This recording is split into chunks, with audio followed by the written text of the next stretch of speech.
to those who bleed orange and black. It is out of here! Good morning. This is Murph and Marcus. Brian Murphy and Marcus the Waterboy Boucher. Streaming live at twitch.tv/The Sports Leader. Sponsored by Bigelow Tea. Grab a mug and tea proudly. Let's Tuesday it up in this piece. Tuesday. Happy Tuesday, everybody. Happy chill Tuesday. Such a chill Tuesday that John Joe Curley, our fearless producer, who looks like Mac tonight because I see this crescent face between these two computer boards in our new thing. He broke new ground and brought in a box of donuts from a new local donut spot over here in, I guess, technically Colma. Some would say Daly City, some would say Colma. You can go to the mat on this one, but shout out the name of the donut place. I've already forgotten the name of it again. Damn. Royal Donut, is that it? Royal Donut over there in Colma. So anyway, it's a good way to start our Tuesday. It's not cheat day, but I've already gone in. No Giants baseball last night. No basketball last night. Hockey on your TV if you were so up for it. And a big old honkin' Dodger-Padres game that got our attention. So anyway, Marcus, so many chill things to talk about on a Tuesday with donuts as our snack. Good morning, brother. Murph, what's up, my man? Happy Tuesday morning. I got to say, I'm a bit suspicious this morning because I don't know what we did to earn donuts. Usually we have donuts as like a birthday celebration or something of that nature. So now I feel like this is almost like entrapment. It could be. Like Yeah. John Joe Could very Curley well be. is Yeah. waiting for me to take the donut. All of a sudden there's going to be like some gotcha moment. And next thing you know, I'm going to be sitting here in like a 4-hour post-show meeting. It's an incredible call. It's the kind of thing where as the show winds down, he's like, so guys, I did want to get some of your time. Talk about some things that maybe we can improve on. You're like, wait. And you're like, well, that's what the donuts are all That's about. it. He's softening the blow That's right now it. with these donuts. I think you're onto something, brother. Yeah. You might be onto something. As a great, as another donut eater, Nick Young, Swaggy P said. Yeah, we might be onto something. Yeah. But I have not dove into the box of donuts yet because I don't want to be, connected to the Right. scene of the crime. So when Curly asked for the 4-hour post-show meeting, you're like, no, I didn't eat the donuts. Yeah, exactly. You don't Like, have me. No, I'm not guilty by association. You don't own me. Check these fingers. Me, I've already gone in. Come here. Smell my breath, John Joe Curley. Yeah, we might be onto something. I'm like Santino Corleone in The Godfather. I can't resist. I got governed by my lowest emotions. And so when they feed on him, they tell him that Carlo Rossi touched his sister. He gets, of course, they know that it's an entrapment. They have him at the toll booth. That's what Curly did with the donuts. Yep. I'm like Santino. Yep. Now he's going to shoot me up after the show. Curly was out here touching your donuts this morning. I'm gonna get nailed at the toll booth, man. So in the meantime, I'll just enjoy the donut. Yeah. And you know what? Shout out Royal Donut. Hardworking guy, opens at 4 a.m. I like that. Time to make the donuts, as they said in the old Dunkin' Donut ads. But anyway, how's your Monday night, brother? My Monday night was chill. It's a little different when there's not a Giants game for me to go walk down to. Yeah, look at you. Like I was realizing I leisurely yesterday. stroll to my Giants game in which I walk in with my press pass and I know it's so just funny relax too and watch because, high-level, world-class baseball. I know Yes. it's a great life, Murph. It is a great And life. last year, we made such a big deal of me going to damn near every game, and I ended up going to 72 Giants games last year. I've already been to 30 games this year. 30 of the 33 home games. Wait, but And, they got 33 home games? Yeah, I didn't realize it till the other Holy day. moly. I was looking it up. I was checking out their home away schedule, and yeah, they've played 33 home games already. I've been at 30 of them. So on a Monday night where there's no Giants baseball, I'm kind of just lost trying to figure out what to do with my life. Wandering around the neighborhood, just wondering what to do? Just like emptying out my pockets, seeing what I could find. And there was nothing to watch on TV either. Unless you watch the Dodgers and the Padres, we should probably fill people in because this has relevance in our lives. The Dodgers and Padres are playing some doozies, and the fans are hyped. And it's raising a question that we may have to address today. Are the Padres encroaching on the Giant-Dodger rivalry? Ooh. That's my question for you, buddy. Spicy. That's my question, because I think it's undeniable that right now, as of 2025, just in the moment, I'm not talking about 140 years of history. I'm not talking about Bobby Thompson. I'm not talking about Joe Morgan off of Terry Forster. I'm not talking about Brian Johnson, 1997. I'm just talking about right now. I think it's undeniable that right now that rivalry is hotter. Dude, they got 45,678 on a Monday night at Petco for a 3-hour and 13-minute pitch clock era epic that ended with the Dodgers beating the Padres in extra innings 8-7. And it involved what? The Padres took Dodgers scored 2 in the top of the first. Padres tie it in the bottom of the first. Padres go up 3-2 in the second. Dodgers go up 5-3 top of the third. Padres score 3 in the bottom of the third. It's 6-5 by the bottom of the third. Back and forth. Dodgers tie it in the fifth, and then we go all the way into extras where the Dodgers get a couple of hits with the ghost runner, your favorite thing. Oh. And they're up 2, and then Manny Machado gets called out on a strike 3 that looks to be out of the zone. In fact, if you go to your little MLB app, it shows that it's out of the zone. Maybe the edge of the ball is touching the edge of the zone, but you probably should have called it a ball. And by the way, one of my favorite things from the game last night was the fact that they had the umpire cam and they had footage of Manny Machado chewing out the umpire because he did not agree with the call. Forget the cooler content. See if we can get it before then for our YouTube, Twitch, and Twitter viewers. We are a multimedia streaming platform. We are indeed. We are a multimedia. Who was it that said the other day? So we're no longer a radio show. What are we? Are we a media company? What are we? We're a media company. Is that what we are? We are the sports leader, man. I used to work in radio. Yeah, I used to. Oh, man. When Tony Salvador said to me when I was on the ropes and my career was teetering and he was trying to tell me that the radio could save everyone, he turned to the little radio on his desk and he said to me, you see that box? Magic could come out of that box. One of the great lines.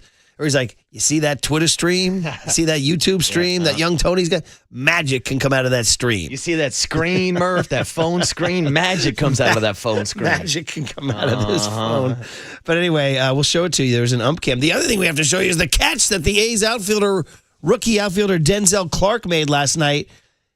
Can we say it's the greatest catch you've ever seen? I mean, it might is. sound like an instant reaction, but man, oh man, the way he sprawled up there and went damn near over the fence, like off the top of my head, like Torrey Hunter, Spider-Man was great out in center field, made some great plays. But that to me has to go towards the top of the list of just pure athleticism scaling that wall last night. Maybe that's another one we will show on the magic can come out of that stream. Magic. But anyway, back to the Padres and the Dodgers. With the Padres losing last night, the Giants are now in second place, bro. Does that matter to you? I mean, they're 1.5 out, and the Dodgers are and the Padres are 2 out. So just something. Yeah, it's something. A little bit. It's something. It's something. It's still June. I mean, it's addition by subtraction. I mean, obviously somebody has to lose between the Padres and the Dodgers. Now, let me ask you, if you had to root for one, I guess this is a dumb question, anyways. But who would you rather see win last night, or just any matchup, Padres or Dodgers? Padres. Yeah, it's got to be Padres, right? That's why I said it's a stupid question. I mean, the Padres have done their job of annoying me, though. It's not like I'm running towards the Friars. They are not the lovable Friars. There's just sort of a, Machado has always had that ever since he was on the Orioles and he was getting into it with the A's. Listen, if he's on your team, you freaking love him. The guy's an unbelievable player. We were talking last week when he had his 350th home run here. We were talking about the kind of milestones this guy can achieve. Like, he got a shot at 500 bombs. I mean, outside shot, but he's got a shot. And he's got a real shot at 3,000 hits, too. And these are milestones you just don't see anymore. No. And those are milestones that grant you access to the Hall of Fame. Yeah. And he's a Hall of Fame talent. Now, to your point, yeah, he is a bit of a D-bag. He's essentially almost like the Draymond Green of Major League Baseball, where he's another guy where you love to have him on your team. You hate to play against him. Kind of brings that different energy, and also a great defender over there on the hot corner. Freaking good. Just the way he stroked, the way everybody in the building knew he was going to get that hit off Duvall last week when the Giants were up 2-0, trying to hang on that Tuesday night last, a week ago. Those first two like that, and you're like, look at this guy. He's so clutch. But anyway, it's not like I'm running towards the Padres. But, listen, what if the Padres ever won, right? There was some I didn't click on it. There was some video going around from last week about Giants fans and Padres fans. Did you click on that thing? See, I saw this, and I also saw Copes, of course, going back and forth with a Twitter Surprising. Surprising. Yeah, surprising. Real surprising. So, yeah, I saw a Padres fan was going around at Oracle Park asking, why is there no beef between Giants and Padres fans? Like, he was looking for a rivalry. He was looking for some smoke. But, bro, you're the San Diego Padres. Like, this is a fan base that, in my opinion, has just popped up in the last, 4 or 5 years? Yeah. Like, it used to be AT&T, Oracle, whatever you want to call it, South down in San Diego. San Francisco South. San Francisco South. That's a great way to put it. Like, the last couple of years, it's gotten popping and become a lot more popular. But it's like, yeah, how could you hate somebody that you don't really care about, that you don't really think about? Yeah, that's their whole thing. And that's what I guess Max Muncy had a quote that kind of can be a big feature of today's show, where he dismissed the Padres. Now, whether he was just trolling the Padres or paying respect to the legitimacy of the Giant-Dodger rivalry. He said the Dodgers' only true rival is the Giants. I agree with that take. But it could just be he's poking Padre fans. Because right now, like I said, the energy at Petco is way more intense than the energy in San Francisco at a Giant-Dodger game. And I would say more recently, there's been more playoff matchups between the Padres and the Giants. Like, yeah, we can go back to 2021, 107 versus 106, but the Padres and Dodgers squared off last year when the Padres probably should have stopped the Dodgers when they were up in that series. And then going back the year prior, the year before, when Bomel took out the Dodgers when he was skipper of the Padres. You could have taken your dad and your brother to the first ever Padres-Yankees. Actually, wasn't the first ever. It 98. 98. Shout out Bruce Bochy. Well, listen, they made it in 84, and it's hard for me to remember what Jack Murphy was like then. Any city that goes to the World Series usually is juiced. I think the only city I've ever seen go to the World Series not juiced was Tampa Bay in 08. Remember that? It was like they had vast swaths of empty seats. I was like, well, you guys are in the World Series. So, I mean, you can't really, like, when a city goes to the World Series, the fan's going to go crazy, of course. So you can't say. So 84, 98, and then little bro, I mean, and as you pointed out, San Francisco South and all that stuff. But right now, in this current moment, it is popping down there.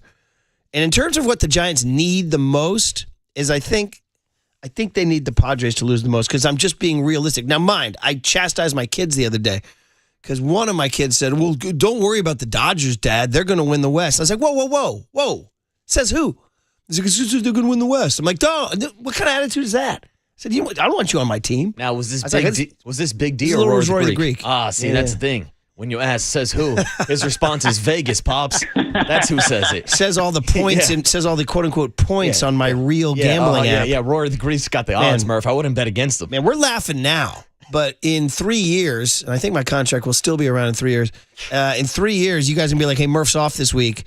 He had to have one of those guys kidnap Rory in the middle of the night and take him to a deprogramming thing in Utah. See, you know what I mean? It could go that way, or in 3 years, we're like, yeah, Murph's off this week. He's staying at Rory the Greek's new cabin up in Tahoe. I like that scenario better. Yeah, Rory the Greek's dropped out of high school. Yeah, he's got a beach house out in Greece He dropped out of high school because he's made too much money. Yeah, Rory the Greek's living the life. He's taking Pops on vacation. But getting back to what he said about the division, I was like, what do you mean? But realistically, I mean, he's, if you're going to play the odds are that you're probably more likely to be in a pennant race with the Padres for a wild card spot than the Dodgers in the West. But I'm not saying I'm giving up the West, but right now the Giants and the Phillies are tied for the first spot in the wild card. Now again, It's June freaking 10th. Oh, by the way, it's June 10, 11, 12, 13. Guess what Saturday is?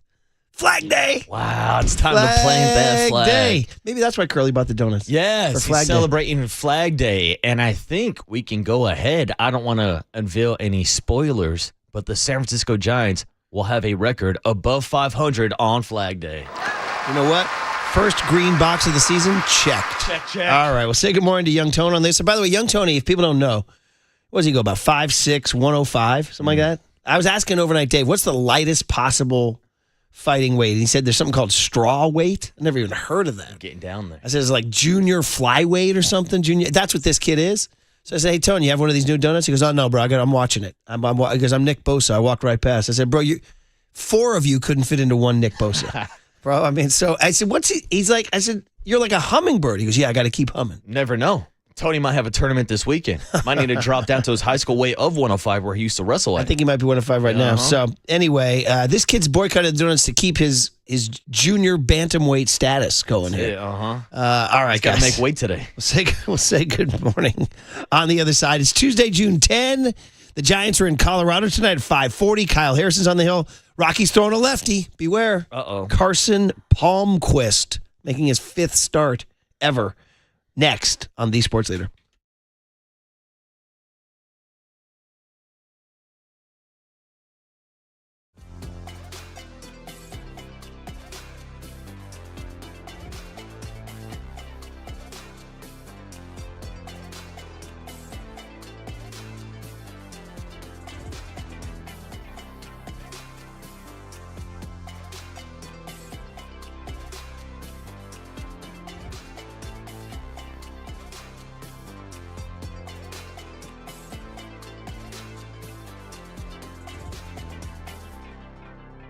All right, bright and early. He's here to help you at 6:15 in the morning. Steve Moskowitz, our friend. Well, good morning, Steve. You want to talk to people about what to do if they didn't get their ERC check? call us. We see so many people have been waiting. Some people have been waiting for years now. And they're very worried that President Trump, who's promised to cut $2 trillion with a T off the federal spending, will do away with the program. There's 3 different ways for us to hurry the government up. That's what we want to do. While this is still good law, we want to hurry them up and get you your money. Plus interest. A lot of people forget they're due a lot of interest. And what if you got a letter from the IRS that says, you don't qualify, no ERC for you? We want to appeal that because the IRS is being accused of disallowing a lot of people en masse. They don't even know if you qualify or not. The bottom line is, if you've been waiting and waiting, haven't heard anything, or you got denied, you want to call us immediately while this is still good law. We want to get you your money. We'll explain everything to you, how to do it. We have free consultation. We'll do everything for you. The only thing you have to do is call up and say, hey, Steve, I want my ERC money now. See, he's here for you 24 hours a day. That's tax attorney Steve Moskowitz. He's my tax attorney. He should be your tax attorney. Give him a call at 888-TAX-DEAL, 888-TAX-DEAL, or go online to moskowitzllp.com. Now, from the O'Donnell Financial Group Sports Desk, learn more at odfigroup.com. O'Donnell Financial Group, because planning is a process, not a product. Good morning. We are giving away 2 single-day tickets to go see Metallica on Friday, June 20th at Levi Stadium. We want you to stay tuned through the 9 a.m. hour for your chance to win. And when you hear the cue to call from Murph, the number to dial is 415-896-KNBR. And if you're caller number 10, that means it's your lucky day because you win. It is all brought to you by Live Nation, and you can find official rules on thesportsleader.com.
And now it's time for the Protect Your Assets Business and Technology Report with me, David Hollander.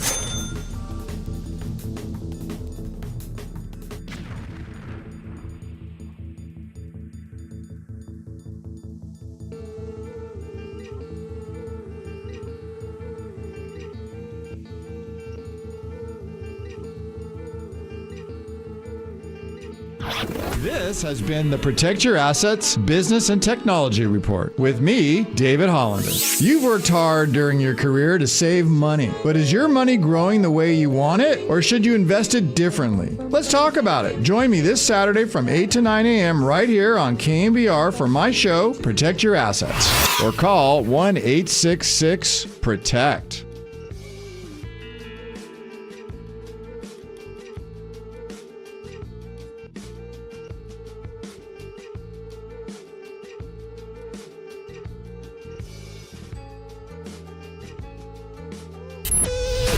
Now back to Murph and Marcus on the sports leader and streaming live on KNBR.com and the KNBR app. Sponsored by Bigelow Tea. Grab a mug and tea proudly. 10th, former Padre Tanner Scott in the game for the Dodgers. Machado immediately represents the tying run. Machado takes called strike 3. Machado is in the face of Mike Estabrook and understandably furious with that call. If it got the corner, it was millimeters. The Dodgers will take that, a huge first out to get Manny Machado. Now it's Jackson Merrill. Verizon will come in to score. Merrill's on his way to second base. It's an RBI double and a one-run game. He's saying, let's go. Bring me home now. So it is up to Xander Bogaerts with 2 down here in the 10th inning. Padres trailing now by a run. No big deal for Andy Pages, and what a game! 8-7 in 10 innings. Well, there it is, the sounds of the thrilling NL West battle that went on without the Giants last night. Padres falling just short to the Dodgers. Dodgers 8, Padres 7.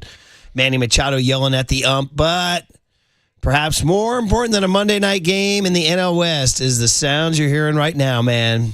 Marcus Boucher, dude, we lost a titan. All-time funk, soul, rock and roll Hall of Famer, and most importantly, Bay Area's own Sly Stone died at the age of 82. You all probably know that by now because it happened around noon, 1 o'clock yesterday was the announcement from the family. Listen, he made it to 82, so great run. At his peak in his late 60s, early 70s, and unbelievably, yet another Vallejo icon. Born in Texas, came as an infant to Vallejo. His dad was in the ministry, preacher, so he's raised on gospel. But got into the 60s. In the 60s, became a DJ here. And he's like you, buddy. You're carrying on the Sly Stone tradition of being a radio guy in San Francisco. KSOL. And, of course, on to Woodstock. And then any number of hits that just brought together so many diverse people. His band was a diverse tapestry of races and ethnicities and genders. And he just kicked down the door with Sly and the Family Stone. And here's the most important thing. Laid down the funk, dude. Yeah. Laid down the funk. We were talking about Prince and everything. I'm sure Prince would tell you, man, I owe it all to Sly Stone, who was just one of the most talented musicians and songwriters and composers and everything you needed. And so, you know, we lose all these titans all the time, and it sucks. But, man, you're always thankful for these musicians who've left you this music that you can play, and we will play all day. So rest in peace, Sly. Condolences to his family and to his people who knew him in Vallejo. Yeah. And Murph, I was unaware that he did have ties to the city of Vallejo, which is funny because last week we literally did an entire show doing nothing but Vallejo music because the DJ joining the squad obviously went with a lot of Mac Dre. Obviously, we had to go with, excuse me. That's all right.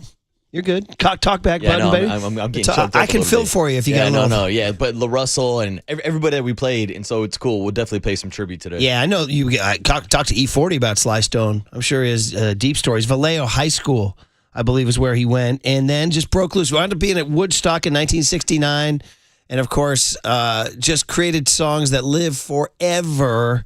George Clinton and Parliament Funkadelic would be descended from him too.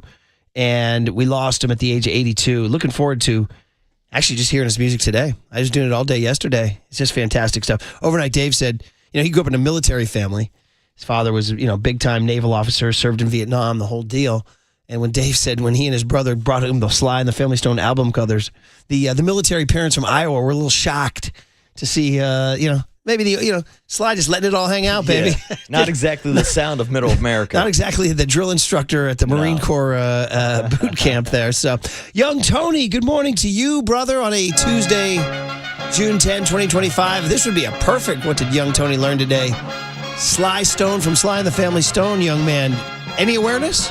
Shout out Jimmy Butler, because on Jimmy Butler's playlist was the song we just heard, Everyday People. He put that on there, and he actually put me on game. R.I.P., of course, to Sly and the Family Stone, man. Chronic, I guess it was a chronic pulmonary disease. So listen, he had a hard life, and drugs became a thing in the 70s and derailed his career. But he still made it this far. Look at, let's say, Stevie Wonder, Prince, Michael Jackson, all cited him as an influence. So Sly Stone, man, and San Francisco radio. Like I said, he has a connection to KSAN. I gotta drill down on that. But I think like Lamont and Tonelli are carrying on the tradition that started with Sly Stone. No way. Yes. Well, KSOL is where he started. And I don't know what KSOL is right now. What's the dial on that? Anyway, we'll figure it out. But the point is that what we're doing, you and I, San Francisco radio, is what Sly Stone did. So it's pretty cool, man. And double tap on the chest and point to the sky, and we'll hear a lot more. This is one of his most popular ones, but we have many, many more to go. Young Tone guest list today. What do you got, buddy? Curly saying 98.9. Is that what it is? KSOL, yeah. Is that what it is? So. We should go down and do a deep drill on his radio history in San Francisco. Yeah, he just started playing a bunch of stuff, but then he was like, I can do this, by the way. Because they said he was a prodigy. By like age 7, he was like already an accomplished pianist. He's one of these guys. He's a guy touched by God. Just gifted. Or you're just like Stevie Wonder. Like Stevie, people are like, what the hell? He's like, yeah, I just came up from the heavens, man. I'm just Stevie Wonder. And that's what Sly Stone was. He just, by the time he was 11, he was like writing and playing guitar and piano. And his dad had him doing gospel music. But then he was like, yeah, but the 60s are happening, Dad. I want to get a little funky. So, and he got very funky, as we'll hear all morning long. So, all right, Tony, what do we got, buddy? Very funky indeed. Cool look, too. Afro, the clothes, that's the pop part collar. of it was, yeah. Part of this whole music thing, you got to have the look, baby. You got to have the look. If you don't got the look, it ain't happening. But he definitely was stylish. Some would say damn sexy. Some would say Sly Stallone was damn Sly Stone, pardon me. Most would say. Yes. All right, what do we got, bud? All right, so coming up at 6:50, we will talk to Marc Spears. Duane Kuiper going to join us at 7:30 after a win and a series sweep. Let's not let that get swept under the rug. The big hit at 7:50, cooler content 8:30, and then more baseball talk with John Morosi, sports writer and reporter for MLB Network. Really does a great job. Knows like 3 languages, too. I think maybe even 4 or 5. We'll do it in English, though. 8:50 this morning, yeah. We'll go in English. All right, guys. Hey, on the other side, this Giants-Dodgers rivalry versus Giants-Padres, Max Muncy with an interesting quote. We'll get into it and hear more Sly on The Sports Leader.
Now back to Murph and Marcus on the sports leader and streaming live on KNBR.com and the KNBR app. Sponsored by Bigelow Tea. Grab a mug and tea proudly.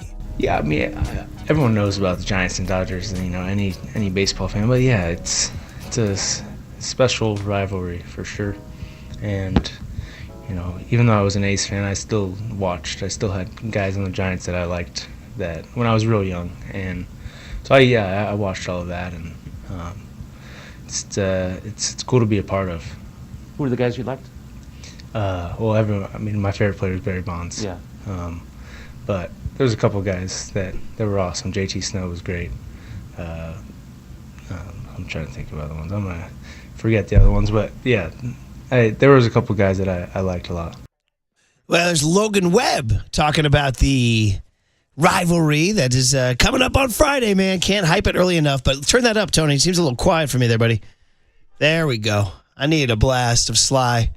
All morning. If we're going Sly Stone rejoins all day, it's going to be a good day. Rest in peace, Sly, age 82. We lost him. Born in Texas, but raised in Vallejo, and then a San Francisco DJ for many, many years. Marcus Boucher following in the Sly Stone footsteps, That's buddy. it. You're looking at the next Sly, Murph. By the way, just to get some business out of the way, we are still giving away 2 single-day tickets to see Metallica with Limp Bizkit and Ice Nine Kills Friday, June 20th, a week from Friday at Levi's Stadium.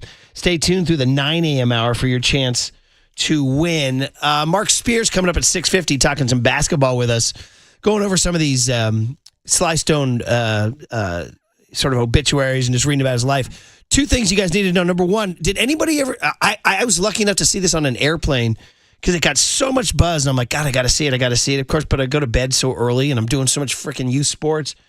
So I finally, on an airplane, was able to see Summer of Soul. Did you guys ever see that? Summer of Soul? I never got to check that out. Dude, I cannot recommend it enough. But it's about a 1969 Harlem concert that history kind of forgot until Questlove from The Roots, who does Jimmy Fallon's band, Jimmy Fallon's house band. Questlove found the footage and was like, this is gold. It's freaking gold. And he remade it and remastered it and retouched it and made a documentary out of it.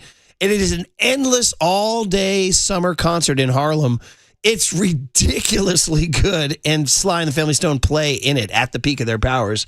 So that's number one. Number 2 is then Questlove was so inspired, he made a documentary just last year called Sly Lives. It's on Hulu, so you can bone up a little bit on your Sly. There you go, Tone. You can check it out, dude. I would also highly recommend Summer of Soul.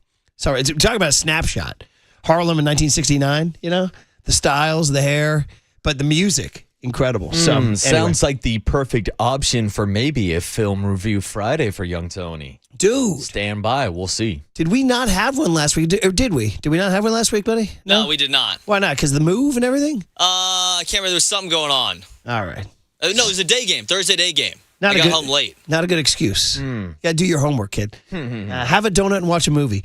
All right, guys. Back to the topic at hand, and that is last night, Padres and Dodgers revived a rivalry that seems pretty awesome. Dodgers 8, Padres 7, which leads us to Friday's Saturday, Sunday situation down at Dodger Stadium. How about Jack Loader, by the way, putting out a decent tweet for once, saying, the Giants could have altered the rotation to have Robbie Ray pitch at Dodger Stadium, and they're choosing not to. 808 KNBR. Should they have? He put that on KNBR or his own Twitter? His own Twitter. See, that's why I didn't see it. I don't think I follow that kid. If the Giants had an off day, Ray could have pitched on regular rest today. And then he would have gone Sunday in Dodger Stadium.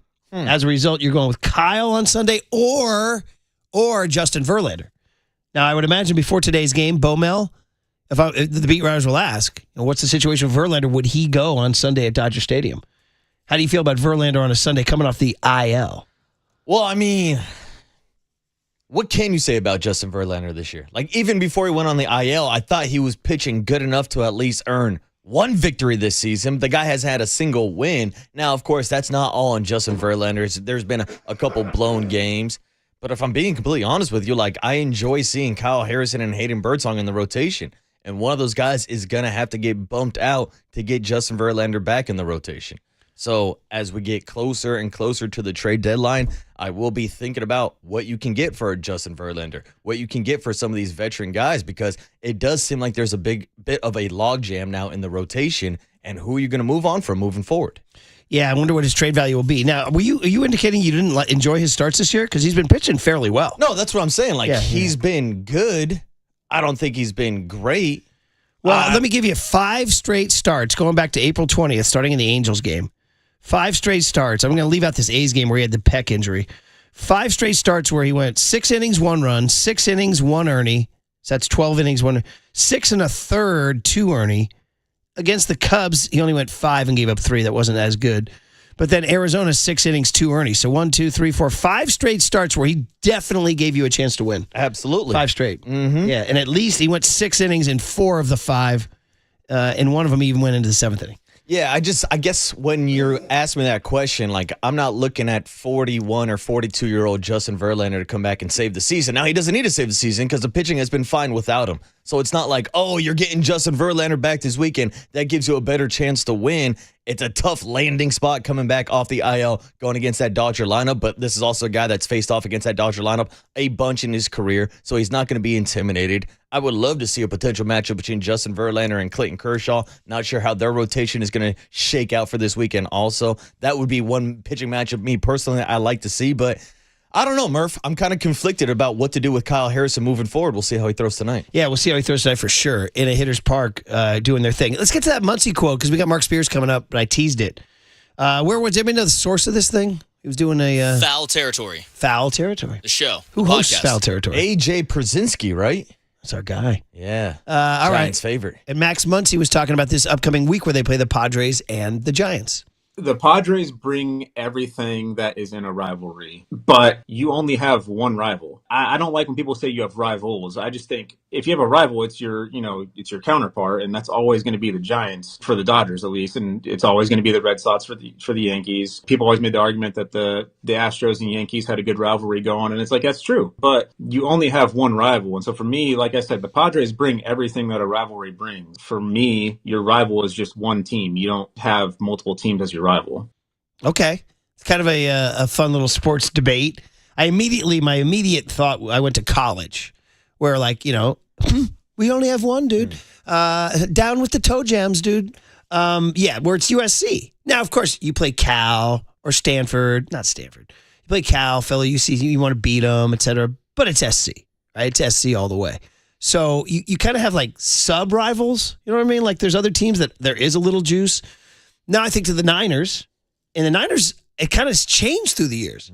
Because almost like the Seahawks are sort of like, the Seahawks are now to the Niners kind of like the Padres to the Dodgers, like coming on new because the historic rivalry is the Cowboys. So many playoff matchups through the years. And then through the 90s, the Packers rose up. And in fact, I think the Niners have played the Packers more than any other team in the playoffs. Isn't that right? Damn. Remember that? I think that stat is correct. If I'm wrong, at least it's very close. If it's not number 1, it's number 2. But anyway, you're a Yankee fan. You only have one rival. It's the Boston Red Sox. It's not the Orioles? No, it's not. You don't get the juices stirred when you see the O's? No, not at all. To be completely honest with you, I don't get those same feelings about the Tampa Bay Rays. I thought he had Blue a good Jays, example. Yankees. No, I thought he had a good example about even outside of division bringing up the Houston Astros because I do hate the Houston Astros. But he's right. The history is not there. It's a smaller sample size. And that's where I feel like we're at right now with the Padres and the Dodgers. It's a smaller sample size based off of them facing off in the postseason over the last couple of years. But you want to stretch back big picture, to me, it's still Giants-Dodgers. But I guess the origin of the question is, can you have more than one rival? Because to your point, when we look at the 49ers in football, when you ask 49er fans, who's your biggest rival, you almost get a different answer from different generations. Like people around my age might say the Seattle Seahawks. People around your age would say the Dallas Cowboys or even the LA/St. Louis Rams. That's right, when you mentioned the Rams, right? So, like, there are different rivalries. Like, I understand as a Raider fan, I hate the Chiefs, I hate the Chargers, and I hate the Broncos. I hate them all. It's hard for me to pick just one. The whole world is our rival. I hate the New England Patriots as well. Throw them on a pile. When you're out to conquer the world, the world is your rival. So I feel like there's got to be like one main rival, but there can also be branches on the rivalry tree. Yeah, if that I agree. makes sense. I think it's sort of like, I know it's not a sexy, hot radio take. I would love to be like, you can only have one rival, bang the number. But I do believe like you should have a primary rival, but you're allowed to have sub-rivals that get you going a little bit, but ultimately, gun to your head, you get one. Yeah, and I would say for the Giants, their primary rival is the Dodgers and vice versa. Yes. Now, how would you view it from a Padres perspective? Well, begging for some Giants fandom to hate them. There are some sports franchises in the world that are cursed because they just don't have a rival. And that's just the way it is, bro. That's just the way it is. You can't make it up. You can't artificially. Yeah, the Padres do have a rivalry with the Dodgers, particularly because I want to say they quote unquote almost share a market in a way. I mean, the greater Southern California region. Shout out the Angels right there in the middle. But so yes, the Padres rivalry is definitely the Dodgers. But if the Giants were ruling the roost the way the Dodgers were, like if the Giants had Ohtani and Yamamoto and everybody, the Padres might want to take down the Giants hugely. So the Padres are one of those cursed franchises, like the Rockies or the I don't know. Give me another team that doesn't have a true rival. Maybe the Mariners. Yeah. I don't know. There's certain teams you're just cursed, man. Yeah, you don't have it. You're just one of those teams. Now, let me ask you this question real quick before we get to Marc Spears on the other side. Would you say there's a bigger rivalry between the Giants and the Padres or the Giants and the A's?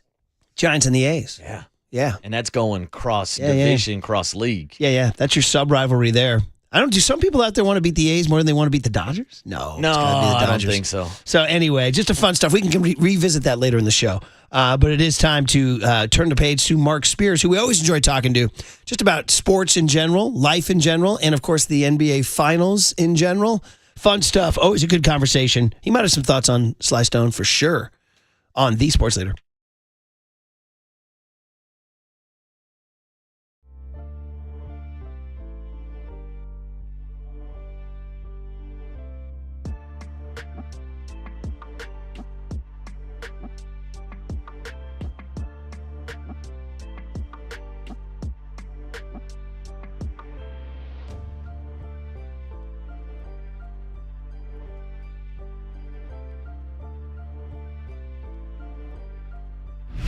Time for traffic on The Sports Leader.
time for KNBR's Opening Bell Report. Sponsored by Protect Your Assets with David Hollander. Concerned inflation will ruin your dream retirement? Learn more. Listen to David's show every Saturday morning or call 1-866-PROTECT.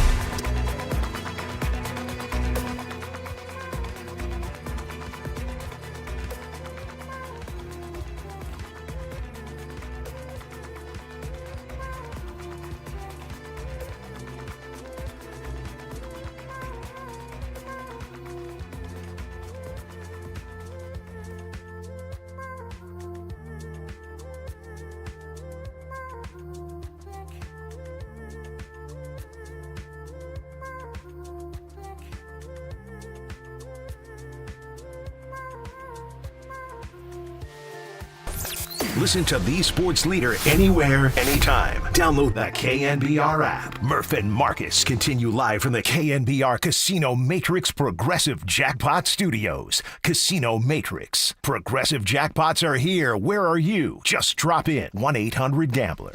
Oh, yeah. Our tribute to the great Sly Stone, who died at the age of 82, continues. Of course, born in Texas, but as a baby was brought to Vallejo by his family. His father was a minister, and he was raised in Vallejo, man. Vallejo, California. What a spot. Then a San Francisco DJ for so many years. KSOL and KYA, and then he's like, nah, I'm doing this myself. Next thing you know, he's one of the greatest funk and R&B musicians in the history of this country. So we pour one out for Sly and all his people that knew him here in the Bay Area. And as a family affair, Marcus, well, part of our family is Marc Spears from ESPN and Anscape. Your family, Marc. Good morning, brother. Hey, morning, Marc. Yeah, no, man. It's just a reminder of, like, the Bay Area talent musically. I'm still mourning the passing of Duane Wiggins from Tony. He's a good friend of mine. Ooh, and sorry. Still painful to, know that Duane is gone. But I'm good friends with Rafael Sadiq, and he just performed in Oakland, but I was at the final, so I missed it. My boy E40 just did the Tiny Desk, and my sister was there. He met my sister, and she's still talking about it. And so if you haven't seen the Tiny Desk on YouTube, definitely check it out with E40. But Mr. Fab's my boy. There's just so many people. Tim from Tony. I could go on and on and on. I met Guapale for the first time. It's just the depth of music in the Bay is just incredible, and just another loss. I mean, like, of all these amazing songs, when I think about, Sly and Family Stone, man, if you want me to stay, like, musically, it's so cold, man. Yeah. Like, especially if you put that on some beautiful speakers. I got, I'm a big vinyl guy, so, if you listen to that on vinyl, it's probably pretty sick. But, yeah, my condolences to his family for sure. Well, very well said. And all those guys you mentioned, by the way, shout out your friendship with and condolences to you on the loss of Duane from Tony, man. That's I love that band, and the fact that you're tight with Rafael is incredible too. But those guys would probably tell you Sly influenced them, and I mean Sly was sort of the godfather of the whole movement. I mean, it was right when the psychedelic rock movement was. Everybody's talking Jefferson Airplane, Grateful Dead, but Sly was right there doing a different brand, as good as those guys were. I mean, it's just a soulful influence. I'm trying to. Somebody listening is going to be yelling at me. There was a gospel band and famous gospel family in Oakland, and I don't know why their names elude me. Like, they were a big influence on Tony as well. So one of the listeners will send it in, and please give them a shout out. But Santana and the Hawkins family. Yeah, there you go. The Hawkins family. I know I think Sly and also the Hawkins family were a huge influence on Tony. So, I mean, the Bay is just like the depth. Yeah, that is. It's awesome. It's huge, crazy, man. Hey, let's talk about, it's awesome. Get a little basketball in here with Marc. I could talk about music all day. Oh, so could I. Dude, trust me. We always remember you dropping Sting, Englishman in New York, when he was playing at the All-Star game at halftime. Marc Spears is sponsored by Mancini Sleep World. Get the rest easy promise only at Mancini Sleep World. Visit KNBR.com. All right, man. Well, to the hoops, where everybody thought OKC was the runaway favorite, and then game one just shocked the world. It was an incredible Pacer comeback. People have done all the stories on how many comebacks they've had, how well coached they are with Rick Carlisle, how cold Tyrese Halliburton is, and yet OKC, it feels like, regained control of the steering wheel in game two. Or did they? You tell me. It's funny. I just had breakfast at my hotel, and Aaron Nesbitt, the Pacers guard who had a legendary game in New York, nailing all those threes, his dad kind of reminded me, it's like they haven't played a good game yet, And the one thing is you can't trick off games in the finals, man. You can't. And that came back to burn, the Knicks in the Eastern Finals. It almost burned the Thunder in the second round against Denver. Like, you can't blow games. It ended up hurting the Clippers in their series. So I just think that perhaps that could go back to haunt them. The Pacers are still at the advantage. They won one game. Like, that's all you want to do. I think because, people are a victim of the moment because the Thunder won game two, like, people feel like the Thunder are back even. No. The Pacers still have, like, the advantage from a home court standpoint. They're split. They haven't played well yet. I projected the Thunder to win this series in 7. I do think it's going to be a long series. And, the one thing about the Thunder, they are the better team, but it's not by a lot. And so I don't think there's a lot of room for error for the Thunder. If they play their style of basketball, like, Shea's going to be amazing, but is Chet Holmgren going to show up, right? Is Santa Clara's own J-Dub going to live up to – I think J-Dub's fine. I think Chet is the X factor for the Thunder. He has to play very well, not just okay. He has to play very well. If he plays very, very well, then I think they're fine. But, I would not be surprised to see – I actually would be surprised if the Pacers don't win one of these two games in Indiana. Like, I really think that this game is at minimum going 6. This series.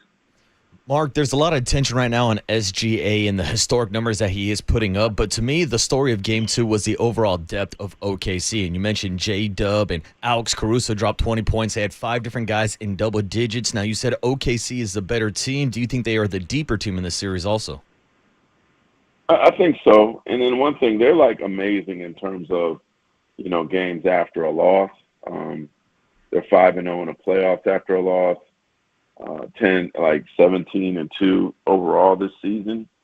So they're laser focused. And if you think about it, that was a do or die game for them. There's no way they could have went back to Indiana down 0-2. So I do think that when their backs are against the wall, despite their age, now as the seasons progress, they're now average of 25 years of age. They're pretty phenomenal when their backs are against the wall, showing up. It's evidence of that Game 7 victory in the second round. Again, blowout victory against Denver and a blowout, in Game 2. So yeah, I do think they are the better team, and they look like the better team in Game 1 as well. But I mean, what did they say? What was it? The Gremlins, they don't die, they multiply. You know what I mean? Like, Pacers are like the Gremlins, man. Like, you got to kill them off. You have to run through the tape. You can't get to the end of the run and coast against this team because they always feel like they're going to come back. The Pacers have been coming back pretty much since the second half of the season in a lot of ways. 6 of their top 30 come from behind victories in franchise history. I don't know if this includes the ABA, but even if it didn't, we're talking about 76. 6 of the top 30 have come into fruition this season. Like, so that's what they do. Like, you have to, when you got the 3 ball in play and they're a really good 3-point shooting team, they kind of feel like if we're in the fourth quarter, as long as we're within 10, we got a shot. they're a really, really good defensive team too. I don't know what it is about coming from behind that gets them going, but you know, I feel like now that the Thunder realize that they got to run through the tape, and I don't think they're gonna let their foot off the gas again this series. For sure, man. We're talking to Marc Spears, ESPN and Anscape, and he's at the NBA Finals, 1-1, Game 3 coming up. You're listening to KNBR AM and KNBR FM, San Francisco, the sports leader, a Cumulus media station. The two most compelling figures are SGA, and we can ask about him and his history, and Tyrese Halliburton, who's an interesting character because statistically he's not a volume guy. He's not blowing you away with his numbers, yet he makes all these big shots, and he seems to define the Pacers, even though they're a very deep team. And I guess because all politics is local, I want to bring Tyrese Halliburton back to the Sacramento Kings. And I want to ask you. Ooh, why are you doing that? Why is Sacramento getting these shots? I'm just wondering, nobody, man. I'm just wondering what it's like. What if you can go back in time and do it all over again? Do they? Sacramento just eating their breakfast right now, man. You know what I'm saying? Like, they're just trying to listen to some Sly and the Family Stone. They just eat some granola yeah, right man, now, oh man. You know. So if they could go back in time, they wouldn't trade him. You know what, man? This is what I hate about stuff like this. So Sabonis is trash. Well, you can. I mean, that's a legit answer. You can say no. Like, they got. Like it was a good trade for both teams. Okay. You know, I mean, it's good to say that now, but what about, you know, when Sabonis was an All-Star, playing well, and the Pacers weren't doing that, nobody was saying nothing. You know what I mean? It was at the time they had De'Aaron Fox, right? And I do think that there were more interest in Fox than there was in Halliburton, but they needed a big. They needed a big badly, and I think Fox and Sabonis played well together. They were great pick and pop together. Sabonis. I mean, what was Sabonis' stats this year? Let's just, since we're going down this rabbit hole, what was his stats? Well, I got Halliburton. He only averaged 19 points, 14 rebounds, 6 assists, shot 59% from the field. That's pretty darn good. It wasn't like, you know, they got some bum for him. Like, Sabonis was a great player. So their answer. I don't prescribe to that. You know, I get it. I know, like, if Halliburton doesn't make the finals, are we even having this discussion? Well, that's what I asked it not to troll the Kings, but so your answer is legit, which is your answer is no. Good trade for the Kings. That's a fair answer. I think it was a good trade for both teams. I mean, the Kings might feel differently in their feelings, but like especially because they lost Fox, so it feels probably different now. But hey, man, good luck finding players in the NBA that are going to average 20 and 14 and 6. That's pretty incredible.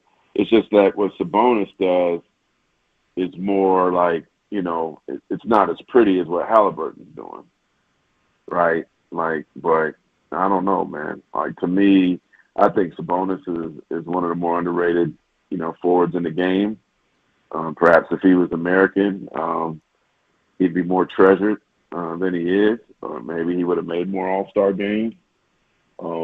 If they go to this USA versus World team, I expect him to be on the World team. So, no, I mean, what Tyrese has done, he's made some very, you know, high-level shots, incredible shots. But, no, Sabonis is pretty good, too. I think it feels different now because Tyrese is in the finals. But I think Kings fans crying about this are being pretty silly. Like, put some respect on Sabonis' name. Marc, I'll go down the rabbit hole too and ask you a similar question. Do you think Clipper fans are regretting trading SGA to OKC in that Paul George trade? I'm gonna be that guy again. Like, because at the time, bro, I remember being in Vegas I was in Catch. And it was popping in Catch, right? It was like 10:30 at night. The DJ was playing in there. It was I was lucky to get a reservation there. It was cool. And I remember the whole restaurant going silent when that trade went down. They were like, wow, they got Paul George? Are you kidding me? They got Paul George to go with Kawhi. They got Paul George. And I think what people forget is, in order to get Kawhi, they had to get Paul George. You know, in order to make that happen, they had to do that. And so if you look at it, ain't nobody was tripping off of SGA at that time. He was definitely an incredible young talent. I was more looking at I thought that was a lot of picks to give up.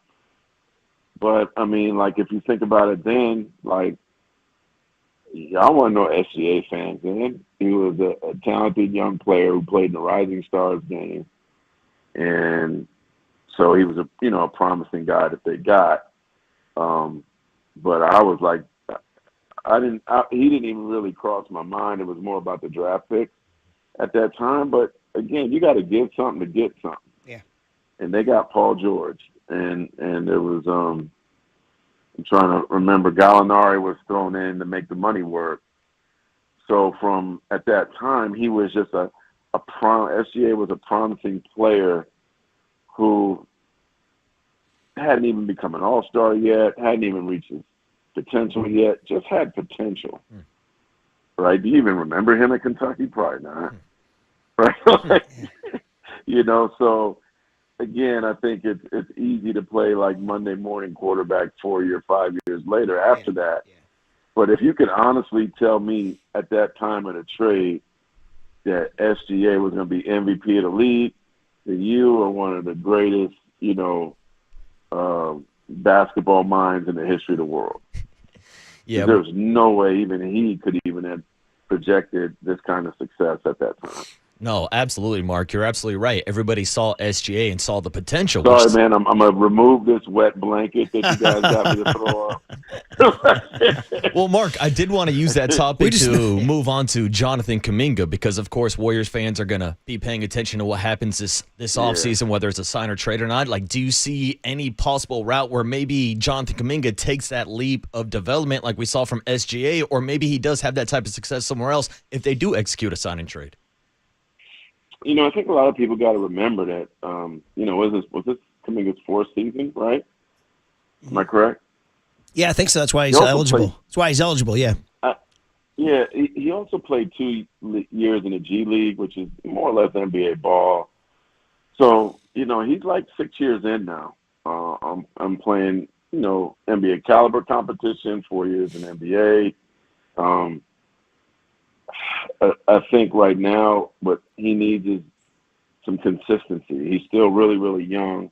I think it's hard to project what he's going to be still because there needs to be some consistency. And I think if you're the Warriors, you don't want it to click somewhere else, right? You certainly want it to click with you, but that's why the restricted status is important. He might want to leave. He might feel like,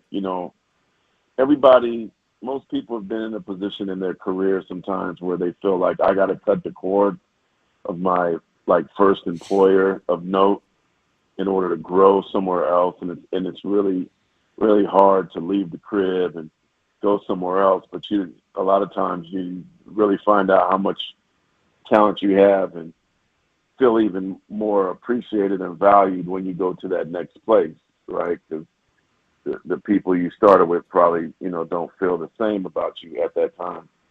But he's restricted. So I think, I think the Warriors, I expect them to offer him a fair deal. I just wonder what the rest of the league thinks about him. I haven't been able to gauge that.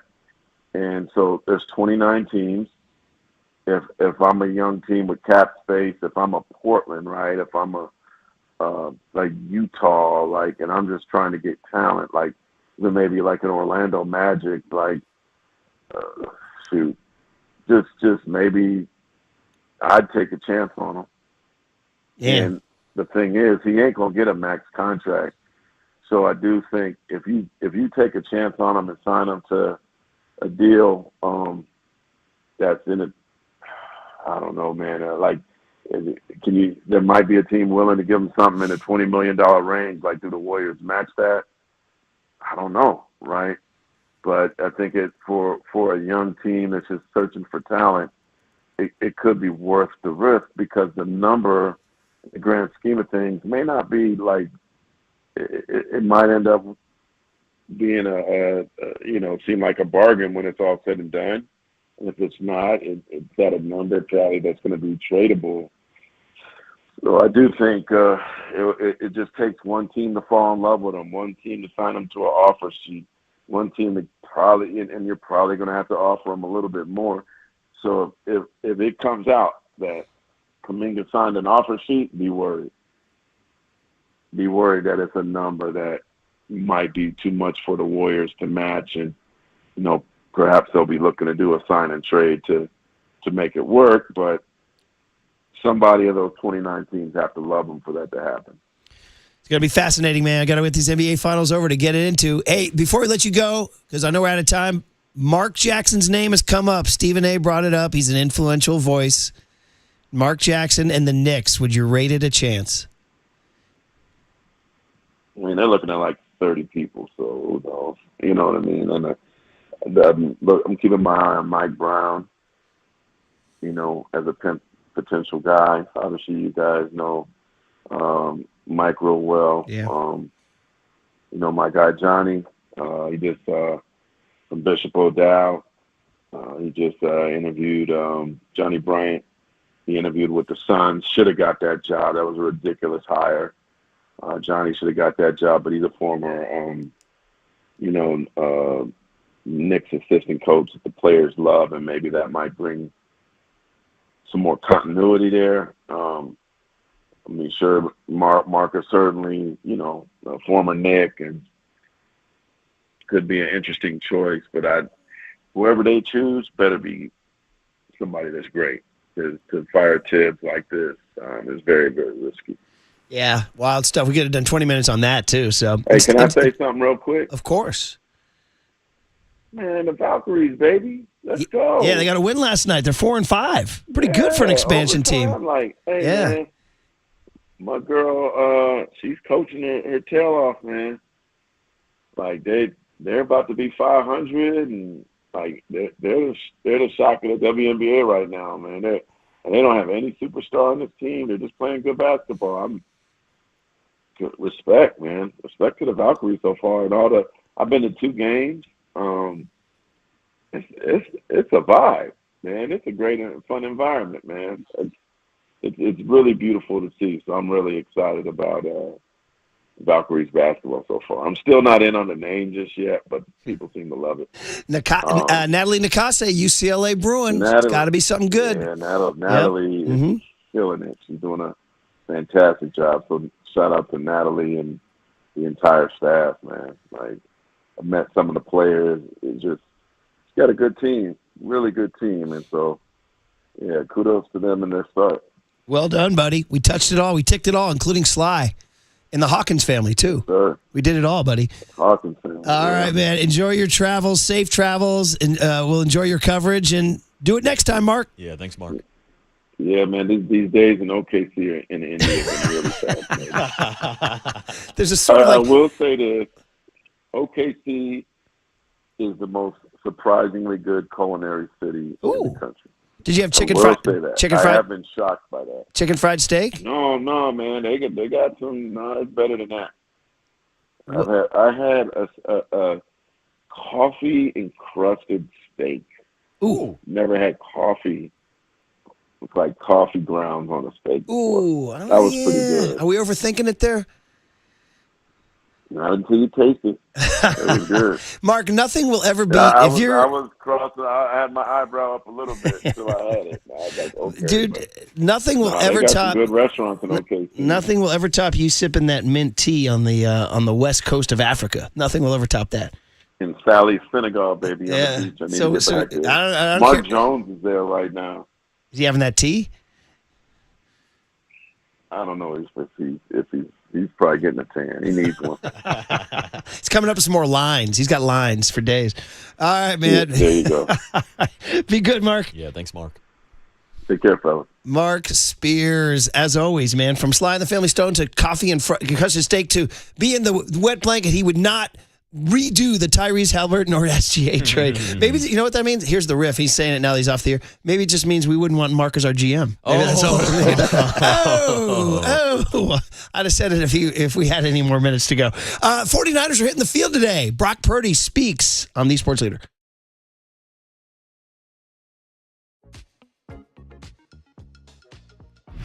Time for traffic on the Sports Leader.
And now it's time for the Protect Your Assets Business and Technology Report with me, David Hollander.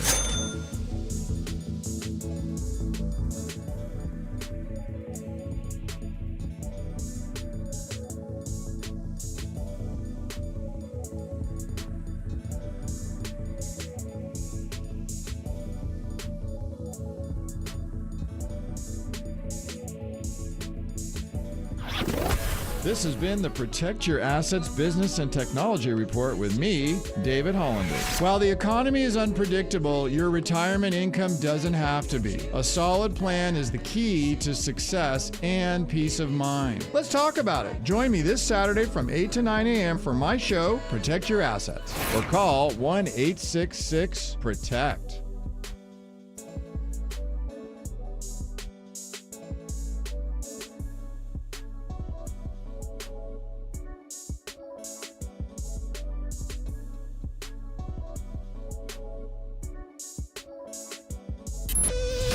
Now back to Murph and Marcus on the Sports Leader and streaming live on KNBR.com and the KNBR app. Sponsored by Bigelow Tea. Grab a mug and tea proudly. I mean, I'm extremely grateful and appreciative of it and getting it done, and it's for sure a big deal, and I'm not taking anything away from that. But for me, it's been every time I step on the field, my mindset hasn't changed. It's been I go out there, we got our plays for the day and where I have to get better. You know, Coach Mick Lombardi, Clay Kubiak, like they coach us hard in the quarterback room. And so when I step out in the field, I have to work on these fundamentals today. I have to go out there and be sharper than I was yesterday on a lot of things and push the limit with other guys around me and help them get better. So, I mean, that's what I'm focusing on. It's not necessarily I step out in the field and I'm on my second contract now and it feels good, this and that. Dude, you'll get humbled really quick. So, I just got to always remind myself of that and keep pushing myself in that way.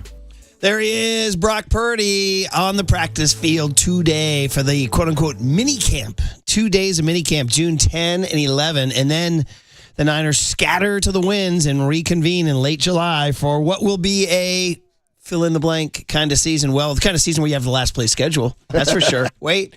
Yes, even with Sly and the Family Stone playing, I bet if Sly heard Tim Ryan do this, he would have incorporated it into one of his funky grooves. Yeah, that's right. A season with a last place schedule. Thank you.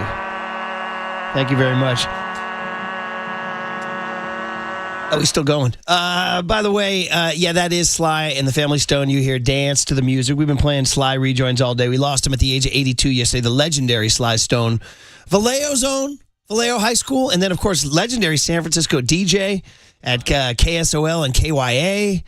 And did it all, was apparently a fantastic DJ. Based on how insanely funky and cool he was as a musician, he must have been a fantastic DJ. I'd listen to his damn show. Oh, absolutely. Anyway, we lost him at 82, and condolences to him and all his people who are probably still around Vallejo. And listen, the gift of the music, and I'm sure he influenced all those Vallejo musicians that we've been playing, your E40s and your Mac Dre's. Heck, he influenced Prince and Stevie Wonder, so one of the all-time greats. Tony, keeping him going here. Before we go, Marcus, we have a call. Ooh. On Sly. Woody Wonka in Redwood City is checking in. So, Woody, good morning. Yeah, what's up, Woody? Good morning, fellas. Thanks for taking my call on the M&M show. And thanks for the shout-outs to Sly Stone.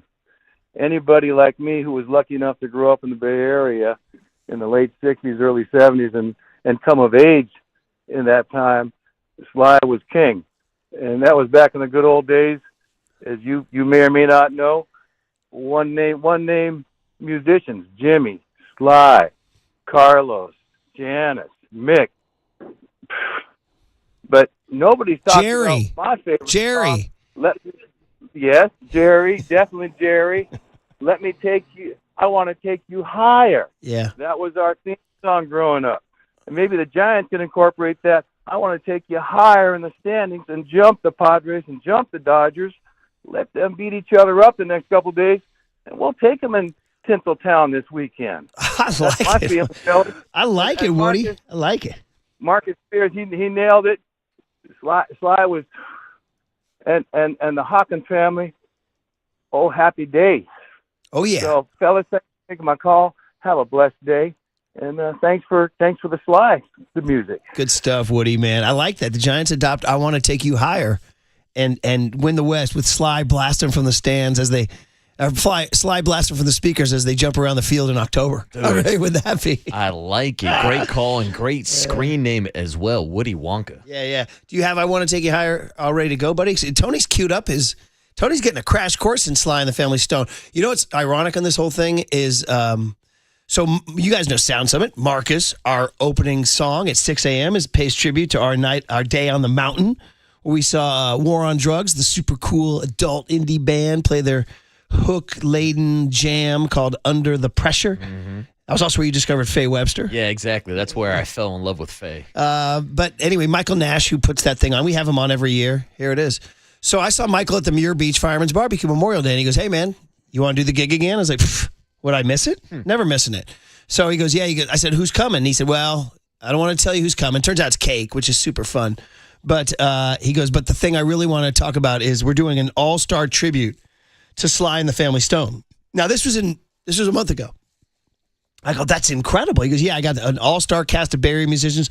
We're just going to jam. We're going to do a whole long jam tribute to Sly and the Family Stone. He goes, I want to make this part of Sound Summit going forward, where we pay tributes to the greats. I'm like, well, our old buddy Paulie Mack was a huge Sly and the Family Stone fan. He had a vinyl album in our office. I said, well, he's going to like to hear that. So we've been exchanging some texts weeks ago on that. 3 weeks later, we lose Sly. Kind of makes the jam that much more poignant and probably going to be that much more rocking, you know? Yeah, it should be a great tribute up on the mountain, up at the top of Tam. I mean, I don't know, Murph. What are your feelings on overall cover bands? I know cover bands are great. It's not the same, but obviously, like, if you're paying tribute, you have to go with a cover band in these kind of circumstances. Well, this isn't really a cover band. It's just an all-star assembly. Okay, I like that. Of guys who've never played together. So it's just like this guy plays drums great, this guy plays keys great, this guy plays guitar great, this guy's got great vocals. Hell yeah. So it's like an all-star tribute. Sign me up. Yeah. I'm there in, you go. Murph. Yeah. So it's not a cover band per se. But anyway, just wanted to get that out there because it's newsy with Sly and the Family Stone. So we were going to do Niners. I look up at the clock. We're almost out of time. We went long with Marc. Niners today, I mean, really just kind of looking for everybody to be healthy. I was listening to Niners Nightly. I was in the car a lot last night, and I got some Kruger. Kruger was asking for bold predictions. So I was like talking to my windshield. You know, I was like, well, bold predictions. I guess I got to come up with one. I don't know. I said CJ West outplays Alfred Collins. How's that is that a bold take? I don't know. Is it that bold? Because I don't know if 99% of 49er fans even know who those guys are now. Well, they better. I mean, they haven't played a snap yet. I know, but they're two of like those. That's actually a good. You just brought up something that's a pretty good talking point, which is 5 of the most important guys on the team haven't played a snap. Yeah. All 5 defensive draft picks. There's your bold take. The 49ers are going to be just as bad against the run this year than they were last year. Oh, okay. That's your bold take. I don't even know. I'm just spitballing. I wasn't ready for this segment. You just kind of put me on the spot here. Well, that's what I was in the... Dude, I was exactly in the same spot. Bold take on the Niners. Well, I was in the exact same spot. I was just in my car, and Kruger threw it out, and I was driving down the hill, and I literally was in my car by myself, and I was like...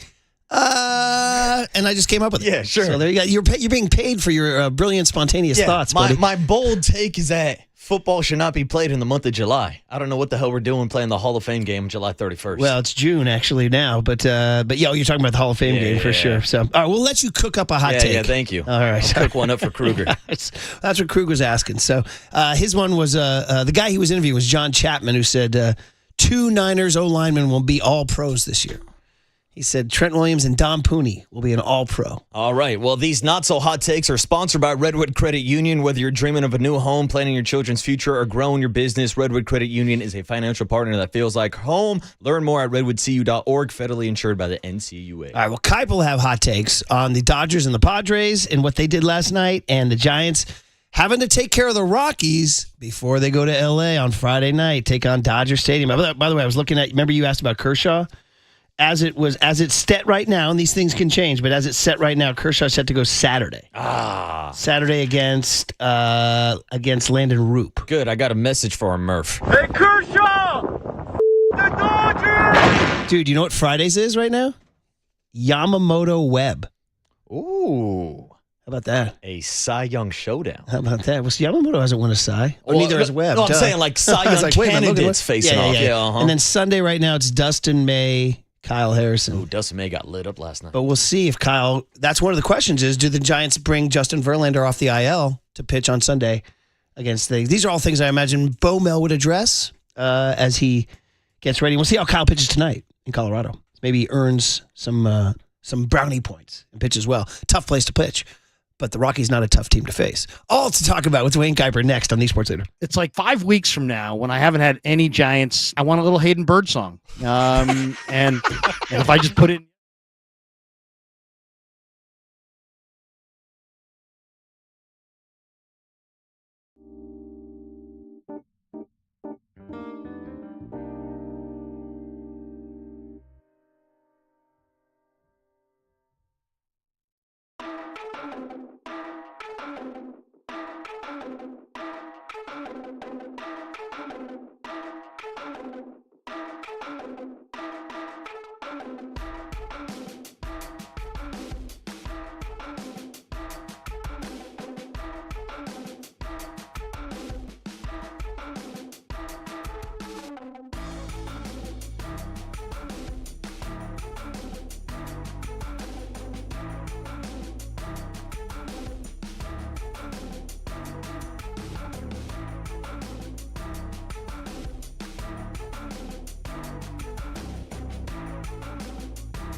There's no question we've got the best in the booth. That's why we all mimic his call. Time for Murph and Marcus to catch up with Kuiper on KNBR 104.5 FM and 680 AM. Alrighty, the Murph and Marcus show is sponsored by Bigelow Tea. Grab a mug and tea proudly. Giants with a relaxing off day after an epic sweep of the Braves, capping a 5-game streak that all started with the Wednesday morning shakeup. We haven't talked to Kuiper since Buster Posey made the big moves and DFA'd Lamont Wade Jr., signed Dom Smith, called up Daniel Jet Johnson from the minors after signing him from Mexico, and DFAing, or I should say reassigning Christian Koss and Sam Huff. So lots of stuff to get to. But first and foremost, good morning, Duane. How are you? Morning, Kuiper. Hey, you know what? Everything's good. I just want to know one thing. Is the clock different in Daly City? 7:33? Not that bad. Yeah. Not that bad. I mean, look, a little birdie told me that, watch the clock, and then you keep talking. Is that true? Yeah, well, that's true. I asked, we got distracted on Niner hot takes at the end of the segment. I know. What is that voice I hear in the background? Marcus? Tony? Curly? No, you know what? Hold on, let me check something. Okay, we're working a bit here. He's got something going on. He put us on hold. There's a riff.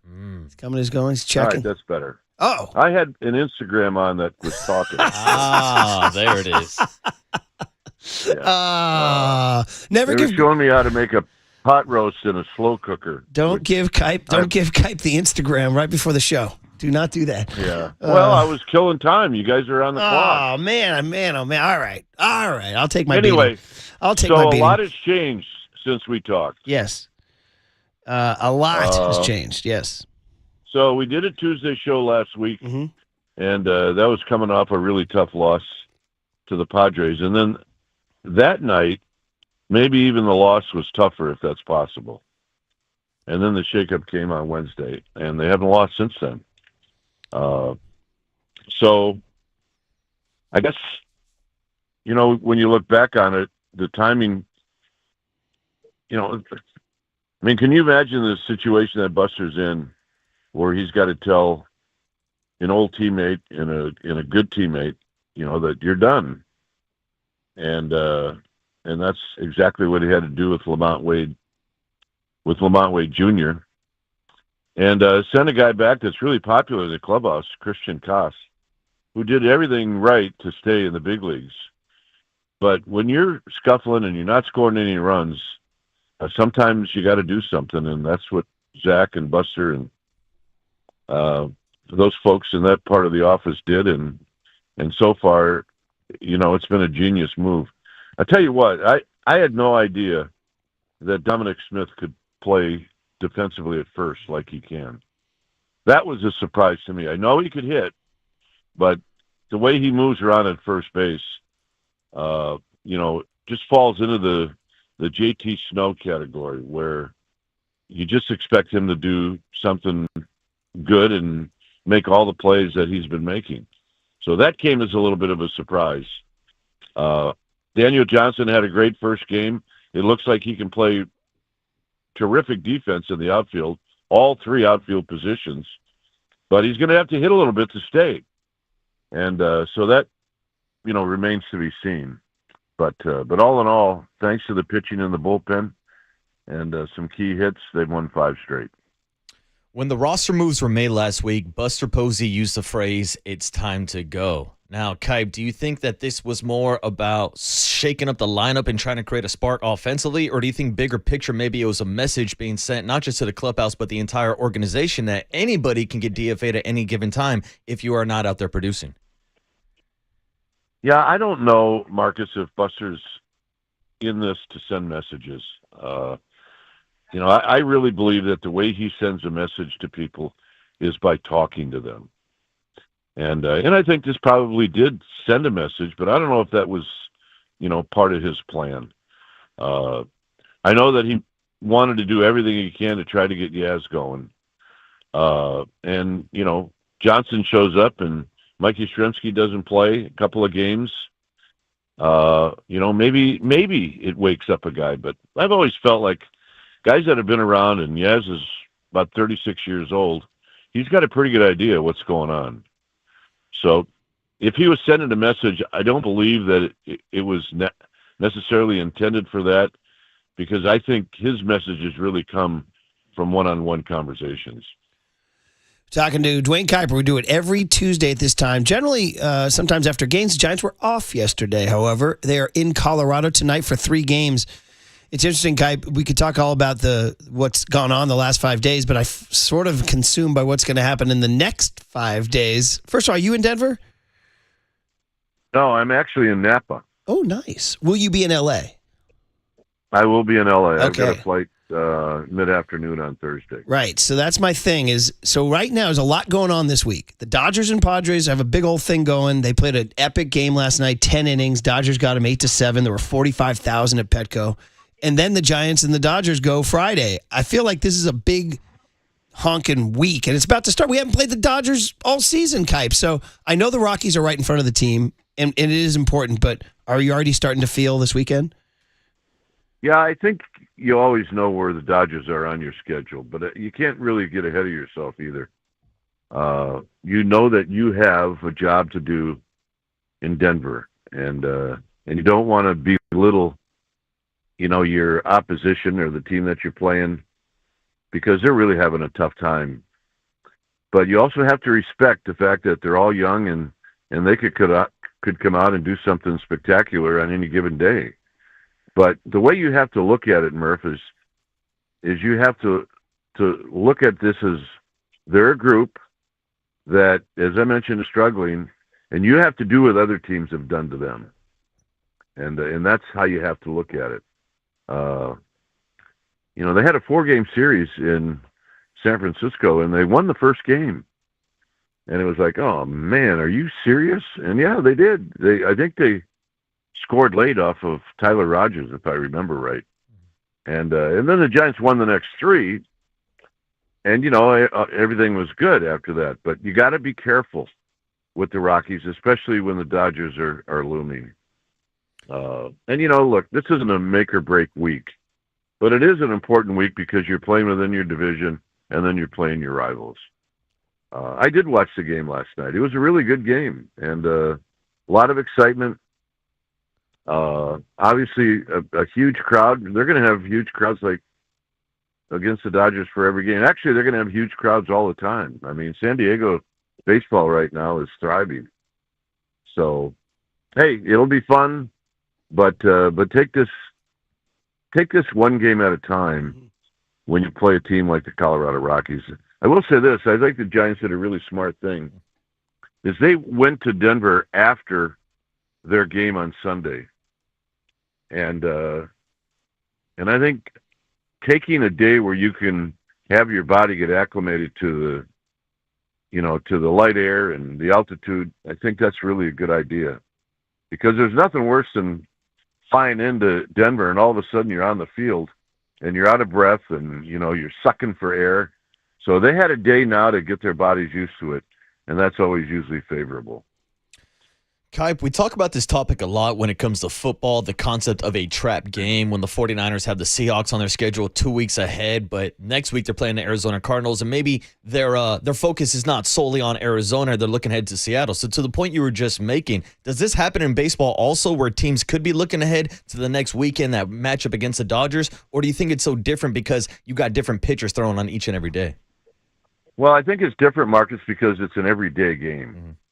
I think if you play once a week, you got a lot of time to think about just one game. I mean, you got a game tonight, and then after it's over with, maybe you celebrate for an hour or two, but, you got to start thinking about the very next day.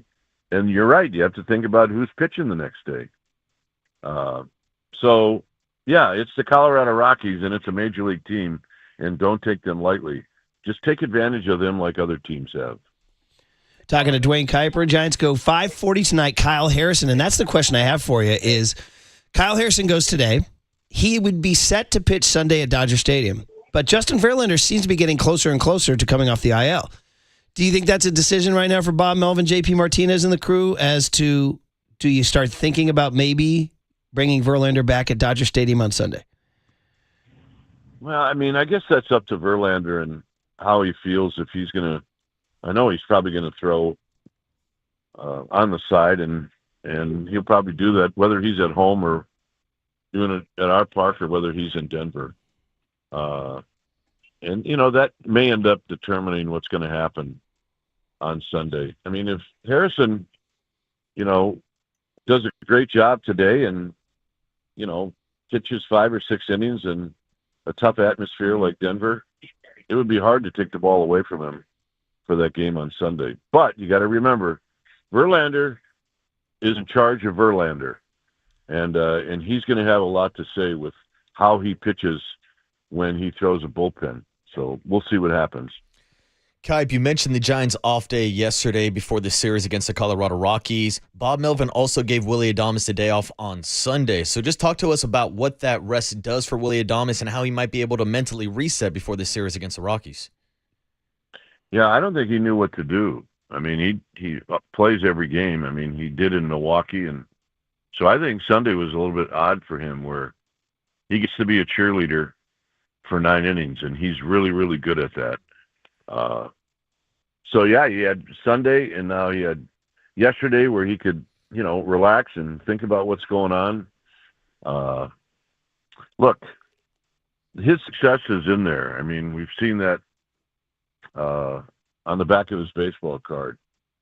It's just he's got to try to figure some things out, and sometimes a couple of days off can relax your brain a little bit, and you can get fresh, and it's a good ballpark to get your swing back. So we'll see what happens. But I will say this about him is, I know that defensive metrics probably are not favorable to Adames, but I thought that he's played pretty well defensively. He had a game in Miami where if he doesn't play well, they don't win defensively. So I don't think what's happened to him offensively, I don't think he's taken that out on the field, which you can't. If you're a middle infielder, if you're an infielder, if you're a defensive player, you cannot take your offense out on the field, and he's not done that. Yeah, I think there was a stat that his last 30 days are better than his first 30 days. So some of those overall metrics have gotten a little bit better. And we will see a refreshed and springy Willy Adames. Hey, any thoughts on this Dodger-Padre thing? The 45,000 last night in San Diego was an epic game. And then Max Muncy, I don't know if he was trying to bait the Padres or he truly believes it. Says, no, we only have one rival, and that rival's the Giants. But the Dodger-Padre thing the last couple of years has gotten very heated, Kuiper.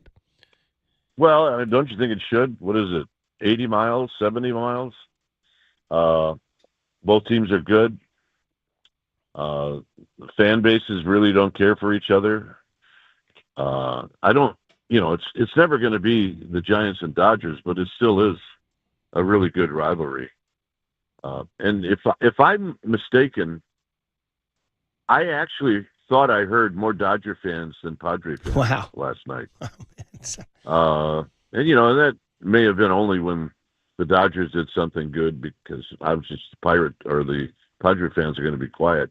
But there were a lot of Dodger people in that park, and we've seen a lot of Dodger people in our park when they come to San Francisco. So Dodger fans are traveling well, and the next 2 games in San Diego, they'll be very, very interesting to watch. I enjoyed watching it last night. It was entertaining. Yeah, it was a big old 3-hour and 13-minute game in the pitch clock era, which is unheard of, right? 45,000 down there. So, well, I fell asleep twice, but that's all right. I mean, all you got to do is turn on your Instagram. It'll wake you up. Kind of the way I roll. Well, I did turn it on afterward, but that's okay. Naps are good, Kuiper. All right, well, listen, Kyle tonight, and then obviously 2 more, and then big ones down there. Are you going to yell at the loud PA guy in Dodger Stadium again? Turn it down! Well, look, it's happening all around. It's happening all around the league. Miami, it was terribly loud. I mean, even our park is getting louder and louder. Yeah. And I'm not sure exactly if this is what the fans want, but there are parks where they don't fill it up with really loud music. San Diego really does a good job overall. Everything that they do entertainment-wise is fantastic. So, yeah, we'll go into Dodger Stadium. It'll be extremely loud, and and I'll be ready to get on the plane to come home on Sunday. But first, Kyle and the Giants and a rested Willie Adames, we think, at 5:40 tonight in Denver. All right, well, enjoy the heck out of Napa. Lucky you. And then we'll look forward to your broadcast on Friday. Yeah, I can't wait to see your new digs.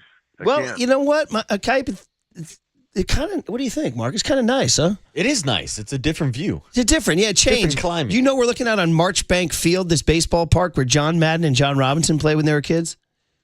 No way. Yeah.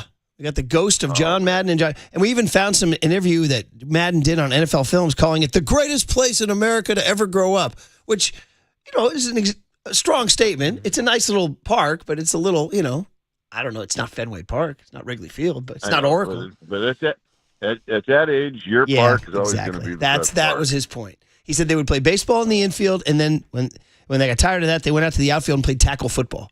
He goes, and so it's the greatest place ever. That's what he said. Yeah.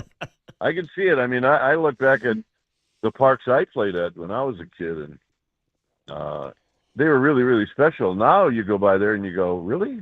How did I think of that? Right. Wow.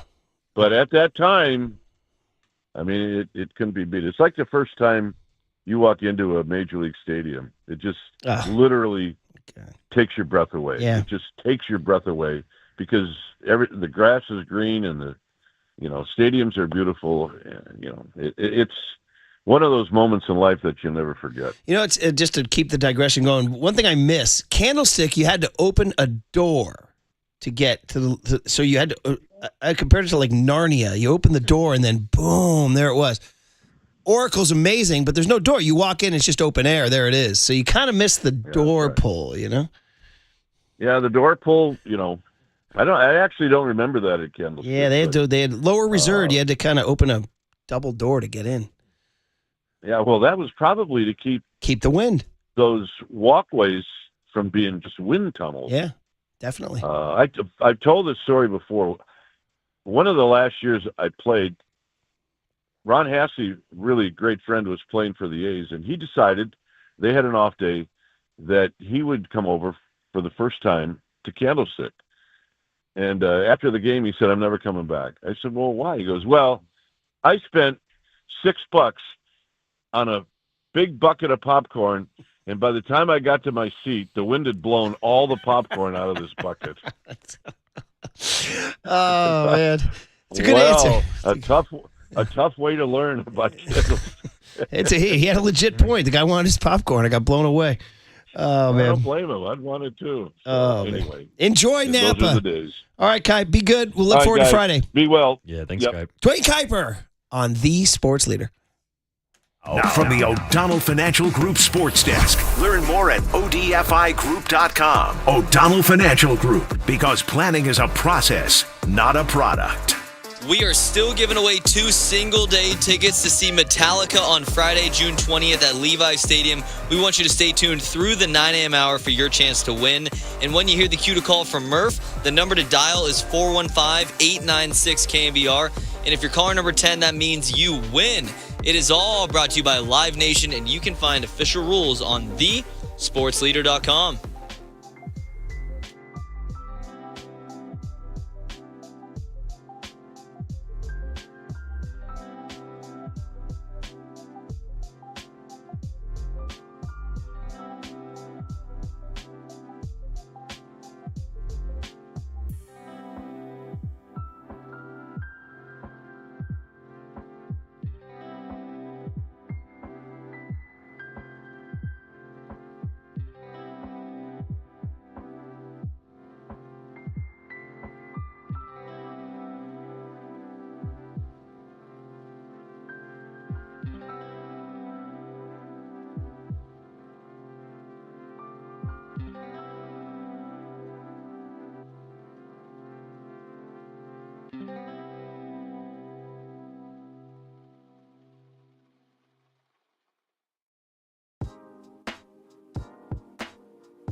This is The Big Hit.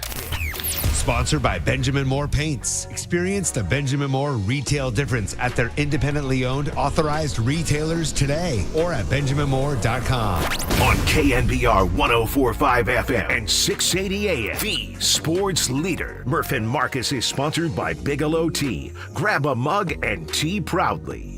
The last few years we played deep into the season, so you kind of need a break. People need a mental break and need to get away. We had too long of a break this year, and so it was appropriate that everybody got back together.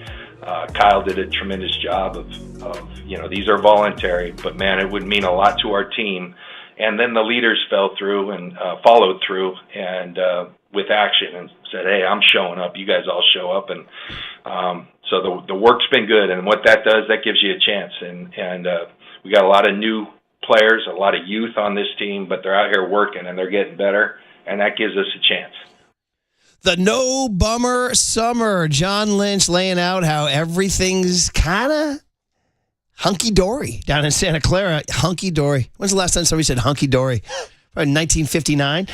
You're listening to KNBR AM and KNBR FM San Francisco, the sports leader, Cumulus Media Station. Welcome to the Big Hit, everybody. We're going to do the Niners. We got some Giants stuff to get to later on. John Morosi is going to join us at 8:50. And Buster Posey went on the Tim Kawakami podcast. Some fun stuff, too. But you can also hear we continuing our morning-long tribute to Sly Stone, the legend, the Bay Area's own, who died at the age of 82 yesterday. Condolences to his family and all the Vallejo people who knew him. But man, oh man, what a groundbreaking, funky R&B legend he was. Sly and the Family Stone changed the game. A band of multiple men and women, black and white, Filipino, didn't matter. He brought them all and everybody jammed, and it was incredible. And undeniably, one of the funkiest dudes of all time. Like Prince, I think Prince called. He's jealous. He's jealous right now, Sly. This is If You Want Me to Stay. Young Tony's enjoying the Spotify. You're enjoying your Sly, aren't you? I popped this on this morning, driving in at like 4 in the morning, and I was bumping. Yeah, this is good. Funky music. Good, Young Tony. And I will stay with this Spotify playlist. I mean, it's sounding so good. It sounded so funky that I almost bypassed you saying hunky-dory to start this segment. Funky-dory? Funky-dory. How's that? It's a funky, hunky-dory big hit. How about all right, that? we'll move on from hunky-dory. It's all good down there in Santa Clara. There's really, I mean, honestly, right now, Brandon Ayuk's injury, which, we don't know the official prognosis of when he'll be back. We presume, missing the first half of the season, probably, something like that? First month, I would assume. Yeah. I heard Kruger say last night, November at the earliest. Of course, that's Krug. Who knows? Krug says things. And then, but who knows? We'll get more on that. But other than that, and then maybe Demarcus Robinson being likely suspended for the first couple games because of the DUI. But man, oh man, they're all there. When Trent Williams shows up, things are going well. Yeah, I would say the only hiccup outside of those injuries and potential suspensions that we kind of went into the summer knowing about would be the Ricky Pearsall hamstring hiccup. Yeah. Like, that's the one thing I'm not saying I'm totally concerned with, but I am looking forward to Ricky getting those reps without BA out there, building that chemistry with Brock Purdy. I would love to see more Ricky Pearsall involved this season because they're going to need him. But something I will be paying attention to here at mandatory minicamps is a guy like Jacob Cowing, who has impressed over the last couple of weeks as well. So to me, one of the big stories for me this summer, as we're not talking about holdouts and bummer summers and contract negotiations, is just the overall depth in the wide receiver room and whether or not the 49ers will go out and maybe pick up one of these veteran free agents that are still on the market, like a Keenan Allen, who has ties, of course, to being a Cal Golden Bear, or even an Amari Cooper. If you can get one of these guys for the cheap on the low, maybe add some depth to your wide receiver room. That's a topic for me this summer. They definitely could use some for sure. I'm just looking at the NFL headlines and things the Niners aren't dealing with in Washington. Terry McLaurin skipping minicamp amid contract frustrations. In Cincinnati, Trey Hendrickson not reporting amid contract standoff. Listen, we've done that song. We've seen that movie. Oh, dude, too many times. Seen that movie too many times. So just a little bit of sound. Brock Purdy spoke last week. Speaking of what Marcus was just talking about, and the depth here. Cut J, Tony, talking about Kittle and CMC and helping out rookies. And he even mentions Demarcus Robinson as a veteran, even though we just talked about the fact helping out these young receivers you just talked about, because some of these guys are going to have to step up. So here's Brock Purdy, Cut J, Tony. Huge. We got some young guys that are definitely going to need to step up and make plays for us, winning man-to-man matchups and play 17 games of good football and getting in and out of cuts and taking care of your body. Like, there's this whole thing that goes with playing in the NFL, and it's not easy. And so to have some vets like JJ, DeMarcus, obviously even Kittle and Christian, like those guys we can all help these young guys, especially in that receiving core, understand what it takes for the long haul and, what it's going to take game one, week one, training camp, all those things. And so obviously anytime you lose guys or it looks different, people will always ask, like, is it going to be the same or how, like, what is it going to look like? That's the challenge that we're going through right now. But I really do believe that we have the right guys and the right rookies and young guys that will make a big leap in the right steps for this team and, for the quarterbacks, and vice versa, man. We're going to continue to grow together. And but it's huge, man, having those guys that could continue to lead and show them the way. So I'm excited for this year. Yeah, he said JJ. It's a guy we just don't talk about, Duane Jennings. Talk about we just assume he's going to be fine. I wonder how big of a step he can take. He is going into last year of his contract, too. And he's still in his 20s, I believe, right? I haven't checked Juwan's age, but... Yeah, I want to say late 20s, probably around 27, 28, maybe going on 29. And look, Duane Jennings had a breakout season last year. Now, if you're a true 49er fan... 27. You've been seeing Duane Jennings move the chains on third and Juwan for a few years now. And he absolutely, to me, is one of the heartbeats of this offense because of what he's able to do for you on third and short, but also on first down when you need him as a blocker. Like no block, no rock. That starts with Duane Jennings. He's a huge part of this offense, and they're going to need him to step up potentially as wide receiver 1 to start the season. He is 28 in July, but still that's relatively... Last year, 77 catches, 975 yards, 6 touchdowns. I mean, this is a guy, 1,000 yards, 25 yards shy of 1,000 yards. He only started 10 games last year. He would have had 1,000 yards too, but he got ejected from that last game of the season, remember? That's right. Yeah, early on, in first quarter, we were looking for the 1,000, weren't we? Yes. Yes. Mm-hmm. Oh, man, oh, man. So but without Pearsall and Ayuk on the field... and not that Pearsall's a veteran. He still needs some tutoring, too. But you got Duane Jennings and Demarcus Robinson, Kittle, and CMC to show these young guys. But you're right, to your point, receiver depth is something to look at. Yeah, and so if we are sitting here on June 10th on an off day after a Giants game, looking for some 49ers bold takes like our guy Larry Krueger was spitting last night on Niners Nightly, how about this for a bold take? Ricky Pearsall will lead the 49ers in receiving yards in 2025/2026. Well, I like it.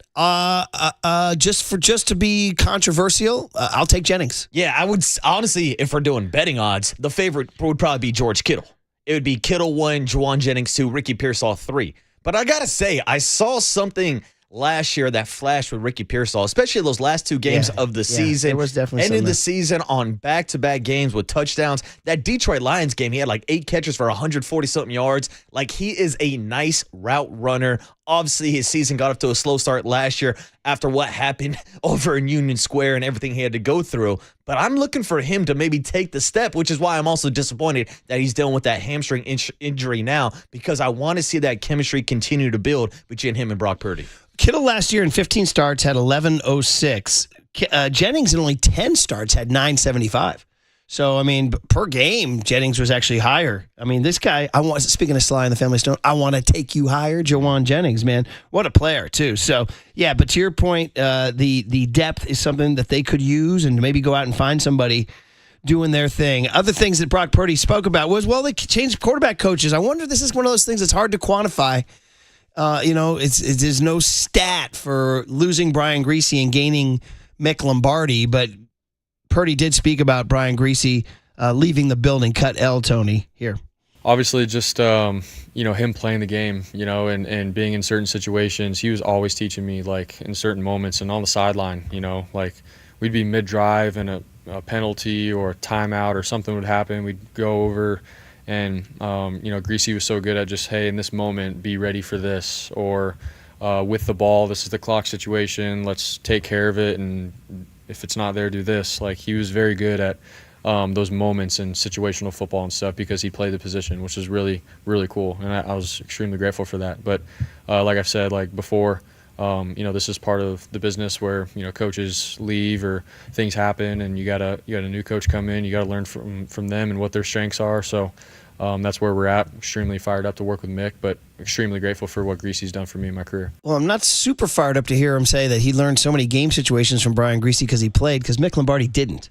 Yeah. So I wonder what kind of role that will play. 808 KNBR, Brock Purdy's a Brian Greasy system quarterback. The system is gone. The system is gone. I mean, it's going to be interesting. Again, this is something hard to quantify. The coaching, the developing of a player. I mean, Brock Purdy's got a lot of developing to do still. Absolutely. Got a ton of developing to do. He just turned 26 this past December. This is still a young quarterback who's going to continue to develop. And so when you take away his quarterback coach, there does have to be some concern. Now, most people would say, well, he still has Kyle Shanahan and the Kyle Shanahan system. But we did see Kyle kind of branch away from his system last year, or maybe try to tweak it and upgrade it. The 49ers played a lot more offensive sets out of the shotgun formation, a lot more dropbacks for Brock Purdy. So it's going to be intriguing to me see if Kyle gets back to his bread and butter this offseason and maybe get back to the style that we saw the 49ers have so much success the first couple years of Brock Purdy, or back when people were calling Jimmy Garoppolo a system quarterback. But I guess maybe that's the question, as we were just talking about the overall wide receiver depth. Do they still have the pieces for that system? Because Deebo Samuel, who was a tone setter for this offense, is now out playing over in Washington, D.C. with the Commanders. Yeah, very much so. But I looked at Brock's only started 36 games. 36 games. I'm looking at guys who've been out like Aaron Rodgers, 241. You know what I mean? Guys like that. Matt Stafford, 222.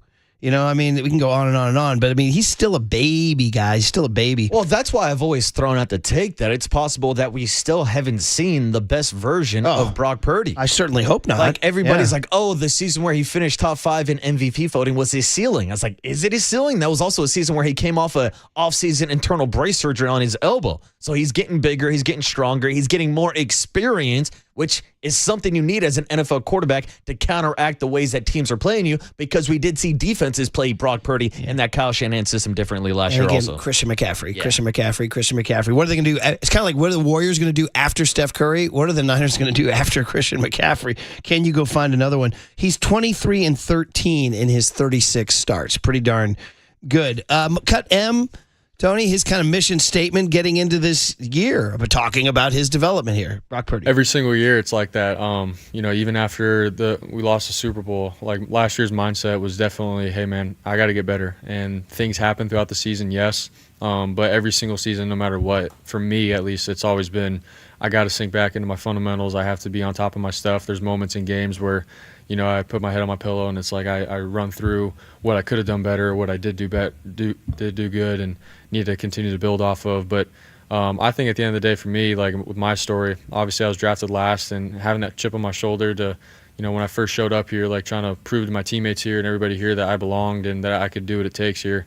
And from that moment, like I feel like I proved to myself that I could play here.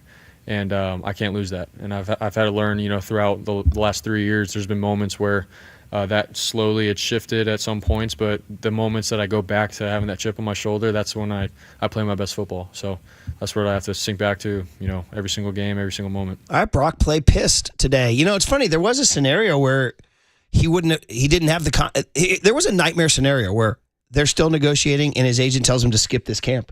That was on the table. Yeah. Then we're breaking down footage of Mac Jones throwing interceptions. Hey, man, we have Mac Jones sound if you need it. You want to start counting Mac Jones' interceptions I was going to say, I just reminded myself that people are going to be on social media today counting interceptions at mandatory minicamp. I just want to get a little Mac Jones sound. Have we played any Mac Jones the Niner here? Mac Jones on why Kyle's system is so friendly to quarterbacks. Cut R. Welcome, Matt Jones, to the Murph and Marcus morning mashup. Here he is. That's definitely a loaded question. I think they do a great job explaining what the expectation of each play is and why they're doing a certain play. And there's nothing left up to doubt, if that makes sense. And everything's based on timing and rhythm and also playing off structure. So it has all three elements of quarterback play. It's really interesting to watch it and see how they see the game because it is the correct way to see it. And as you can tell, the quarterback play is very efficient. He said the timing and structure. He must be a Blink-182 guy. Right, and Murph, there's a lot of timing and structure on the Murph and Marcus morning show. And you said, Mac Jones, welcome to the mashup. Mac Jones.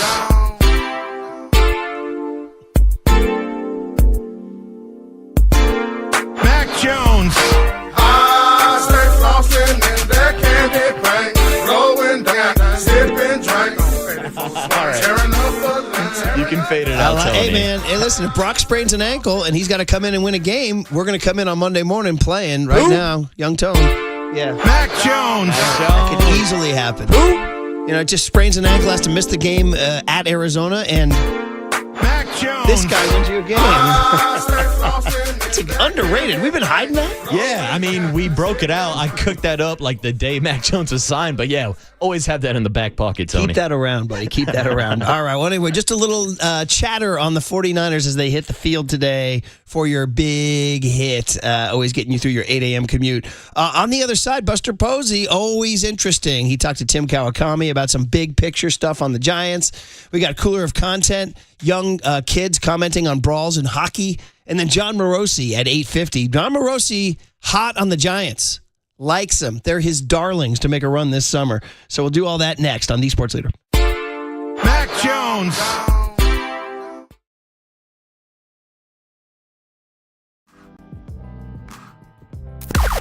Now, from the O'Donnell Financial Group Sports Desk. Learn more at odfigroup.com. O'Donnell Financial Group, because planning is a process, not a product. We are still giving away 2 single-day tickets to go see Metallica on Friday, June 20th at Levi's Stadium, where Mac Jones plays his ball, or where he will play his ball, I should say. Stay tuned through the 9 a.m. hour for your chance to win.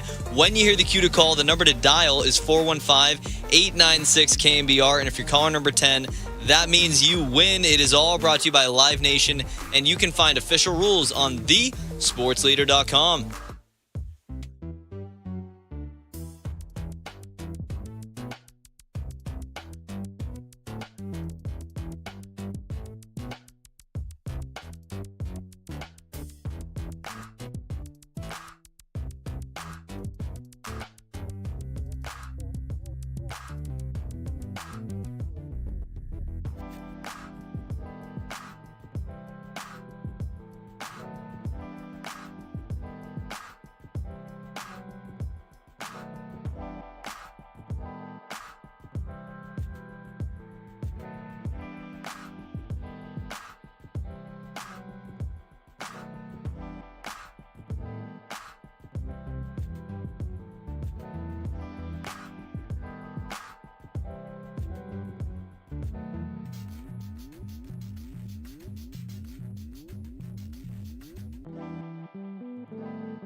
And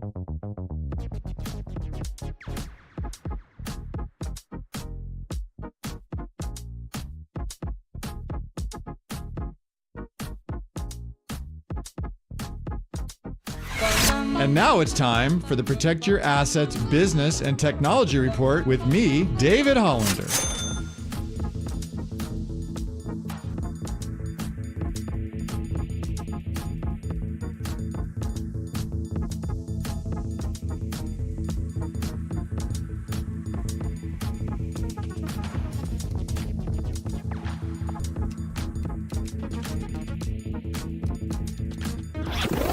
This has been the Protect Your Assets Business and Technology Report with me, David Hollander. What's going to happen to the stock market in 2025, and how will those ups and downs impact your savings and your retirement income? Let's talk about it. Join me this Saturday from 8 to 9 a.m. for my show, Protect Your Assets, or call 1-866-PROTECT.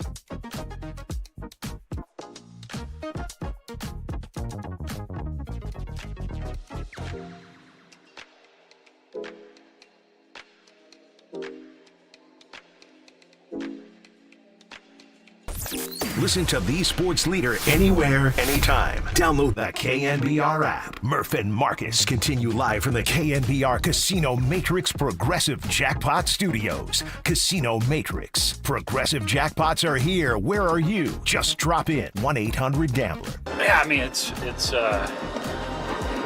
time to go. I mean, I think we all believe that we're better than what we've been with the bats the last 2.5, 3 weeks, and it's time to go.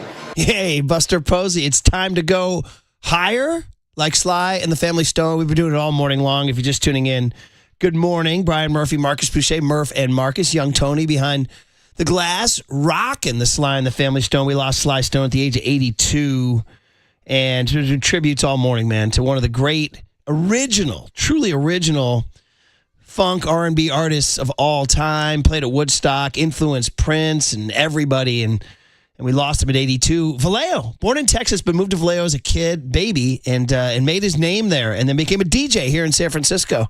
KSOL and KDIA and KYA, whatever, just amazing career. Lived in San Francisco for a long, long, long time, and we miss him, and condolences to his family or any of his friends out in Vallejo. But man, oh man, it's good to hear these tunes. Yeah, and Murph, you were saying that the Giants were actually climbing higher in the rankings this morning as the Padres lost to the Dodgers last night, which means that the Giants are higher up in the NL West, currently in that 2 seed. I want to take you higher. I am taking you higher. Giants are second place in the NL West and tied for the number 1 wild card spot with the Phillies. It's nice when you don't play a game, but somehow you find your way crawling up those standings. Turn this up right now, by the way. Always nice. Sorry, man. Almost as nice as these rejoins. The jam is going. I mean, what are we going to do? You hear that harmonica? What are we going to do here? And he just had them all. He just went out. His brother was in the band, Larry Graham, who was a legend too. Listen, these guys. Can't believe he used to go on the Ed Sullivan Show. Ed Sullivan was the ultimate symbol of white conservative America. And he's like, ladies and gentlemen, Sly and the Family Stone. And he turns and throws it to Sly and the Stone. And he's there in those fur mucklucks or whatever he's wearing with the open shirt open, flashing the sexy chest. Just doing his thing. That appearance might have led to Overnight Dave getting the Sly album. Yeah. Where he got chastised by his parents for having it. That's right. So this is Midwestern Dave. Young John, this is even a little bit before your boy Murph's time here. So I had to kind of learn. Yes. All right. See this is like all this. I was born in 67. He did all this stuff in 68, 69, 70, 71. Was Big Bro. Was his peak. Big Bro down with Sly? I was going to say, this sounds like his wheelhouse. Definitely. This is the music that came pouring out of Big Bro's room. And why I am such a big fan of the funk and R&B scene. So there you go, man. In fact, last night I was jamming a tune called Oh Honey by Delegation. Oh, one of my favorites. Yes. Oh, dude, that's on my classic playlist. Look at you, buddy. One of my favorite jams. It just hit last night so hard. It hit so hard. Dun, dun. You know, I was doing a little bonus. I didn't know until last night Delegation is actually British. Wow, are they really? I had no idea that I was 8 years old. The UK could be that. Oh, yeah. They were heavily influenced by like the Philly sound. Yeah, after this little 30-minute syntho. Oh, let this You're going to play, hear Tony. it kick in right now. Oh, yeah, uh-huh. Yeah, little. Oh, this sounds Oh, good. yeah. This is better than talking about Buster Posey and the Giants. You I'll tell threw you this this on just randomly yesterday? No, I was on a station that was just sort of playing eclectic stuff. And this one cropped up, and I got into a mood, man. Here we go. Drop it, Tony. Drop it right here. Turn it up. See, Sly's smiling somewhere right now. Ready? Yeah. Sly's smiling somewhere. You feeling this, Tony? Dude, my goodness. Baby making music. Tony, vibes. Baby making music. Wait. There it is. How about Marcus knowing it? Oh, honey. The fact that these guys are from the UK blew my mind. They were like, we want to be American so bad. We're going to make this American music here. So, all right, thank you for that very much. We could do R&B rejoins all day. Keep it all going. right, Buster Posey went on Tim Kawakami's podcast, and he comes on with us too. But anytime, different podcasts, different interviews produce different things. And Marcus, your comment or your kind of controlling theme this summer is, what are you going to do with the surplus of pitching given that you need a bat? What are you going to do with all these arms? These Yeah. arms can't stay here. So TK asked him about the surplus of pitching, and does it mean a trade? They are. Yeah, I mean, we're talking with the group about different scenarios, and so much of this, Tim, that I've learned just in a short period of time is you spend a lot of time in the think tank and having conversations, but understanding that 99% of those conversations are somewhat irrelevant, but you still have to do the exercise because you want to be prepared if an opportunity does present itself and feel like you're in a place that you can make a sound decision on. So yeah, there's conversations going on daily. Okay, so you totally avoid. What the hell's going on in the background? What the hell is going on in the background? What is Buster bumping? Talking with the group about It sounds like a little different some scenarios and like so country much western. Was that Buster I've just learned blasting? Are they in at a the short park? period of Sounds like time. he's doing like some Tai Chi up at Franklin Square or something. Washington Square. Washington Square. Yeah, My yeah. apologies. That's all right. Ben Franklin will get a square next. Yeah, sure. Dude, wow, that was odd. Is he like a parent-teacher, or is there something going on with school or some music going on? Maybe at a mall? Is he in yoga class? Well, like 209 just texts in, hearing that right now, says Zach Wheeler is greater than Carlos Beltran. And that's what we're talking about here, is that kind of trade, where you trade a young prospect like Zach Wheeler for a veteran bat like Carlos Beltran. Meanwhile, Zach Wheeler having a great career. Has he won a Cy or just finished second a bunch? I want to say he won one last year. I can look that up real quick for you. I mean, he's in the consideration over the last 3-4 years as one of the best pitchers in baseball. And I continue to say, even though people probably think I'm crazy, I continue to say, like, at the time, you got to do it. You can't let history, deter you. They went for it. They're coming off the 2010 World Series. No, he's never won a Cy. Was second in the Cy Young voting last season. He did lead the NL in strikeouts, but he's had an incredible career. 2-time All-Star, you name it, on and on. 108 wins, 3.32 ERA, 1,700 strikeouts. I mean, he's been fantastic. But Buster defended it. Here's the quote on the. You got it right here about the liking the trade. I love the Wheeler trade. I mean, I just think it was such a bold move by Sabes. Bringing in Carlos Beltran, one of the great hitters in the game. And it was just a signal to the group that he felt like we were in a position to go out and win again. And I don't look at that as a negative, because again, it was the leader of our operation saying, I believe in you guys. And, Wheeler is one of the best pitchers in the game, but it'd be nice if we had a crystal ball and could say that was. You don't know. Nobody knows. And it took them a while, too. Anybody that says they know, it's always easy to look back on these things years down the road and then overanalyze them. So maybe that gives you a little clue into Buster's mindset.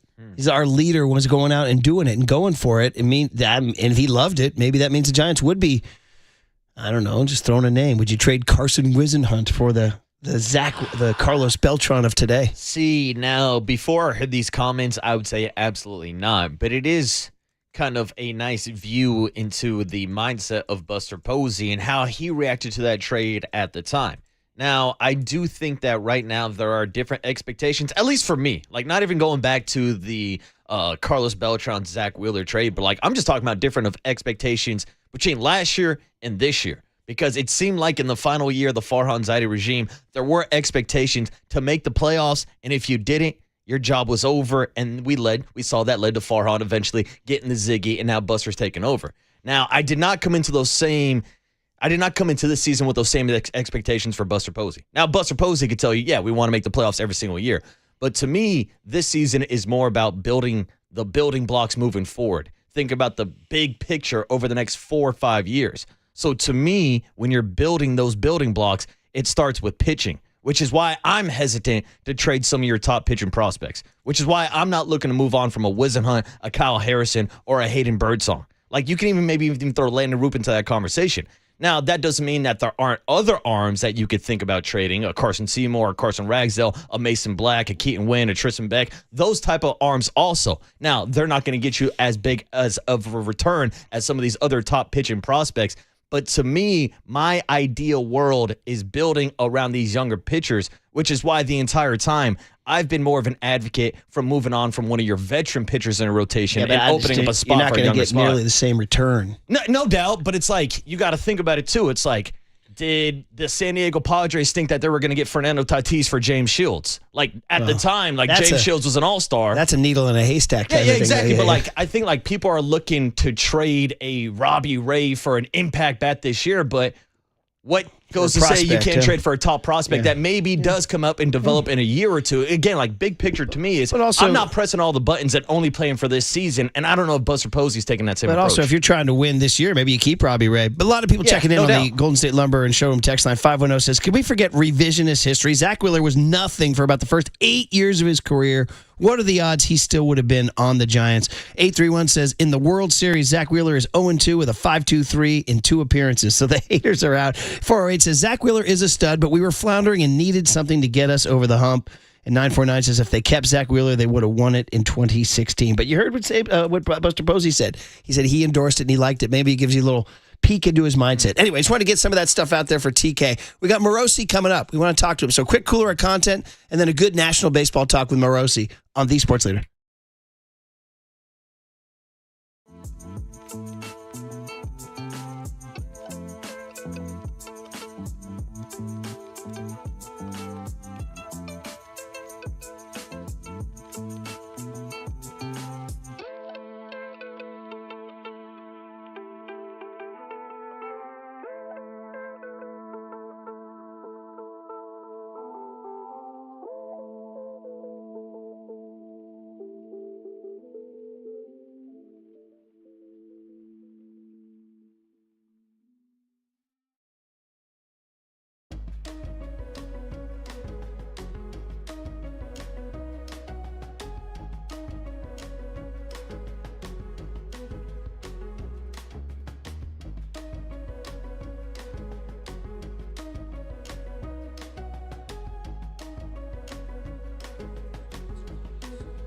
All right, let's talk about my friends at Raven Law. This stuff happens, man. People get into car accidents. It happens.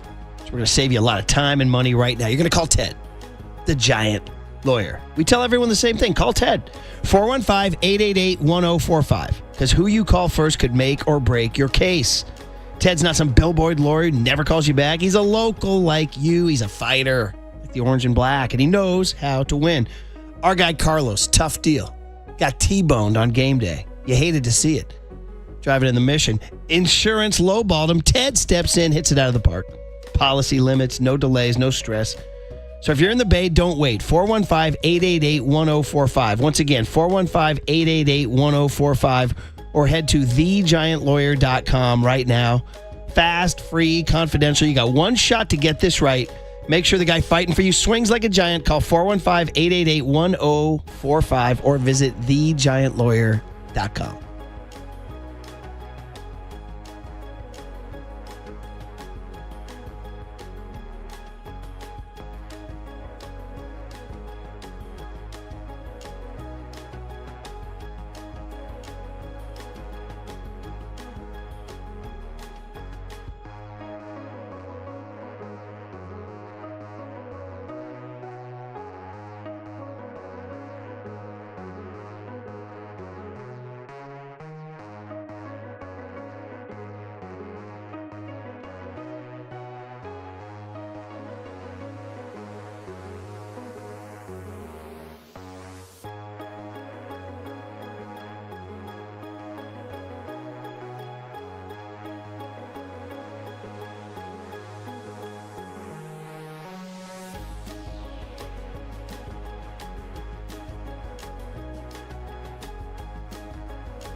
All right, everyone, chill. This is the cooler He's bitten a cooler of content.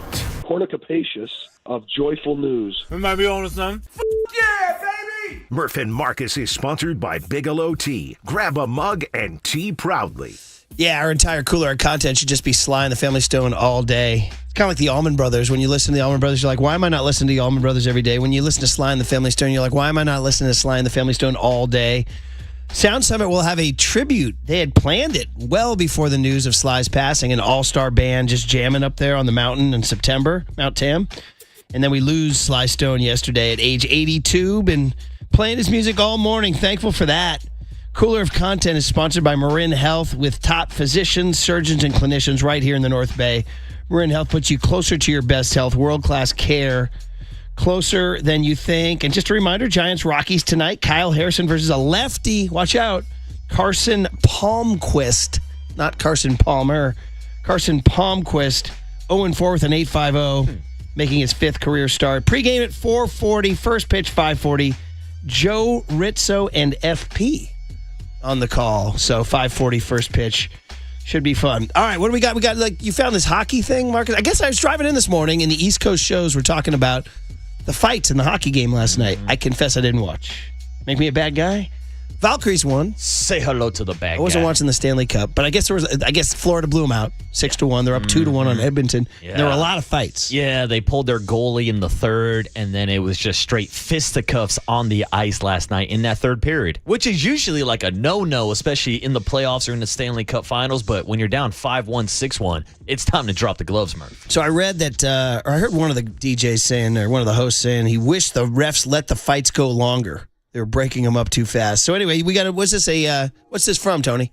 What is this from? You tell me. I think Marcus sent this over. Yeah, so I sent it over. I actually heard it driving in this morning. Now, this is a Florida Panther fan, a young girl, who gave her thoughts about the fights last night and maybe the highlights of Game 2. Okay, peel back the curtain a little bit. We interviewed 9-year-old Sophia here before the game, and I asked her what her favorite part of Florida Panthers games are. Sophia, what is your favorite part of Panthers game? The fighting. The fighting. Okay, so now I have to ask you, now that it has become the big story from this game, what did you think about the fighting, especially in that third period? It was really good, and I really liked how they punched each other a lot. Now, did you feel like the Panthers won the fight in addition to the game? Yeah, probably, yeah. So do you want to be our Local 10 fighting hockey expert? Yes. So Local 10 news in Florida. Dude, that says something about the human beast. Absolutely. She's a 9-year-old girl. She's been unaffected by the world. Her base instinct was, I want to see these fights. I want more violence, Murph.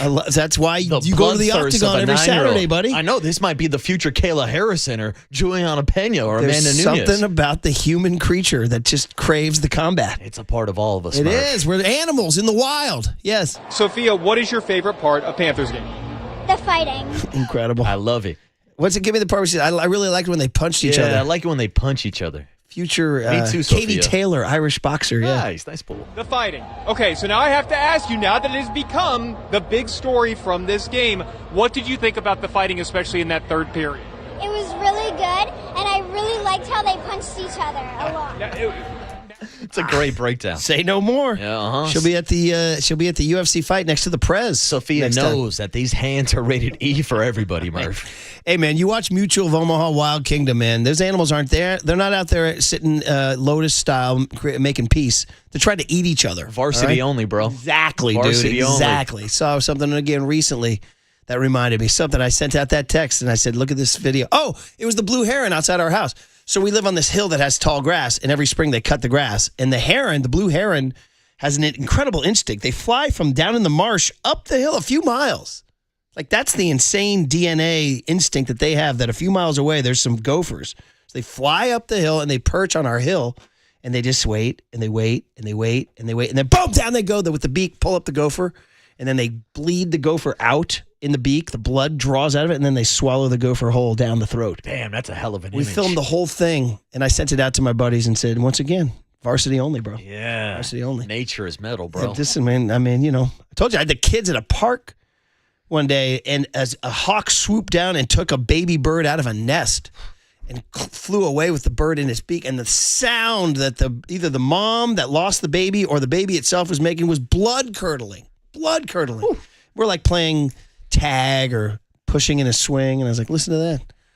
Nature. Damn. Varsity only, it's man. It's a dog-eat-dog world. In the world of Nate Diaz, it's killed or be killed. And that gal, I like it when they start throwing punches. I like it when they punch each other. All right. So me too, Sophia. Me what too. What else we got here in the cooler, Young Tone? What's next? There was a really cool clip. They had the umpire cam last night, Dodgers-Padres, and then Machado got into it with the ump. So I wanted to play this for you. We got the audio as well, Murph. All right, let's hear it. Oh, so the viewer, the YouTube, Twitch, and Twitter people get the visual, the audio for the audio people. Out of the hand, it's pretty much a ball. Ends up off. Man.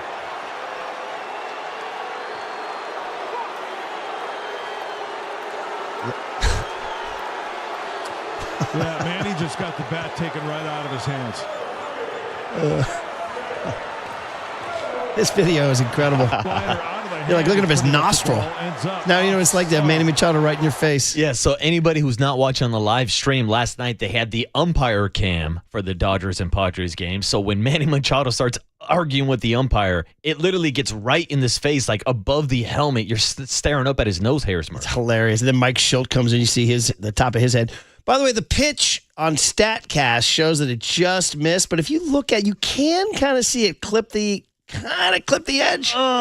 Close it's enough. It's a pitcher strike. Close enough to swing, close enough to call. Now, I understand Manny Machado's frustration. It was a backdoor slider. Catcher lines up inside, so the pitcher missed his spot, so Manny felt like the pitcher was being rewarded despite the fact he missed his spot. Could have been a ball. They called it a strike, and Manny got tossed. Yeah, man. That's pretty good stuff, that ump cam. All right, then finally, last night, Anaheim, Angels, A's.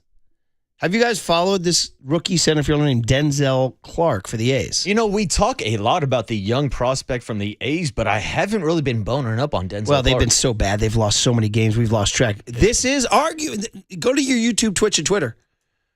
And then you're going to hear Jenny Kavanaugh and Dallas Braden on the call. Is this the best catch in the history of baseball? It's up there. Take a watch. And this one to center field. Denzel Clark on the move back after he stepped towards the plate and makes another catch. Oh, my God. Back-to-back weeks where he wins the electric play of the week, and he's already on the leaderboard for this week. You go ahead and book it. I've heard the list. I've seen the list of the greatest catches you're ever going to see in your life. If you don't have room for this one on your list, we're watching two different sports. I mean, Denzel Clark climbs the ladder and then hangs out. You want to talk about playing above the rim, folks. That's this incredible. Ball is out of the ballpark by 5-6 feet. And Denzel says, nay, nay. Give me that back. There are so many aspects to this, Marcus. It's the hand-eye or just the athleticism to be able to know where to put his foot as he leaps up. But there's other things going on, too. The right hand pushing himself up as he grabs it with the left. And then the most underrated thing is the body balance and strength to not fall over. Yeah. To maintain the balance and stay on this side of the fence is insane. It's like a pommel horse. And to be able to go out and snag that baseball with his backhand as an outfielder, too. By the way, I just looked him up. Guy's Canadian. He's from Toronto. Guy's Canadian. 25-year-old kid, Denzel Clark out of Toronto. He's just a baby. He's only been in the bigs for a little bit. But he has one of the greatest catches you'll ever see. Yeah, I'm not ready to say it's the greatest catch in baseball history. Like to reserve that spot for, Willie Mays making the basket catch in the World Series. So I think when you add context, I don't think it's the greatest of all time, but it's definitely the best catch I've seen this year. And hell, put it into the highlight tapes next to Torrey Hunter and Ken Griffey and all those guys who used to go out there and rob balls too. Man, oh man. All right, guys. Well, there you go. Some fun, cooler content. John, we got the Max Muncy one just to get us going here. Last one. John Morosi is going to join us on the other side, but let's prime the pump. Max Muncy, Dodgers-Padres, 45,000, people screaming, Machado angry, the whole deal. And so they said to Max Muncy, are the Padres your new rival? He says this on the Foul Territory podcast. This is Muncy. The Padres bring everything that is in a rivalry, but you only have one rival. I don't like when people say you have rivals. I just think if you have a rival, it's your counterpart, and that's always going to be the Giants for the Dodgers, at least, and it's always going to be the Red Sox for the Yankees. People always made the argument that the Astros and Yankees had a good rivalry going, and it's like that's true, but you only have one rival. And so for me, like I said, the Padres bring everything that a rivalry brings. For me, your rival is just one team. You don't have multiple teams as your rival. Okay, he laid down the law. We had a discussion about that earlier in the 6 a.m. hour. We'll ask John Morosi the national view. Have the Padres passed the Giants on the Dodger rivalry list? And talk about the Giants with the national view from MLB Network's John Morosi next on the Sports Leader.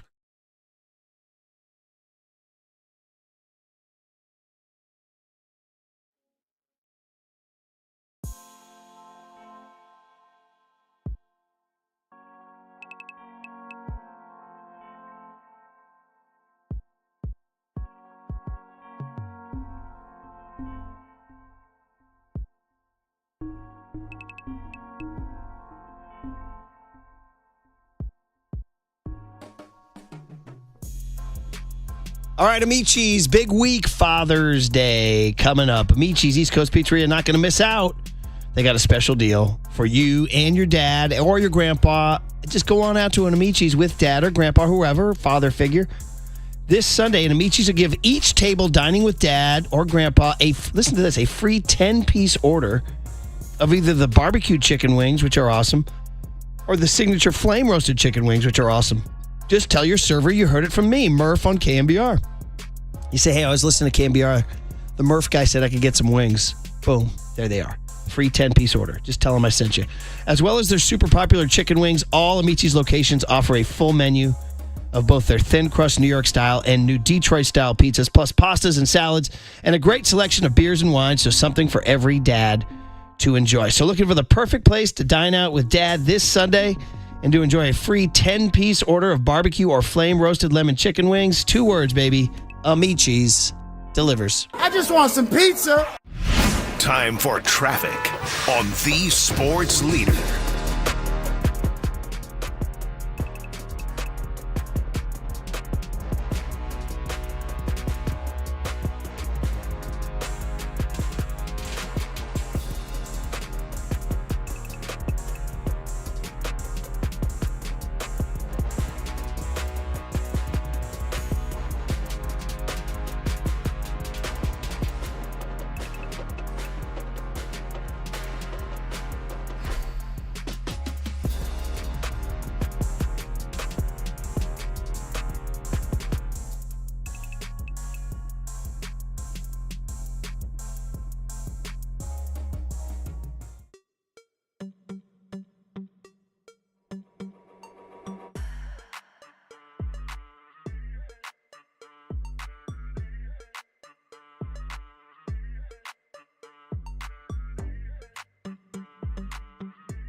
Now back to Murph and Marcus on the Sports Leader and streaming live on KNBR.com and the KNBR app. Sponsored by Bigelow Tea. Grab a mug and T proudly. Bobby Ray, the former Cy Young Award winner. Look at those numbers. And Lauren, the thing that stands out to me is that what we just saw in that highlight a second ago, a swing and miss fastball. He throws that four-seamer more than 50% of the time, and the batting average against that four-seamer is under 200. The slider, the changeup, the knuckle curve are all in play. Again, he throws that changeup a bit more now than he has in recent years, but I go back to this. When you can locate a swing and miss fastball more than 50% of the time among all your pitches, Lauren, it's conducive to a lot of success. It's a great ballpark to pitch in, and we also saw that Justin Verlander on the IL. He is expected to come back, obviously, at some point in time during the course of the year. I like the Giants' chances to make the playoffs with this starting rotation. Always good to get national love. That was John Morosi from MLB Network, who we have on the UMA guest line right now. Our Sly and the Family Stone rejoins continue paying tribute to the Bay Area's own Sly Stone, which we'll do all morning long. But, John, welcome back to San Francisco radio. Brian Murphy and Marcus Boucher here on KNBR, the Giants flagship. How you doing, John? Hey, morning, John. Thank you so much, Brian and Marcus.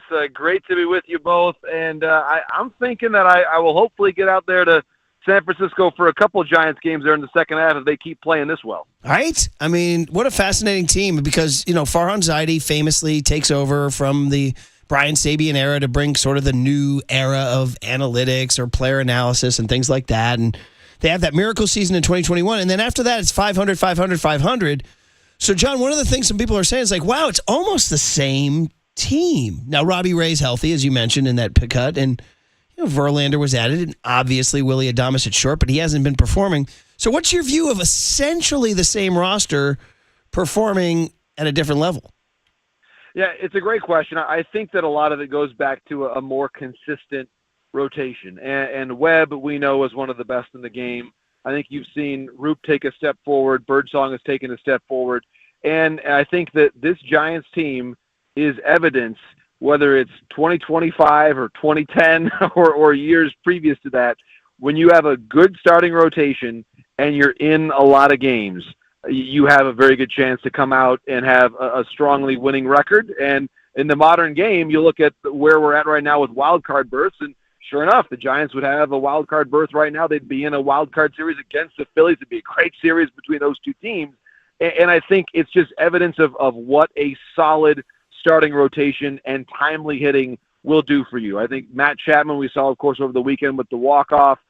He has been someone that they can rely on for late inning dramatics. And Ramos has taken, I think, another step. He's been even more consistent this year than he was last year. And one of my favorite players to talk about, who has had, I believe, a very underrated, excellent major league career, that's Wilmer Flores. Wilmer Flores with men in scoring position, I love it because, for me, Brian and Marcus, he is a very powerful counter argument to the notion that all at-bats are the same or that RBIs are a function of luck. They are not. He is really adept at driving in runs. He takes different at-bats with men in scoring position, and I really think that he has been one of the more underappreciated, crucial members of this Giants team in 2025. John, getting back into the rotation, we heard your comments about Robbie Ray and the way he's throwing the ball right now. Is it possible that you can make the argument that Logan Webb and Robbie Ray are the best 1-2 combination in baseball right now? You certainly can, and there are some good arguments, I suppose, over here in the American League that the Tigers have a really deep rotation as well. But I think when you talk about the pure stuff and the ability to go deep into games and also to get outs in different ways. With Webb, we know what a great ground ball artist he is, and Ray has a swing and miss fastball. You got one lefty, one righty. It's a really nice compliment. And when you look around, let's just talk about the National League for a minute and the National League West.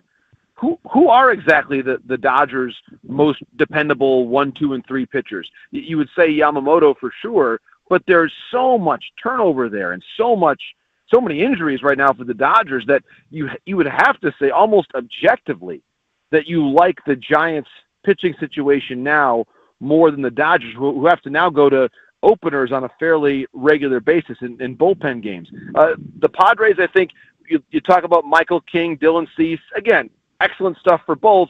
The Cubs have had some rather unheralded guys come up and pitch really well for them, but I would agree there's not really a team in the Central that I perceive as having a better 1-2. You might argue in Philly, Zach Wheeler, as we know, is very elite, and when Ranger Suarez is going, similar conversation. But I think as I'm just mentally going through this question, there is not a team, I believe, with a better 1-2 than what the Giants have right now with Webb and Ray. It's pretty exciting, too. John Morosi is the voice you hear, MLB Network, as the Giants are 10 games over 500.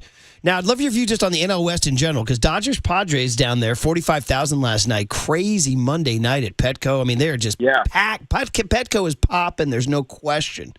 And they're sort of trying to establish themselves as the Dodgers' new rival, whereas the Giants and Dodgers, of course, go back to the 1800s in New York. Right. Shout out Bobby Thompson and everything. So I wonder your view of the NL West in sense of does the Padre-Dodger rivalry almost intrigue you more than the Giant-Dodger rivalry? Or are you like Max Muncy and say, no. Giants-Dodger rivalry, that's the classic. The history and the classic for me, I always feel like when I've been able to cover a Giants-Dodgers series, whether it's in LA or in San Francisco, I always feel an extra special jolt of excitement and gratitude when I'm in the ballpark for that. I really do. It's a special environment, the way the fan bases come together. And you're right. It's in many ways, we actually did a piece about this at MLB Network before they met in the playoffs, in terms of how unique that year was with both teams winning more than 100 games. And in our entire country, in professional sports, there has never been a rivalry like the Giants and Dodgers, because there's never been a rivalry that has transcended two different coasts with two franchises of this historical stature. It is truly unique, one of one. There is nothing else like the Giants and Dodgers. Now, the Dodgers and Padres right now, the intensity and the antipathy that exists, I think was really, it reached a fever pitch last year during the first round of the playoffs. So I think the intensity and maybe the antipathy and the immediate, if you can call it the word, hatred between those two particular teams and the rivalry, it might be a little more intense on the field, but in terms of the history and the fan bases and what it all means, there's nothing better than Dodgers-Giants for me. The one thing I'll say quickly to note on the Padres is that I do believe losing the Chargers to LA, I think some of that has certainly bled over into baseball, to where for the Padres and in San Diego, it's your one major league team, so to speak. And I think that has certainly attached a greater significance to the big city, medium-sized city. I mean, San Diego's not small, obviously, but it's just that sort of the complex that does exist between the two. That's the voice, John Morosi, who you can catch on MLB Central every weekday at 7 a.m. And he's part of MLB Network's Yankees at Royals showcase telecast on Thursday night, Marcus. And John, I wanted to ask you one more question before we let you go about the Giants offense, because you mentioned the success of Wilmer Flores and Elliot Ramos, and we've seen some stretches of success from Jung Hoo Lee and Matt Chapman also, but the overwhelming feeling here in the Bay Area is that the Giants don't have enough offense. They've played in 28 one-run games this year, so with the depth that they do have in the rotation, do you expect them to be active in the trade market this summer to go out and get a bat, and are you hearing any names that could possibly be available right now? Yeah, I do think they'll be active to get a bat. And the question is sort of at what price, and that's always the big question. I would expect that if anything happens, and I think there's a decent chance something will happen, it'll be a lot closer to the end of July. Of course, the trade deadline is July 31, so still about a month and a half to go. One name, and you consider the Giants moving on from Lamont Wade Jr., I think getting a lefty bat for the middle of the lineup would make a ton of sense. Ryan O'Hearn is one name to talk about with Baltimore. They're not ready to be sellers yet, but I think that if and when they make that call, that O'Hearn would be a really good fit for what the Giants need. Just a true power bat. And again, you think back to 15 years ago when the Giants somewhat unexpectedly won that World Series. That team was built on obviously a great closer, a great rotation, and then timely hitting and enough power. That was Burrell, Huff, Posey when he came up. It was a lot of home runs and a lot of 2-1, 3-2 games. And I think that this lineup is a little different, but I'm a believer that if you add one more power bat into this group, that you'll have a nice right-left complement. The other thing that I'll point out is, and I could be wrong about this, but I've always been a big believer in Adames. There's just no way that he's going to have a second half like his first half. The batted ball information, everything is like the worst of his career. And he's too good of a player to keep going on like this. So I'm a big believer that Adames will bounce back, and some of that natural improvement comes from within. So if you get Lee going, Adames going, and then you add one more bat, and again, it doesn't have to be as big as O'Hearn, but someone like that, I think you'd have a really nice 1 through 9 to carry you through October. It's a great breakdown, John. And Buster Posey, the guy making the calls, is a whole other aspect. And just last one is, the big story in baseball is Roman Anthony. Handsome kid called up by the Red Sox. Looks like he reminds me of Tony Conigliaro, facially, actually, to tell you the truth. But that's an old head reference. Is the Giants have sort of their Roman Anthony, and it's Bryce Eldridge. He was a high schooler just like Roman Anthony. He's doing everything in the minors to make Giants fans salivate. And, John, to your point, left-handed power bat. Now, I don't know if your conversations with Zach Manassian or Buster Posey and when you guys casually speak off the record, but he's got 811 plate appearances in the minors. Roman Anthony had 1,379 before he got called up. But is that something you're keeping an eye on, Bryce Eldridge as the Giants' Roman Anthony? Sure. What I'll say is this. The current zeitgeist around baseball now is much more along the lines of promote your prospects a little aggressively rather than trade them. And even, again, we talk about the link there, and Buster lived this, of course, in 2010. He comes up from the minor leagues, and he's playing so well, then eventually the Giants trade Benji Molina because Buster was ready. Now, Buster especially is going to the Hall of Fame, so that's I don't want to put those types of comparisons on Eldridge right now, but I do think, let's put it this way, there's a much better chance of Eldridge playing for the Giants in 2025 than Eldridge being traded somewhere else to help this team. I think he's part of the long-term solution, and I think you want to maybe see at how things go early in the second half, or maybe assess what you've got as a ball club towards the trade deadline. But I could certainly see Eldridge making an impact on this team sometime in the second half if he keeps this up. You're exactly right. A lot of players are getting called up. Now, not all of them are stars right away. Even Jack Caglianone and others, it doesn't happen immediately. And the Red Sox even have an example in Christian Campbell who has struggled a bit. So it's not always automatic. But Eldridge, he does have exactly the profile, to your point, that the Giants need right now, and he's right there in their own farm system. It's great talking ball with you, John. We know you got to run. We'll watch you on MLB Network, Yankees-Royals Thursday, MLB Central weekday mornings. So thanks for hopping on, Murph and Marcus, and we'll chase you down later this summer. How's that? Yeah, thanks, John. Thanks so much. I look forward to that. Brian and Marcus, hope they'll see you at the ballpark here before the season is done as well, okay? I love it, John. Good stuff. John Morosi on MLB Network and, of course, talking Giants baseball. You listen to KNBR AM and KNBR FM San Francisco, the sports leader, Cumulus media station. First of all, any national guy who wants to come on and, as the kids would say, glaze the Giants is always welcome. Oh, of course. I talk them every day. But something I wanted to talk about earlier this morning. We just sort of gone different directions, mostly Sly and the Family Stone directions. Mm-hmm. But it's that the Red Sox called up this kid, Roman Anthony. Yep. And he just funny. I'm an old young Tony. The Red Sox had a guy named Tony Conigliaro, one of the great prospects of all time. Tragically got beamed in the eye with a baseball and was never the same. But I saw Roman Anthony walking up in his Red Sox uni, and I honestly thought, that guy looks like Tony C. He does. Wow. Who was an icon. Now, 0 for 4 last night. Actually made an error in right field, too. But, and to his point, they have two. They called up a kid named Christian Campbell. They called up Roman. The Royals called up Jack Caglianone. I haven't followed how he's done. Is he off to a cold start? I don't know. He started off a little slow, then had a 4 for 4 day the other day at the plate. But, yeah. But he's not walking in like he was at Florida hitting home runs in the College World Series. Okay, so Roman Anthony turned 21 last month. Bryce Anthony turns 21 in October. So they're only 5 months apart. They're both high school kids who got drafted. I'm just saying, God, he just got me excited there when he was talking about, I could see. Because can't you see, Bryce, that left-handed bat in the lineup? I know Dom Smith is a veteran presence there right now, and you feel better with Dom Smith than you did with Lamont Wade. But, can you just imagine the jolt? But it's so difficult to make that leap after, 811 plate appearances in the minors. I think that's about what Buster had. Meanwhile, Buster was a catcher, too. Yeah, also, Buster Posey won the Golden Spikes at Florida State. Yeah. He was the best college player in the nation. Yeah. And so, to me, that's a difference when we're seeing some of these top prospects, so, like a Jack Caglianone who played at Florida, or even Nick Kurtz, who's up playing right now with the A's. I know he's injured right now, but he was playing in the College World Series with Vandy. So, those guys have experience playing at the college level, which is different versus the Bryce Eldridge, who got drafted out of high school, was playing at Team USA at age 18. It's a little bit of a different path. But Roman Anthony, is on that path. He was also a high schooler, similar age. So to me, that gives me more, I don't know if hope is the right word, but like there's a more clear path to follow of a Roman Anthony versus the guys that we've seen make that leap straight out of college. Yeah, Buster only had 750 minor league plate appearances before he got called up. However, with the gigantic asterisk that he had played college baseball and, as you pointed out, won the Golden Spikes Award. Best player in the nation. Whereas frickin' Bryce Eldridge is going to the prom. You know what I mean? Yeah. So that is a gigantic factor that you need to play into this whole thing. So maybe, I mean, we're going to learn a lot about Buster's philosophy, and we'll also see how Eldridge is hitting. I mean, I always catch up when Eldridge hits a granny. They show it on social media, but I confess sometimes I don't follow him night to night.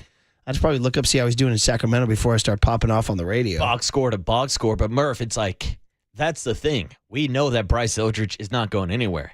Like, not to S on John Morosi's hot take that Bryce Eldridge is more likely to be on the roster this year than he is to be traded. We already knew this information because we asked Buster Posey after spring training if Bryce Eldridge is considered an untouchable prospect. Yeah, I mean, I'd say that's accurate. I mean, the upside that he has, we believe, is tremendous. I mean, to be a 19-year-old and put up the numbers that he did last year is not very common. So my hope for Bryce is that,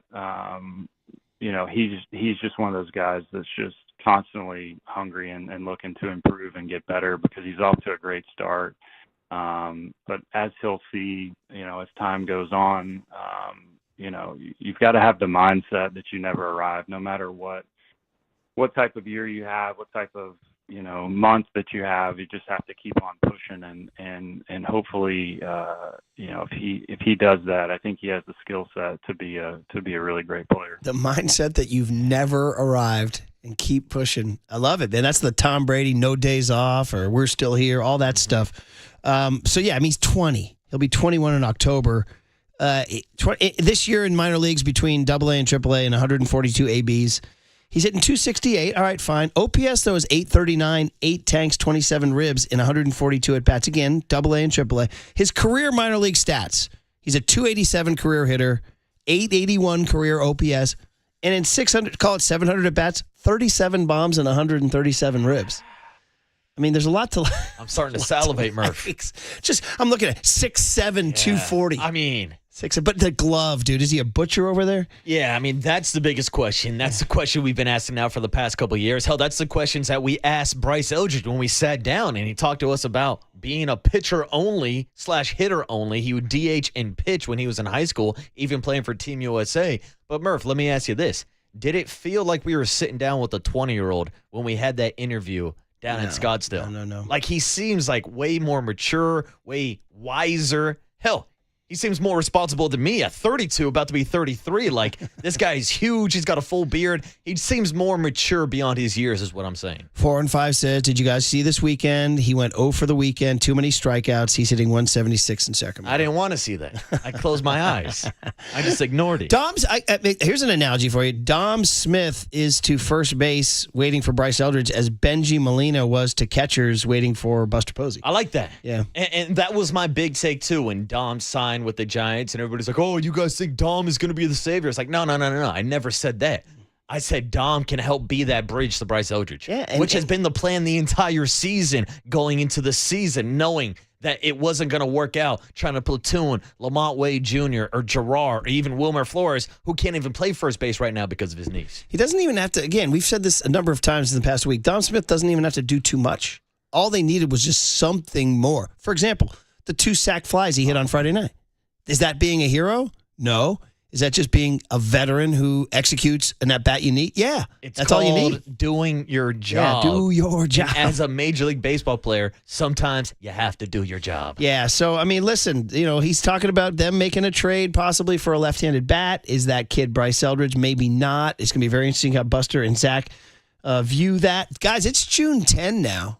I mean, the trade deadline's not that far away. I mean, Murph, we're getting closer and closer to Flag Day. I thought you were going to say to the July 31st Hall of Fame game. Yeah, it's right around the corner also. Watch out. By the way, an old head reached out to me and said, hey, Murph, don't you remember they used to play it in July all the time? And, dude, believe it or not, God bless the internet. I found a site that lists the date of every Hall of Fame game, and the guy was right. When we were growing up, when I was growing up, it was always the last week of July. Huh. But in your lifetime, in the last 20 years, it's always been in August. Yeah, there's just something about the feeling of turning the calendar over to August, the Hall of Fame game, but that's also when we'd start like Pop Warner practice or summer training for football. So to me, August is football season, not July. By the way, speaking of football, driving in, I heard national heads talking about Aaron Rodgers on the way in and everything, and I just found my blood boiling as I was going down 19th. I'm going to get that Shedeur Sanders jersey. Go Browns. Yeah, you're a big Cleveland. I need Murph in a dog pound this year. Doesn't anybody understand how fragile he's going to be when he gets hit? I mean, he's not going to San Fran. He's not Tom Brady was a physical specimen who took care of himself. Incredible. Now, I'm not saying Rodgers is some fat slob. I'm just saying he's a little more injury prone.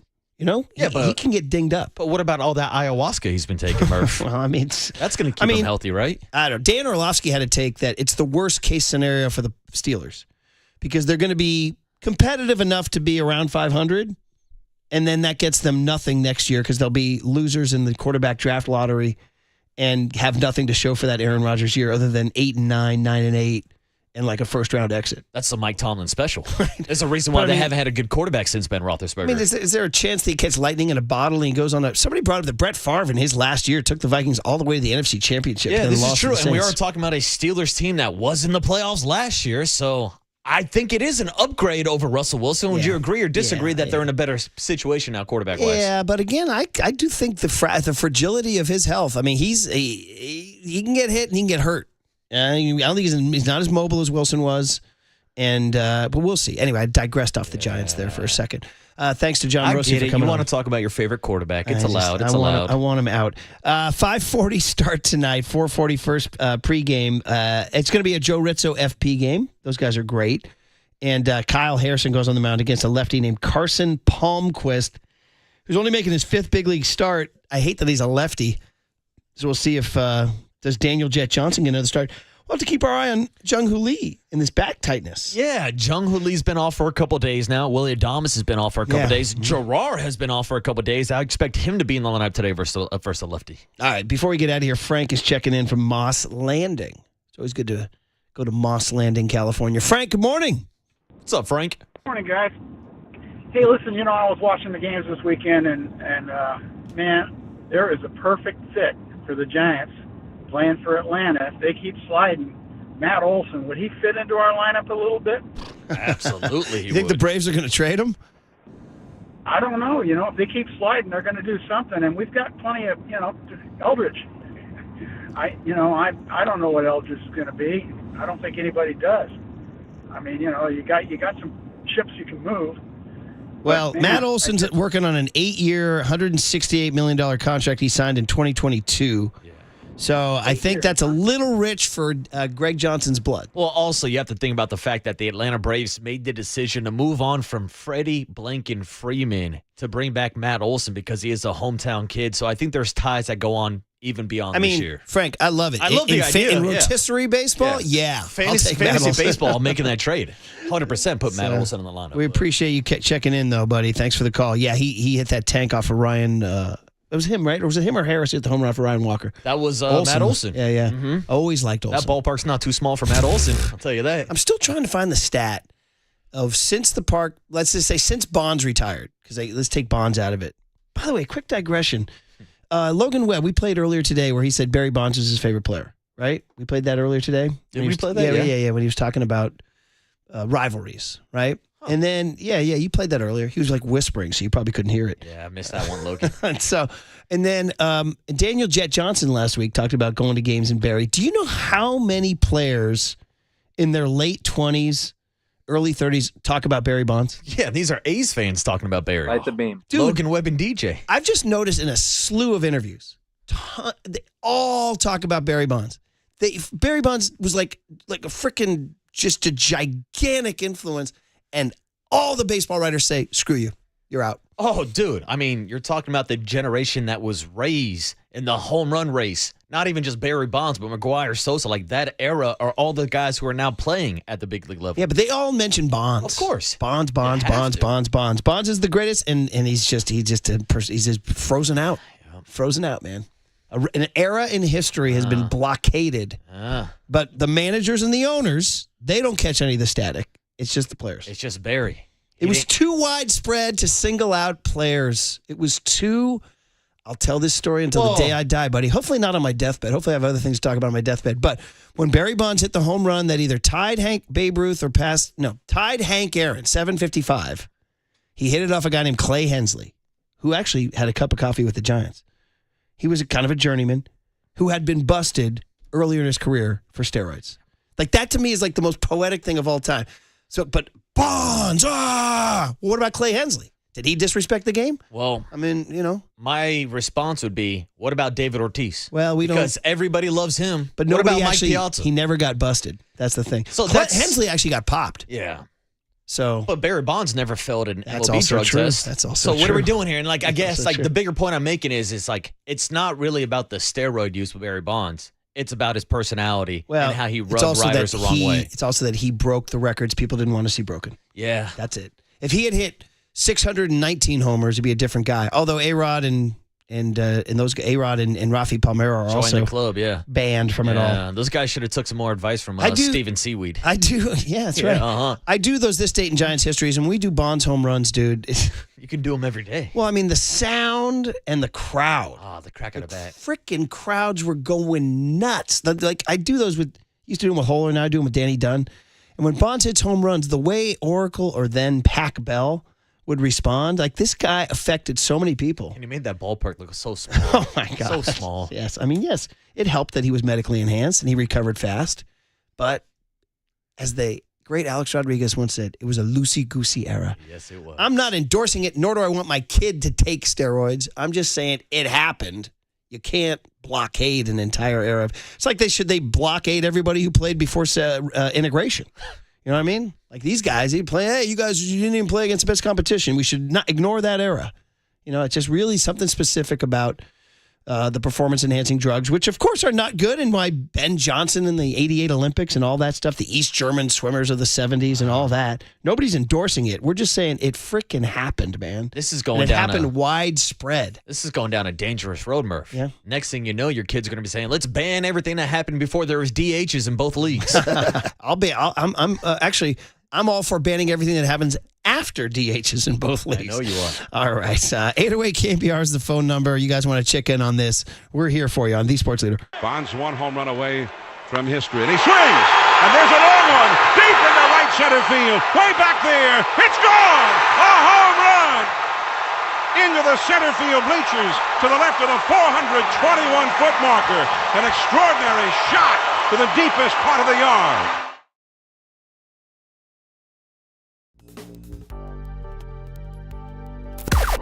Now, from the O'Donnell Financial Group Sports Desk. Learn more at odfigroup.com. O'Donnell Financial Group, because planning is a process, not a product. We are still giving away 2 single-day tickets to go see Metallica on Friday, June 20th at Levi Stadium. We want you to stay tuned through the 9 a.m. hour for the rest of the show for your chance to win these tickets when you hear the cue to call. The number to dial is 415-896-KNBR. And if you're calling number 10, that means you win. It's all brought to you by Live Nation, and you can find official rules on thesportsleader.com.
And now it's time for the Protect Your Assets Business and Technology Report with me, David Hollander.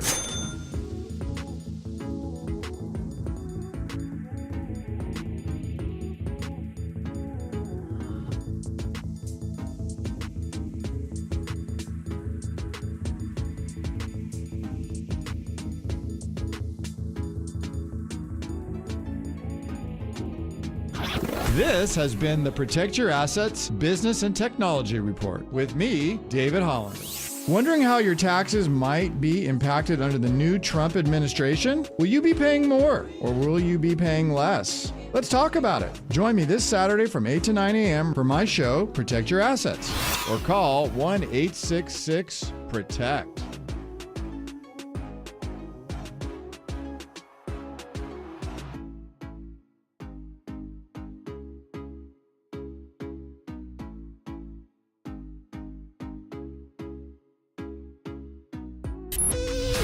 Now back to Murph and Marcus on the Sports Leader and streaming live on KNBR.com and the KNBR app. Sponsored by Bigelow Tea. Grab a mug and tea proudly. Well, the key is to focus on development, but nothing's out of the realm of possibilities. I mean, I think, we'll number one, make sure he's moving in the right direction. We certainly want him to be in a good position when he gets here. But I mentioned this to the beat writers as well, is ultimately our goal is to win big league games, get in the playoffs, and compete to win a World Series. So, nothing's out of the realm of possibilities. Oh, there he is, Buster Posey, the man who made the Wednesday morning wake-up call that I jock-blogged about a week ago, and they are 5-0 since then.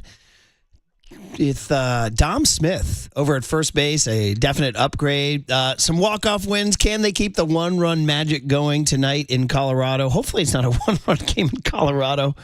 By the way, are we just, before we get into some of the Buster stuff and some of the calls and texts that are coming in, Marcus, nothing less than a sweep, right?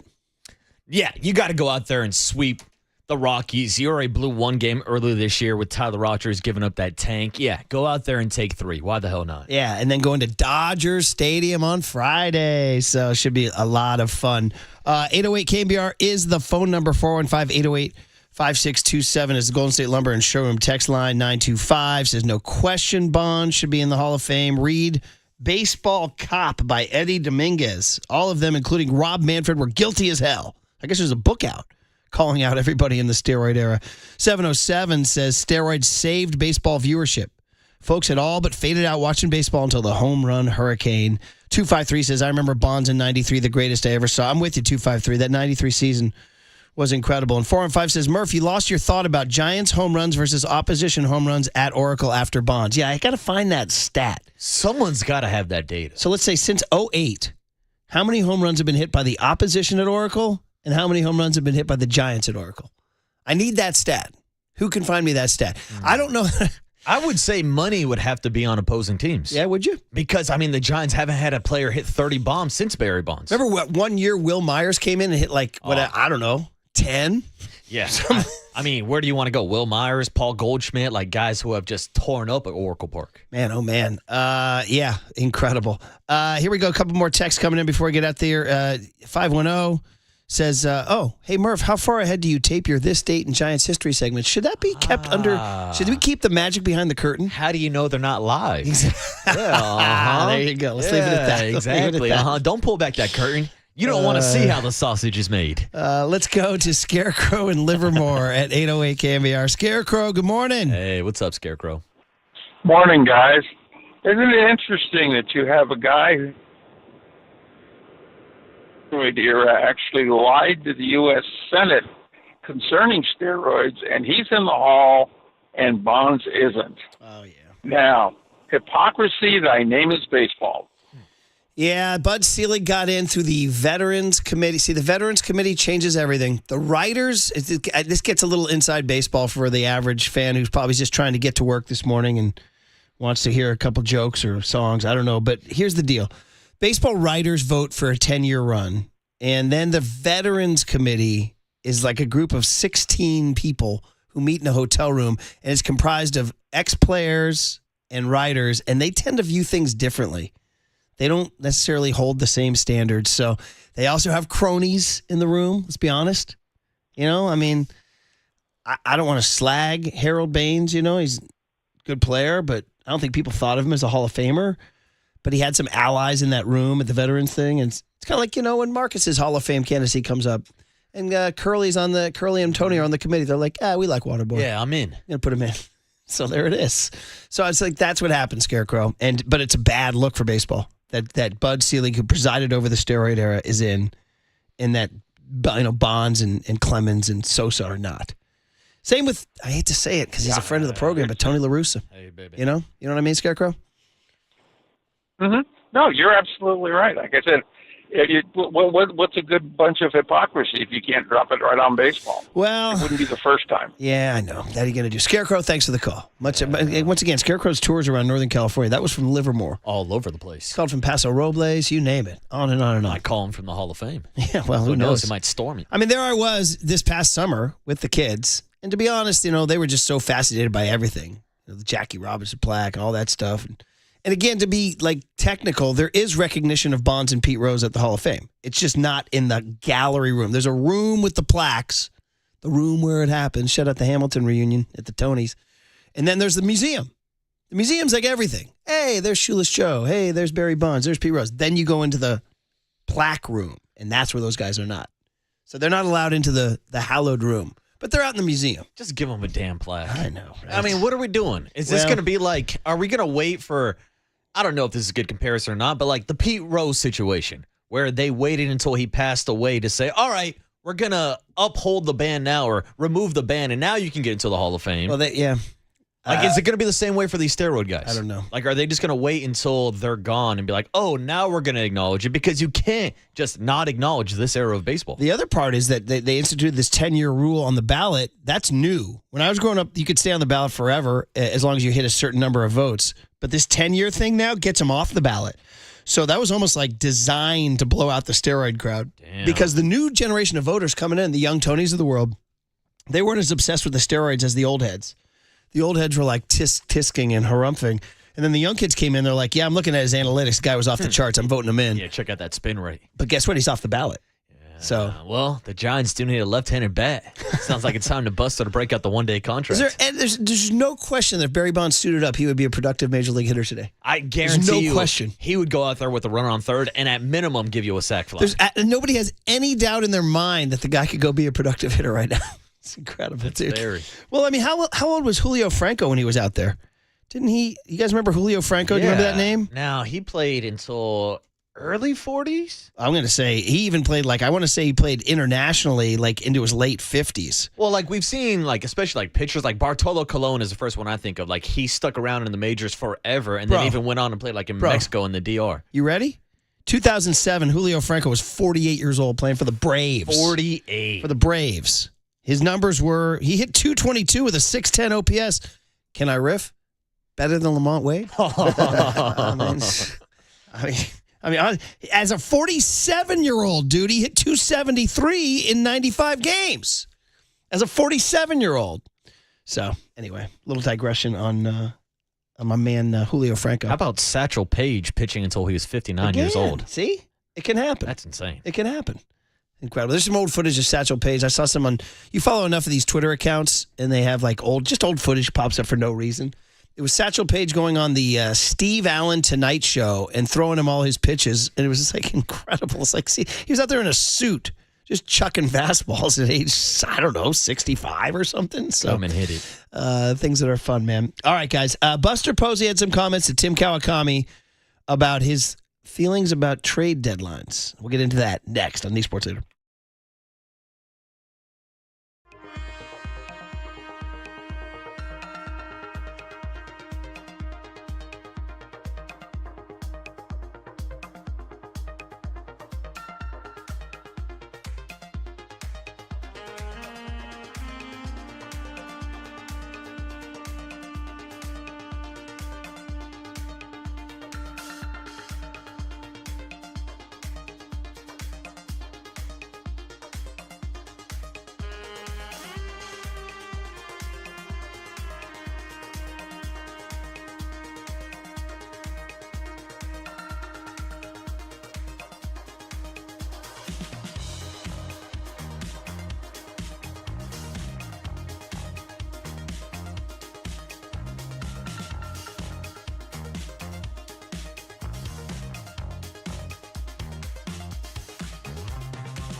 Listen to the sports leader anywhere, anytime. Download the KNBR app. Murph and Marcus continue live from the KNBR Casino Matrix Progressive Jackpot Studios. Casino Matrix. Progressive jackpots are here. Where are you? Just drop in. 1-800-GAMBLER. Hey, that's not Sly and the Family Stone. We had Sly and the Family Stone rejoins all day, but it is time to give away tickets to Metallica, another Bay Area icon, right? Just like Sly and the Family Stone. Sly Stone, we lost him at age 82. Metallica's still going. 2 single-day tickets to see them right now on Friday, June 20th. I think Marcus Boucher might be there. I'll be there. Levi Stadium. Single-day tickets on sale now at livenation.com. But you can win, too, by calling John Curley. Caller number 10, 415-896-KNBR. Caller number 10, 415-896-KNBR. Wins 2 tickets to see Metallica at Levi Stadium on June 20th. The M72 2025 tour is underway, and single-day tickets for the no-repeat weekend shows are on sale now. The Levi's concerts will be midfield in the round with a snake pit in the center of the stage, so attendees will have a complete 360-degree view. That's cool, but can we get back to a Sly rejoin there, buddy? How many times did you see Metallica? Live, actually, technically never. During the pandemic, I went to like a drive-in movie show where they were performing on the screen. I've seen them do the national anthem before at 49er games or Giants games, but I've never actually seen them live in concert. I'll be interested in your review. Mm-hmm. Back in your hood. That's it. Going down to the 408, going to meet up with some of my high school football buddies because they're the ones who really put me on Metallica, a little pregame warm-up music. Nice. Very good. So there you go. Back to Sly and the Family Stone. I wonder if Metallica will pay a little tribute. They might. They might very well pay tribute to Sly Stone, honestly. I guess last night was the BET, the Black Entertainment Awards, Black Entertainment Television Awards, and they had to have it the night that Sly Stone died. I think there were tributes. Oh, I hope they did a tribute. Yeah, I think Kirk Franklin did one there. So anyway, we teased Buster Posey. He was on Tim Kawakami's podcast. We have him, of course, semi-regularly here on the show. Well, who's this week's? Is it Manassian or Zach Manassian? Or is it Larry? It's Zach, and we can talk about the trade he made with his brother earlier this week. That's right, yes. Somebody asked, why wouldn't the Angels just wait for him to hit the waiver wire? And the answer is that he might get snagged by somebody else, and they thought highly enough of him to make a move. Yep, so there a you go. Player to be named later. Okay. Mike Trout. So let's go to Buster Cut J. Tim Kawakami, the TK show, asked him, are you hesitant to trade young arms because the Zach Wheeler trade haunts 15 years later? I love the Wheeler trade. I mean, I just think it was such a bold move by Saves. Bringing in Carlos Beltran, one of the great hitters in the game, and it was just a signal to the group that he felt like we were in a position to go out and win again. And I don't look at that as a negative because again, it was the leader of our operation saying, I believe in you guys. And, Wheeler is one of the best pitchers in the game, but it'd be nice if we had a crystal ball and could say that was, you don't know. Nobody knows. And it took them a while too. Anybody that says they know, it's always easy to look back on these things years down the road and then overanalyze them. Okay. I'm telling you, there's a little bit of insight into his mindset there. I loved the trade. Our leader believed in us. And listen, he just made a bold move last week. I mean, really, that may be an overstatement by me. How bold is it to DFA Lamont Wade when he's hitting $180 or whatever? And it has been for almost a year. So it wasn't that bold of a move, but still, it was his teammate and a regular and taking a bit of a chance on Dom Smith, although maybe not too big of a chance. Dom Smith proven. Been around the bigs for a long, long time. Career 246 hitter, OPS over 700. I mean, he's proven he can kind of keep the line moving sometimes. So, I don't know. Does that cut make you think Buster's more likely to make a big move?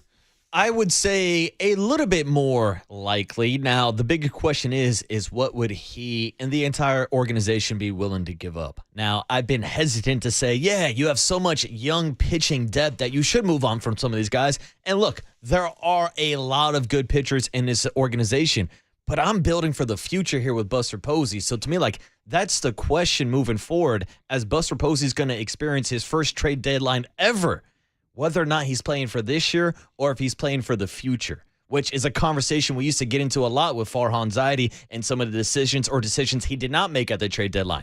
But it is also important to hear these comments about the Zach Wheeler trade and hear how Buster Posey talks about Brian Sabean pulling that trigger. Well, we know Brian Sabean's back in the building. Bobby Evans is back in the building. So these are advisors to Buster Posey that could have an influence on some of these decisions that we see happen this summer. Wait, Brian Sabean's not back in the building. He's with the Yankees, right?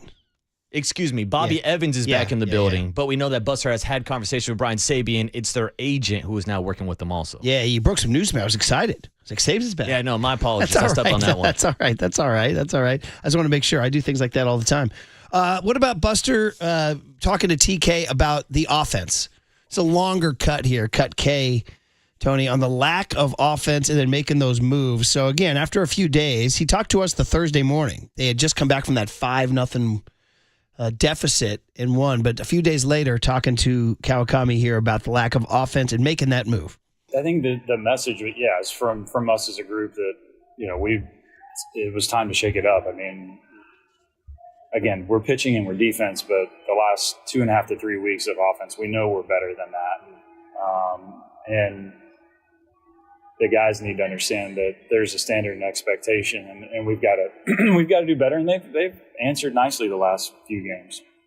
Just a couple of guys can change things. I mean, have you experienced that before? Like just a little bit of change can just kind of change the chemistry of the ball? Yeah, I think it can. I mean, to me, Tim, it's the challenge is trying to understand, like, when is that change necessary or good versus bad, right? Because I do believe in continuity as well, but there's also sometimes when, it's necessary to mix it up. So I think for me and for Zach and for Jeremy and for Bob, we're looking at it and trying to say, okay, how does this, and again, you wish that you could say that with certainty how it's going to impact things, but Dom Smith's done a nice job in just a few games, and just pro at bats.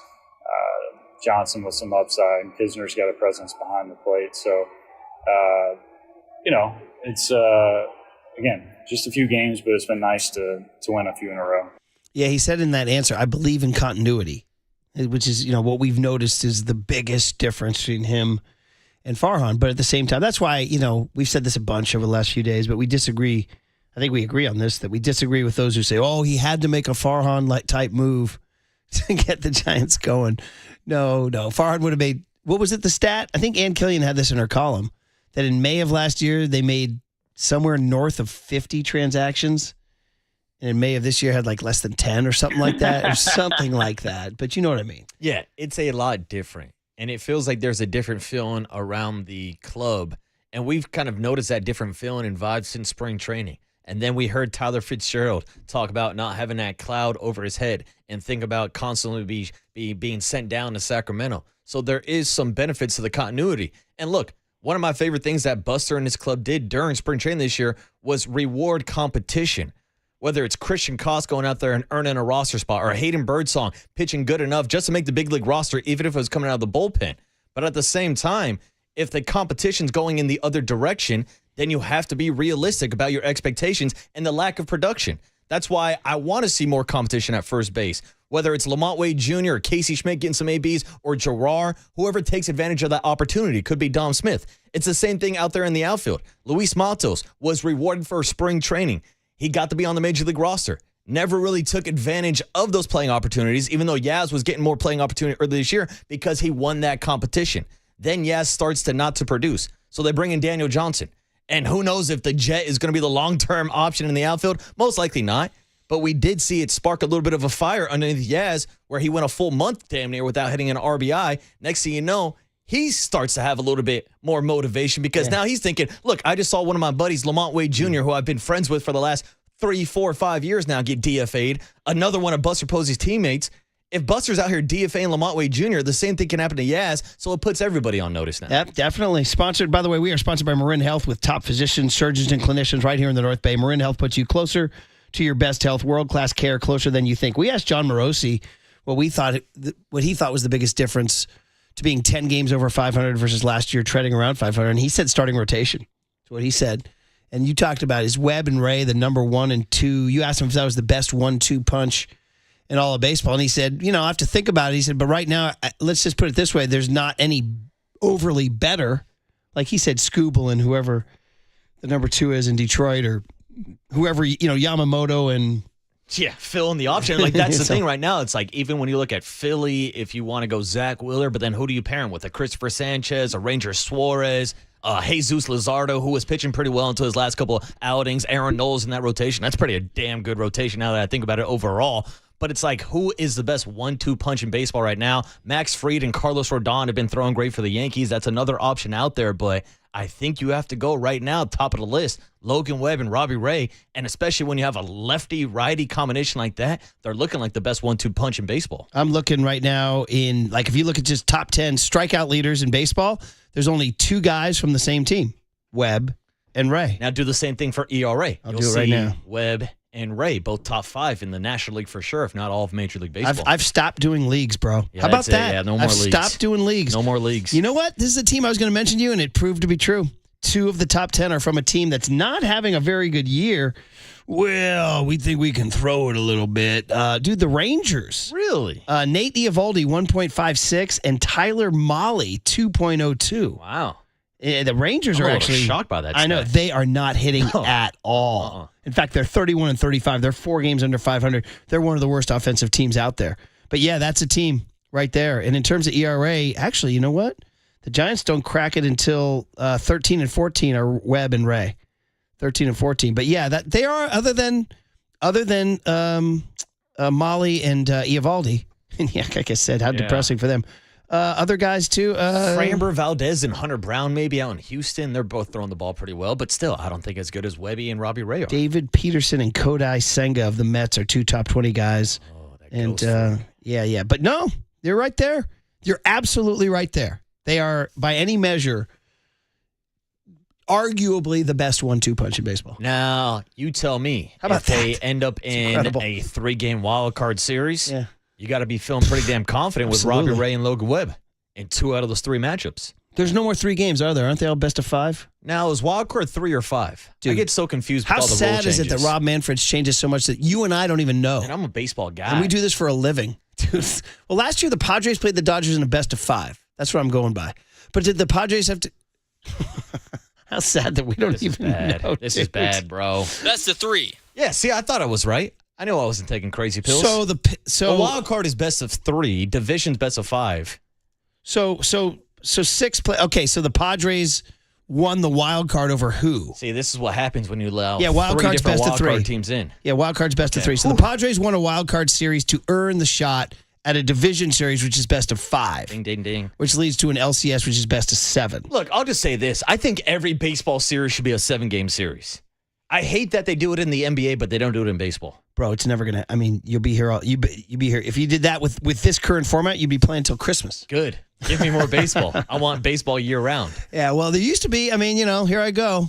So in the old days, there was just 2 teams made the playoffs, the West and the East. Then you get the older heads. Marty Lurie be like, I can top that. Only 1 team made it back up until 1969. You either won the American League or the National League, and that was it. And that's what haunted the Mays McCovey Giants. They were constantly finishing 2nd or 3rd in the National League, except for they couldn't make the playoffs because only 1 team went. And who wanted to face Juan Marichal in the playoffs? Nobody. Exactly. So it's all about timing in life. Everything in life is timing. Timing. There you go. Write that down, young Tom. All right, guys. Hey, here's the deal. As we wind down today, Marcus Thompson going to join Papa and Silver at 12:50 this afternoon. I think Greg Silver's wearing his Valkyries gear again. Got to represent after that OT win Is he last the night. number 1 Valkyries fan you know? In the world, Yeah, Murph. I think he is. Not just that I know. Young Tony, he's is he the number 1 Valkyrie fan that I know? He is in this honestly. world. He's honestly number 1. I mean, absolutely. You could argue he's the face of the franchise at this point. Is he doing? Yeah. Is he angling for the play-by-play gig?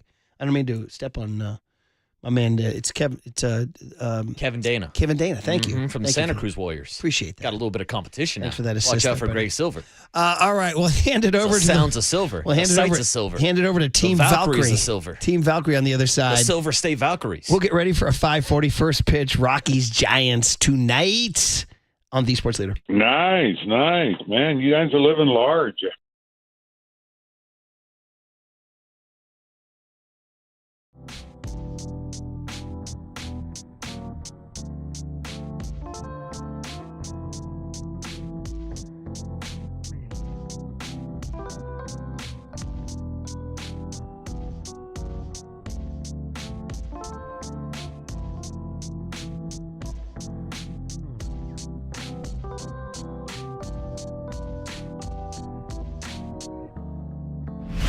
Time for traffic on the Sports Leader.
Listen to the sports leader anywhere, anytime. Download the KNBR app. Murph and Marcus continue live from the KNBR Casino Matrix Progressive Jackpot Studios. Casino Matrix. Progressive jackpots are here. Where are you? Just drop in. 1-800-GAMBLER. Oh, man, we've done it all day long. Sly Stone, dead at the age of 82. What a long run. What an interesting life if you read all the obits. I mean, man, obviously, born in Texas, came to Vallejo as an infant, and then became a musical prodigy at a young age. And everybody's like, whoa, this guy's got it. And he then became a DJ in San Francisco. He's doing what you do, Marcus. KSOL and KYA, KDIA, and people said he was the best DJ they've ever heard. I'm like, yeah, I bet he was. He said he played whatever he wanted because he didn't do this whole corporate playlist. Damn, that's like me when I was on the board with all my rejoins. There it is. I never would hit that music rotator. But then eventually he was like, I can play too, and put together some bands. People were like, bro, you're legit. Yeah. Next thing you know, he brought together men and women, black and white, Filipinos, Asian, whatever. He just created this multi-ethnic, multi-gender band called the Family Stone, and because they're everyday people, man. So what a legacy. 60 really peaked between 67 and like 72-ish. Things got a little sideways at that point, but the music was there forever. Played at Woodstock, the whole deal. And so anybody who knew him in Vallejo or knew the family in Vallejo, we send our condolences. We thank Sly Stone for his gifts that were awesome. So I think it's probably going to deal right into what did young Tony learn today, didn't it? We'll go right in. Yeah. Murph and Marcus want to know, what did young Tony learn today? Well, so the joke is he's very, very young and innocent. Hey, I know that now! Okay! All right, sponsored by Bigelow Tea. Grab a mug and tea proudly. We're going to do what we just talked about, right, Tony? You've been put on game today, huh? Shout out Jimmy Butler for his playlist. He had everyday people on that said playlist. So when you hit us with that news yesterday afternoon, of course, rest in peace to his whole family. Condolences. This song I was listening to this morning at about 3:34 in the morning driving to work. Funky is one word to describe it. Tremendous vibes. Ooh, let's go. Listen to Tone. This is your favorite? For the YouTube crowd, it's called If You Want Me to Stay, Sly and the Family Stone. God, our YouTube crowd doesn't get to hear this? Damn. Here's the most incredible stat I read in the obituaries for Sly Stone. In the early 70s, a young artist on the rise opened for him. The young artist's name was Bob Marley. Damn. Dude, in 1772, Bob Marley opened for Sly and the Family Stone. So there's always been this game people play. I've been involved in these various times during camp, whatever, you're hanging out on a trip. If you could go see any one show in your life, what would it be? And I've always said when the English Beat opened for The Clash, that was a tour in like 82 or 83. That was always my go-to.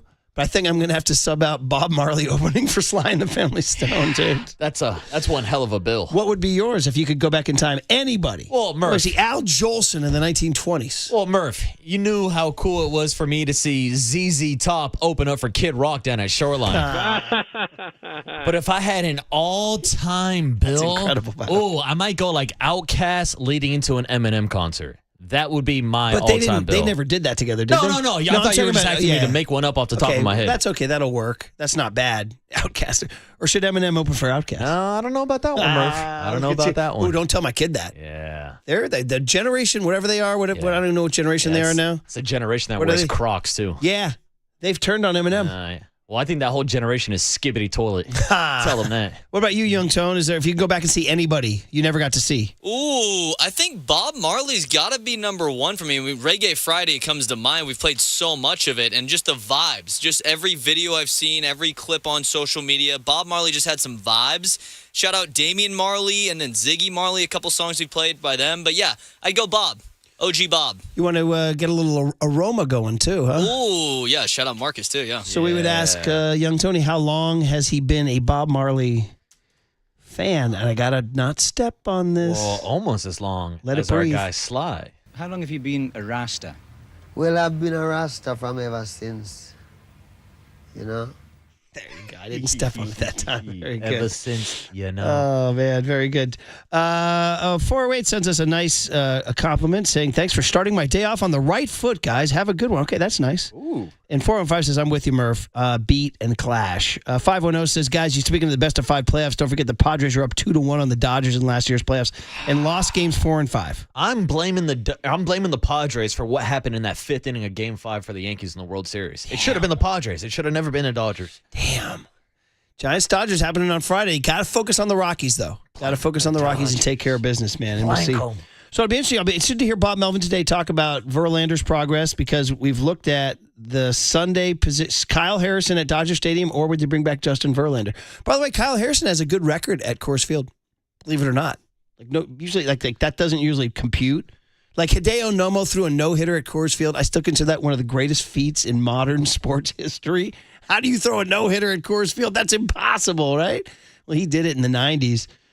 So we'll see if Kyle can go out and tamp them down today. And the Giants should just go bang the ball around the yard. They traditionally play very well there. They're facing off against a lefty today, which has been an issue the entire season. But it's a good day to wake up the bats for Willy Adames in this entire lineup. But hopefully Willy is rested. He has been able to reset himself physically and mentally. Looking forward to seeing how he plays on this road trip because beyond the Rockies, I know we don't want to overlook them, but you're going to need a lot of offense this weekend against the Dodgers. For sure. All right, fun stuff. And it was a big day for Sly Stone, who we obviously lost at the age of 82. But hey, since we do San Francisco radio, we had to pay tribute because the guy was a San Francisco radio icon. He did the same damn thing we do.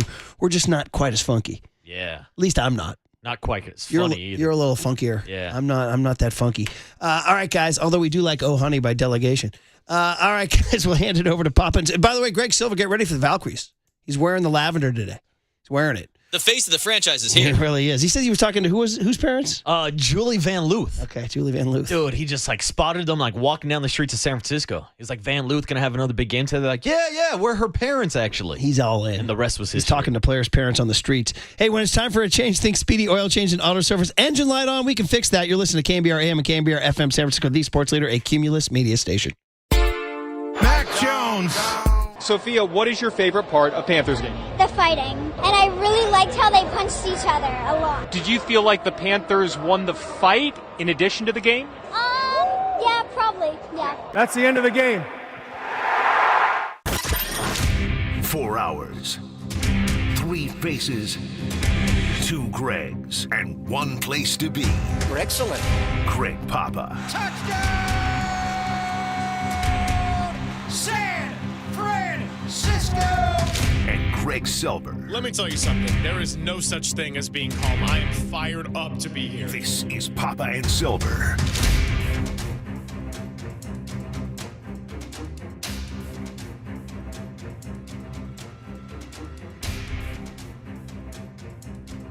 And we are up and running. 10-2, Papa and Silver. Thanks for hanging out with us. The Giants get ready for their first out of 3 in Colorado. 415-808-5627, the number to chime in. As always, they're going to Coors Field.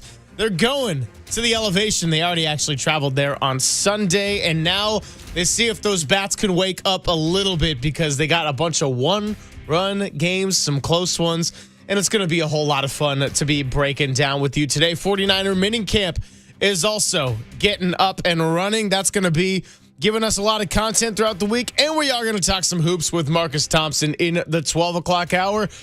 Papa, NL West action. Now, maybe the Rockies are not the most competitive of the NL West teams. They're a distant 5th place, shall I say, but this is still a big week, and the road trip starts now.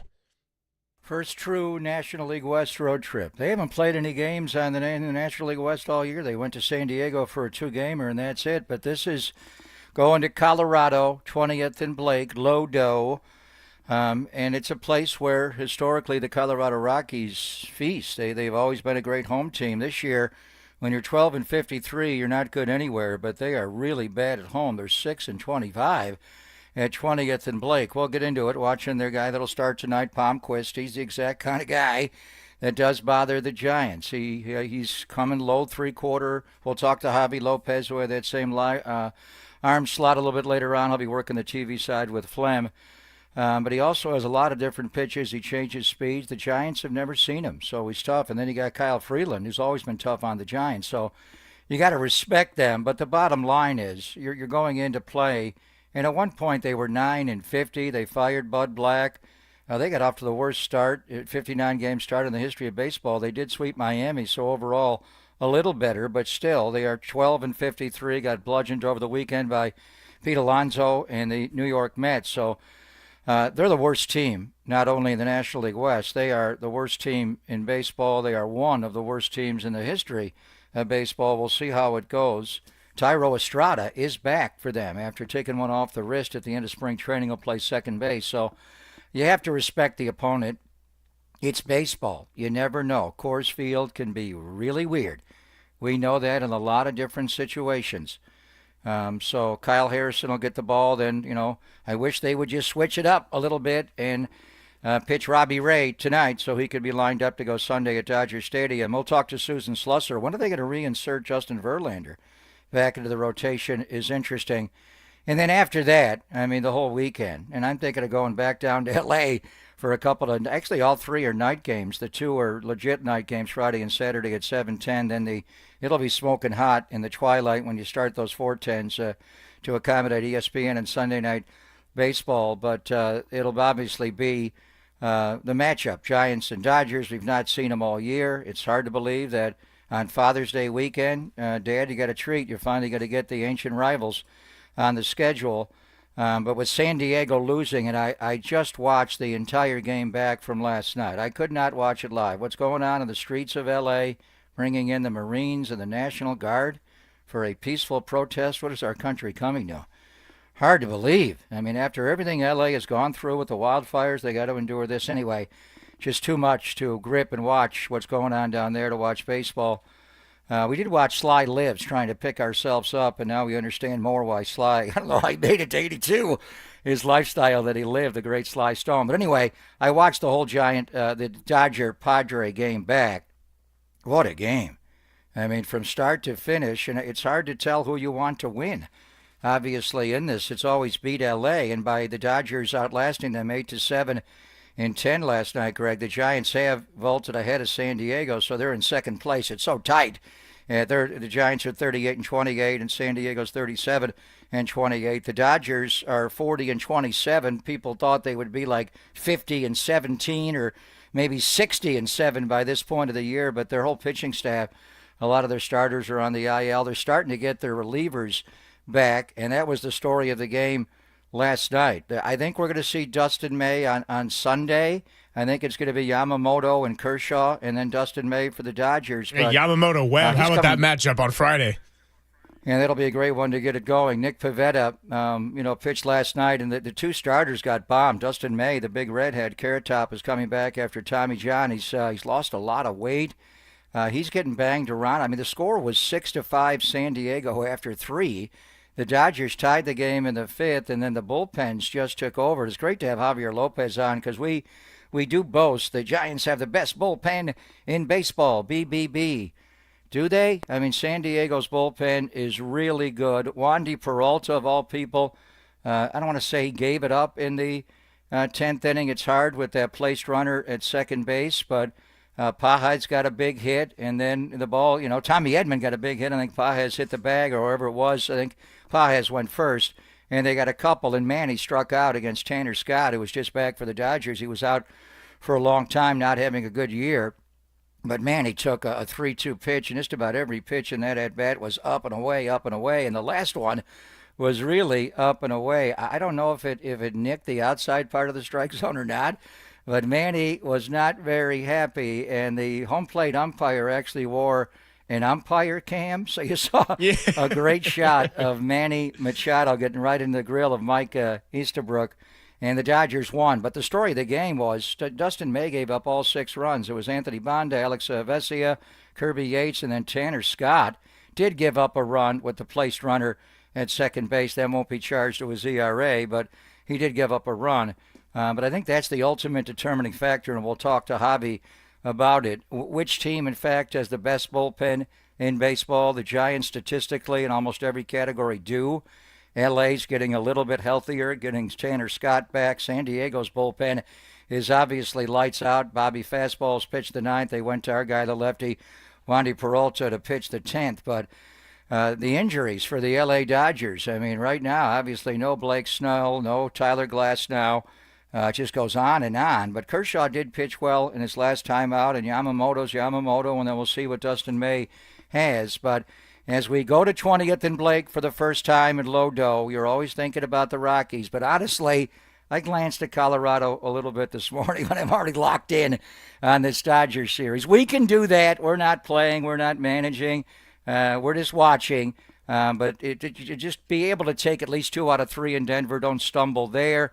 And then likewise, I think the goal is to win 2 out of 3 in both of these locations. Yeah, no question. That's actually going to bring me to a good question I want to pose for all of you. But I like the notion of, we're not going to have a trap radio show. I heard Marc is asking Duane Kuiper this morning about trap games and if it's different in a sport like baseball versus football, especially with pitchers not going every day and baseball being a daily sport. So Kuiper always given great answers, and I would go back and check out that interview as well. But the question I do have for all of you is, what is a successful road trip looking like? Are you focused on a specific number of wins? As Papa just said, 2 out of 3 in each series. Would you come back 4-2? Are you more focused on a specific player getting going? If Willy Adames, not now, when? As he finally got a couple of days off, one with the team day and the other his first day off from playing. He's not going to get the full 162. And Susan Slusser wrote a great piece about that. She'll be joining us at 10:50. You mentioned Javi Lopez. He'll be coming by at 11:50. And Marcus Thompson will be joining us at 12:50. What's going to happen with Kevin Durant? Brian Windhorst also saying out there this morning that there is no trade market at the moment for Giannis Antetokounmpo. The Bucks are not looking to move him. As we know, though, things can change in a flash, and we've seen it happen with KD very close to home, as we did in 2016. So 808 KNBR, the number to chime in. That's 415-808-5627. When we come back, I will also tell you about our second of 5 opportunities to win tickets to see the Bay Area Panthers. And let's continue diving in on these Giants, the 5 consecutive one-run wins, and everything they got to do tonight. First pitch going to be at 5:40, only here on the Sports Leader.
Now, from the O'Donnell Financial Group Sports Desk. Learn more at odfigroup.com. O'Donnell Financial Group, because planning is a process, not a product.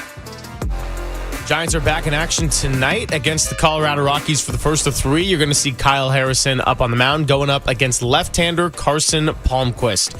First pitch going to be at 5:40, which means pregame starts only here on the Sports Leader at 4:40. Dirty Work will take you right up until then.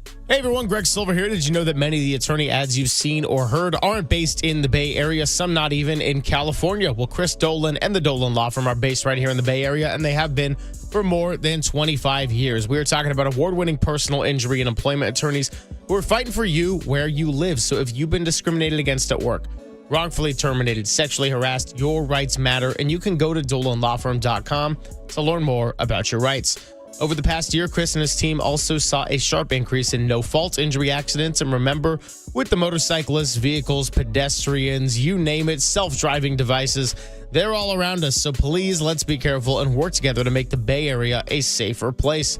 But if something happens and there is an accident, feel confident that you are in good hands with award-winning California Lawyer of the Year, because the Dolan Law Firm has secured more than $1 billion in verdicts and settlements on behalf of their clients. You pay nothing up front, no hourly rates, no upfront fees, and they don't get paid until you get paid. They live here, they work here, they win here. DolanLawFirm.com.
Papa and Silver now continues live from the KNBR Casino Matrix Progressive Jackpot Studios. Casino Matrix. Progressive jackpots are here. Where are you? Just drop in. Please play responsibly. 1-800-GAMBLER.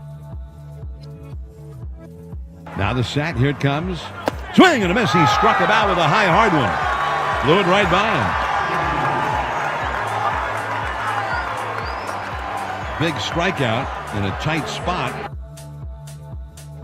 That was Kyle Harrison striking out Manny Machado in his last start. Only went 4 1/3 innings, gave up 9 hits, 5 earned runs, 3 strikeouts, and one of them you just heard right there. Also had a walk.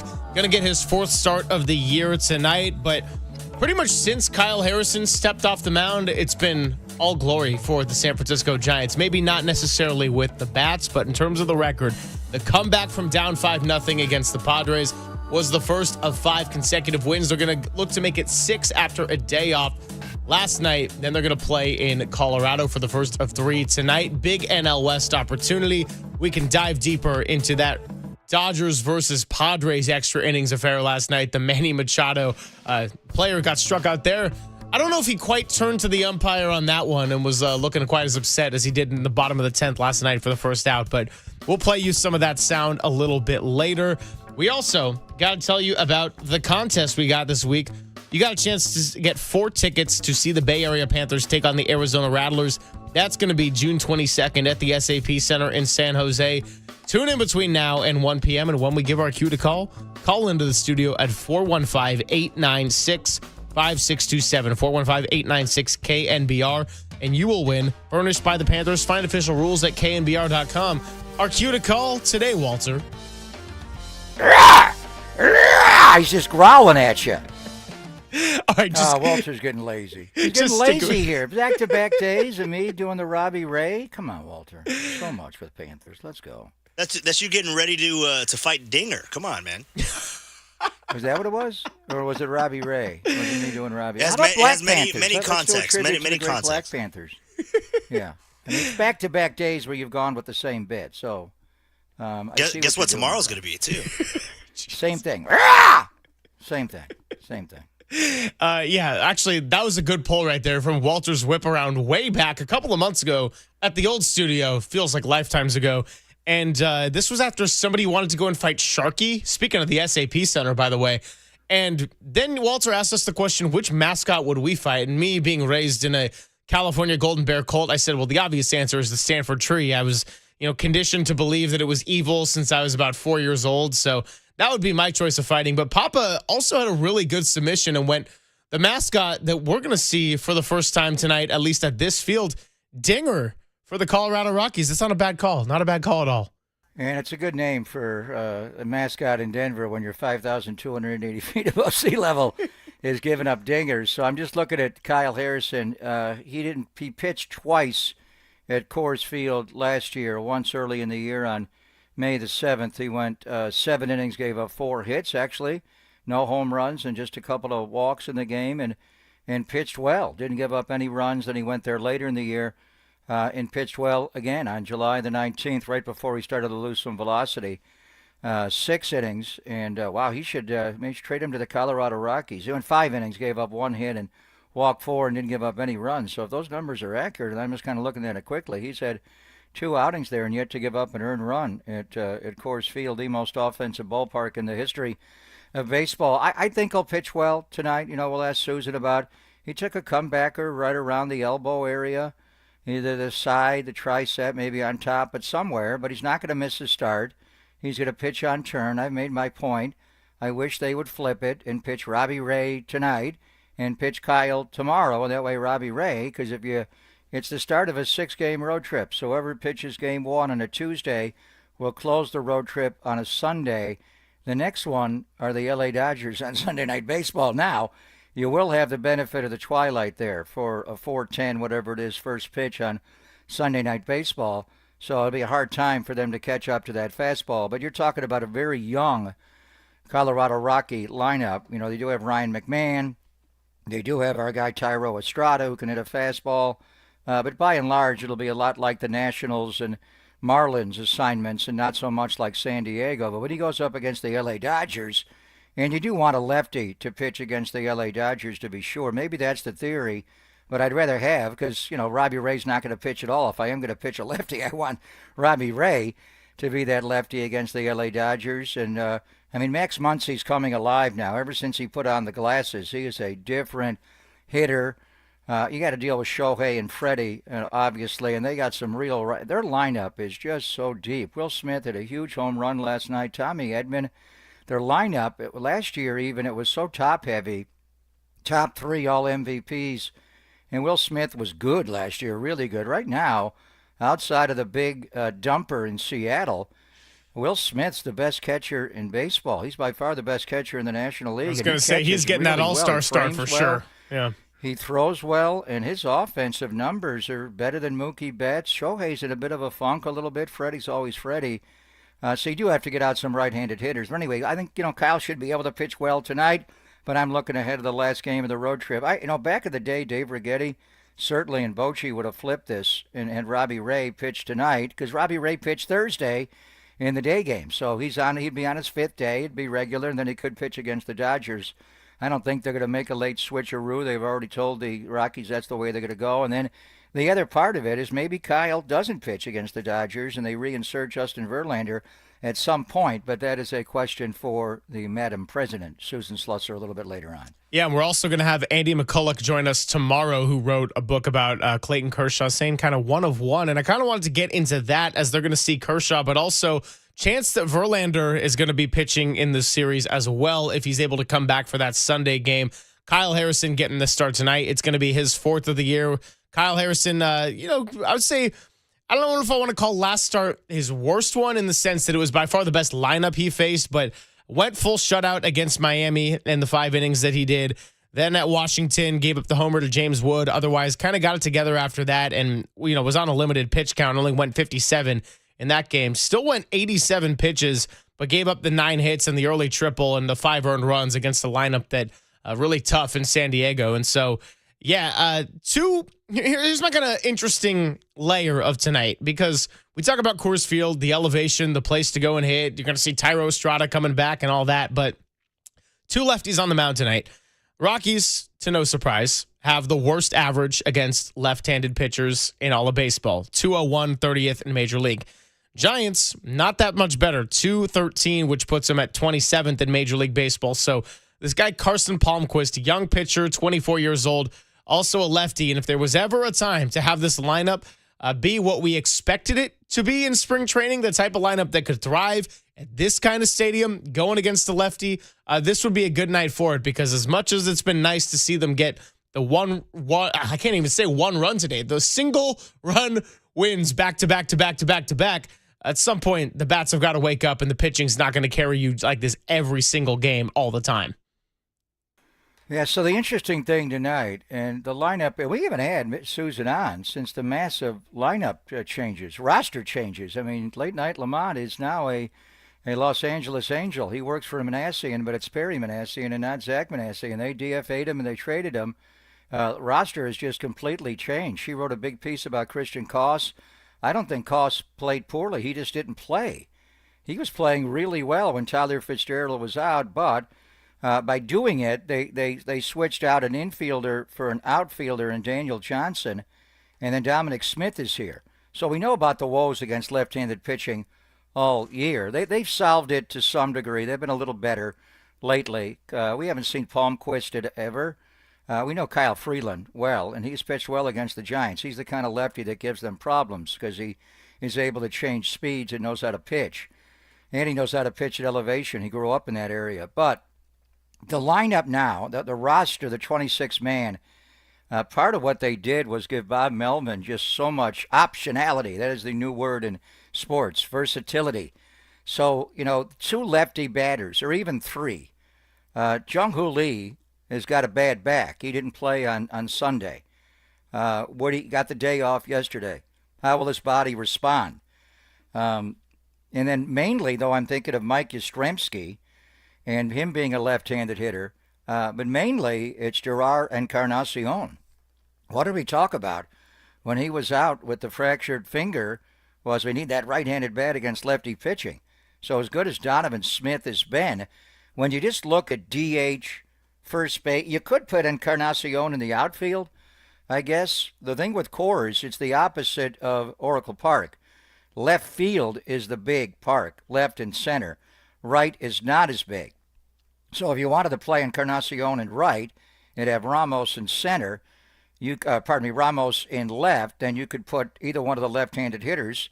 Yastrzemski wouldn't be in the mix. It would be mainly Johnson or Jung-Hoo. And then is it Encarnacion at first and Wilmer DHing, and Donovan Smith is not in the lineup? We'd have to look at, I think Donovan Smith probably hits lefties pretty well, the way he swings the bat. So, those 2 guys, Yaz had the big game on Sunday. Donovan Smith with all the sac flies had the big game on Thursday afternoon. He's so good defensively. He's much better at first base than Gerard or Wilmer. Will Casey Schmidt get in the lineup tonight somewhere as you keep thinking about it? So just the fact you're facing a couple of lefties to start this series, Greg, you wonder what the lineup will be for Bob. That was the big thing I would bust. He wanted to get hot hitters up. Lamont was so cold and was forever. They just ran out of time. And they bring up Dominic Smith, and he was swinging the bat well with the Yankees AAA team, and he's doing fine right now. But you do have optionality at those positions. So do you roll out an all right-handed lineup or as many right-handed hitters as possible tonight against this guy Palmquist, who we've never seen before? Well, to your point on Gerard Encarnacion, I think this is kind of the series where we could see him really wake up and break out. And he ended up getting 3 at-bats right off the jump when he got called up. And I think that was a week ago today. That was right. It was yesterday. It was the first of the extra innings losses when he lined out to Luis Arraez, and we had Susan on the day after that. So now we'll catch up with Susan in about 20 minutes. And we haven't even asked her about Bryce Eldridge, because when we signed off with Susan, about 2 hours later, she had the report that Bryce Eldridge was headed over to AAA. So lots more to get into with that. I don't want to fixate too much on the wild card standings because it is such a fluid situation. The Dodgers and Padres are going to be handing each other wins and losses for the next couple of nights. But as of right now, the Giants are tied with the Phillies, who finally snapped out of their skid last night with the walk-off, half game above that wild card. Then the Padres half game down, and then you got the Cardinals game and a half back, and the Brewers another game and a half back behind the Cardinals right now. So the Giants gotten a little bit of life with this recent developments, and see if Daniel Johnson gets a lot of outfield time today. He obviously was the offensive catalyst that they needed there in that first one, but has cooled off a little bit since then. And if he wants to keep staying in San Francisco, he's going to have to continue hitting at a consistent enough rate. So let's go ahead, take quick timeout, come back on the other side. It is Papa and Silver talking Giants baseball on the Sports Leader.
And I'm Greg Papa, always on KNBR, as Bay Area sports fans know all too well. Sometimes the season doesn't go the way we want it to. Injuries, setbacks, tough breaks. It's a reminder that life doesn't always go as planned. One moment everything is on track, and the next moment an unprecedented challenge turns your world upside down. That's when you need a team you can count on, like Habas Law. For over 35 years, Omar, Tariq, and the Habas Law team have fought for people blindsided by life's toughest moments, right here in our very own community. When the odds are stacked against you, Habas Law steps in, taking on big insurance companies with relentless determination to deliver life-changing victories. Habas doesn't just settle cases, they rebuild lives, fighting with compassion, grit, and an unshakable drive to make things right. When life knocks you down, call Habas Law at 800-INJURED. That's 800-INJURED, or visit habaslaw.com. That's habaslaw.com. Habas Law, they will fight to make it right.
This is Papa and Silver on KNBR, the sports leader.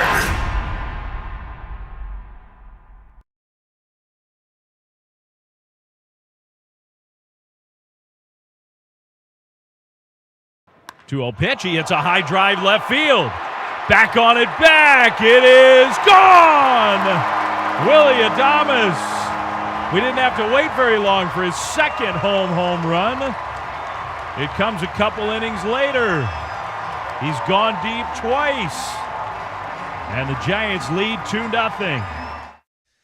Yeah, there we go, Dave Fleming. That was back when the Colorado Rockies came to Oracle. The Giants actually lost that first game, but luckily they were able to salvage that series by winning the next three. And Willy Adames hit his first 2 home runs at Oracle Park as a member of the San Francisco Giants, and he did it in consecutive at-bats. That one, of course, the second of 2 you just heard right there with Flem on the call. And if there was a place for Willy Adames to turn around some of his season, well, this wouldn't be a bad one. 193 average, 281 on base, a 584 OPS, actually hitting better at home than he is on the road, and he just went hitless through the entire homestand, 0 for 18. He did have the productive sac fly in Thursday's win. I do want to give him some credit on that, as Papa's got that big SF on his hat if you're watching us on YouTube and Twitch. But yeah, Willie, he's done it against the Rockies a couple of times. Can he do it again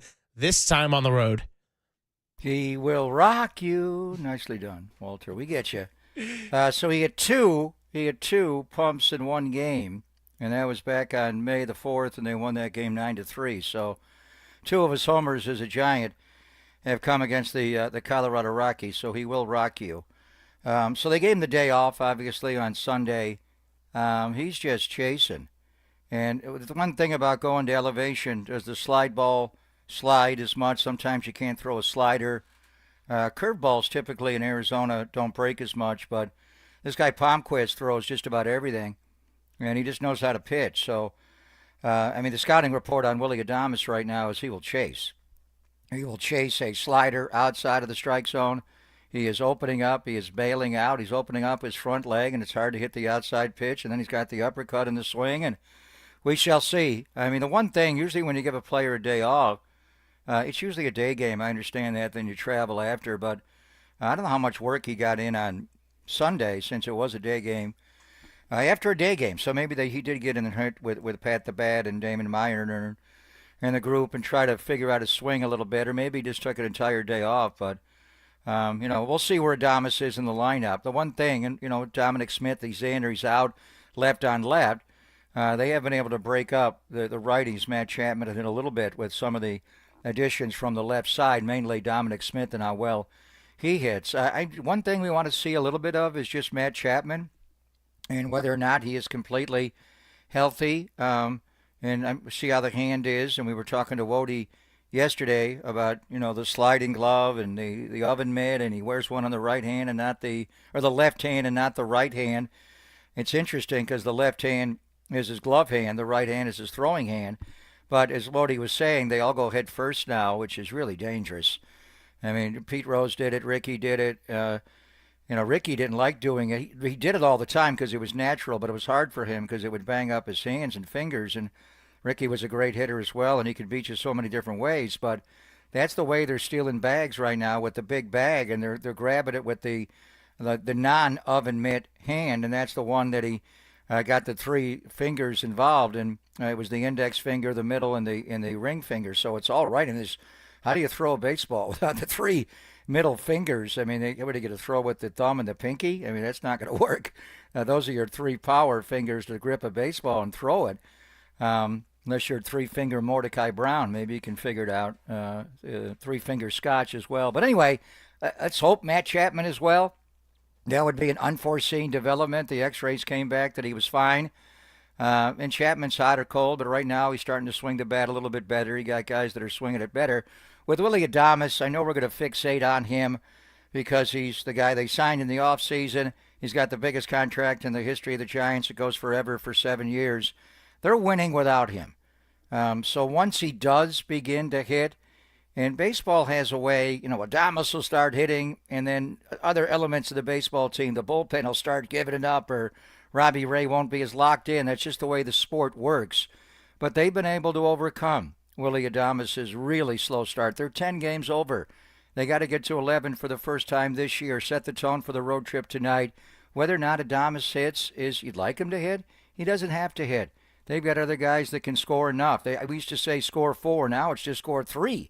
And they're good enough with this starting staff and the baseball's best bullpen. But and Willie has picked it up defensively a little bit. Some of the throws are in the dirt, and you wonder, he has 10 errors on the year. Most of those came early in the year when he had a rash of them, and he and Chappie had 2 each in the same game, and that was right around the time where he was committing too many of them. But we're going to fixate on Adames. Really, he will start to hit at some point. He's going to be streaky. He is pitchable. The slider away, the fastball up. He's got holes in his swing. He always has. That's why he punches out so much. So when he does start to hit, and it can be for a short time, he can carry a baseball team. What if he comes out of it at Dodgers Stadium and just rocks Yamamoto and rocks Kershaw and takes Carrot Top out on Sunday Night Baseball? All of a sudden, the lunatic fringe will love the guy. So he will come out at the right time. I think the one question is he a clutch player? He played on good teams in Tampa, played on good teams in Milwaukee. Your best players got to play their best when they're up against the best. And the L.A. Dodgers have a galaxy of stars.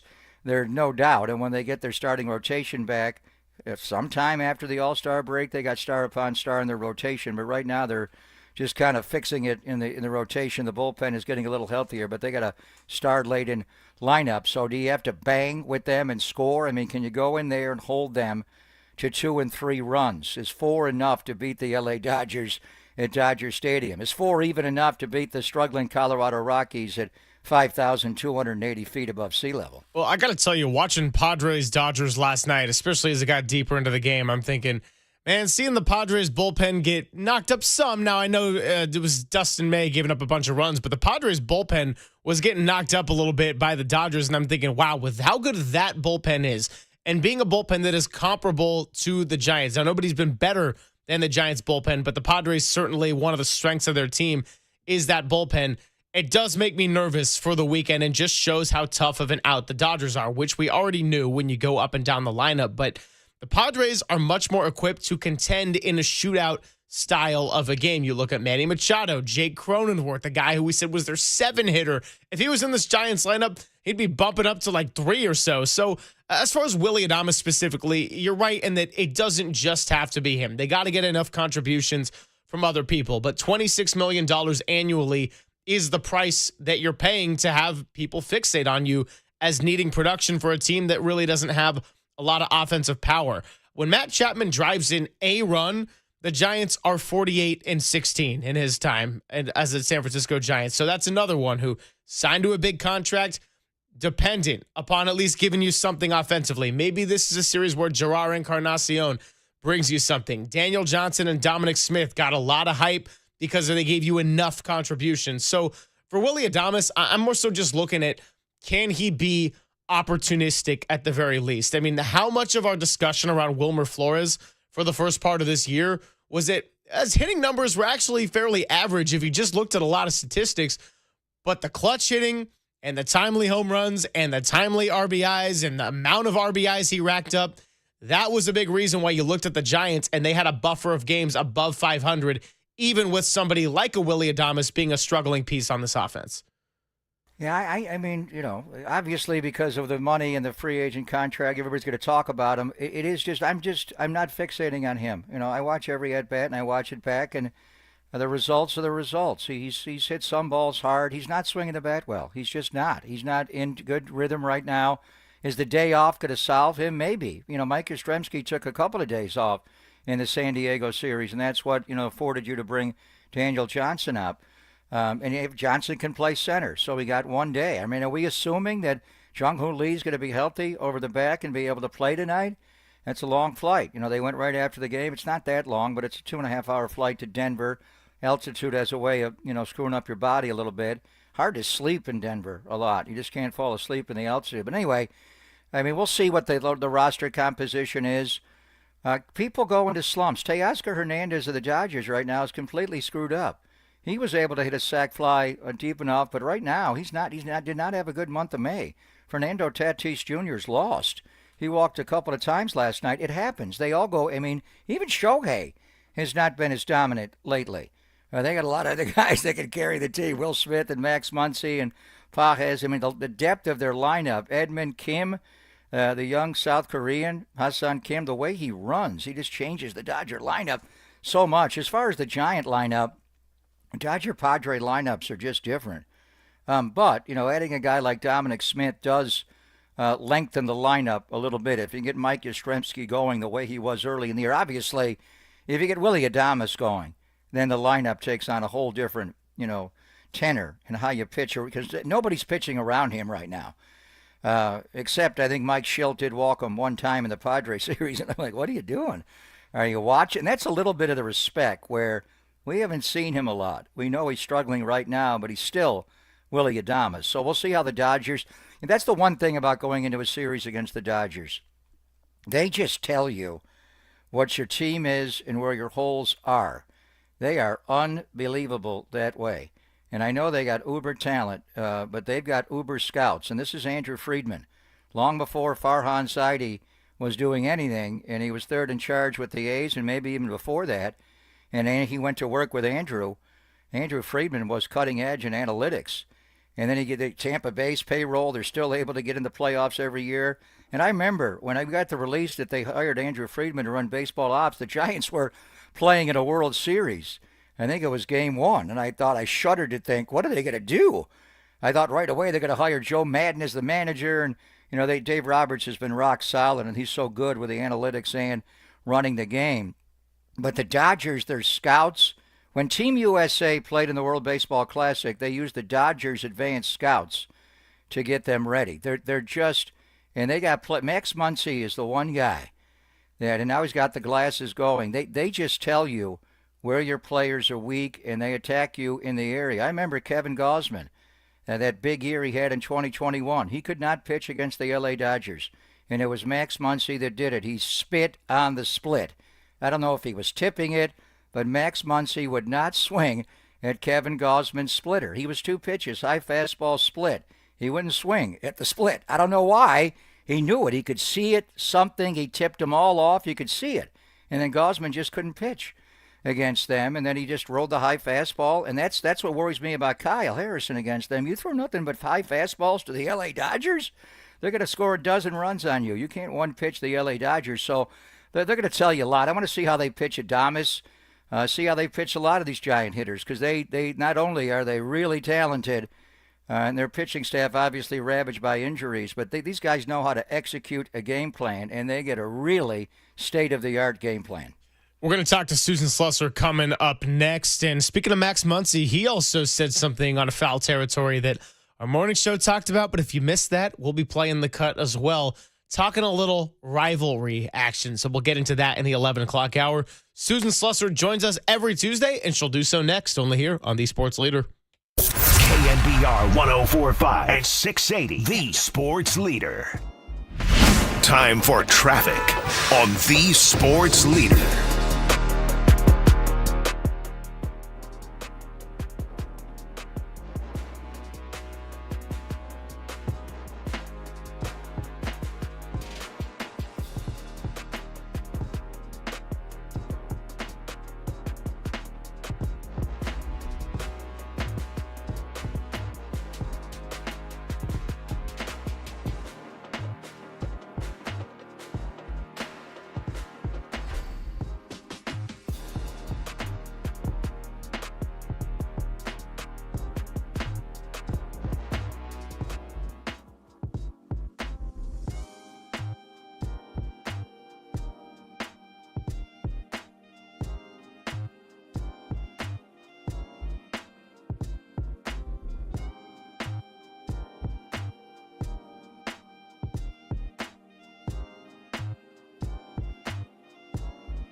Greg and Greg, Papa and Silver. This is KNBR, the sports leader.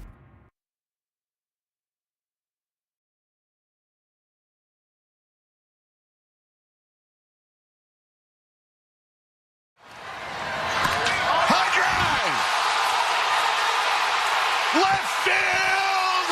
Out of here! And this game is over!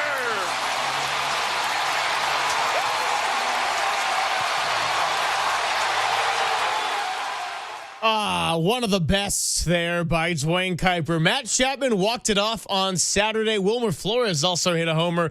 But that was the only run the Giants had until that swing you just heard. It was one of their 5 consecutive single-run victories, and it is time to welcome in our first guest of the day. By the way, if you're watching us on YouTube and Twitch, go back from this segment to the previous one and do a little spot the difference, and you'll see something new here. But as I welcome in Susan Slusser, I will tell you that she is sponsored by River Islands. Come home to River Islands in Lathrop and discover the San Joaquin River lifestyle with its lakes, parks, and schools. Start your tour today at riverislands.com. Susan is also brought to you by Weichert Realtors, where home is everything to get started. Call your local Weichert office today, because at Weichert, we guide you home. Susan, how are you?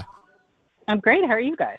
Oh, we're doing pretty well. I mean, a lot better than we last spoke to you after the Giants had a 10-inning loss, and it turned out that was actually just going to be the first out of 2. So lots to catch up on. And actually, a couple hours after you signed off with us, you found out that Bryce Eldridge was headed to AAA. So we'll circle back to that in just a moment. But just kind of starting with the bigger picture of it all this last week, Daniel Johnson, Dominic Smith, Buster Posey having to navigate kind of his first real crisis as president of baseball operations, and the winning that has sort of ensued from it. Just sort of the big picture observations of it all and how the Giants have kind of righted the ship here after a rocky offensive stretch. Yeah, they're finding ways to get it, like, just enough to get it done. Sorry. They're finding just enough ways. Yeah, sorry. Long story. There's a bee on me. I tried to go out to get the bee off, but the door buzzed. Anyway, crisis averted.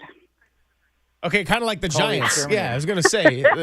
The bee was the Giants struggling of bats, and then I don't know what the doorbell was. Buster Posey, I'm trying to come up with a metaphor, and I don't think it's there for me.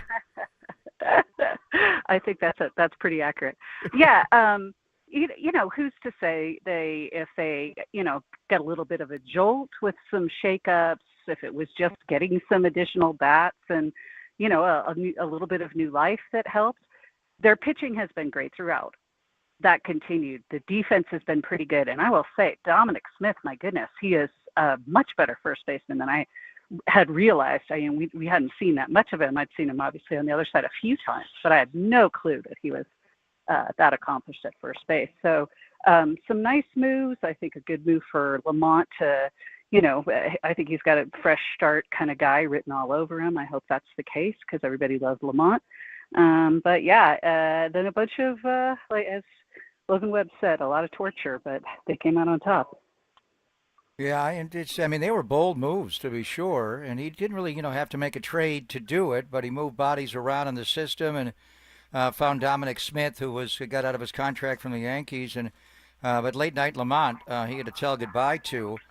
Sam Huff, it was just a lack of offense from that position, but he'd been catching Robbie Ray really well. I do want to ask you about Christian Koss a little bit, because you wrote a feature about him just days before he was sent back down, and it was fantastic. And he was the story of spring training. He kind of was emblematic of what Buster wanted, the Dirt Dogs, just play baseball the right way.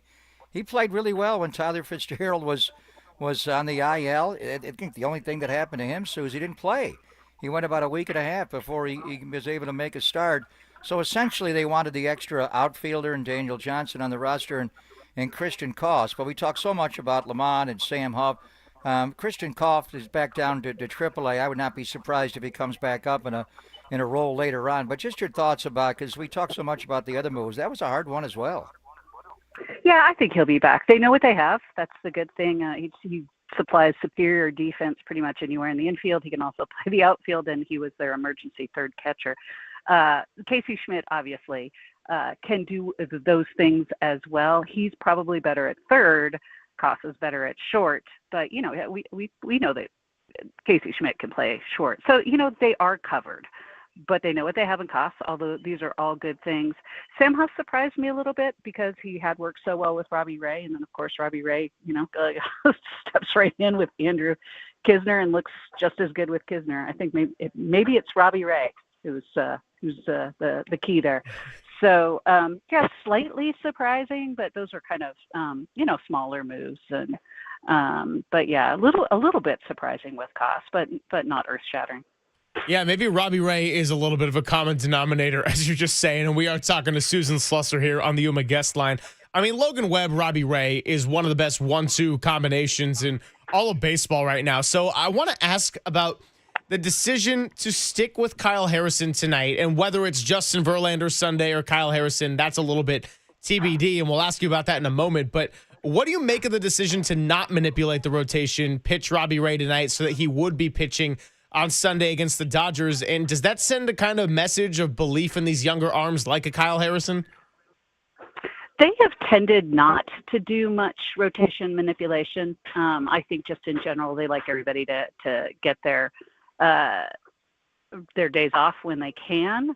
But hey, when you're playing the Dodgers, you certainly do want sort of all your best guns at the ready. So that works out really well. And that's going to be an extra fun one to watch. I think that's, it's now an evening game, late afternoon game for TV. I think that's going to be fun. Without a doubt. And I mean, that's a Sandy Koufax game. And Kyle Harrison can throw that kind of fastball up in the strike zone. So if he does start the game on Sunday, he will have that advantage. It's tough when you essentially have one pitch to get through a Dodger lineup. The other side of it is Justin Verlander. What's the very latest on him? What are you hearing as far as when he will be reinserted into the starting rotation, Suze? Yeah, it looks like they're being a little extra cautious with him. They said it was going to be based on how he feels. He wanted to throw to hitters. He did. He felt good coming out of that, but I think maybe they're just being a little bit extra cautious with him. At one point we thought he was probably slated for that start in LA, but I would imagine certainly we will see him on the homestand. Susan, reading your article about Matt Chapman coming off the walk-off home run and the call that we came in with to open this segment, an interesting stat, and adjusting it to Sunday, the Giants are 48-15 when Chapman drives in a run. So that's a really fascinating stat to me. And I just kind of want to ask if you think there's some kind of larger symbolism to that, maybe in terms of Chapman as his status of a leader, the fact that this is a team that largely wins by defense, and if you can get production from him, they're going to be winning. But I have to say, ratio-wise, that certainly surprised me at how high it was. Yeah, that's leader stuff. It really is. And it shows that he's getting his hits, with men on base, and he's doing that in big situations. I was a little surprised he hadn't had a walk-off with the Giants yet. It seems like he's always right in the middle of everything late in games. I mean, maybe Wilmer's taken all of those away. But, it was really nice to see. And he was so excited to have his first walk-off. It was his first walk-off, everything. Hit, RBI, and obviously homer, and with 2 outs in the ninth, that's always a little extra fun. So he was very pumped, and I think this is exactly, I think, the kind of thing they were hoping for when they made those moves. Like, let's light a fire. And I feel like some of these guys, they certainly, Matt Chapman's never lacking for fire, but it does feel like it kind of got everything going. And once a few guys get going, it does snowball a little bit. It does the opposite. We saw that for a month. Now I think it's trending the other direction. It'd be really nice if maybe they scored a lot of runs early at some point. It feels like we've been talking about that forever, but it's maybe Colorado is a place to start. Yeah, certainly. And speaking of Matt Chapman, that was, backyard wiffle ball stuff. It was a 2-1 game, 2 outs, bottom of the ninth, and you're down 2-1. The only scenario is you're down 3 and the bases are loaded, you had a grand slam. So that was on Saturday, and it was a riveting home run, the big curveball off of Pierce Johnson. But then in the bottom of the 8th, Matt Chapman got picked off base. I mean, the Giants got picked off base too many times in the weekend against Atlanta. the one time Tyler Fitzgerald kind of was being aggressive, so we'll let that one go. But Jungle Lee, Chapman, and then Chapman diving back to the bag, Suze, did jam that right hand, which is the throwing hand. He has the big oven mitt, the sliding glove on the left hand, and it did involve the middle three fingers. Any concern about Chapman? He had an X-ray. It all came back fine, but you never know with that nature of injury. Are we confident that Chapman should be good to go for this road trip starting tonight?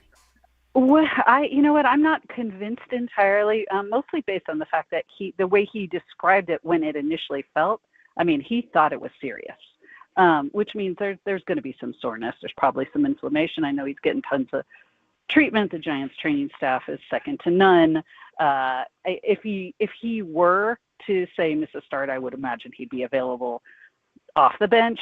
He'll probably play, but it's something to keep an eye on. We will be very interested to see what the lineup looks like. But based on the fact that the X-rays were negative, even if there is something going on in there, I can't imagine it would be more than a couple of days of rest and treatment.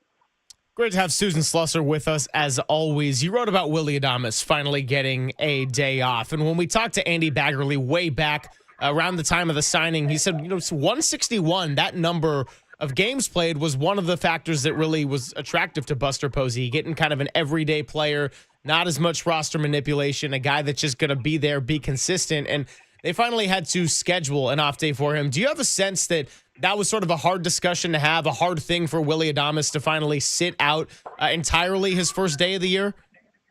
Yeah, I don't think he wanted any part of that at all.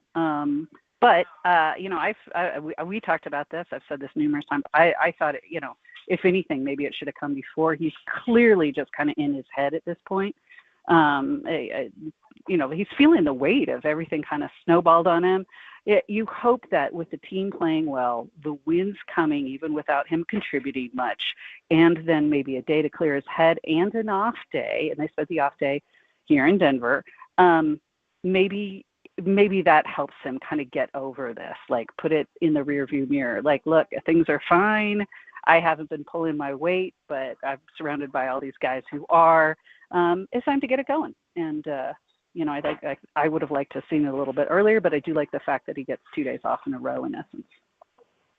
And he is coming back, assuming he's in the lineup tonight against Palmquist, the most offensive ballpark in the history of baseball. Hitters go to feast there, but you got to barrel the ball, or it doesn't matter. You're playing at 5,280 feet above sea level. He's just swinging and missing so much on sliders, away, change-ups are bothering him right now. But just your overall thought on the road trip, and this is the first real National League West roadie of the year. They had a couple of games. They went to San Diego late April, but they haven't been to 20th and Blake. They're going to 1,000 Vince Scully Avenue over the weekend. You're going to play the best team in the division, one of the best in baseball at the end of the road trip, but it does start against the team. They've won a little bit more lately, Suze, but at one point they were 9-50. Now they're 12-53.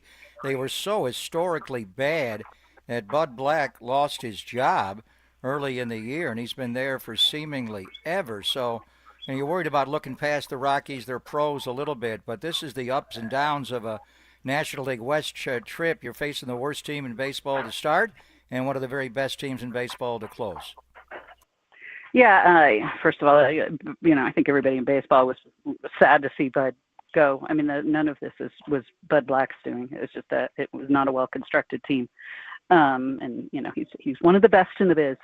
But yeah, I mean, I do think this is actually kind of an important, not just the Dodgers portion, but I think this is an important portion. If you are a contender, you want to win series, and more than anything, you want to beat the teams you should beat. This is very much a team you need to win a series against because they are just abominable. So, hey, it's in this ballpark, anything can happen. We've seen that time after time after time, but it would be a good way to get maybe some bats going, as you mentioned, maybe something like getting Adames a little bit going here at the higher altitude, and go into that Dodger series, maybe a little bit, we could say they're hot. It's all been 1-1. It's not like they're thumping anybody, but it would be nice if they could add on a little bit to those, the series of wins going to Dodger Stadium with the bats going, along with the pitching staying as good. And you know what? There's going to come a time this year where the pitching goes a little bit south, and the bats are going to have to pick up the slack at that point. So far, they've been lucky that has not happened. That pitching is carrying them. But this is not a good place to pitch.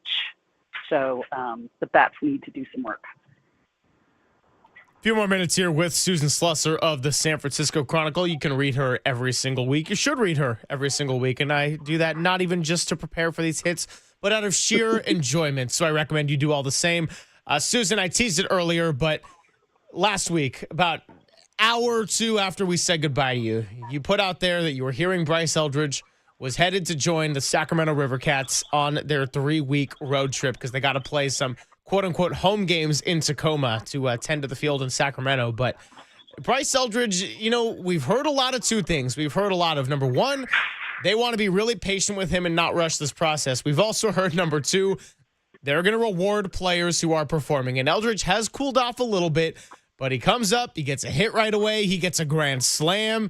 He is making his presence felt awfully loud. Any sense of what this timeline might look like in Sacramento for him?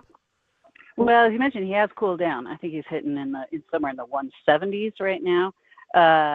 But he keeps, hitting the ball out of the park. And more important, if he is continuing to improve his work at first base, he's got a shot to come up. Now, some of this now might also depend on what's going on with their first base situation. They were getting, obviously, absolutely nothing from that spot. Dom Smith looks like he deserves a shot at some, distinctly regular playing time. And unless and until that changes, I think Bryce is probably in the right spot, learning he's in a hitter's league.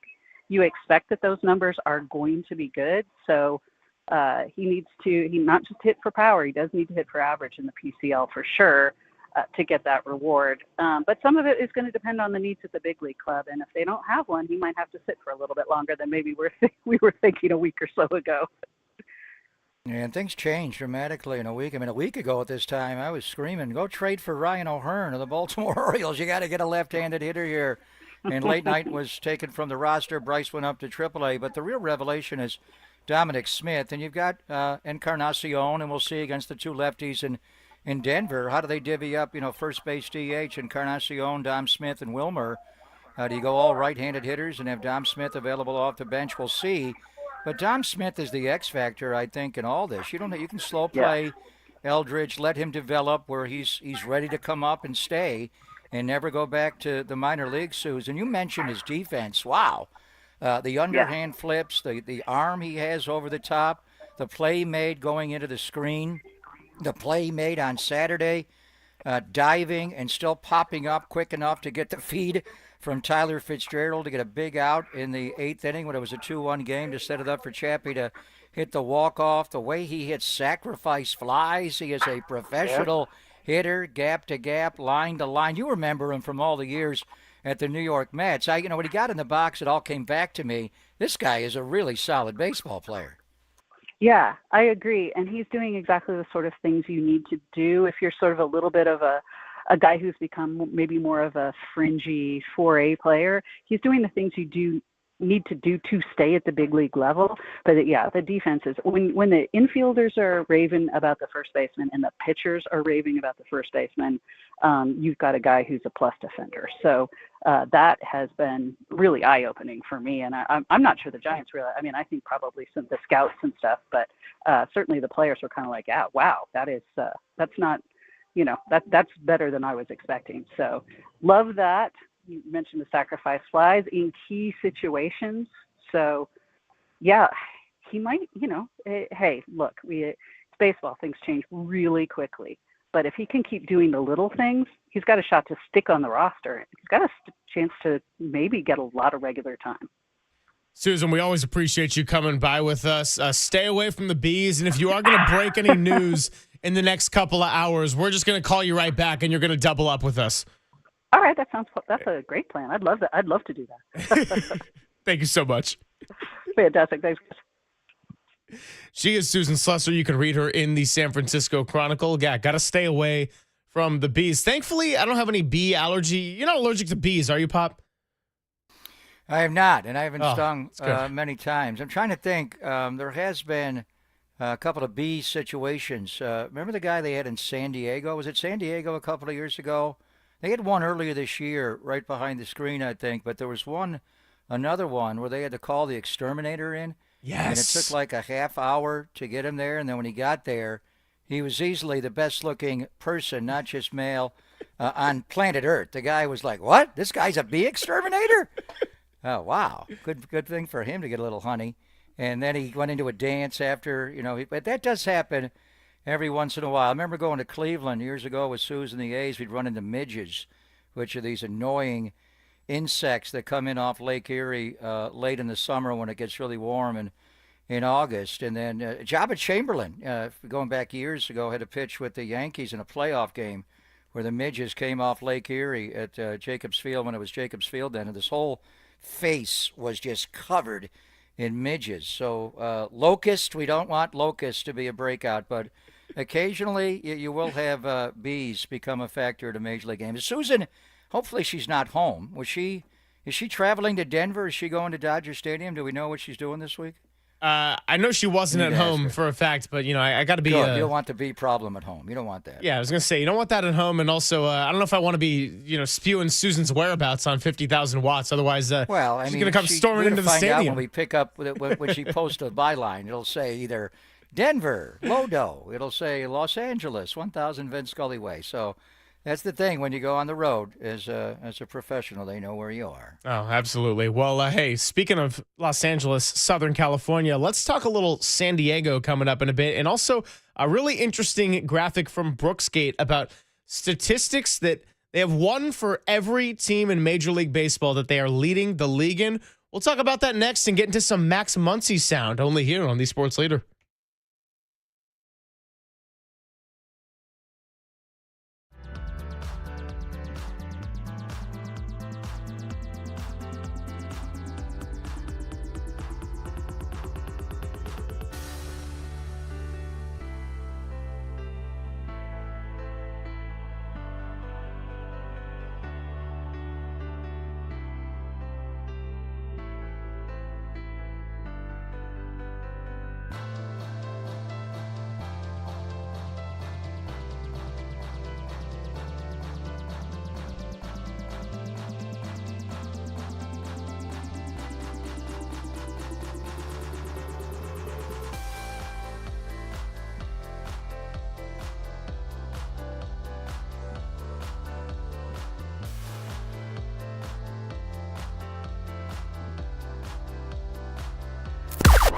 Now, from the O'Donnell Financial Group Sports Desk. Learn more at odfigroup.com. O'Donnell Financial Group, because planning is a process, not a product.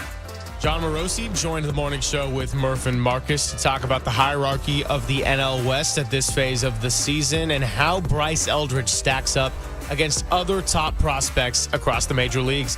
Check out that interview. Go to thesportsleader.com or wherever you get your podcasts.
Papa and Silver now continues live from the KNBR Casino Matrix Progressive Jackpot Studios. Casino Matrix. Progressive jackpots are here. Where are you? Just drop in. Please play responsibly. 1-800-GAMBLER.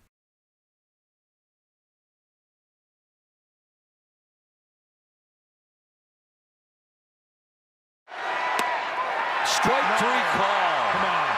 Manny is going to say some stuff to Mike Estabrook. Mike Schilt trying to keep him in this game. Yeah, Manny just got the bat taken right out of his hands. Tough call there. Mike Estabrook punching out Manny Machado last night. What a game that was. And I got to say, and I know you watched the whole game back this morning, and I watched parts of it back this morning. I watched the end live last night while I was getting ready to attempt to go to sleep, which for me just means, doing the rundown and screwing around on my phone for like an hour, as people from my generation do. We are doomed, but we're having a good time here. Papa and Silver 10-2, 415-808-5627. If you want to chime in. And a little Hotel California rejoin us down in San Diego. The Dodgers get it done over the Padres. It was 8-6 at the time. Jackson Merrill would end up doubling in the placed runner to make it 8-7, but the Dodgers outlast the Padres in their NL West rival. And we'll get to what Max Muncy had to say in just a moment. But for the Giants to not play, that was the perfect matchup to go and watch and spend some time on last night, Pop. It was fantastic, and they'll play again tonight, and then they'll play in the daytime. So we got a 3-game series down there, and maybe Max Muncy's got his comments about Padres, and that is who knows how the Dodgers look at it. I know the Dodgers felt like they were going to get beat last year. They were down 2-1 to San Diego, and San Diego beat them a couple of years ago, and Bob Melvin was the manager there. They have history, a more recent history than the Giants and Dodgers have, certainly, and they're just loaded. Both of these teams are loaded. They both have great bullpens, and they both got a lot of injuries in their starting rotation. Last night's game, wow. I mean, the Dodgers got 2 right away in the top of the first against Nick Pivetta, is one of the best in baseball. Then Dustin May gave up 2 in the bottom of the first. San Diego took the lead 3-2. Dodgers put up 3 in the third. Padres came back and had 3 more. So at the end of 3 innings, it was 6-5 San Diego. And you thought first team to 20 is going to win this game. But it was a tight game, obviously. The Dodgers tied it. It was 6-6. And then the bullpens just took over and slammed the game. And that's where we'll get into it with Javier Lopez, who knows what it's like. And, Javi won a World Series in Boston. He's not only got the 3 with the Giants, he's got 4. He's been a part of some of the best bullpens in all of baseball. And these two teams going into the year, the Dodgers, getting Yamamoto and getting Blake Snell and Glasnow on top of here, like what? And then this year, they just loaded up on relief pitchers. They got Tanner Scott, gave him $18 million. They got Kirby Yates, gave him $13 million. Blake Trinan is in and out of the lineup. He didn't pitch last night. He makes 11. So that's $42 million there for 3 bullpen arms. San Diego's got Suarez, but he doesn't make half of what Tanner Scott makes. And then Jason Adams is funky with his release point, and Jeremiah Estrada. And then they've got other guys. Matsui gave it up a little bit, and ultimately it was Wandy, the former Giant, who Farhan traded to get Mike Talkman. But the Dodger bullpen is lights out. And Tanner Scott's not having a good year, but he had a decent game last night. It's hard when you inherit that, placed runner at second base, but Anthony Bonda came in and pitched 2 scoreless. This was after Dustin May gave up 6 runs, 5 earned in 5 innings of work, and then Vesia came in and pitched a scoreless inning. Kirby Yates, who we mentioned, was the winner, and Tanner Scott. So ultimately, we'll size up all the starters and who's here and there, and Logan Webb against Yamamoto on Friday night. I'll get it started. But these games are going to be decided, whether it's a 3-3 game going to the 7th inning or a 6-6 game going to the 7th inning. These games are decided late. That's why all these one-run games, the Padres play nothing but one-run games. They're in an offensive funk, and they broke out a little bit, obviously, last night to get 7 with the extra inning run. They got 6 through 9. But, ultimately, who's got the best bullpen in baseball? The Giants have, statistically, Will they continue? Can you throw Kyle Harrison into that bullpen mix? Sean Jelly has been a revelation. We know about all the closing options they have. We'll talk to Javier Lopez about it. We have a great race. The 2021 year gave us the best division race of all time. Yeah. It was Giants 107, Dodgers 106. I mean, go back to 93 before wild card. It was Atlanta Braves 104, Barry Bonds' first year as a Giant 103. That was just epic. But if you add a third team in the National League West to this race now, and it's truly Hotel California, and the A's are still in the state, but they're not in the Bay anymore, they can rob homers over the center field wall. Wow. Oh, my goodness. But it really comes down to Dodgers, Giants, Padres. Arizona, I think, is going to play better, although Corbin Burns is out the year now and their bullpen's a mess. Maybe they don't. But the only way to get a better race than 2021 is to add a third star-laden team to the mix, and that would be the Padres. So no matter what it's going to be so much fun. And the L.A. Dodgers play nothing but Padres and Giants. Starting last night, the L.A. Dodgers faced their two rivals 10 consecutive games. Yeah, you get a little sandwich there. Giants mixed into a couple of Padres series. And in addition to watching the Giants tonight, first pitch at 5:40, I'm going to be keeping some eyes on Dodgers, Padres as well. That Denzel Clark play was one of the best I have ever seen. And we've got both the television and radio call that we're going to play for you a little bit later in the show. I mentioned Brooksgate coming up with some stats. So one stat every Major League Baseball team leads the league in. And this was a really fascinating graphic. Like, they went deep into the archives with some of these stats. So for the Dodgers, close your eyes, Giants fans. Best batting average with runners in scoring position. They got a 301. For the Padres. And home runs. Don't they lead in home runs as well? I believe they do, yeah. The Padres, I'm trying to find San Diego. Anyway, the Rockies, actually, of all things, most triples. So they're going to see them tonight, 19. The Giants, no surprise there. Best bullpen ERA. And my favorite one of all, though, on this graphic is you got 29 legitimate stats. And then for Baltimore, heaviest team by average weight. I'm like, what are we doing here? You're calling everyone as like some kind of team stat, something fascinating. I mean, they went as far as to say Washington, most games won as the betting underdog. And then you're just going, yeah, Baltimore Orioles, they're heavy. You're going deep. So are the Baltimore Ravens. They have a 303-pound fullback, so they like him big. The one way they could lose some poundage in Baltimore is if they trade their big first baseman, Ryan O'Hearn, to the Giants, although, I don't know. Let's just watch Dominic Smith a little bit and see, and then Bryce Eldridge. But I still think at that point you may want to add O'Hearn. But we'll see in any event. The Dodgers lead the league at home runs. I mean, that's the thing. And Denver, Colorado may lead the league in triples. They lead the world in losses. And the reason they have so many triples is the acreage at 20th and Blake. It is the biggest outfield in baseball. It is humongous. The only way to compensate for the altitude is to make the outfield big and move the fences back, but it still doesn't always work. So it's not just scoring runs in that yard, or hitting home runs in that yard, it's scoring, because you get a lot of gappers and triples. So for that reason, does Daniel Johnson play in the outfield somewhere? Could you imagine an outfield at Coors where you put Daniel Johnson in left, Jung-Hoo Lee in center, and Mike Yastrzemski in right? Wow. But they're starting two lefties, so you probably won't do that. I think Elliot Ramos will be in left field. But late in the game, if you have a lead and you want to entrust it to baseball's best bullpen, you may want to run out there baseball's most athletic outfield, and there are a lot of good ones out there. The Padres got two shortstops playing in center and in right field in Merrill and Tats. Do you put Daniel Johnson in left field in this ballpark with Jung-Hoo and Yastrzemski? They won't get many triples. Maybe they'll order a few triples after they win the game, but you're not going to get many triples on that outfield. Well, and then I wonder if you're going to go with an offensive-minded adjustment. Maybe you go Gerard Encarnacion in the outfield as well. You could DH him. What do you do with Wilmer Flores and all that? So that's another variable. But if we're just talking defense, Daniel Johnson, Jung-Hoo Lee, Mike Yastrzemski, that would be the way to limit the triples out there at Coors Field. So coming up, we'll continue to get into it. We got Javier Lopez joining us at 11:50. Then in the 12 o'clock hour, we're going to mix in a little bit of basketball talk with Marcus Thompson, as well as 49ers talk Kyle Shanahan set to speak today, so we'll play you some of that audio. And a lot of reporters out there with a lot of headlines coming out. So lots of Niners talk to be getting into. And then the 1 o'clock hour is for a recap on all of it.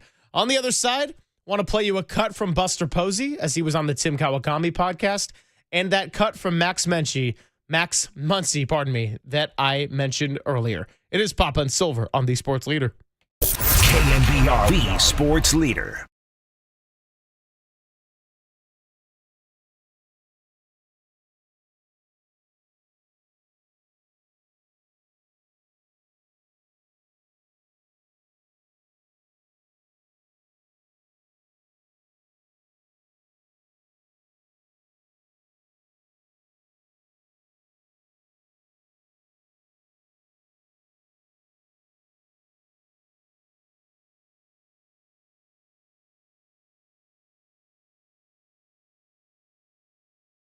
Greg Papa here. I had custom lens replacement. It's known as CLR from Laser Eye Center of Silicon Valley a couple of years ago, like 3 summers ago. It has been a game changer for me, and maybe it would be for the Giants as well. I was in the chair 20 minutes, went from 20/80 vision to 20/20 like that, threw away all my glasses, and I had the Hubble telescope to be able to see. Don't need any of it anymore. So if you struggle with distance vision, as did I previously to CLR, and now you need reading glasses or do wear bifocals. I never wore the bifocals. That's old man stuff. But I had reading glasses. That was pre-CLR. CLR, custom lens replacement, is your permanent solution to readers, bifocals, glasses, contacts, and you'll never develop a cataract the rest of your life. So don't wait until you're old and gray to see great. Do all the things you love to do with perfect vision now. After tens of thousands of vision correction procedures, my friend Dr. Craig Bindi and his staff at the Laser Eye Center of Silicon Valley can tell you if it's your right time for CLR. They make it easy. They start with a free virtual consultation at lasereyeclr.com. See if you're a candidate for CLR. Maybe it's LASIK and one of their other procedures.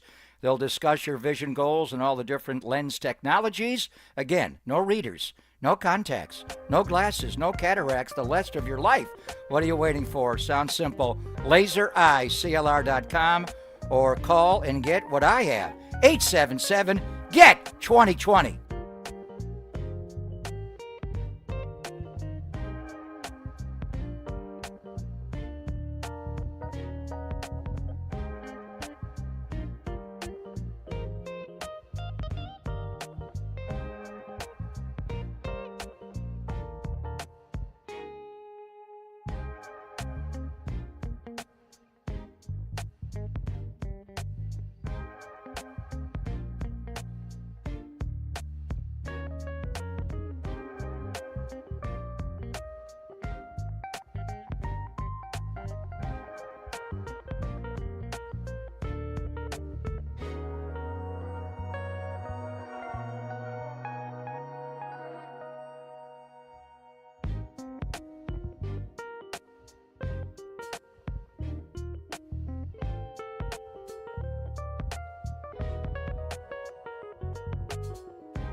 Now back to Greg Papa and Greg Silver on KNBR, the sports leader.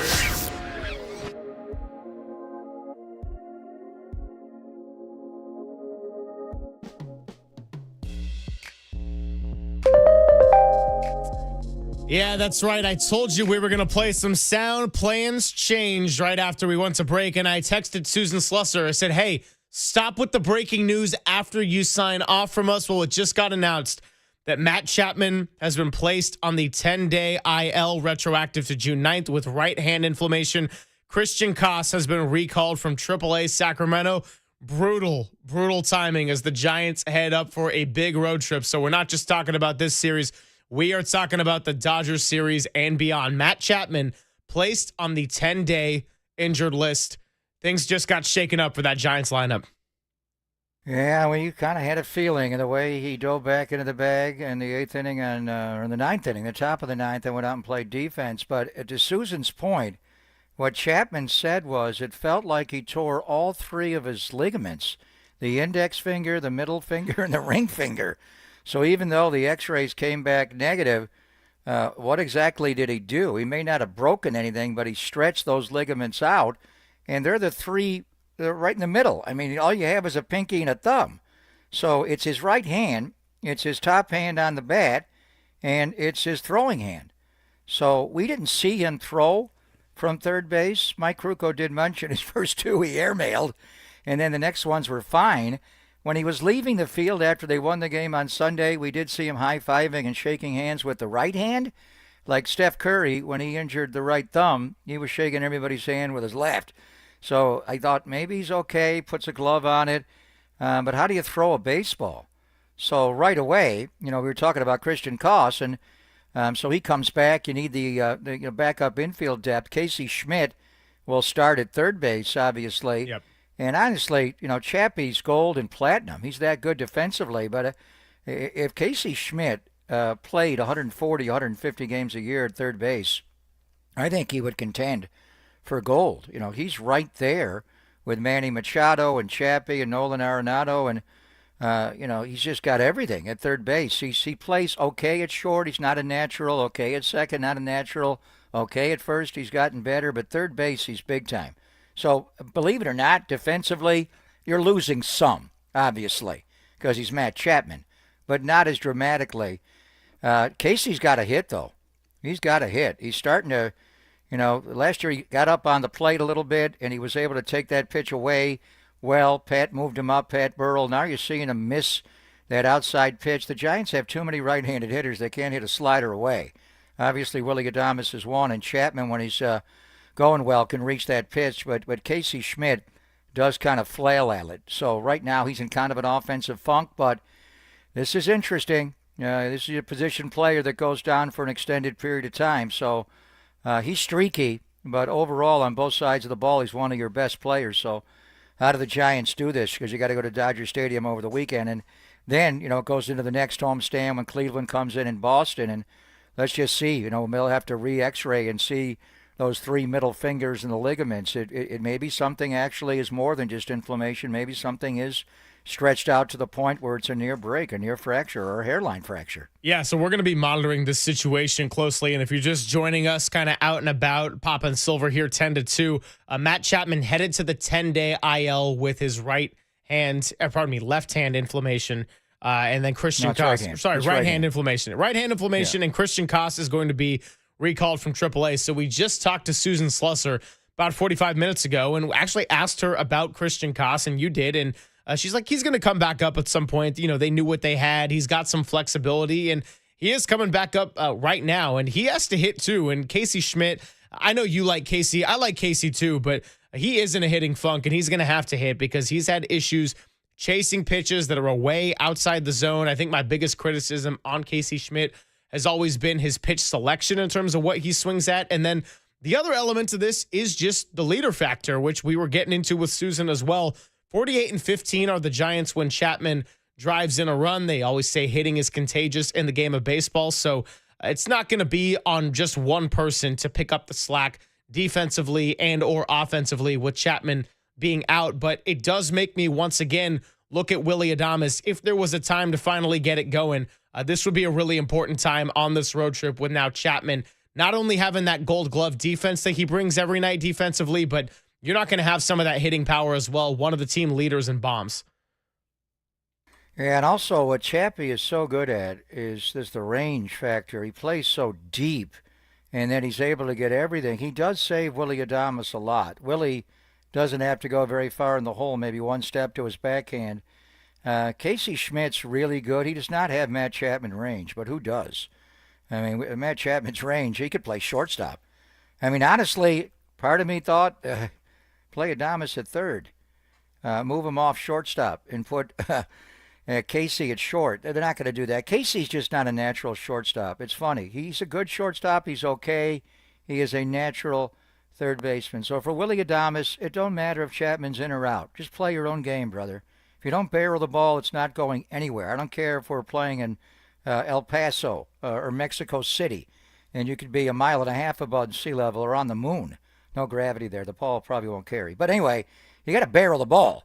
So we'll see. Maybe you won't get as many sliders in the altitude, but I kind of just had a feeling just watching Chapman and the way he dove back at it. He was down for a long time, and he said, he thought he tore all 3 ligaments. Like, whoa.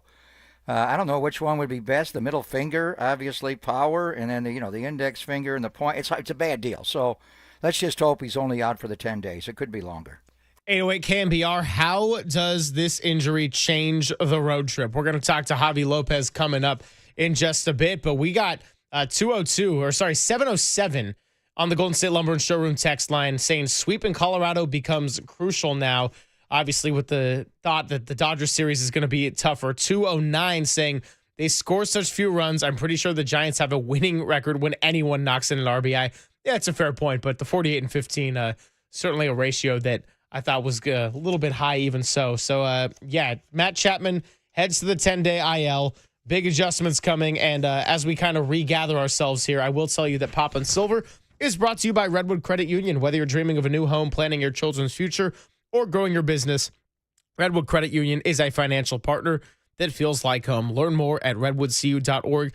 Federally insured by NCUA. So looking at the lineup tonight now, saying Casey Schmidt going to get that start at third base. Of course, Willy Adames going to be back in at shortstop.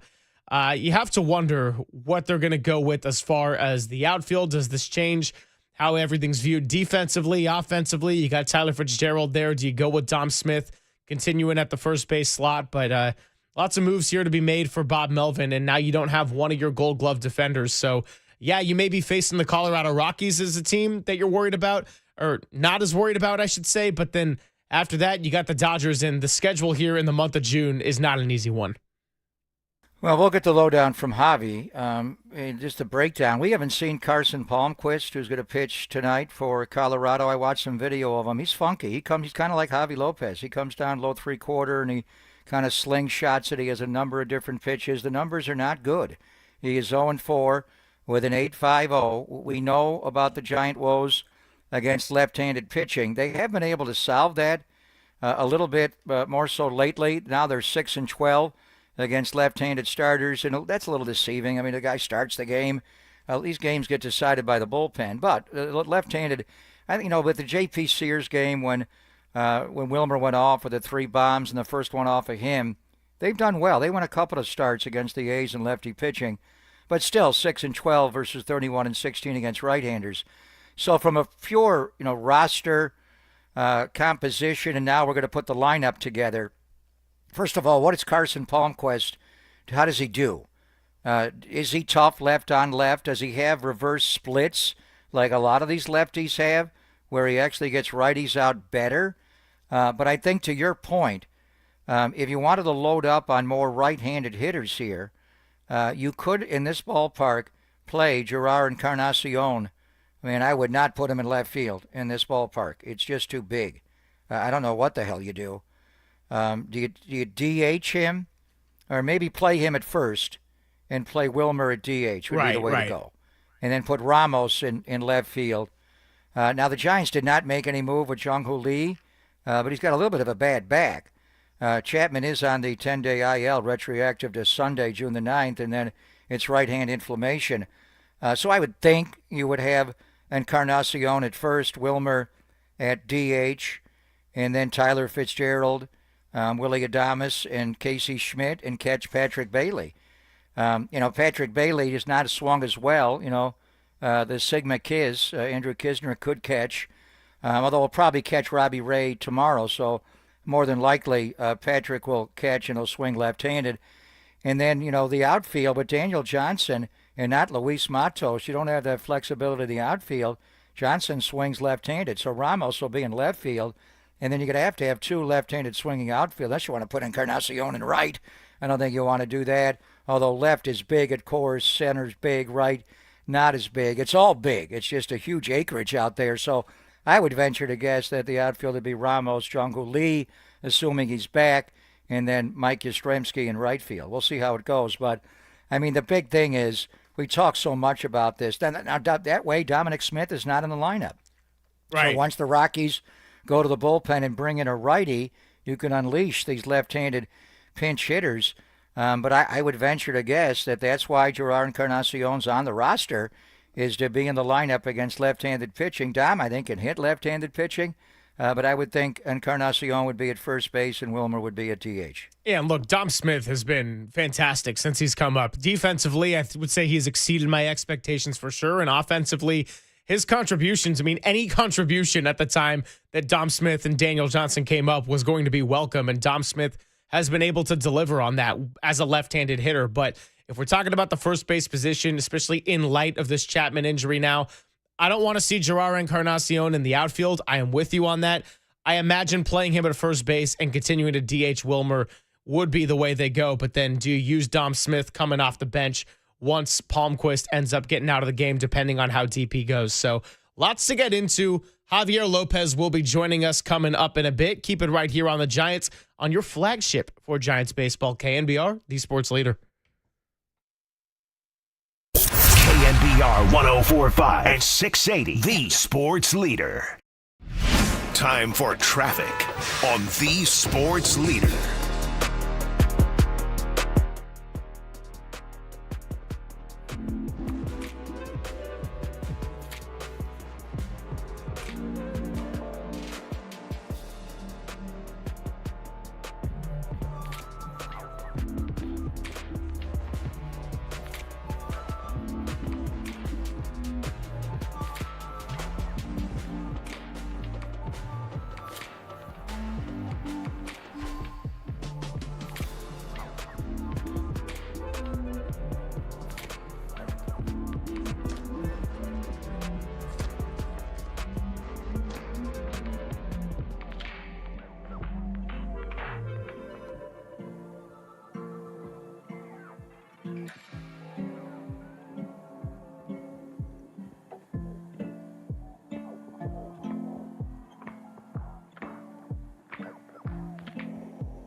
Papa and Silver now continues live from the KNBR Casino Matrix Progressive Jackpot Studios. Casino Matrix. Progressive jackpots are here. Where are you? Just drop in. Please play responsibly. 1-800-GAMBLER. Thanks for hanging out. Papa and Silver be with you for another couple of hours, just reacting to the news of Matt Chapman headed to the 10-day IL with right hand inflammation. Time to welcome in someone who's going to be joining Dave Fleming on the road. You can check him out on NBC Sports Bay Area. And of course, he is a forever Giant, forever World Series champion with the San Francisco Giants. Javier Lopez joins us on the UMA guest line. Javi, welcome back, Papa and Silver. Always good to talk to you. How are you? I'm doing great, guys. Thanks for having me. Hey, always good to have you. I'm glad we got to catch up with you again ahead of your time on NBC, and certainly be watching you and Flem chop it up in Colorado. And I just want to start with the news we found out about 15 minutes ago. Matt Chapman headed to the IL, and just how that impacts a pitching perspective. I mean, Spencer Bivens, who's been fantastic in the bullpen along with the rest of that crew this year, talked about how confident he feels pitching to this infield just as in this last week. And now with Chapman being out there, that's your best defender, one of the best in all of baseball, and of course the 5-time Gold Glover. So how does news like this impact you psychologically from a pitcher, even though when you're up at the plate, you really just got to focus on you and the batter? Yeah, I do think it's something that will have some ripple effects, I think, when you look at the pitching staff. Like you mentioned, they're good at getting strikeouts, but they are also a ground ball machine kind of staff. So you want your best defenders out there, and losing arguably the best player on your team and the best guy at it with his trophy case of Gold Gloves is definitely a tough one for these guys. But at the same time, you know, Casey Schmidt was always a guy that they thought about being a quality third baseman, and you know, I imagine he's going to get some reps over there. They're going to have to try to figure out what they're going to do. But yeah, anytime you lose a guy like Chapman, it's definitely going to hurt you. And for him, I feel bad for him because it was a dive back to first base. It was such a random freak injury, and ultimately that's what lands him on the IL, and that's a difficult one for him. But you just hope it's a speedy recovery and nothing too long lasting. Yeah, and to get the walk-off homer against the Atlanta Braves in the bottom of the ninth against Johnson to get that win on the big curveball. So at least for tonight, Javi, you would think stylistically, because the Giants do lead the league in ground balls and ground ball outs, and you don't have the third baseman with a left-handed pitcher, you think, whoa. But Kyle Harrison features more of that high in the strike zone, hot, four-seam fastball. We came in with John Denver. I know as a pitcher you shudder hearing anything about Colorado. But you actually began your career before you became a World Series champion in Boston and with the Giants and went to Pittsburgh and here, there, and everywhere. You began there. Just give me the thoughts of pitching a mile above sea level. And Kyle's got that top shelf, hot fastball. He's got a little bit of a slurvy ball that can hang a little bit, that slider. But just your thoughts about Kyle Harrison specifically pitching at 20th and Blake, Javi. Yeah, well, you're right. I broke in with the Rockies way back now, 2003, and I guess ignorance is bliss. I'd never pitched above Double-A when I came up to the big leagues, so just pitching in a big ballpark, I was pretty excited about it, and I did have a lot of success my first year, and then it went south after that. But I think for Kyle, it really is about that fastball. If he can live at the top rail, the way that these Rockies are hitting, it's very interesting, right? When you think about the Rockies, okay, we've seen them struggle in the last few years, but they're not hitting anymore. Collectively, they're hitting .219. They don't have much slug. It's a .360 slug. And if he's able to just work ahead in the count, the breaking stuff won't break as sharply, won't have as much movement.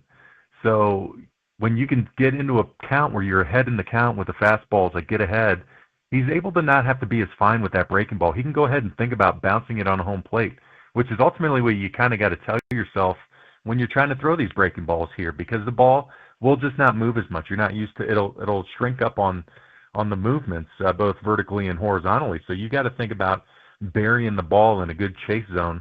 And if he's working ahead in the count, I expect a good start out of him. I really do. The way that these Rockies are really pressing to try to get something going offensively, it can really work in his favor. And he's had success, too, against these guys. So that's always a nice thing when, the Rockies have hit, I think, under 140 against them. So that's always nice to kind of go against a team that you've had success with. But with him, that's the key to the game, is watching what that fastball, not so much the velocity, it's the location and the ability to bury the off-speed stuff when he has that opportunity to do so. Talking to Javier Lopez here, and not only did you come up with the Rockies, you played for two other NL West teams with Arizona, and then, of course, long stint with the Giants. What are the challenges of coming in from the bullpen in a stadium like this? It's already one of the most fascinating positions in sports when you get minimal warm-up time. You got to come in these high-leverage situations, immediately get some outs, and now to do it at a place where the ball breaks differently and hits are common. How's that like doing it at Coors Field? Yeah, it's a bit of a learning process. I think as I became a little bit more familiarized with this ballpark, and then obviously bouncing around, like you mentioned, with Arizona and San Francisco, it was my job to kind of tell the younger guys that, hey, listen, pace your trot in. Most of the guys try to turn up that run a little bit. You're going to be winded by the time you get to the mound. It's not a short distance to get in from the bullpen here. And that being said, it's the most beautiful bullpen in all of Major League Baseball. We have you've thrown a bunch of different evergreens in the back, all the different trees that Colorado has to offer. So the looks and the appearance is gorgeous. But when you're running in, you got to pace yourself, make sure that you got your breath and kind of control that heart rate, because it just being at altitude turns all that stuff up a notch. And, when you're out there, it is one of those things, again, when you have that chance to play catch before this game and you try your off-speed stuff, and after these pitchers play catch, they do a little bit of a flat ground, a little touch feel, and you realize the way it feels out of your hand, you try to make those adjustments. And that was the one thing that I think, along with Affelt pitched a lot in Colorado as well, and it was those things that you try to tell these young kids and the relievers in general, just tell them, hey, you got to think about bouncing the ball at home plate. It won't even bounce it. You won't even probably get it there, but it'll make you finish your pitch a little bit better. And I think that is the biggest issue when you come here to pitch, with the stuff not breaking the way it does. The issue that always creeps up is the walks, because this ballpark is just so big. The outfield is a lot to cover for the Giants or any other team that's here. So when you're pitching at this ballpark, it's try to limit the walks, because you can't defend a walk. Hits are going to happen here, but it's those walks that end up the crooked numbers when you play here. And even though you were on 3 World Series winners in 10, 12, 14, I mean, it is the house of horrors. Coors Field, no lead is safe, and you guys have had some wild games there throughout the years. You mentioned Jeremy Affelt. We had Sergio Romo on recently, and think of Santiago Casilla. We gave you the nickname, the Core Four. Brian Wilson was in the mix, and then George later. Mm-hmm. This bullpen, we are dubbing, Javi, the Elite Eight. It's not 4 and a few extra arms here and there. I mean, Bomel's got 8 legitimate arms he can turn to. And the way Sean Jelly is throwing the ball right now, wow. They've had to rotate closers a little bit, going back to Camilo. Ryan Walker now more in the fireman role with Randy Rodriguez, who is pitching as well as being an all-star. We haven't talked to you in a while. Just give me your thoughts on what you see from Bob Melvin's bullpen right now. Well, I think that's the separator is the ability to run a bullpen the right way. And we were spoiled with Bruce Bochy in the Bay Area with how he ran a bullpen. And Bob Melvin's I think he's doing a superb job running that bullpen right now. He's not overtaxing guys. I feel like, Rogers is always going to be in a lot of ball games, Walker as well. A lot of these guys are going to throw, but the workload has been, I feel like, just a lot more under control, a little bit more spread out. And I do think that is a fantastic thing when you look at this team.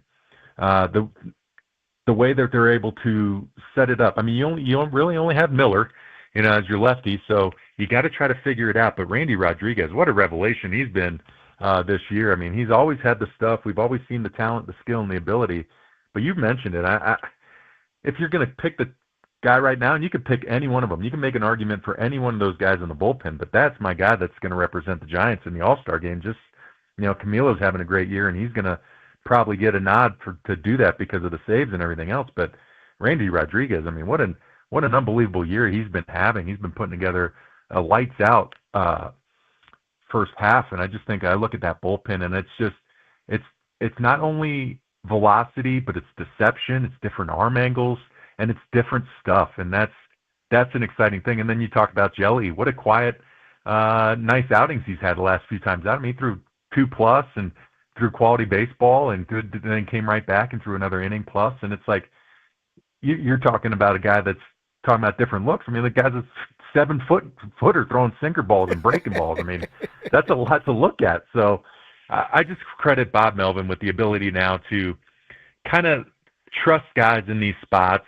And like you mentioned, have Walker be the fireman right now, put it out, get his confidence going, and you're starting to see that. But this bullpen and this pitching staff is the reason the Giants are a game and a half out of first place.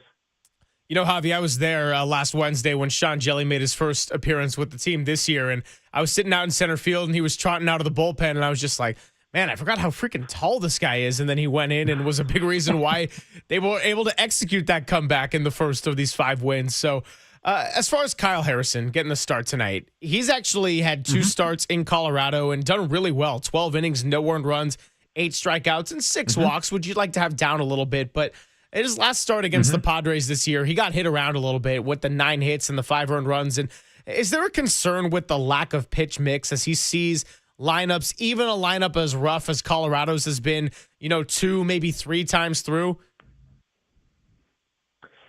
I would say the pitch mix is you want to be able to land an off-speed pitch. You always want to at least have 2, right? I think every pitcher will tell you that. A starter would love to have 3 and even 4, but that's just not realistic. So you want to be able to land something in the zone when they've bought themselves a fastball. And I think with his last outing against the Padres, like you mentioned, he wasn't crisp. It wasn't sharp. It was a little erratic, a little bit what we saw, maybe the first couple starts of his career. And then we've seen it a couple times even last year. But overall, this year, I feel like he's really found an ability to command a secondary pitch. And, I think, again, when you look at it, he is going to walk guys, and that's the trouble spot that you get into here in Colorado. But he's had a lot of confidence. His velocity's back, and I think with the velocity came the confidence. And I think with that pitch mix, if he can get the breaking ball, he can land it just a couple times, just get a hitter off of what's happening, that's just going to play that fastball up even more. And, the Padres, give him credit, that's one heck of a lineup that you got to go through. And, I don't want to disparage the Rockies, but they're not the Padres. So I'd like to think that he's going to have a little more confidence and swagger coming into this start. Yeah, and right now, this is game 1 of a 6-game road trip. And we'll see, Justin Verlander could come off the IL, but right now he's scheduled to make the start tonight. And then he would make the start Sunday night on Sunday Night Baseball against a very accomplished, smart lineup in the LA Dodgers. And for that reason, I was kind of hoping, Javi, they would flip Robbie Ray and pitch him tonight. And it would be on his regular 5th day because he worked Thursday against San Diego, and then let him pitch against the Dodgers. But maybe Verlander comes off. But just overall about Robbie Ray, and you were talking about all-stars in the bullpen, and Logan Webb obviously having an all-star year. To me, Robbie Ray should be making a point not just to be an all-star, but to start the damn game in Atlanta. He's been so good.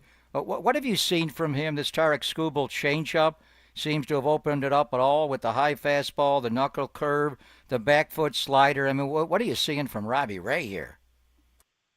Well, what I'm seeing is a guy that's attacking. I feel like I look at 3 things every time a pitcher's out there. It's pace, poise, and presence. And I feel like he's got those 3 Ps working for him when he's taking the mound. And, I think it's the changeup, of course, has been a revelation, and it's been fantastic for starting in spring training to be able to get that feel for it. And he's not afraid to throw it in early and throw it often. He still loves to throw that fastball.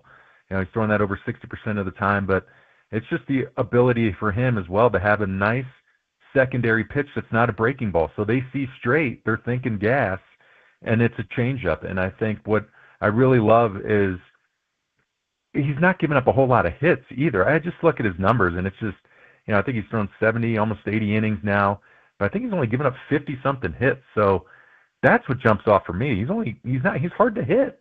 And he's throwing strikes. I think his whip is around 1. He's throwing a bunch of strikes. I think he's only walked maybe 20 or so, and he struck out almost 90 people. Like, this guy is dialing it in, and it's really, really fun to watch. And I think it's a guy that he was my X factor going into this season. Everyone was talking about Verlander, and I was like, I get Verlander being the easy pick, but for me, it was yet another guy who has a Cy Young that can give you length and gets you deep into a ball game and has experience, right? Because Logan Webb is Logan Webb. He's going to do what he does, and he needed another piece last year. And I think Robbie Ray showed flashes last year. There was a few, but he was coming off injury.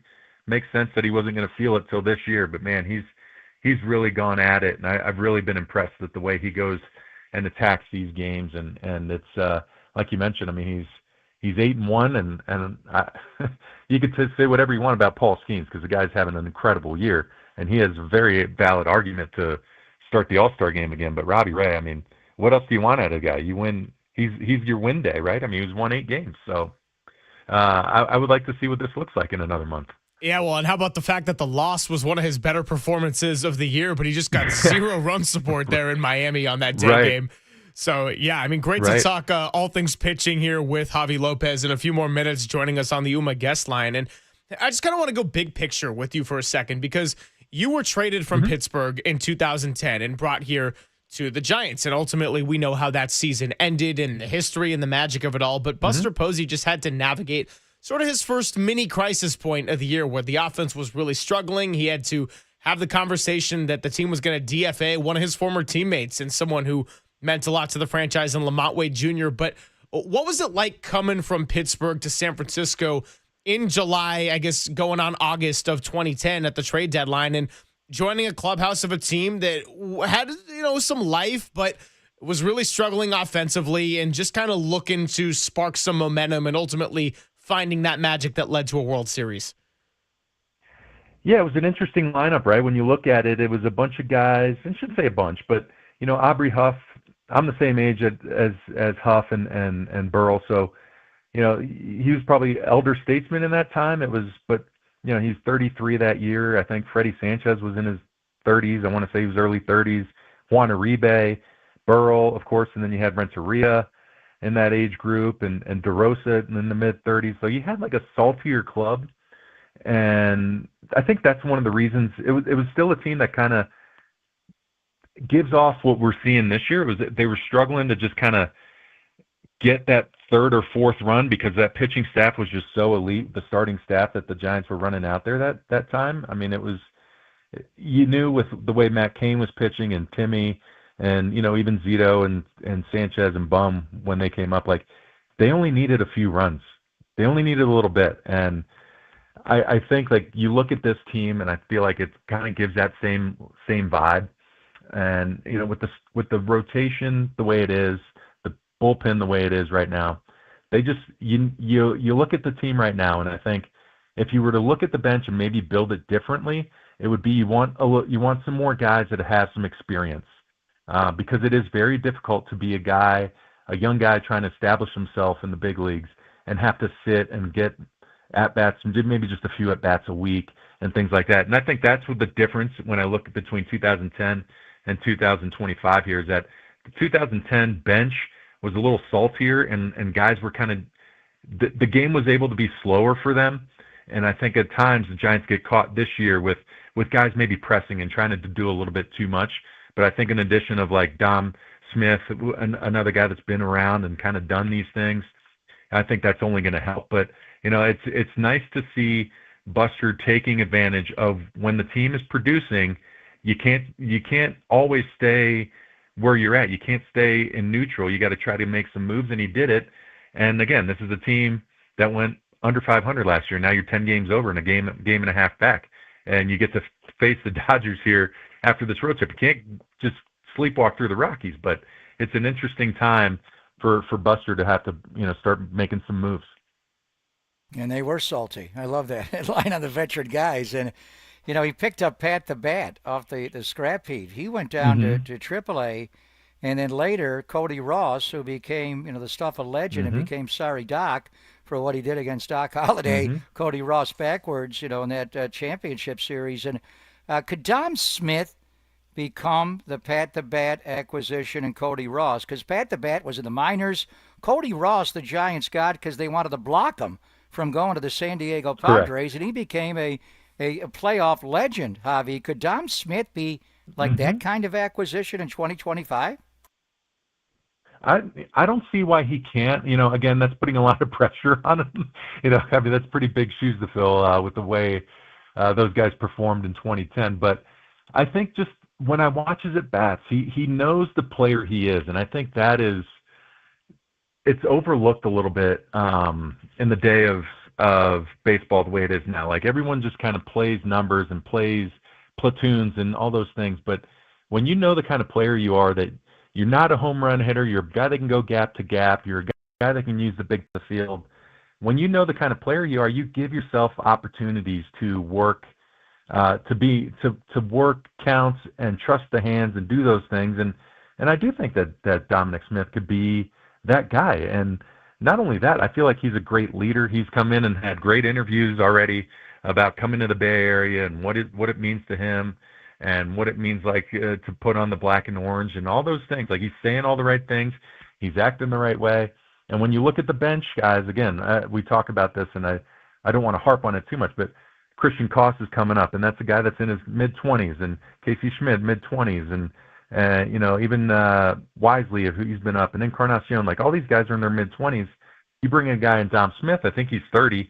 Not that that's old, but it's old in baseball, where he's been around enough where he can just kind of put his arm around some of these dudes and be like, hey, listen, this is what the situation looks like. These are some of the things you might want to look for, and let's just get the job done. And I do think that could be a real big piece for the Giants moving forward.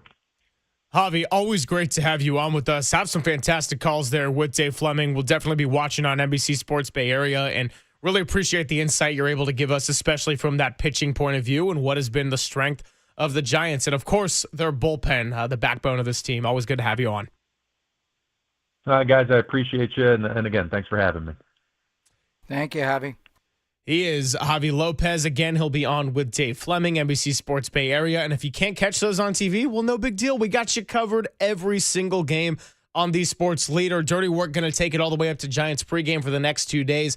Up starting at 4:40, first pitch at 5:40. And, of course, we'll see Kyle Harrison go on the mound tonight against Carson Palmquist. Lots of Giants here in the first 2 hours plus of our show. Going to do a little bit of a pivot and talk some Niners coming up. Kyle Shanahan speaking to reporters, and Robert Saleh will do so tomorrow. And then Marcus Thompson going to be joining us at 12:50 to talk all things Warriors, offseason, and the NBA Finals. Then we'll have a lot of fun in the 1 o'clock hour, play you an assortment of sounds. It is Papa and Silver on the Sports Leader.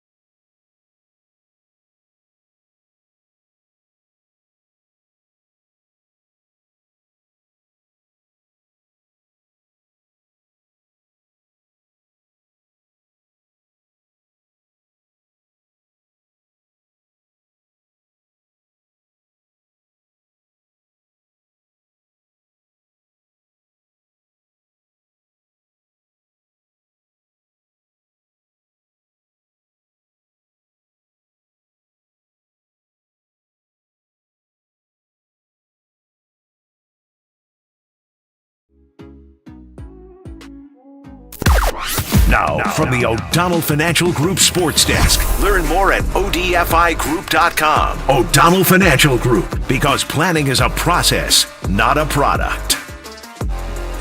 49ers mandatory minicamp starts today at Santa Clara. Stay tuned for all your latest updates, sounds, and storylines on the red and gold as they look to have some new faces and familiar faces turn around their season from the 6-11 campaign last year.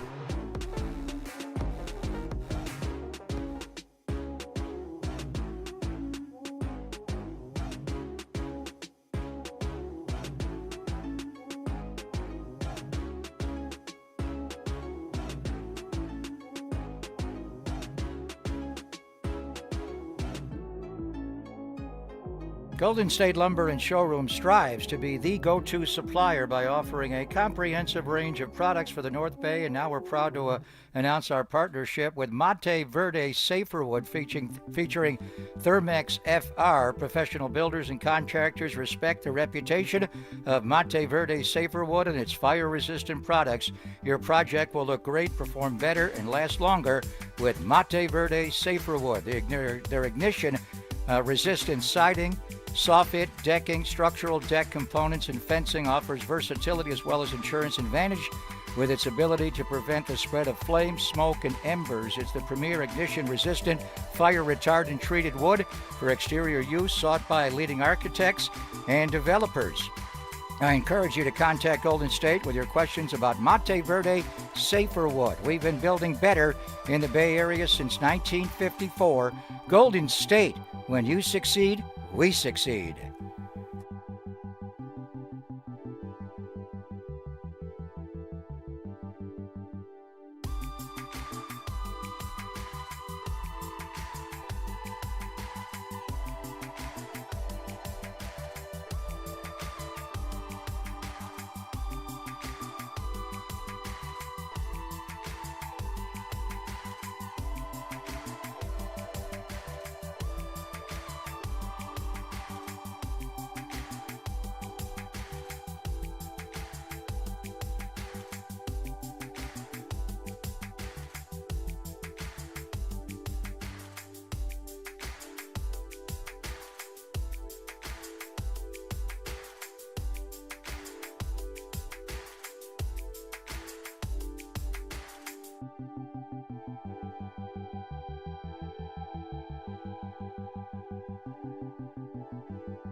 Greg Papa here. I had custom lens replacement. It's known as CLR from Laser Eye Center of Silicon Valley a couple of years ago, like 3 summers ago. It has been a game changer for me, and maybe it would be for the Giants as well. I was in the chair 20 minutes, went from 20/80 vision to 20/20 like that, threw away all my glasses, and I had the Hubble telescope to be able to see. Don't need any of it anymore. So if you struggle with distance vision, as did I, previously to CLR, and now you need reading glasses or do wear bifocals. I never wore the bifocals. That's old man stuff. But I had reading glasses. That was pre-CLR. CLR, custom lens replacement, is your permanent solution to readers, bifocals, glasses, contacts, and you'll never develop a cataract the rest of your life. So don't wait until you're old and gray to see great. Do all the things you love to do with perfect vision now. After tens of thousands of vision correction procedures, my friend Dr. Craig Bindi and his staff at the Laser Eye Center of Silicon Valley can tell you if it's your right time for CLR. They make it easy. They start with a free virtual consultation at lasereyeclr.com. See if you're a candidate for CLR. Maybe it's LASIK and one of their other procedures. They'll discuss your vision goals and all the different lens technologies. Again, no readers, no contacts, no glasses, no cataracts the rest of your life. What are you waiting for? Sounds simple. lasereyeclr.com or call and get what I have. 877-GET-2020.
And now it's time for the Protect Your Assets Business and Technology Report with me, David Hollander.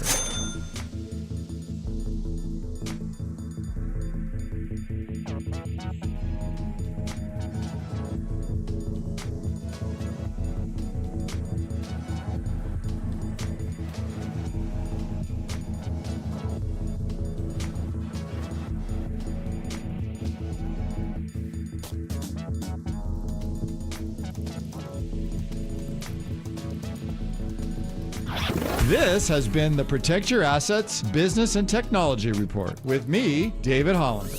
Wondering how your taxes might be impacted under the new Trump administration? Will you be paying more or will you be paying less? Let's talk about it. Join me this Saturday from 8 to 9 a.m. for my show, Protect Your Assets, or call 1-866-PROTECT.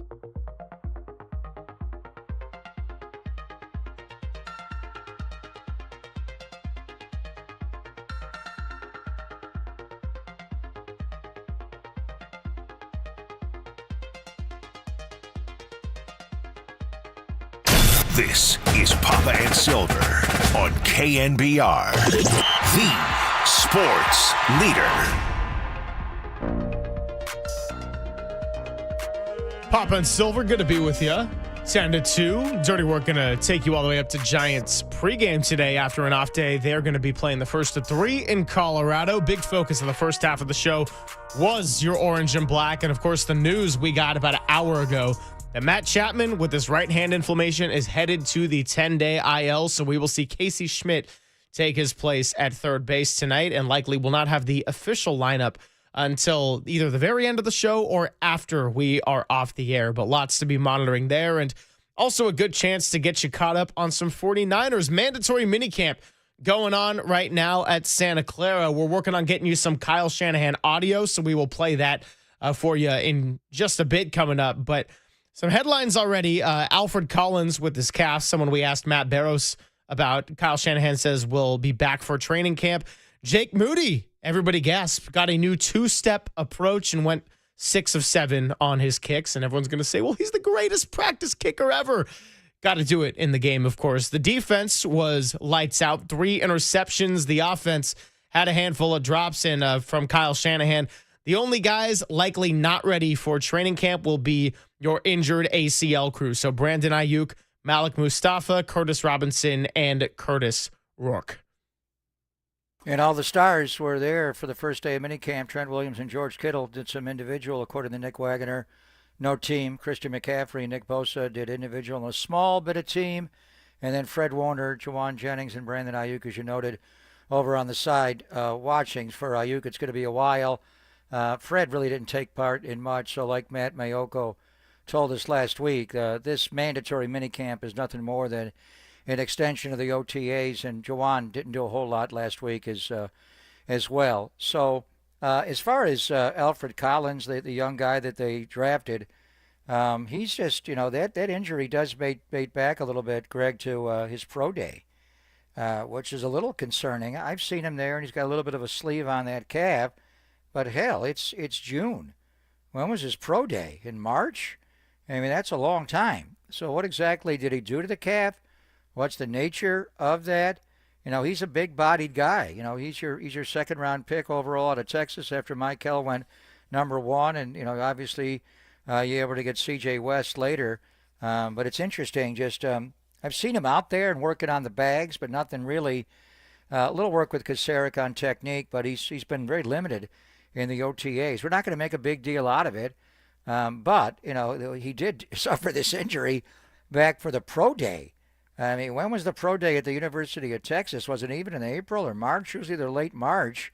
I mean, we're already out of May. We're into June. So what exactly did he do to that calf? It is a soft tissue. You want it to heal up, but hopefully he'll be good to go by training camp. But you want to be healthy, certainly coming into your first training camp. And even though he's not on the field getting a lot of physical reps, he's getting some, but it's been very limited step by step. He's getting all the mental reps from Kasarik and obviously from Robert Saleh and Gus Bradley. We haven't talked much about Gus Bradley. He is a presence on the practice field. He's just a big man.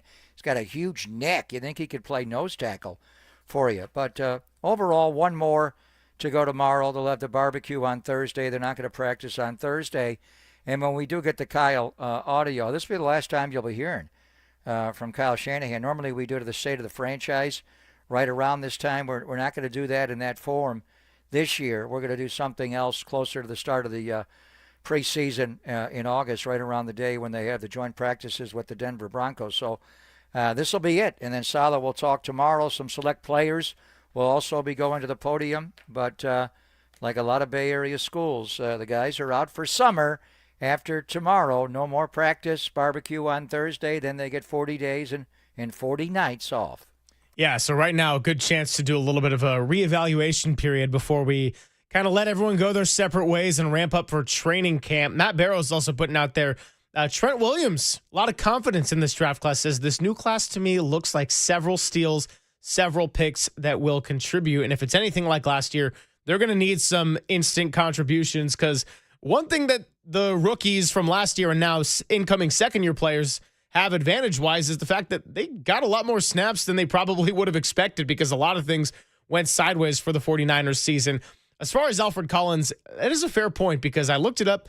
March 25th was the University of Texas Pro Day. So if we talk about calves and the lingering injury, it takes me back to Christian McCaffrey, and I know that wasn't necessarily a calf. That was the Achilles tendonitis bothering him, but another lingering injury that the longer this goes on into the summer, the more I'm not exactly thrilled about it.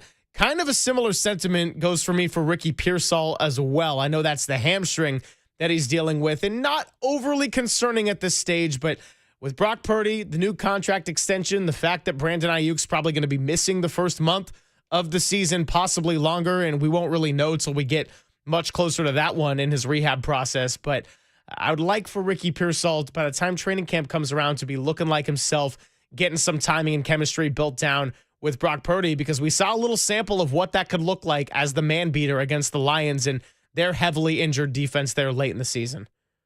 And in the last game of the year, when he went back to Arizona, he balled out. So for Ricky, he kept having the shoulder pop out. It wasn't a full dislocation, the subluxation, a partial dislocation. That was a problem even dating back to college. The one thing with the hammies, this is now 2 years that he's done this away from the team. I think 2 years ago it was last year. I assume he did it away from the team. It might have been during an earlier OTA we just didn't see. But he's got to be careful. And that set him up where he was behind. He didn't play at all in the preseason last year. He wasn't getting a lot of reps. And then even going into the opener against the Jets, I was a little up in the air. I think they all were on how much he actually would have on his menu to be able to play. Now, that became a moot point on Labor Day Saturday when, just ridiculously he got shot, trying to buy some luggage at Union Square. But that was a bit of an issue. But hopefully he has a full training camp and he's able to the Denver Broncos, when they come to Santa Clara for those joint practices, Patrick Surtain, you have some of the best cornerbacks in football in Denver. The one-on-ones. If you want to beat man coverage, watch Ricky against Patrick Surtain.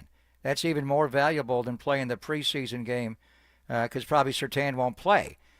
So you want to be up fully, operable and be able to take part in those joint practices. Then they're going to have one in Vegas against the Raiders 2 days before they play them the following week. So 2 really good days of work, single days, not double practice against Denver. It'll be 1 day, I think, on August the 7th, play him against on the 9th, and then the next week in Vegas. So you want Ricky up and full operable to go against the great Patrick Surtain and all these wide receivers. As far as Alfred Collins, the guy played 5 years at the University of Texas. He played 64 games, made only 28 starts, but he finished his career by playing 41 consecutive games. So he played, when you're at that level, you're playing through injury in college, even though they got a vast rotation. That program is like a NFL program at the University of Texas. So the importance of every game, you can't lose, you're out. So he's not been injury prone. It's just a little bit of a concern that was March 25th, you said, the pro day, and here we are now, and it's June the 10th, and he's still not fully healed, so maybe he did something more and tore it. But the big thing now is, June's June. You got the mental reps. You got to break a good mental sweat, cram it up your cram hole, the floor. But when they come back in late July, and the rookies will come in a few days early, I don't know the exact, July 23rd, somewhere around there, you want him over this cap so he can go and burst. And he's a high pick. He wasn't a 1, but he's a 2. And, round 2 draft picks of the NFL and the way that guy plays, the one thing is the weight with him. He is a cousin of Trent Brown. Trent Brown, former Niner tackle, was one of the biggest human beings that ever roamed the earth. You don't want him to get big, while he's nursing this calf and he comes back and is at the right weight that, Dustin Perry lays out for him. So he's a guy. If you're round 2 pick, number 43 overall, maybe you're not a starter, but you will be in the Bravos. You may not be in the Alphas or the Turbos, but you're going to be in that second unit in the NFL, and he has to be able to come back and make the team and be productive right away when training camp starts. Yeah, there's no question. I mean, when the 49ers had to let a lot of faces go, this draft was not just for the intention of rebuilding. It was rebuilding and instant contribution. That's why the pick of Mykel Williams had so much focus on it. He's going to have a lot of spotlights on him. Alfred Collins, the second pick, the linebacker that we discussed with Matt Barrows yesterday, Nick Martin and his big personality. How's he going to fit into this scheme? And is D. Winters going to be the guy that's alongside Fred Warner at the starting position? Let's do it. Upton Stout, can he be that full-time starting nickel corner? Lots of questions to be answered, and obviously a long way to go before we are playing official, meaningful football, but never a bad time for a little off-season discussion. Walter, where are we at on Shanahan audio? Are we going to do that in the 1 o'clock hour? Okay, so we'll keep it on the Niners coming up next and continue this conversation. Probably play the Kyle Shanahan audio for you a little bit later in the show. And then Marcus Thompson is going to be joining us at 12:50. But first, I got to tell you that we are brought to you by Redwood Credit Union. Whether you're dreaming of a new home, planning your children's future, or growing your business, Redwood Credit Union is a financial partner that feels like home. Learn more at redwoodcu.org, federally insured by NCUA. Let's keep it right here on your red and gold when we come back. Papa and Silver on the Sports Leader.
Oh, hey, did you know that many of the attorney ads you've seen or heard are not based in the Bay Area or sometimes not even in California? Well, you know the truth about Chris Dolan and the Dolan Law Firm. They're based right here in the Bay Area, and they have been for more than 2 decades, more than a quarter of a century.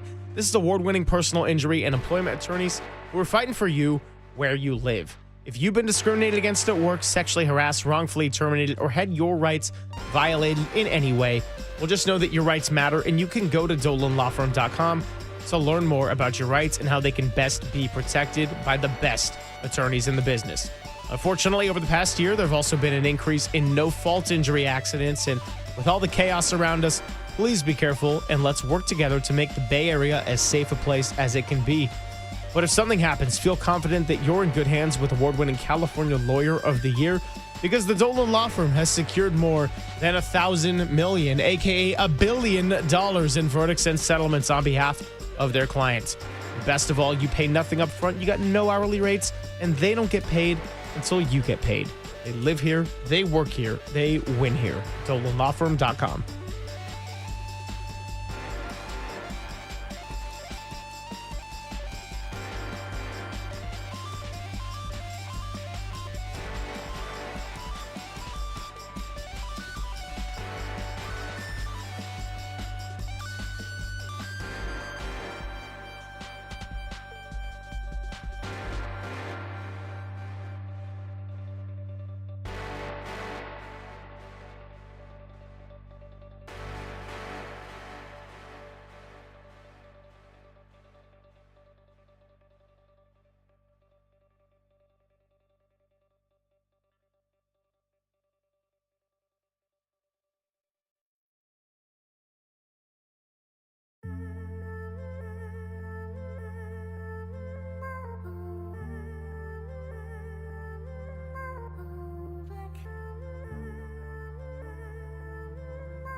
Papa and Silver now continues live from the KNBR Casino Matrix Progressive Jackpot Studios.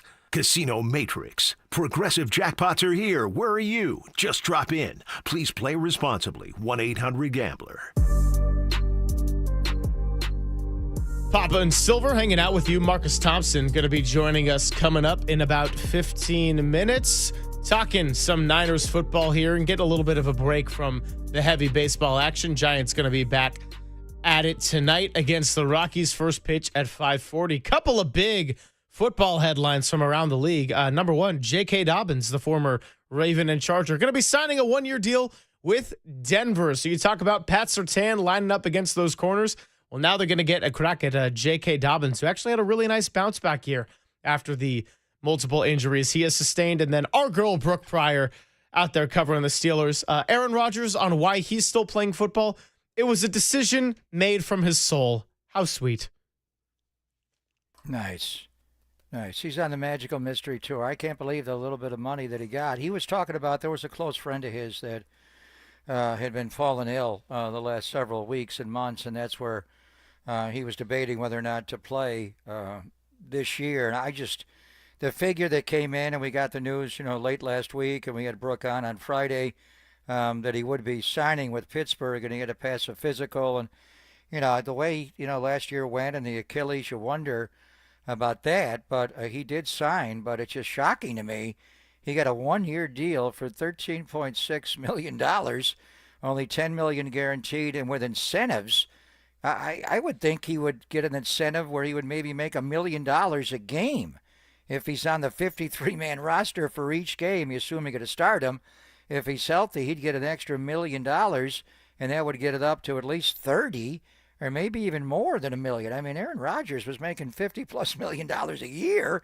For him to take a contract that pays him only 19.5, I mean, that's a lot of money. Are those, easy to reach, likely to reach incentives? I don't know. But they got him extremely inexpensively.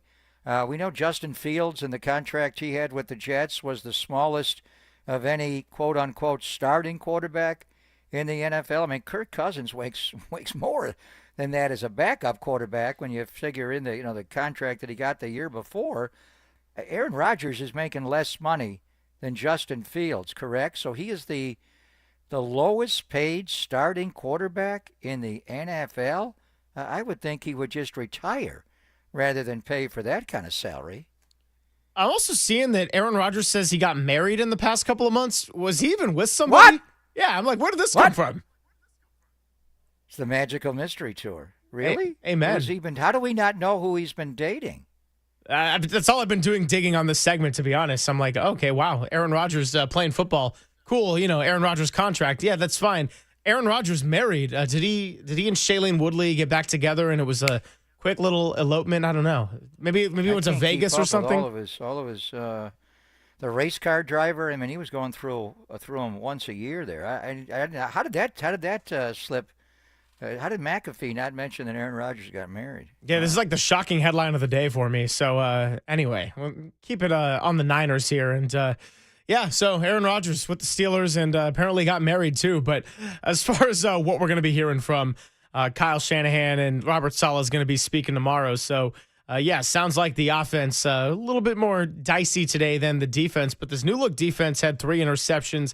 Kind of curious on which quarterback, if it was all 3 coming from Brock or if some of those were Mac Jones. And then a lot of drops on the offensive end, which kind of takes me back to the concern over the receiver position. It's just a mini camp. We're not overreacting to that. But I am interested in the early season contributions as far as Brock Purdy and his targets. He's obviously going to have George Kittle. You'd think that he's got a newly refreshed Christian McCaffrey who's not looking all that slow out there. But outside of that, if Demarcus Robinson starts the year on suspension, if Ricky Pearsall's injured, Ayuk's going to start injured, where's the other production coming from and where are these drops coming from? Yeah, again, don't overreact. It's just an organized team activity. It's glorified 7-on-7, and they'll overanalyze and we'll have all the stats. I mean, when Trey Lance was here, every single pass was notated, whether it was David Lombardi or Matt Mayoko or Cam Inman. It was just a little bit too much. It is practice, but the one thing I would say from watching a couple of the other practices the media was not allowed to see. The ball's on the ground a lot. It's just not as sharp right now. And that's to be expected to some degree. It's no reflection on Brock or I don't even think Mac Jones. Mac Jones is a really solid quarterback. He knows his play-action fake game, the ball handling. He does all those elements of the game really well. He does not have a rocket arm like Sam Darnold, but he has a really catchable arm. The ball just arrives on time. He's a surgeon. He's remarkably accurate. But that's why you go through all this. He has not thrown to these wide receivers before. Brock is learning a lot of these guys. The ball's just been on the ground more than you would like. You know, there was a time in the NFL when the ball never hit the ground. And if it did, you wonder what's wrong with him. You know, how often was the ball on the ground when Joe and Steve were throwing? It just didn't happen. Football's different now. And when you get in the training camp, Fred knows, he didn't do much in the OTAs, but he knows the offense as well as Kyle and Brock do.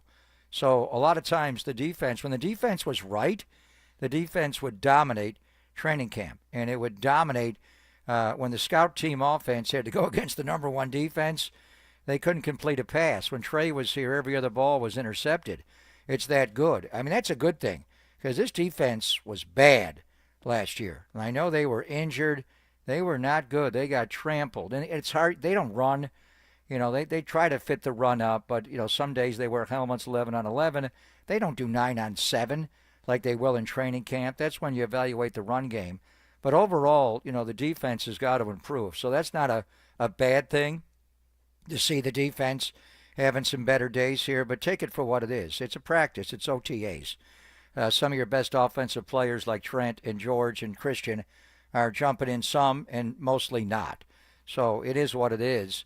But I would say overall, just watching a couple of these, the ball's on the ground too much. You know, you need to clean that up. Now, you need to clean it up in June? No.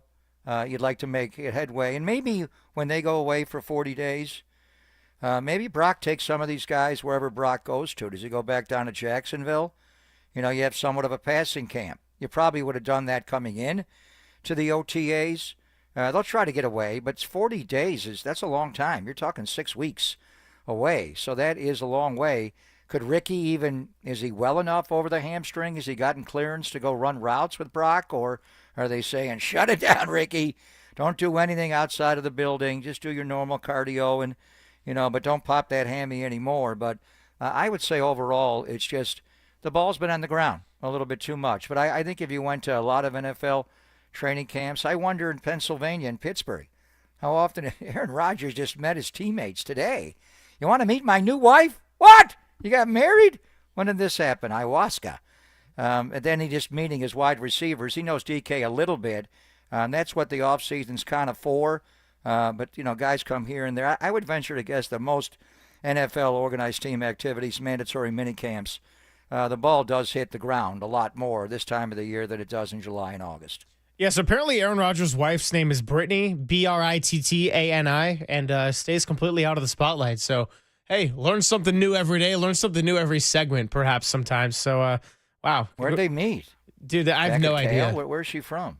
This is all I'm going to be doing after the show today. Just going to be digging into this. Walter's going to be like, dude, can you upload the interviews that we did? And I'm going to be like, leave me alone. I got to do some digging here. Yeah, we really don't care. We really don't care. It is a enigma. Yeah, that's all I'll say. A huge enigma. Speaking of not caring too much, have not watched the Netflix documentary still. Has not made it on the checklist for me, so it's going to be okay. Marcus Thompson going to be joining us next. Talk a little Warriors offseason. Reports about Gary Payton II and the Warriors perhaps working on a discounted contract to bring him back. We'll get into that. We'll get into these finals, and we'll get into everything in between. Could Giannis be traded from the Bucks? Well, Marcus Thompson's the perfect person to ask. We'll do that next on The Sports Leader.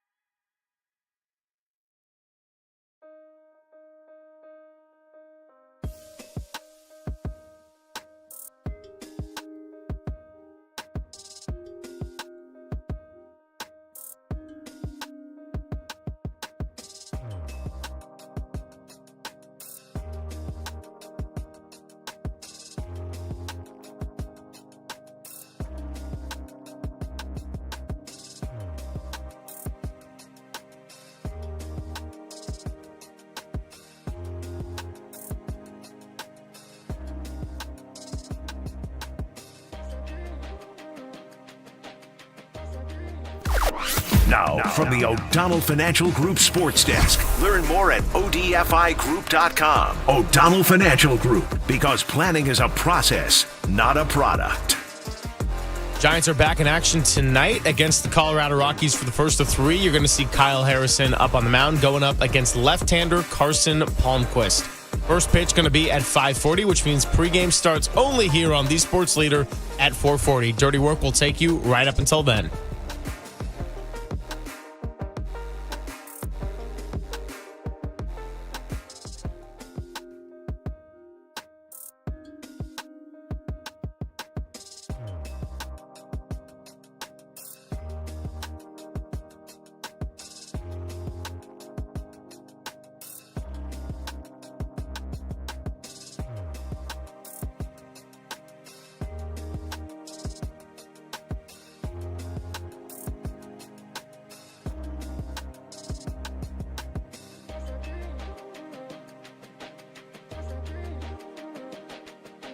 Hey, are you maxed out on credit cards, struggling with high interest debt? You could pay it all off in days with Loan Pronto's Rapid Equity Line. Hey, it's Greg Papa. Get cash out now without touching your low-rate first mortgage. No appraisals, no waiting, no BS. The Rapid Equity Loan Program at Loan Pronto is amazing. One Loan Pronto client just got $300,000 approved in under 24 hours. They paid off debt, renovated their kitchen, and cut their monthly expenses by $1,800. Wow. That is a huge turnaround. Loan Pronto, they give you instant approvals, low rates, no hard credit pull up front. Listen, your home equity is yours, so use it. You can get cash out of it to consolidate your debt down to one easy low monthly payment. Call Loan Pronto now for a free instant appraisal for your home and see how much cash you can get today. Loan Pronto is A+ rated by the BBB, Better Business Bureau, and have nearly 2,500 5-star Google reviews. Their service is off the charts. So call now to start the conversation. 415-808-5721. LoanPronto.com. 415-808-5721. Get debt relief now at LoanPronto.com.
and Greg, Papa and Silver. This is KNBR, the sports leader.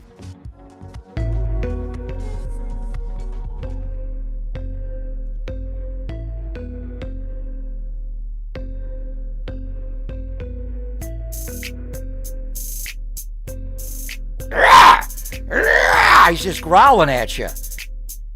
There we go. I was waiting for it. That is your chance right now to call in, win tickets to see the Bay Area Panthers. You can do so now at 415-896-5627. And that's a rather hostile way to welcome in our good friend Marcus Thompson on the UMA guest line. Marcus, as I say good afternoon, have you had a chance to see the indoor football team Bay Area Panthers down at the SAP Center yet? I have not.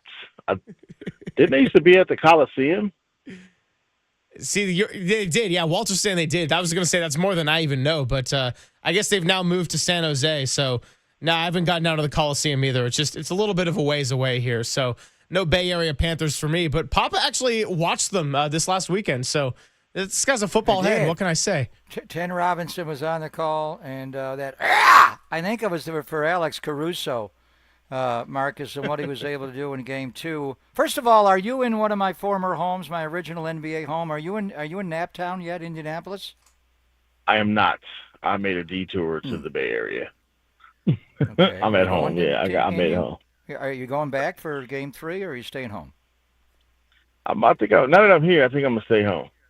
I might see if this series is worth following. Let's see if it's worth catching up with later. Come on, Indiana gets back into I want to ask you about Caruso because you wrote at length about him, and wow. I mean, we watched his career, obviously, and all the different stops and winning the title in the bubble with the Lakers, and but his defense just ferocious. I mean, he is. You know, the way he was butt-fronting the Joker in the previous series, 2 series ago, and just everything that he was able to do, and then drops 20 points. So you wrote at length about him.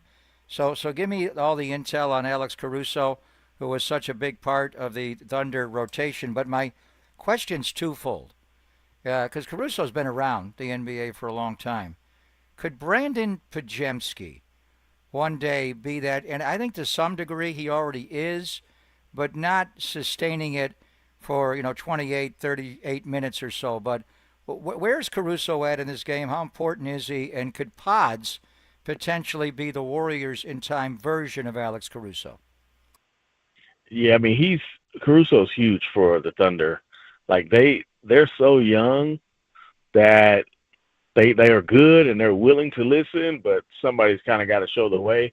I forgot who's the player who said it, but you know the saying, young people don't win championships.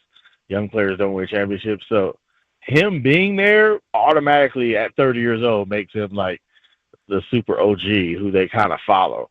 But, they're not listening to anybody who can't produce. So his ability to go out there and just do a little bit of everything, like even score, that's the part. He dropped 20. Like this dude, he wasn't even playing this year. He looked like he was washed maybe. We thought it might be done. And the way as hard as he plays, and he's done this for like 8 years now, you thought, all right, he's exhausted it, but he's become super vital to them. He probably should be playing 30, 35 minutes. Like that's how important he is. They've got the Cason Wallace and I want to call him Andrew Wiggins, Aaron Wiggins. Like those are like really good wings, but I'm telling you, Caruso is just the one. He might be the difference maker for them winning a championship, and that's huge. I don't know if Pods will be that. And so much of what Caruso does is mindset. It's, yeah, I'm fine. I'm a role player. I know what I'm going to do, so I'm going to really go all out on the small stuff. Now, I think Steve Kerr might envision that mindset, but Pods is a star. You know what I'm saying? At some point, he's like, hey, the older he gets, the more he can show his skill. He's probably not going to feel like a guy who does the hustle stuff. Like that's the mental edge that Caruso has.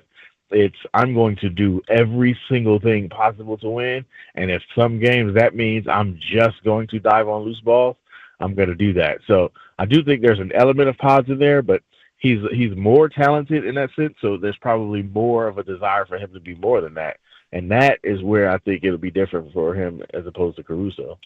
Yeah, Marcus, this whole diving in on Caruso and his impact to the Thunder and the fact that they traded a higher ceiling guy in Josh Giddey to get someone that would help them win now in Caruso has been a great story for the Thunder. And that's going to bring me to a couple of guys who have been that Alex Caruso type to help the Warriors reach high levels, and that's Kevon Looney and Gary Payton II.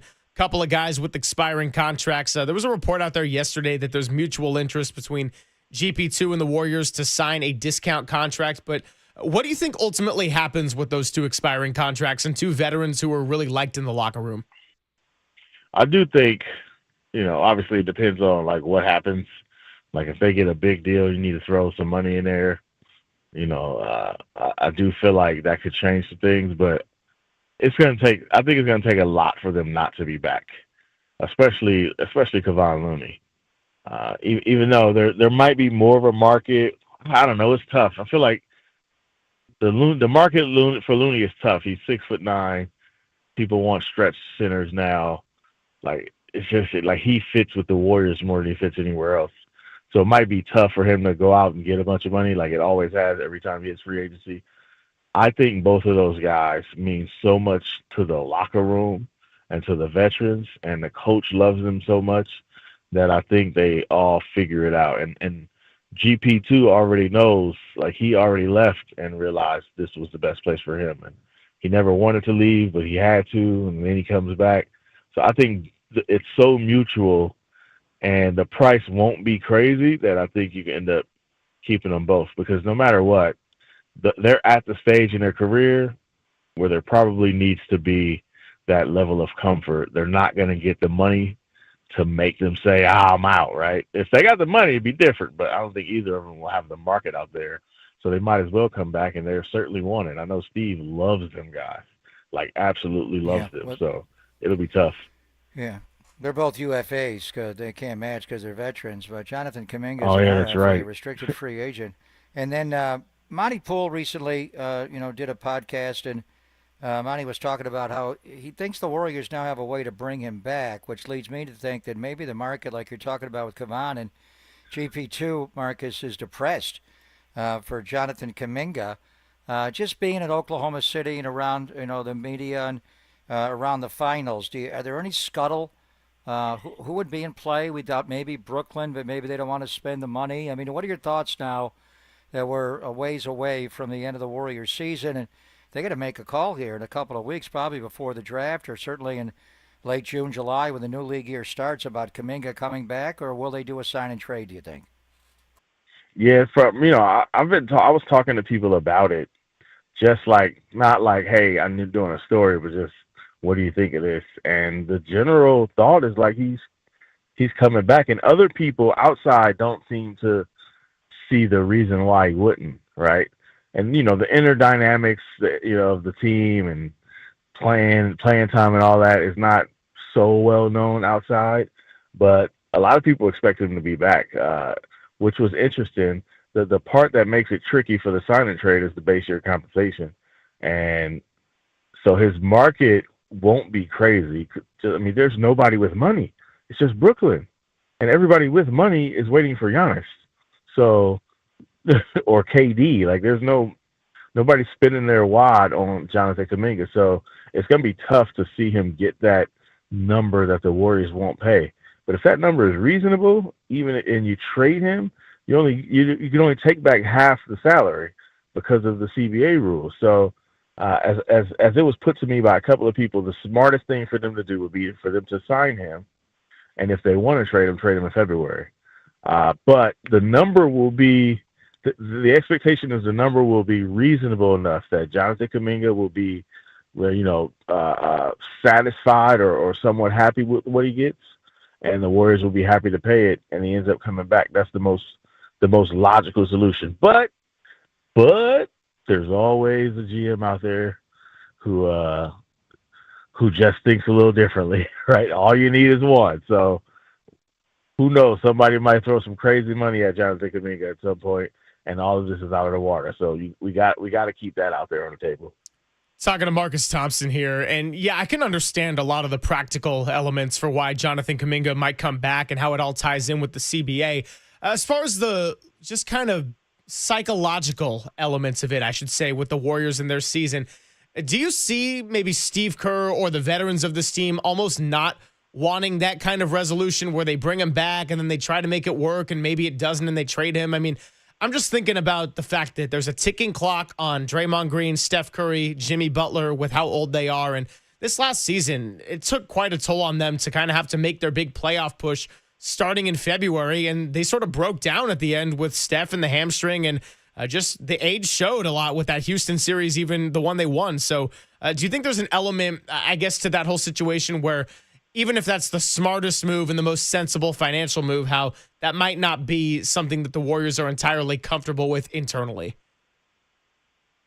Yeah, first and foremost, Kuminga might not be comfortable with it, right?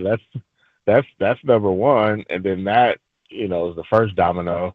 I do think there's some concern in the organization. I've heard it about, like, how do you handle this if he comes back? Like, what do you do? What's the plan? What happens when there's another guy, who probably shouldn't be getting minutes? Like, who's the next guy?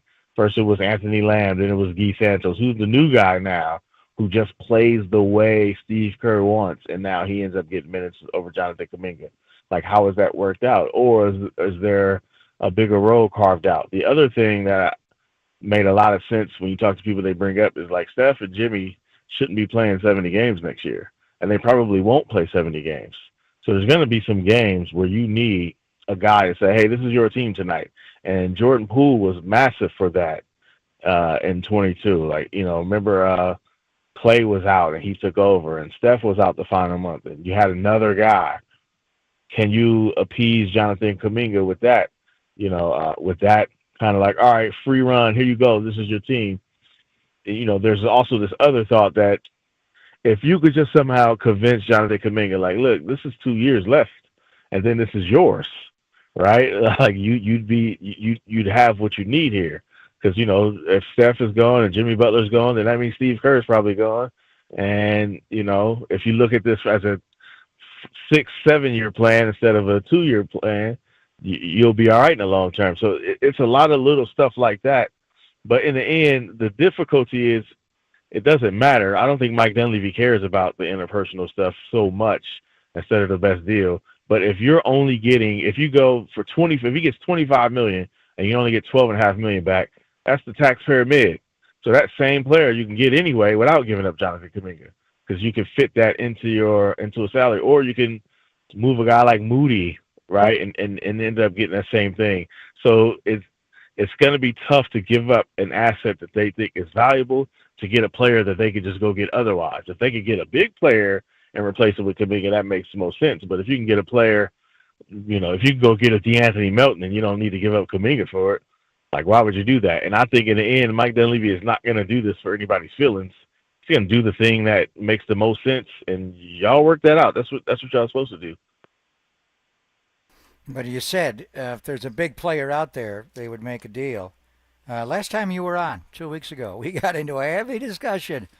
Giannis Antetokounmpo and his agent, Jeff Austin, which is Steph Curry's agent, and would Giannis demand a trade, and specifically to the Warriors. So the latest is Giannis has not requested a trade, as far as we know, from Milwaukee, and the Bucks are not actively pursuing one. So just being at the NBA Finals, what's the scuttle on Giannis? Is he going to stay in Milwaukee? Is he going to force them to trade him? And then the big one also out there, and I don't think he's coming back here, is Kevin Durant. New York, San Antonio. What are you hearing about the two big names this offseason that are one's likely to be traded? Is the other going to be traded with KD and Giannis, Marcus?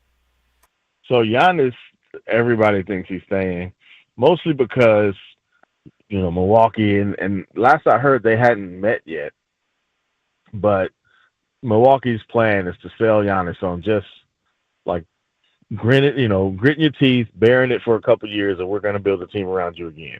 Like, again, similar thought, like, we're here for the long haul.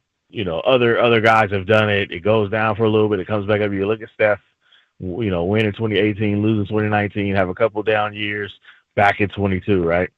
So you can kind of sell them on that, especially with the CBA. That's their plan, to say nobody can stay on top for 3 years anyway. Some players are going to be available. There are going to be people who don't want to pay all that money. We'll get you somebody. Just deal with this. Just eat this next year with us. And if you're Giannis, you've been talking all this mess about not joining super teams and this and wanting to be a one-team player. It feels like it should be an easy sale, and I think people expect that to be easy. The thing you keep hearing about KD is how much of a mess Phoenix is, and they don't know what they want to do. Can Phoenix actually make a deal? Number one, will Ishbia want to essentially take the hit he needs to take this year in order to rebuild? Is two, because he's got all these big promises. Now he's got to, how do you give up KD and still keep the same promise of we're gonna go for it, we're gonna win a championship, that type of stuff. So the real question is, what will Phoenix do? And they got lawsuits pending on them. It's just a disaster. So a lot of the talk is how much of a mess Phoenix is, and is it KD? Do they also trade Devin Booker? If KD goes, does Devin Booker want out? That's the talk. If you're Phoenix, do you just mess around the edges, or do you start all the way over from scratch and get rid of all of them and start from scratch? Everybody else is other GMs believe in a start from scratch method, but Ishbia has been touting about how he's going to win. He wants to win a championship. Does he have the stomach to go through a rebuild? Does Devin Booker want to go through a rebuild? It's just such a mess that everybody's waiting to see how this works out in Phoenix. Yeah, I mean, Devin Booker, I know he was so adamant about staying in Phoenix when they were kind of going through the rebuild the first time around, and then they got Monty Williams and built it up to a finals team. But now he's a little bit older, and they might have to tear this thing down again. So that's a story that's worth following, and I'm glad you bring that up. But just kind of want to end with a little bit of a nostalgic question. It is the 3-year anniversary of Steph Curry's Game 4 in Boston, the 43 points. Would you say, knowing Steph and having witnessed so many of his great moments, would that game be his single finest work in his career? No. It's the game that came after it. Yeah, Game 4 you're talking about, right? In Paris. That's the one. Yeah. That's the one. Boston, yeah. No, I'm going with Paris. Yeah. Oh, yeah. Game 4 was the 40-10 game off the. Yeah. Yeah. Paris is the moment. It's Paris without a doubt. That game was it for what it had a nice little 3-year run, and then New Eat happened, and that's it. I'm gonna go, but it's definitely top 2. So for Paris, you're going Golden Dagger and not the semifinal against Serbia when he had 36, correct? Correct. Okay. Golden Dagger. Yeah. The 4 straight threes to close out France and rock the globe. That's a global moment there. That was massive. Yeah. I'm going with that one. Yeah. His Game 4 in the parquet was pretty damn good, though. I got to say. It was pretty good. It was top shelf. Pretty good. What are you saying if there's going to be a series? You don't think Oklahoma City's going to win the next 3 and 4 in a row and win in 5? The Pacers are getting back into the series tomorrow night, right? I want to think so. Marcus, hello? McFly, I want to think so. You there? Anybody home? I want to think so. Yeah, you want to think I want to. I want it to be a series, but what if this is Philly Lakers 2001? I was going to ask you that question. Oh, the Tyronn Lue, and then they stomp them out in 5. You get the one, and it's all right, we done playing with y'all, or Miami OKC 2011, right? I don't know that it's not. They haven't looked good for any of these 2 games. Indiana, they've looked terrible for most of both games. They had a run at the end, and Tyrese makes a shot. But outside of that, they got completely outplayed. They got completely outplayed in Game 2. So it obviously could change in Indiana, but I want it to change in Indiana. I would love to get a 6-7 game series, but they just haven't looked good at all. So I wouldn't put it past Oklahoma City to, feel like Dio in the Matrix at that moment when he realized he was the one, and then everything slowed down and the bullets stopped. That could be Oklahoma City right now. One of my best friends from home is a Kings fan, and he's dedicated. And every time Halliburton's done what he's done in the playoffs, he texts me after Game 1. He's like, dude, how many more times do I got to do this? And I said, it might be 3. It might be 3 with the kind of crazy voodoo magic that the Pacers are on. I'm not counting them out yet. I certainly wouldn't count them out for sure, but Oklahoma City's good, man. Yeah, they're really good. They are really good. It's tough. It's tough. We'll see. Tyrese better show up. I'll tell you that much. He hasn't shown up very much outside of that game winner. Yeah, Walter, start locking in those prize picks over bets for Tyrese. It's going to happen. Marcus, you're the man. We always appreciate having you on, and we'll do this in a couple of weeks with a new NBA champion. Go Panthers. No, you got that wrong. Go Pacers! Boom, baby! That was awesome. I was like, damn, Marcus's phone connection was so crisp until the very end, and then I figured out what he was doing. And Crickets. Oh, that was fantastic. Coming up in a bit, we'll play some sounds from around sports and then do that quickly. Then we'll get you the Kyle Shanahan sound, react to it, wrap up the show, hand it off to Dirty Work. It is Papa and Silver having a ball on the Sports Leader.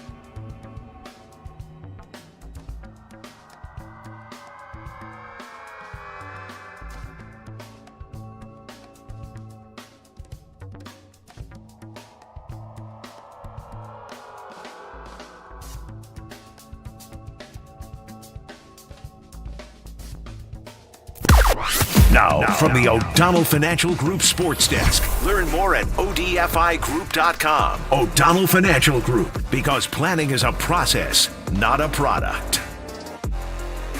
John Morosi joined the morning show with Murph and Marcus to talk about the hierarchy of the NL West at this phase of the season and how Bryce Eldridge stacks up against other top prospects across the major leagues. Check out that interview. Go to thesportsleader.com or wherever you get your podcasts.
And now it's time for the Protect Your Assets Business and Technology Report with me, David Hollander.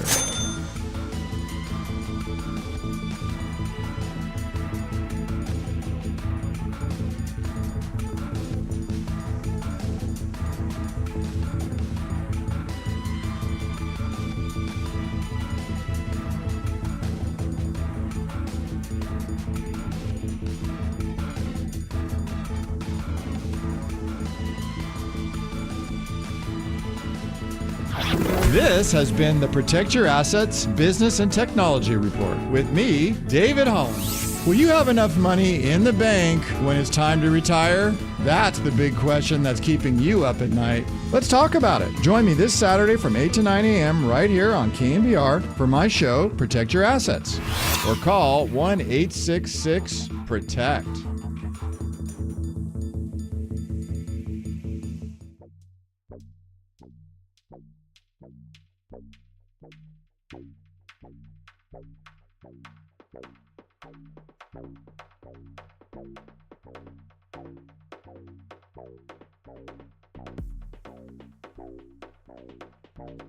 Papa and Silver now continues live from the KNBR Casino Matrix Progressive Jackpot Studios. Casino Matrix. Progressive jackpots are here. Where are you? Just drop in. Please play responsibly. 1-800-GAMBLER.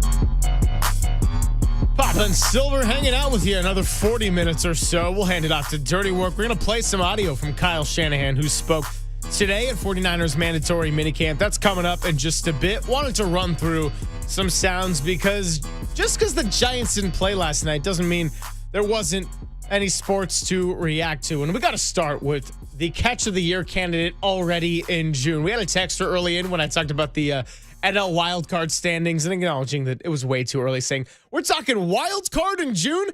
We are going to talk catch of the year in June, though, because Denzel Clark, this young prospect, and among a few that the Athletics have, scaling the center field wall down at Angels Stadium. Here's the TV call of Jenny Cavnar and Dallas Braden reacting to one of the best robbed homers I've ever seen in my life. And this one to center field.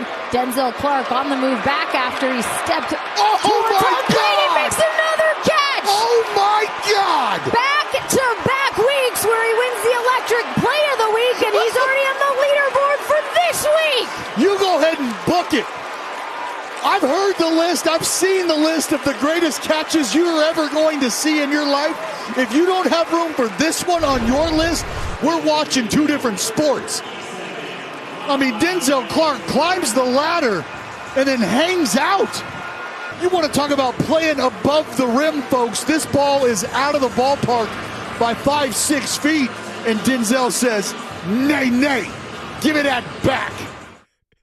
Yeah, and Papa had it up on the stream on his phone. There was a still shot of him just like sitting sideways up on the wall. Like, how do you like maintain his balance, see the pitch, react, sprint to center field, scale the wall, catch it, hoist himself back onto the field?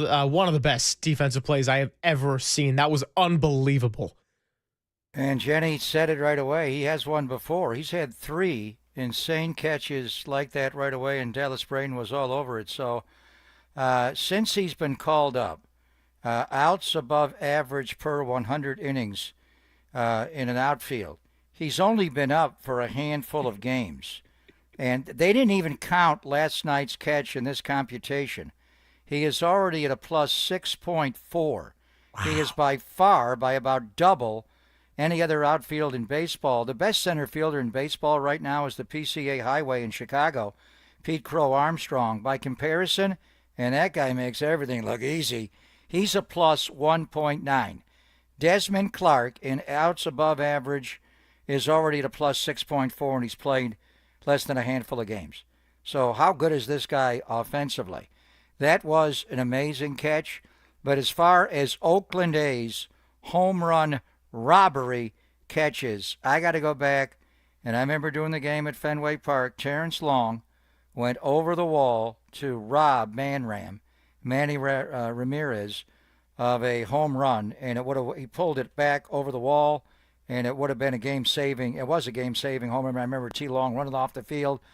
Chris Berman was doing the game on ESPN, and we went out and got right to the cask and flag. And after T. Long's catch, when you look at the importance of it against Manny Ramirez, and here it is back in the day, and it was Billy Koch on the mound. But as far as a home run, Oakland A's saving catch, Terrence Long against Manny Ramirez going out to the triangle at Fenway Park, because it was a game saver. If the ball goes over, the A's lose the game. But Desmond Clark has a chance to be one of the greatest outfielders the A's have ever had, and that was an amazing catch last night. Yeah, no question about it. And obviously the context of that with saving the game adds a whole different level of stakes. This one was bottom first last night, but just the sheer athleticism on that, I'm thinking, man, a lot of baseball highlights, and I'm not even saying this in a disrespectful way, but a lot of baseball highlights, when you see them through, can look redundant at times with a lot of diving catches in the outfield. Not to say it's not impressive, but that, I was like, I don't think I've ever really seen anything like that. And since twice is nice, let's actually hear Ken Korak's radio call as well on the A's cast. Here is the radio reaction. Pitch to Nolan Shawano, left-handed hitter, 5-ball left center. Denzel going back, nearing the track, at the track, right to the wall, leaping, climbing the wall. Did he catch it? He did! You can't believe what this kid is doing in center field. He got himself suspended on top of the wall and brought it back for out number 2. Every day is a highlight show. Yeah, every day certainly was a highlight show there with this kid who's already making routine highlight plays coming up as a young prospect. Speaking of baseball, let's keep it on baseball. Here's the cut we wanted to get to earlier. We did not because of the Matt Chapman heading to the 10-day IL news breaking.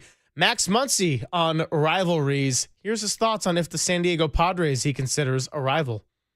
The Padres bring everything that is in a rivalry, but you only have one rival. I don't like when people say you have rivals. I just think if you have a rival, it's your counterpart, and that's always going to be the Giants for the Dodgers, at least, and it's always going to be the Red Sox for the Yankees. People always made the argument that the Astros and Yankees had a good rivalry going, and it's like, that's true, but you only have one rival. And so for me, like I said, the Padres bring everything that a rivalry brings. For me, your rival is just one team. You don't have multiple teams as your rival.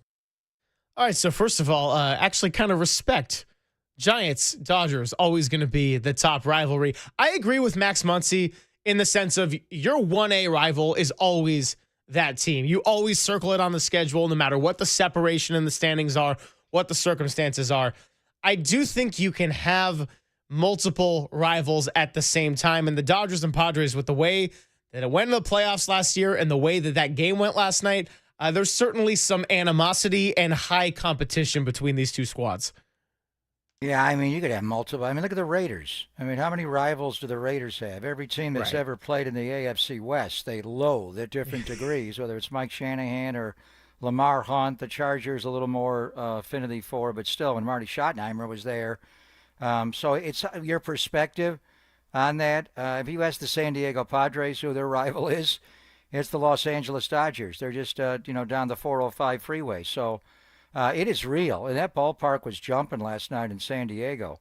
I'm sure Dodger Stadium will be this week when the Giants roll in. And when the Dodgers come in, so will Oracle Park right before the All-Star break. But San Diego, L.A. is real. Max Muncy may be saying that to diffuse a little bit of the bad blood. There's animosity. There's no doubt going back to last year and Manny Machado's boorish behavior, and Jurickson Profar is no longer there. I mean, that got contentious. It was more than a rivalry. It was bitter, and I know the Dodgers respect them, so that's what it is. But as far as Giants Dodgers, it's just different. I mean, to me, it's the premier rivalry in the history of American sport. You can talk Bears Packers, you can talk Yankees Red Sox, you can talk Celtics Lakers. Yeah. What the Giants and Dodgers have done, from the Polo Grounds and Ebbets Field and moving together after the 57 year to the West Coast, they opened up the nation. It was Thomas Jefferson's manifest destiny. I mean, there was no team west of St. Louis at that point. To bring two teams from the heart of it, the beast of it, right in New York, and move them all the way across the country to California, I mean, it changed. It's the most significant rivalry in the history of American sport because it opened up our entire nation to go from truly coast to coast. So you can't argue with that. whatever Max is motivated by, and he may go back to Madison Bumgarner and pull the ball out of the ocean when he get the home run into McCovey Cove or Yasiel Puig. And it goes back, obviously, a lot more than that. It goes back to, Willie Mays being on deck when Bobby Thompson hit the biggest home run in the history of the sport, one of the biggest moments ever to beat the Dodgers. So, yeah, but Dodgers-Padres is real, and we're going to see more of it. If you ask San Diego, there's no doubt who their rival is. And San Diego's right there. The Giants are in second place now. But when you're talking historical significance, the Giants-Dodgers is matched by no one. It's the most significant rivalry.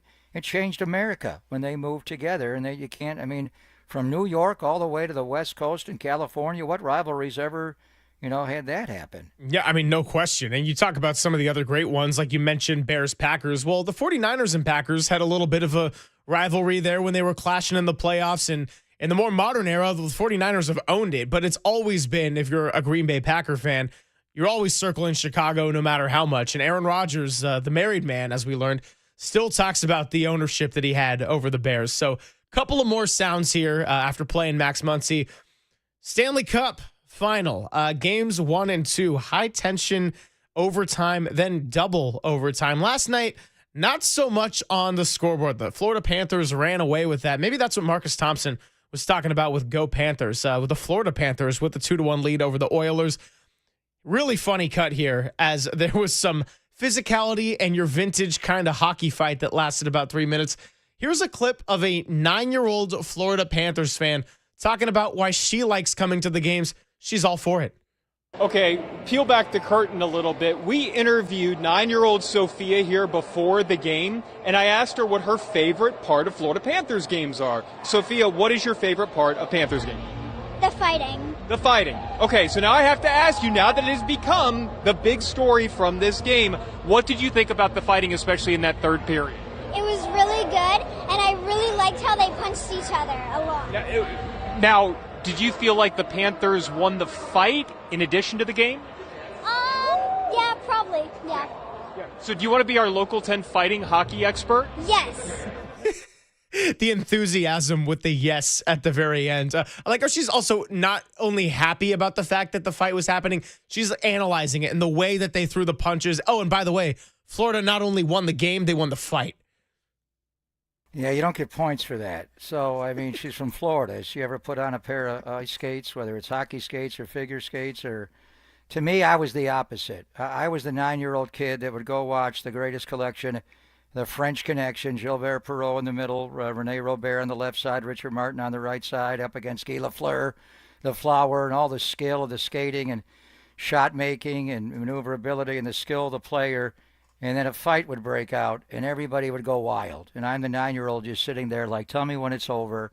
Why is it allowed? And especially in a game like this, the game was over, and Florida played better. That one behind-the-back pass for the goal in the slot, wow. And the breakaway goal they had, the game, it was 2-1 at one point, and then it was over. It was 5-1, 6-1. And then they have a need to fight at the very end of the game. In the NBA, we call it garbage time, where just get off the court, get the stars off the court, and put in, the backup guys and nobody gets hurt. Hockey is the direct opposite. At 5-1, they're brawling. When the final horn went and it was 6-1, they were still bringing high sticks up and trying to fight.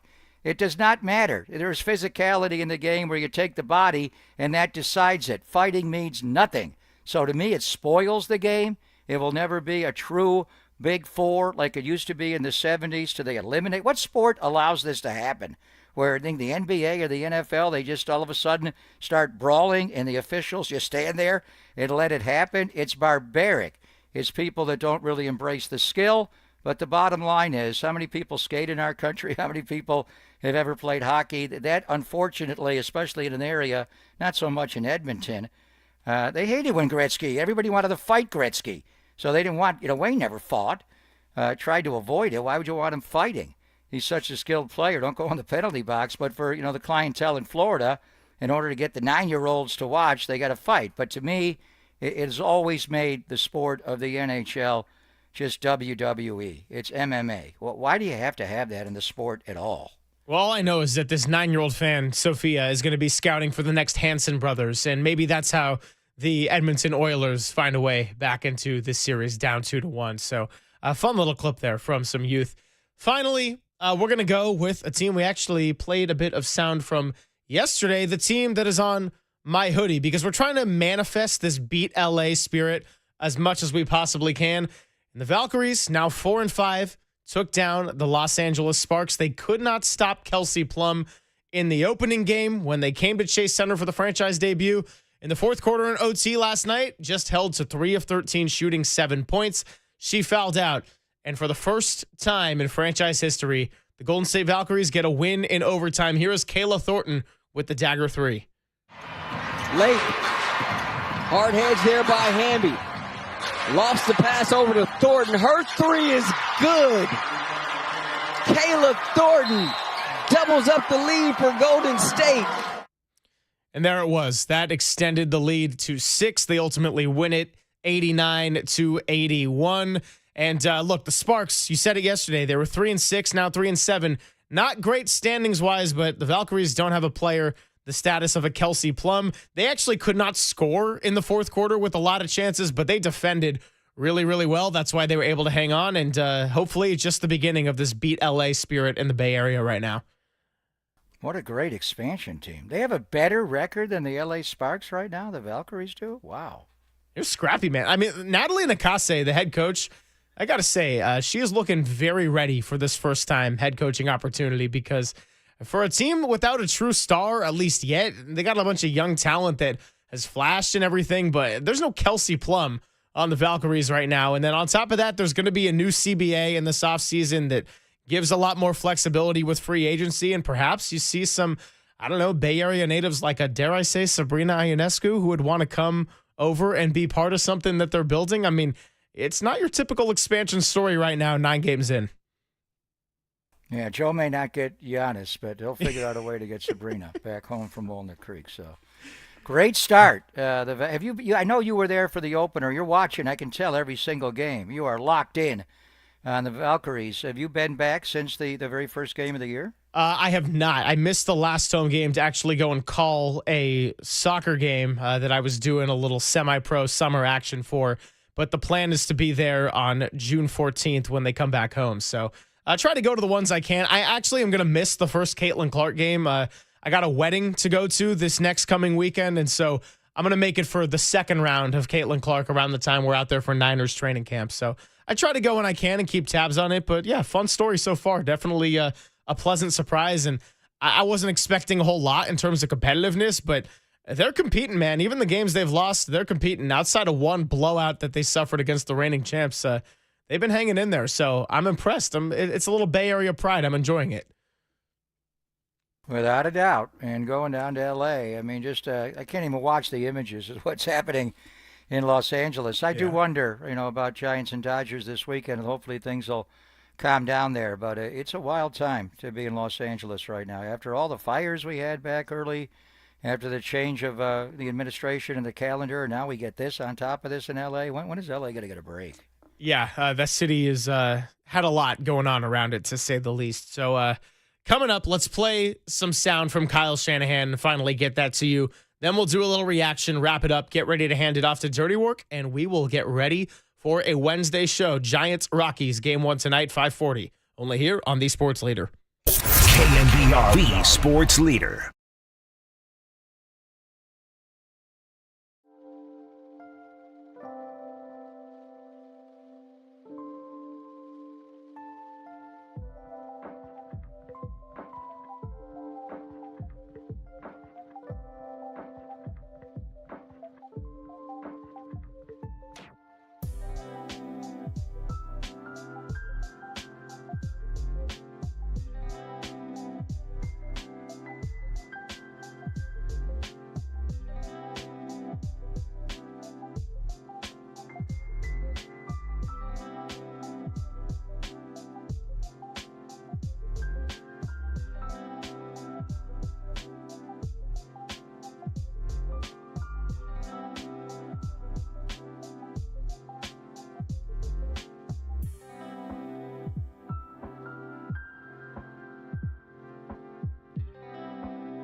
Papa and Silver now continues live from the KNBR Casino Matrix Progressive Jackpot Studios. Casino Matrix. Progressive jackpots are here. Where are you? Just drop in. Please play responsibly. 1-800-GAMBLER.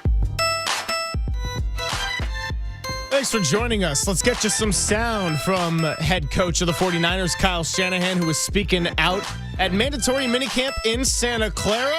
Here's about 12 minutes of what he had to say, and then we will react and wrap up the show on the other side. Here is Kyle Shanahan.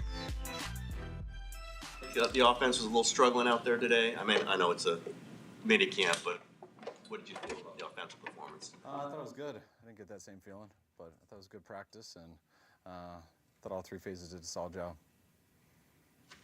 As far as training camp and who's going to be still recovering when training camp begins, is it Mustafa, Ayuk, Rourke, and Curtis Robinson as the ones who are unlikely to begin? Anyone else on that list?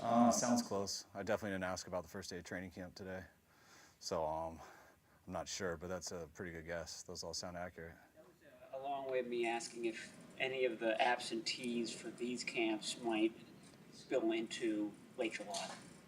Some could. Those like the ones you mentioned.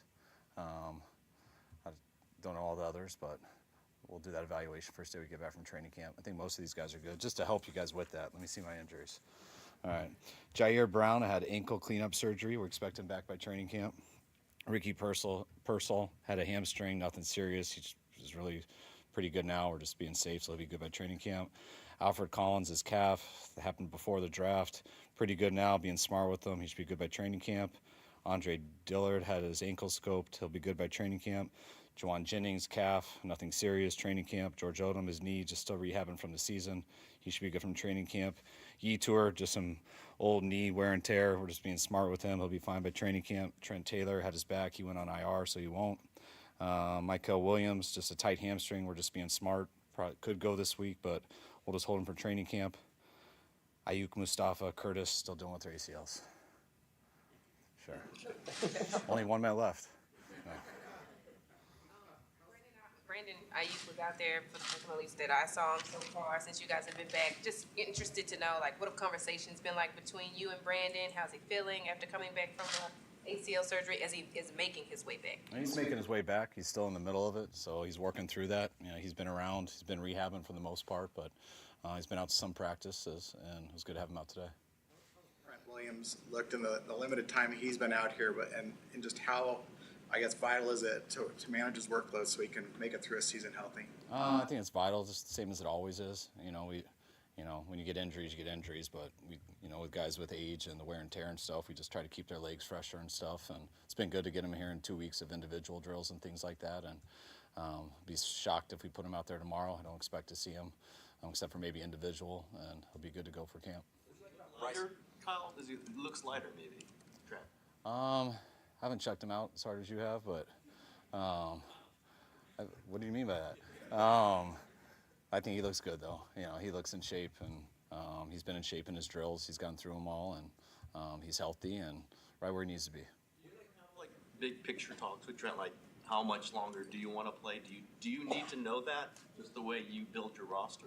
No, I don't think I need to know that, or we need to know that right now. The stuff I talk to Trent about, not all the time, but every once in a while. But you take everything year by year. What do you like about Bryce Huff, and what does he add to the defense? I just like Bryce. I think he affects the quarterback. When you talk about just getting off the ball and how fast he does it, he'll be our best get off the ball guy we've had since Steve Ford. So in terms of that, it's good to beat tackles that way, but also widens tackles to help with inside pass rush and things like that. And he affects the quarterback. Last year. Of Jake Moody, he's got the new sort of like wind up where he sort of torques his leg. What's your impression of that? The field goal's been going between the two uprights. I've liked it so far.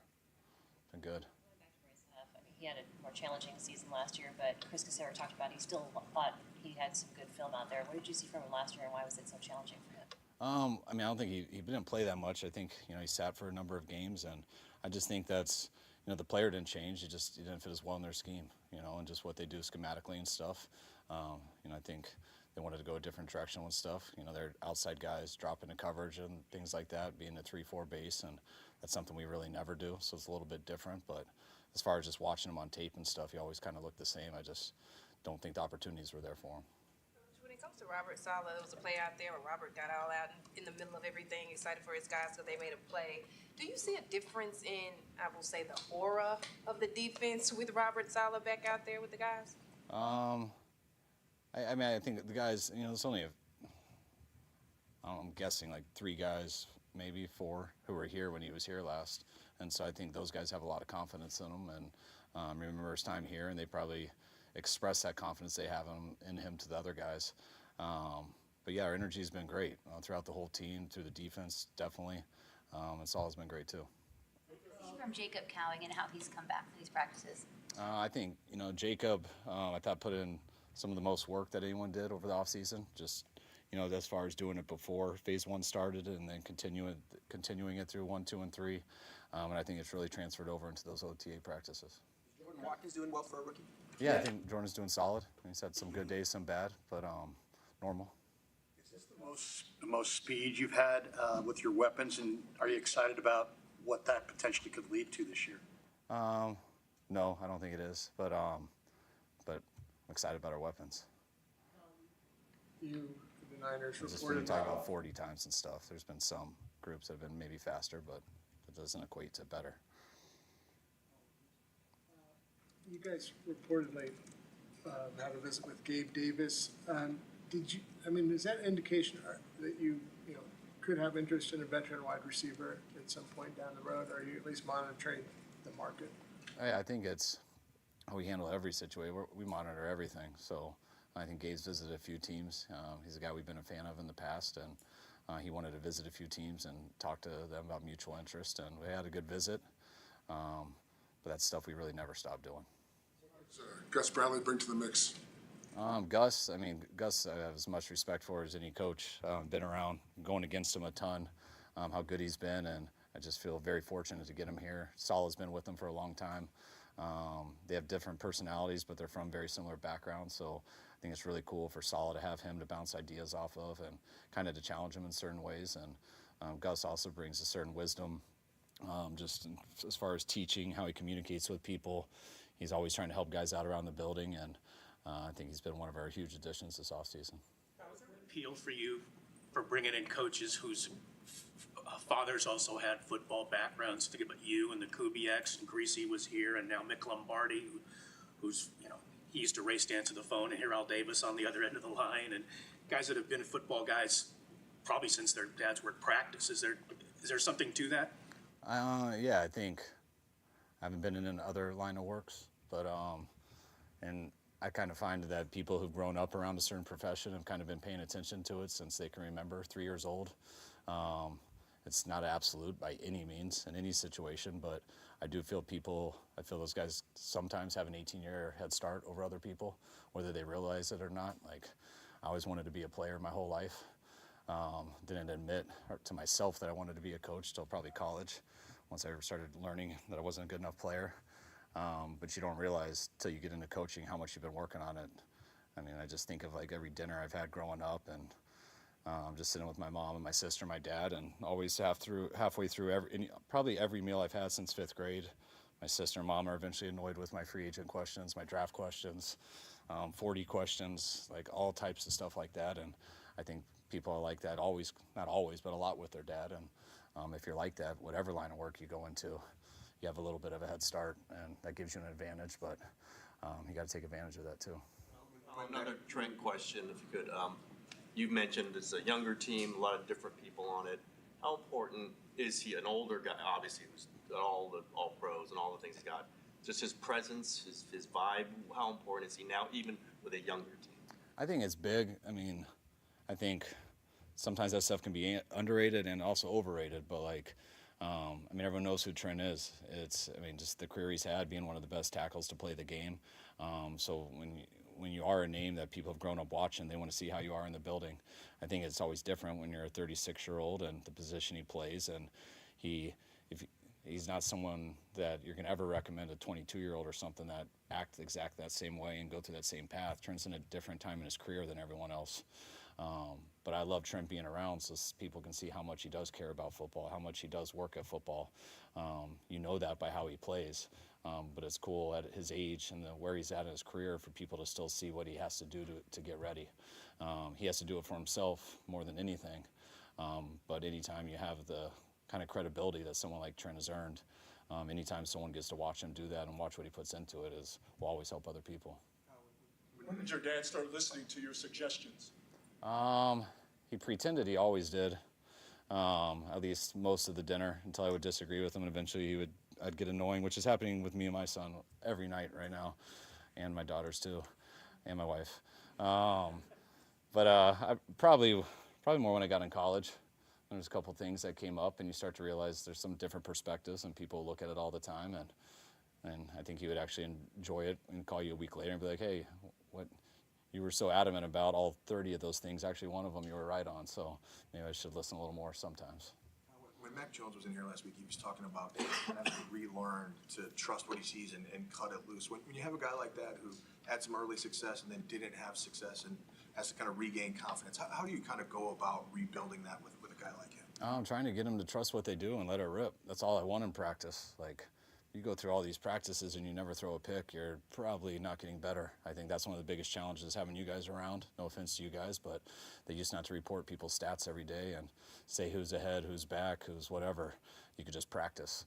And when guys play to practice that way, they don't get better at anything. So, especially a quarterback. I mean, it's hard when you get in that stadium and things like that. Not only are you getting hit for the first time, but now all that stuff counts. And if you don't let it rip and go through all that in practice, you're not going to get any better in the games, and then it's usually a matter of time before someone passes you up. How important is this time between now and camp for both your players and coaches? What have you said to them about how you want them to spend that time? I mean, the biggest part is the work we put in already. Like the work we put in since April, whatever, since phase 1. I've been extremely proud of the guys and what they've done.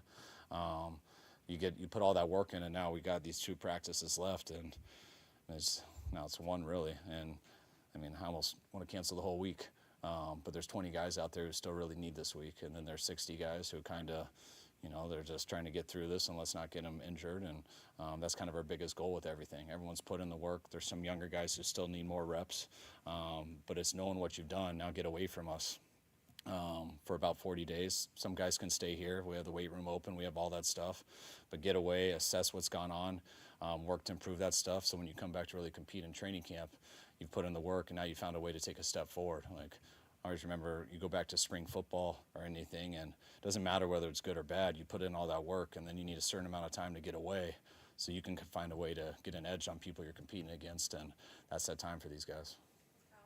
John Lynch talked about Christian McCaffrey and just how impressed he's been with him.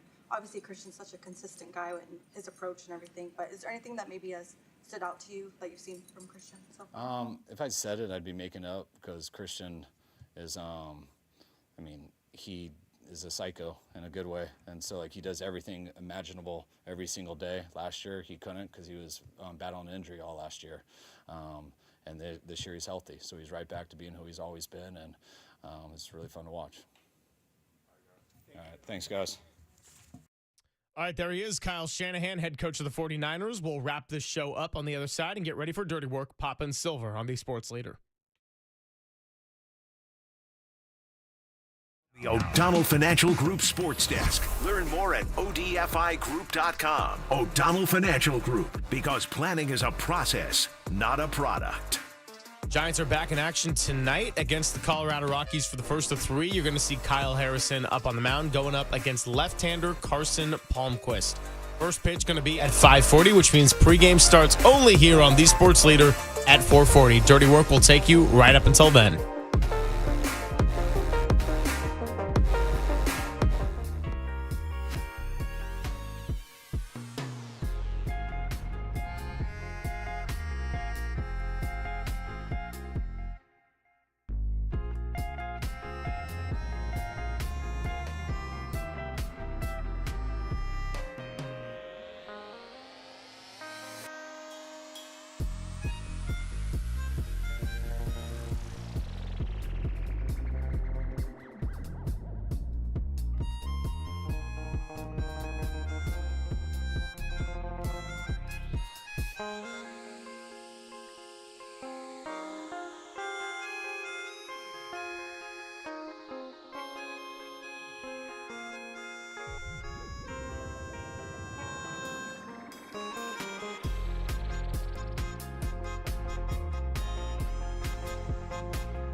back to Greg Papa and Greg Silver on KNBR, the sports leader.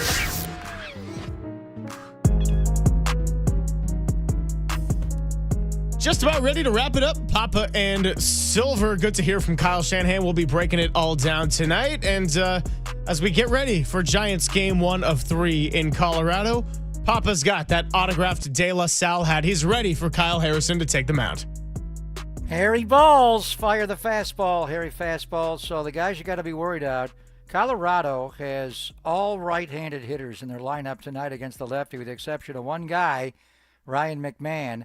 Not having a great year, but he is dangerous. So 3, 4, 5 hitters in their lineup. Hunter Goodman, the catcher, has 10 home runs. Remember Tyro Estrada, the former Giant. He'll be at second base tonight, and then Ryan McMahon. So get through 3, 4, 5. Harry, fastballs, pump them up in the zone. Should be good to go tonight. And we'll catch you at 10 a.m. tomorrow to be breaking it all down. Big thank you to our guest today, Susan Slusser, who always has to break news after she leaves us, Javier Lopez and Marcus Thompson. Thank you to Walter, as always. And it is time for Dirty Work. Copes, Depop, Tim Webb will take you all the way up to Giants pregame at 4:40. And you're listening to KNBR and KNBR FM San Francisco, the sports leader, a Cumulus media station. He's just growling at you. Go Panthers. Okay, the fun's over. They've done the dirty work of the radio business. Anybody messes this thing up for me tonight is through. Engineering, board operating, and producing. Not only are you fired, your life is over. And now they have the microphone. What could go wrong? Nobody messes up. You understand me? Don't mess up. Adam Copeland. You wanted some sort of like hard-hitting Bob Lee journalism. You came to the wrong place. Derek Papa. Oh, boy. Okay. It's getting hot. Is it getting hot there? That's even worse. How are we feeling? It's getting hot. Oh, boy. And Tim Webb. Mankini, yes or no? 59. Let me go with this, Tim. It's a dirty job, but someone's got to do it. Ridiculous. Completely ridiculous. Welcome to Dirty Work. KNBR 104.5 and 680. The sports leader.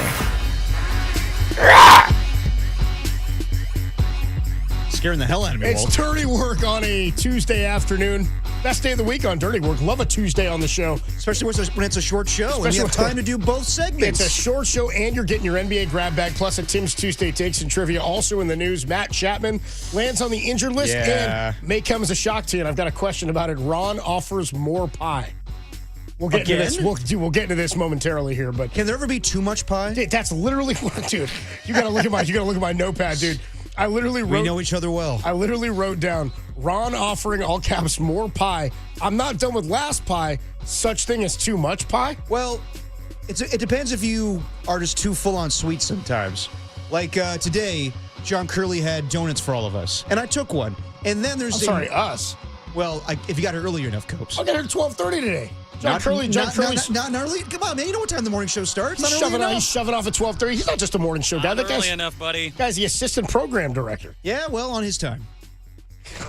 Seems like it's always on their time, doesn't it?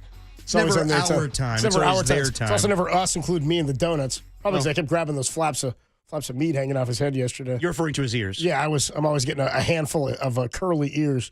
Anyway, back to the donuts that Curly brought. I ate a donut, and then I saw next to my, not my station, it's all of our station now in the bullpen, but there was a muffin sitting there, and I was like, oh, that looks like a tasty muffin. And then I went to Walt, and I was like, it looks like a tasty muffin. I was like, Walt, is this your muffin? And he goes, yeah, you can have it. And I'm like, I already have the donut. Can you have too much of a donut and a muffin in one day? Yeah, I mean, that's just saying too much sweets. Yeah. What I'm getting at here is, and for those who don't know, my landlord, Ron, salt of the earth, man. What a dude. Oh, yeah. What a great dude. A mensch even. And just decided at one point, this is some time into living in his domicile, and he does live above me. He offered me one time, he goes, do you like desserts? Are you a dessert guy? And I was like, yeah, I do. I like desserts. I'll eat some pie here and there or whatever. He's like, funny you should mention, I've got some pie for you that he and his girlfriend have baked. So he brings me some pie, and I eat the pie. Then he realizes, oh, dude, Adam likes desserts a lot. He's offering me like a pie a week now. Nice. I got a pecan pie a couple weeks ago. I've gotten this like raspberry and pear pie that he's made, or peach pie. There you He's go. made me a mixed berry pie. He offered me this weekend, said he was coming back from Russian River, was stopping up in Petaluma to pick up some pies. I tweeted out the photo of it. Gave me it was a blueberry peach, nice, and a mixed berry. And then this morning, I get a text from him that says, hey, Adam, how do you feel about all blueberry pie, like straight blueberry? I was like, I've never had it, but Ron's not steered me wrong in the past. He's also dropped off just like a slice of cake one time from Susie Cakes. I mean, it's very nice of Ron to do all this stuff, but do you ever wonder if he has a ulterior motive? Ulterior motive? Ulterior motive to give you all this stuff? I don't know. He's never asked me for a thing. Like, no clue. Okay. Is there such thing as free pie is what you're asking. No free lunches. Are there free pies? Is a rent increase coming, you know? Yeah, like, that's the thing. Like, it's kind of like soften you up a little bit to be like, hey, you got yourself a nice pie, but the rent's coming up. Yeah, I mean, I pay on time. I take care of business. You know what I mean? I'm very respectful of his place. I don't think that there's an ulterior motive here or some issue with anything, but I can't see. I mean, I really just think he's a nice guy. I told you that after when I first moved in, he brought me a new lamp. At one point, dropped off new pillows for me at one point. Nice. I was like, here's some real nice. That's what I mean. It's like he's done This other guy's the things. nicest landlord I've ever heard of. He's the most incredible dude. He was like, let me know if the propane runs out on the grill. We'll get you to some more answer your propane. question, no. Yeah, I guess you could have too much pie, but you can never be offered too much Well, here's pie. what's going to happen is now you guys are getting pie. Oh. Because he brought that loaf of banana bread that one time. No, he did. And Dude, I talked about my history with banana bread. He's But brought you up tweeted out a photo last night of said Two pie. nights ago, yeah. 2 nights ago, and I was like, hey, does this mean I'm getting some dinner pie? And I responded, absolutely not. Okay, you can't just tease us with the pie. I wasn't That's teasing you. I was cruel. like, can you guys believe that Ron offered more pie? See, that's a text between you, me, and Tim. No, I wanted the listeners to know. They're familiar with Ron and his pie-giving tendencies. Okay, but then when you say Should be show pie at this point. Exactly. Too much pie, show pie. That's what I just said, Tim. You weren't even paying attention. Where is it then? It hasn't been given to me. It was delivered. It was texted to me this morning. Do you like all blueberry pie? Kinda ask for Ron's number. I'm not giving you my other pie. That's my pie. I also have to say, Ron, at this point, you should know that Copes is a pro pie guy. He's always down to eat some pie. I do like pie. And not all guys are down with that. Yeah. Not all guys are down with eating pie. They're not. Yeah, I'm a pie man. See, I'm much more clever in my dirty jokes where my dad's like, Kyle Harrison, Harry Balls. Come on, man. What are you doing, Greg? What's Greg doing, man? Harry Balls today we at get it. 440. We Like, get it. all right, Greg. We get Okay. it. Harry Balls. We got it, man. We get it. We get it. It's not even Harry Fastballs is Yeah, what I I know. meant. It's just we Harry got it. Balls. We know. We Harry got it. Balls. Remember, by the way, he used to just call him Prince Harry.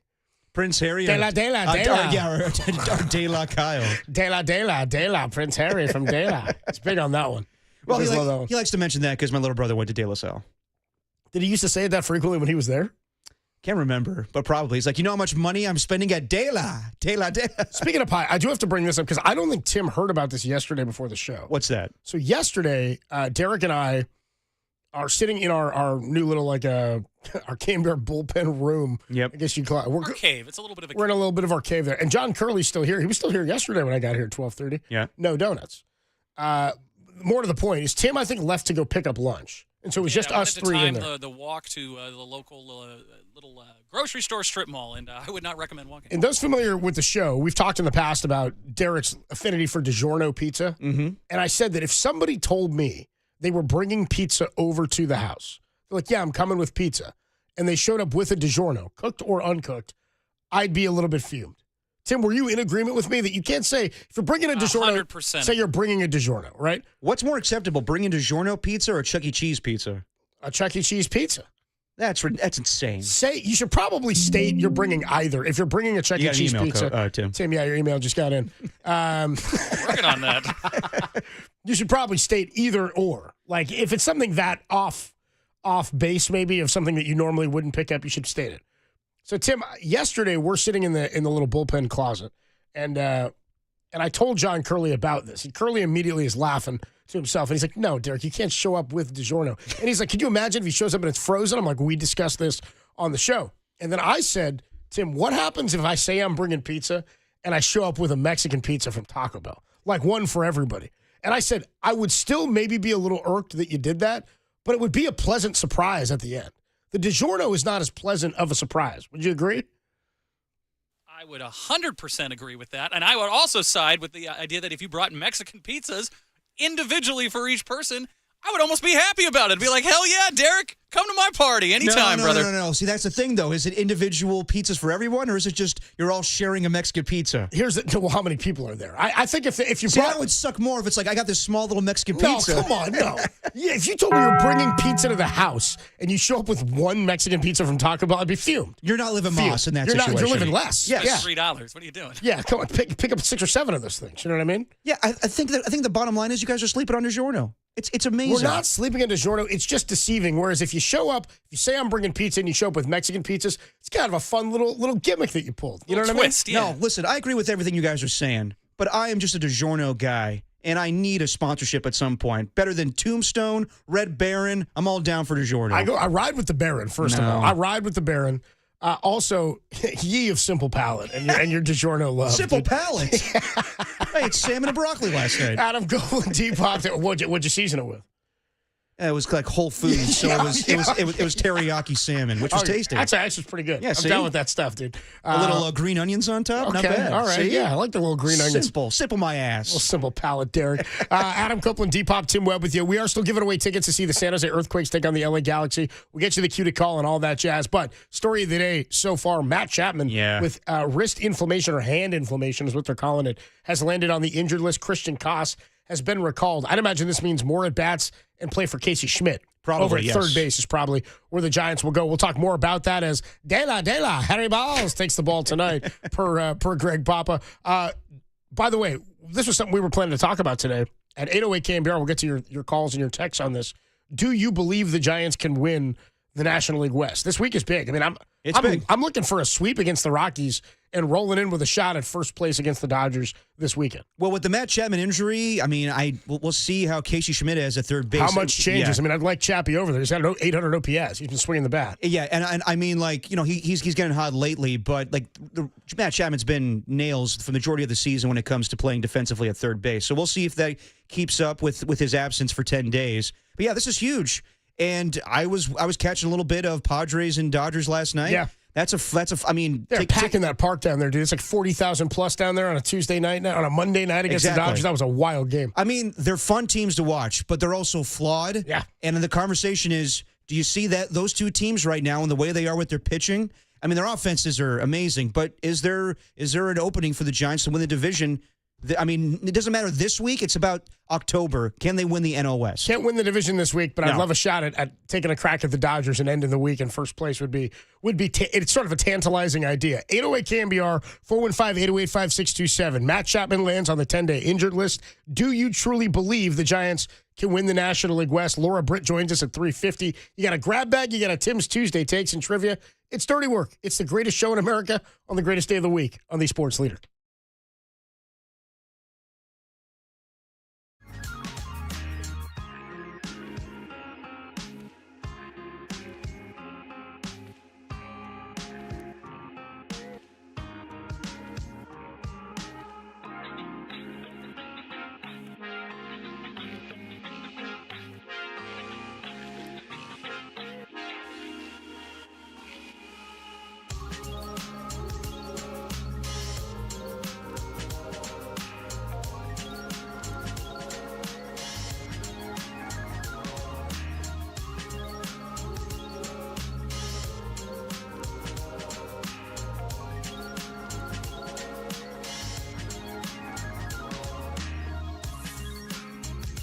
From the O'Donnell Financial Group Sports Desk. Learn more at odfigroup.com. O'Donnell Financial Group, because planning is a process, not a product. Well, after an off day, the 38-28 Giants return to action tonight in Colorado. Kyle Harrison gets the ball for Bob Melvin as San Francisco looks to extend their win streak to 6 versus the 12-53 Rock Pile. Pre-game 4:40, first pitch 5:40 right here on the Rock Pile Leader.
And now it's time for the Protect Your Assets Business and Technology Report with me, David Hollander.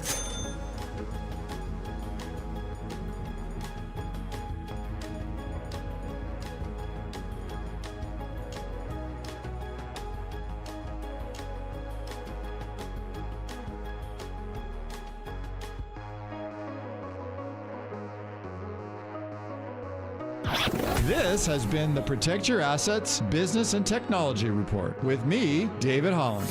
You've worked hard during your career to save money, but is your money growing the way you want it, or should you invest it differently? Let's talk about it. Join me this Saturday from 8 to 9 a.m. right here on KNBR for my show, Protect Your Assets, or call 1-866-PROTECT.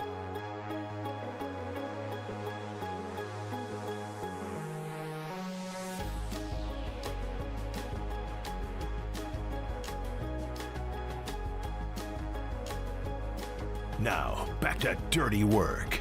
Adam Copeland and Derek Papa on K.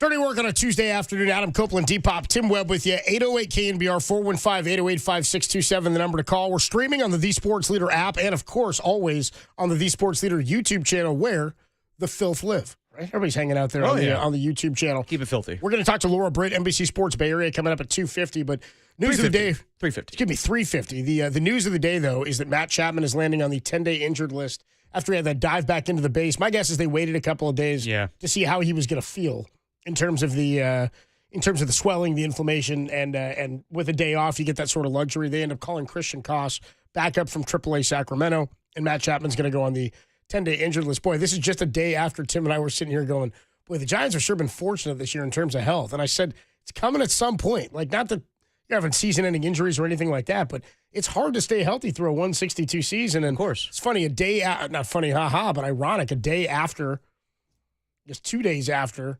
Willie Adames misses his first game of the season. Another guy who's in there damn near every single day, Matt Chapman, is not going to be out for at least the next 10 games, or 10 days, I should say.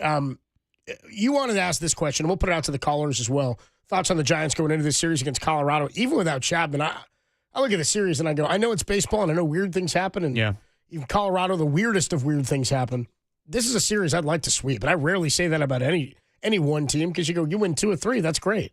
2/3 of the series are great. However, Colorado's as bad as a team you will ever see. 12-53 as they enter play today against the Giants. Mm-hmm. I've got to see them sweep this series. Do you believe, as constructed, the Giants are good enough to win the NL West?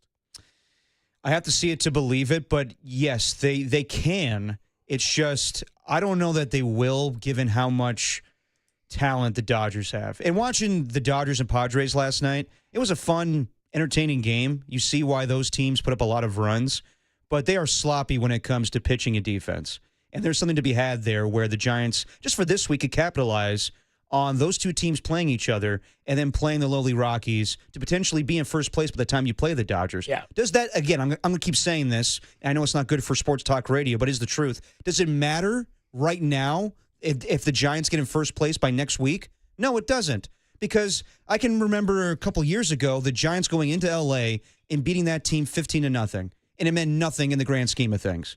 It's just, what does it mean when it comes to October? And even if you don't win the division, this weekend could mean that you can, as we've been saying, the Mike Krukoism, you can hang and bang with the best of them. And maybe that proves, maybe that's the thing that you take away from this weekend if they win 2 out of 3 against the Dodgers.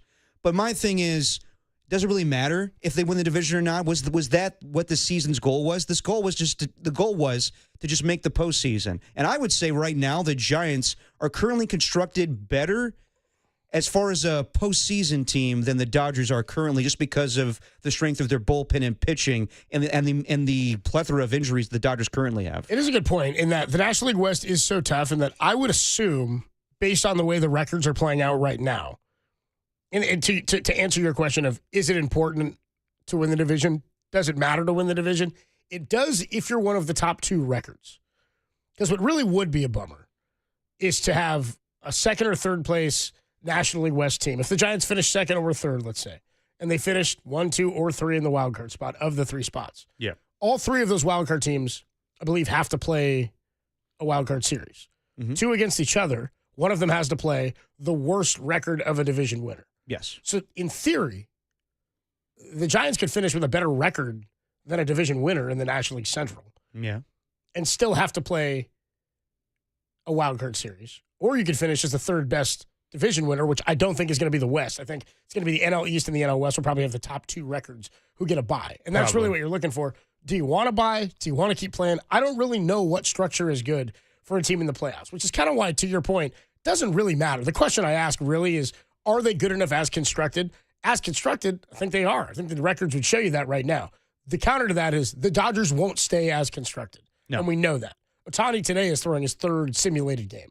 He's already got like 2 strikeouts in his first inning on 11 pitches or something. He's facing hitters. It's only a matter of time. Yeah. So it's a matter of time before he's going to come back and he's going to touch the mound and be back. I assume at some point Sasaki will come back. Who knows about Glasnow? Who knows about Snell? Yeah. That sort of remains to be seen. But if there are arms to be had at the deadline, the Dodgers will be in the mix because they have the pieces to mortgage future, and they don't care because they've locked in so much. They're so pot committed that they don't have to toe the line the way the Giants do in terms of A, evaluation, and B, waiting to make sure you get the right opportunity to move somebody if you want to. And John Morosi said that this morning with Murph and Marcus. A good interview with Murph and Marcus today where Morosi said they were asking sort of in general about Bryce Eldridge, whether or not they think he could be up. And he said sort of what's changed.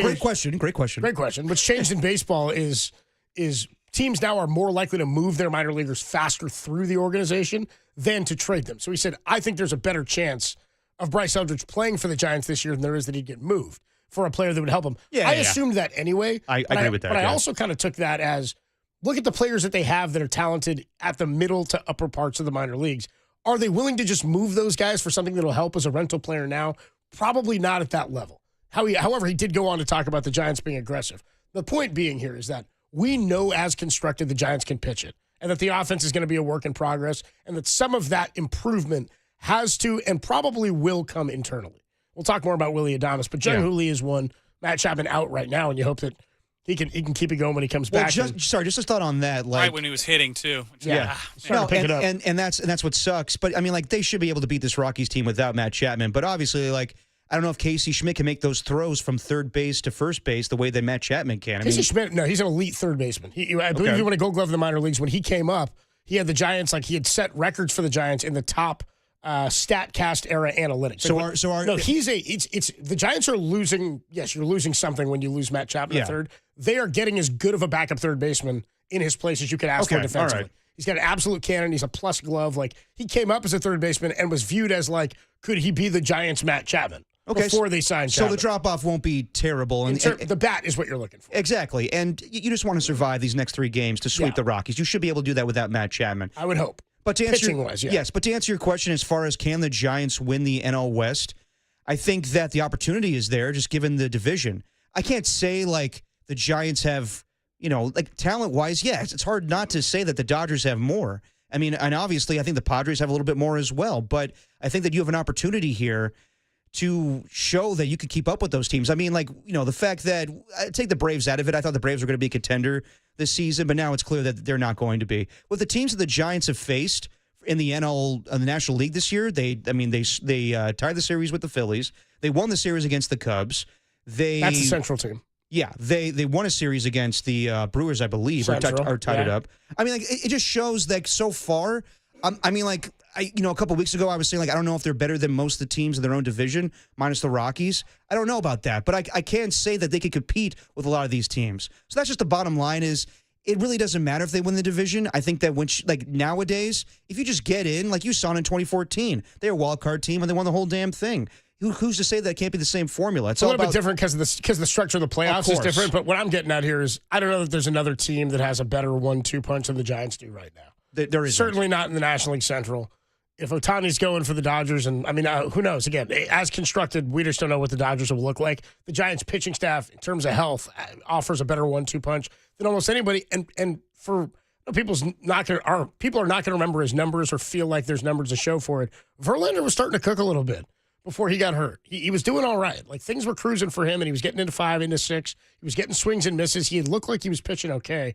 The numbers and the wins weren't there, and the ERA had to come back down, so people will say he wasn't. But when he comes back, I still anticipate that's a piece that's going to help the Giants, especially because they're in it. They're 10 games over right now. I know. And, I mean, you could say it's definitely improvement from a season ago. But, yeah, they're probably in contention to win the division. I just need to see it to believe it. But I will say, like, I can understand Giants fans' frustrations when I'm watching MLB Network, and they're having a conversation of who's going to be the team the Dodgers play in the NLCS. And everyone's, like, having a foregone conclusion they're going to make it.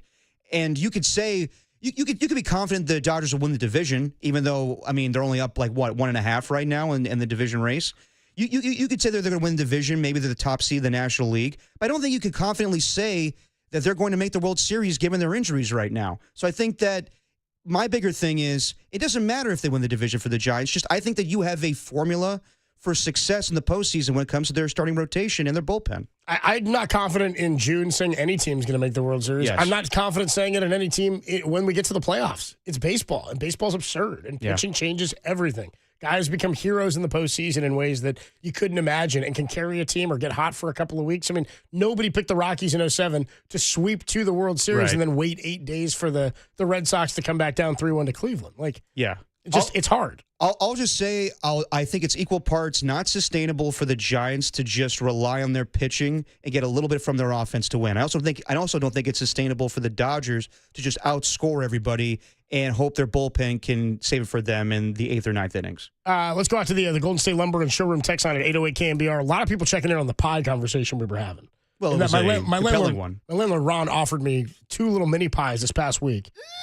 Still working on them. And then he offered this morning, he says, have you tried a straight blueberry pie? And I was like, I have not, but I'm in. Do you know the old the old nurse or the old like wise or not wise tale, but like story back in the day where the witch got the two children and she fattened them up to eat them? 559 checks in here and says he's just fattening you up in case he ever wants to eat you. Exactly. You talking about Hansel and Gretel? Hansel Derek? and Gretel, yes. You know that story, the old wives' tale? Are you kidding me? I was trying to think of it. Yeah, Hansel and You Gretel. couldn't come up with a Hansel and Gretel? I don't know. Sometimes that escapes me. I've always been a big Gretel guy. That's what I'm saying. I bet you were too. That's what I'm saying is that Ron's got, he's got some ideas where he wants to fatten you up with pie and then eat you. Tim likes the braided pigtails is what he's into.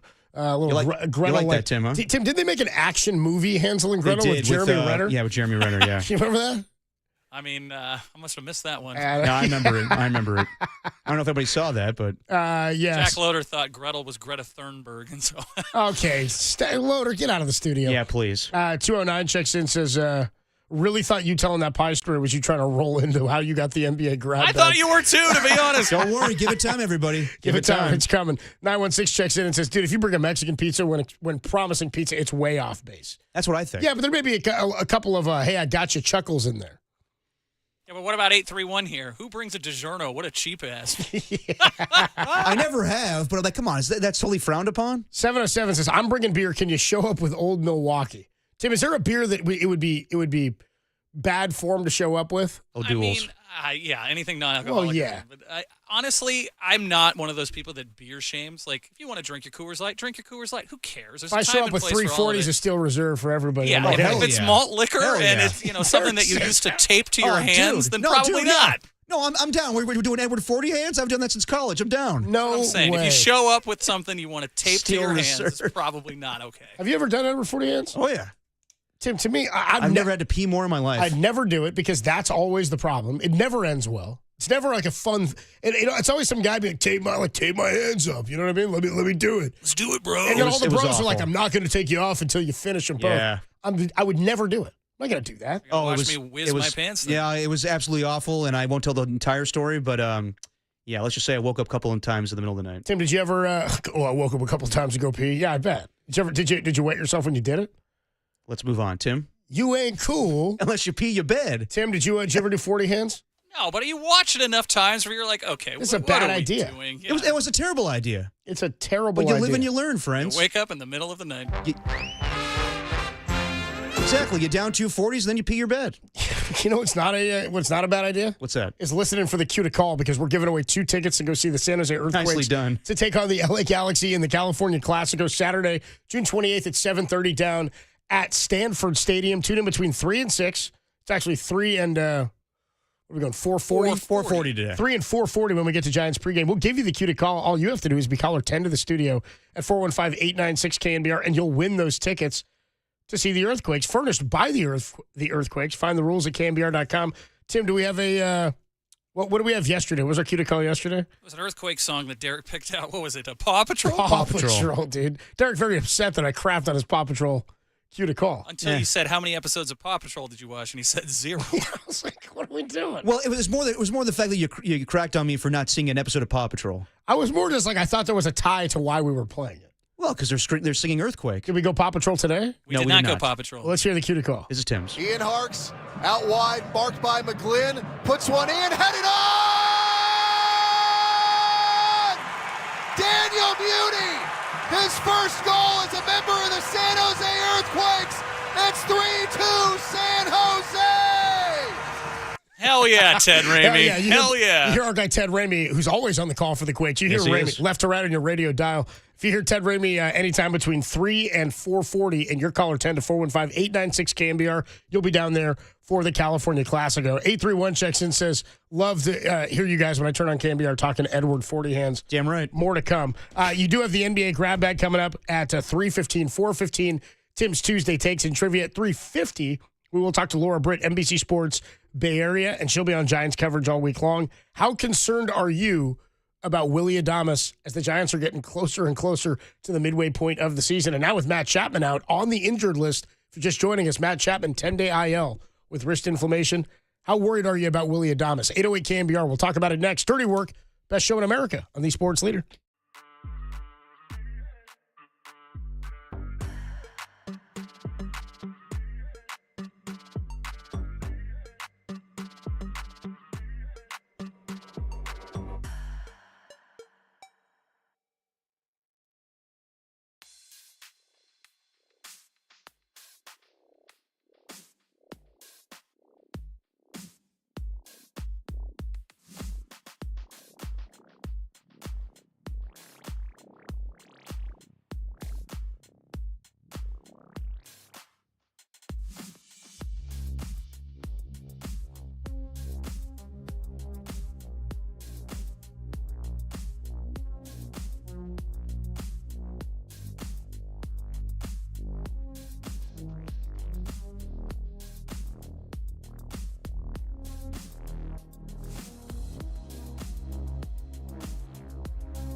If it's Giants baseball, it's Dirty Work with Adam Copeland and Derek Papa on KNBR, the sports leader.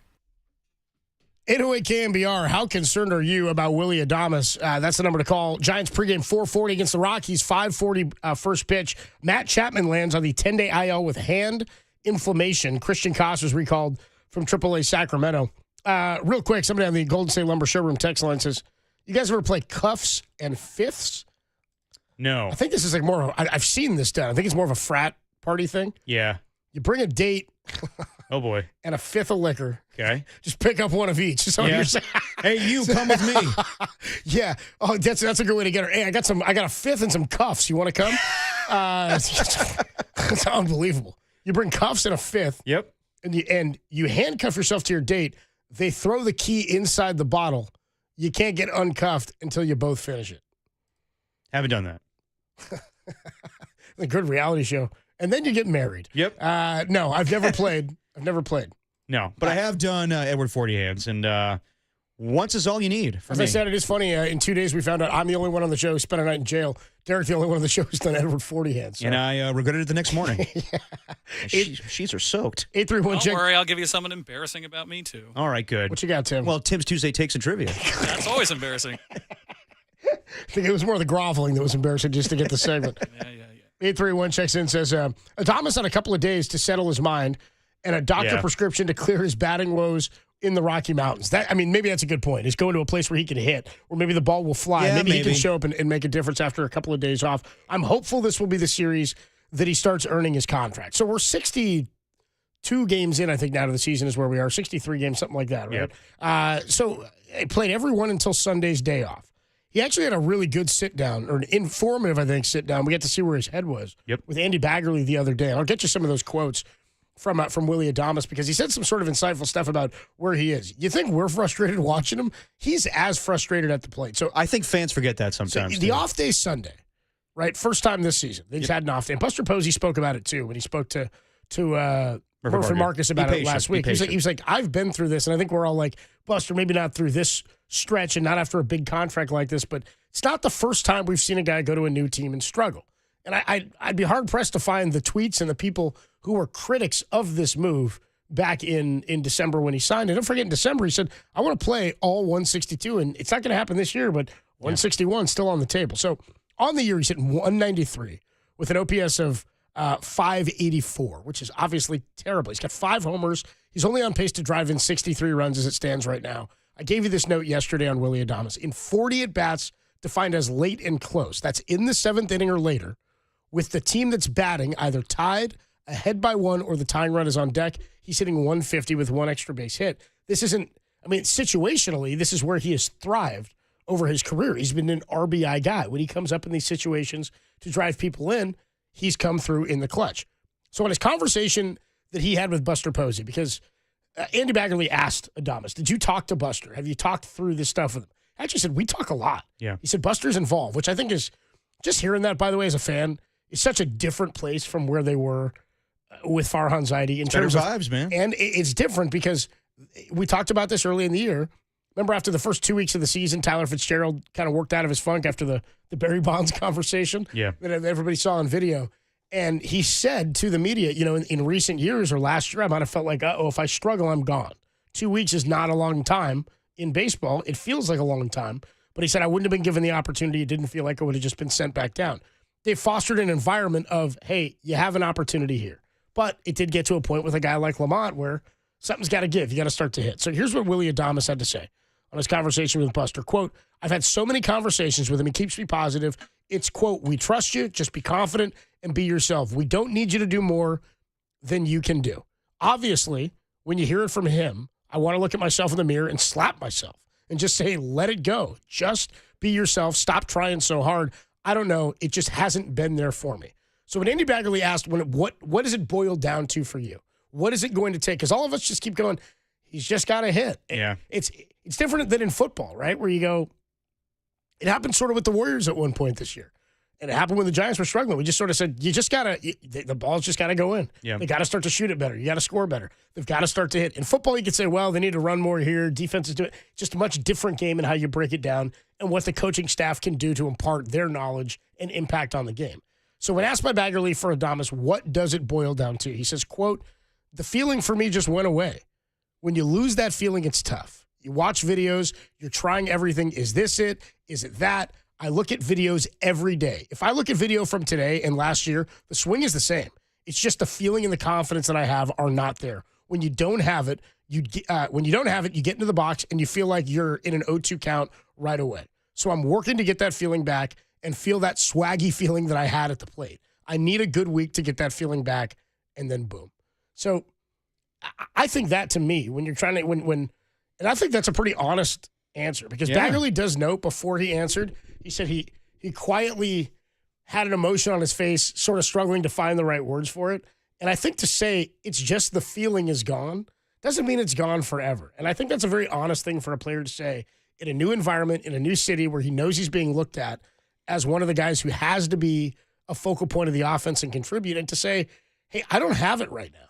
And it's not easy for me to just get it back. I'm trying everything. But once I get it back, it's going to hit. And I think he's too good of a player. Morosi said it this morning with Murph and Marcus. He's been too good for too long to suggest that at this age, at this point in his career, when joining a new team, it's just gone.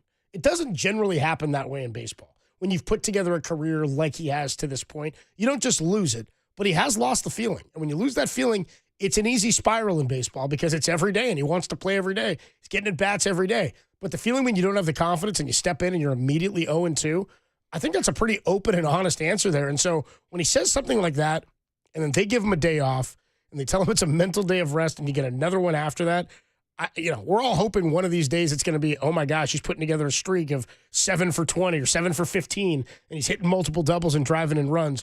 But when that happens, I do think because of the attitude he carries on the field a lot, that is going to snowball for him. So that's where his head is. Am I concerned? I'll be concerned when they get into like year 2 of this. Yes. And this has gone on for the entirety of a season. I'm not really all that concerned right now. Though, defensively, it hasn't been there for him either. Now, some of the numbers in the last month and a half have been better. The first month of the season, he was awful defensively. Here it is. Adames ranks last among Major League shortstops with a -7 defensive run saves. It's mostly a function of that first month where he was really bad in the field, but he ranks closer to the middle of the pack with 2 outs above average, -2 outs above average over the last couple of months. So something's got to give for him. It's a confidence thing for sure. All of his rate stats right now are the worst of his career. The swing stuff all looks awkward, I guess. Video's not going to show it. It's got to be a confidence thing for him. And maybe he is just pressing too much, and maybe going to Colorado can take the lid off of some of this. And he's going to have to pick up the slack for Matt Chapman not being there offensively and defensively to help that left side of the infield.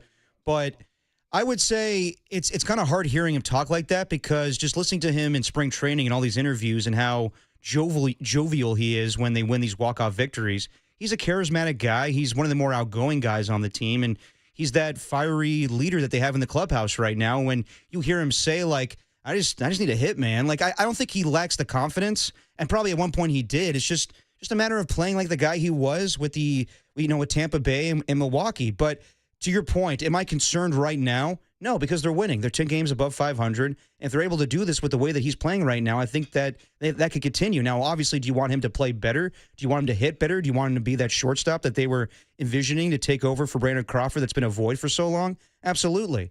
But it really is next season. And we'll see what happens. I still think they can make the playoffs with him not being a factor. I think that they could be a really, a solid team in the postseason, a team that you don't want to see because of their pitching and their bullpen. I think he needs to hit. No, I really do. I think in order for them to be a factor and for them to be a threat, he's got to hit. For this season? Yeah, absolutely. Absolutely. Because when we're saying as constructed, it's my belief that they will internally get, if I believe they can be a contender for the division or in the postseason, that's predicated on some internal improvement offensively. Yeah. For me to believe they're not this bad offensively, and that the guys who have struggled will come back to some of their mean or their norm for their careers. Okay, let me rephrase that then. Yes, for them to be a threat, for them to be an actual contender in the postseason. Getting in, like when you're in, you have a shot in baseball. So exactly. Just getting in isn't really good enough. No, once you're in. No, but also I would think like you met expectations for this season. I think that you would still say it's a successful season. Of course, you don't have to win the series this year for it to be a success. But if the Giants get in, it's heartbreaking if they don't go. You know what I mean? Like that's how you view because then you would rather prefer you didn't go at all. It's almost how it feels in baseball. You know, it is. And then after the grind, and then fans will pinpoint little things. Like even if the starting rotation's amazing and guys have unbelievable performances, we'll react to Willy Adames going 0 for 4 in a playoff game when it mattered. I get that. I really look at their strength as far as a pitching team right now, that's going to carry them. I just don't know if it's sustainable for them to win a World Series this year. That's what I'm talking about.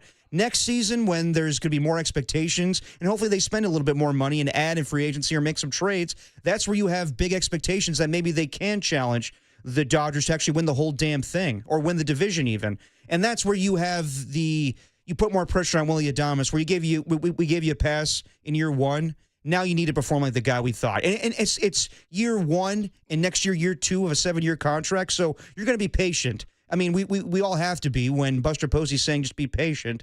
But at the same time, Willy Adames needs to show some returns on their investment once once next season rolls around. 808 KNBR, 415-808-5627. How concerned are you about Willy Adames? Now, this is by far the slowest start of his career.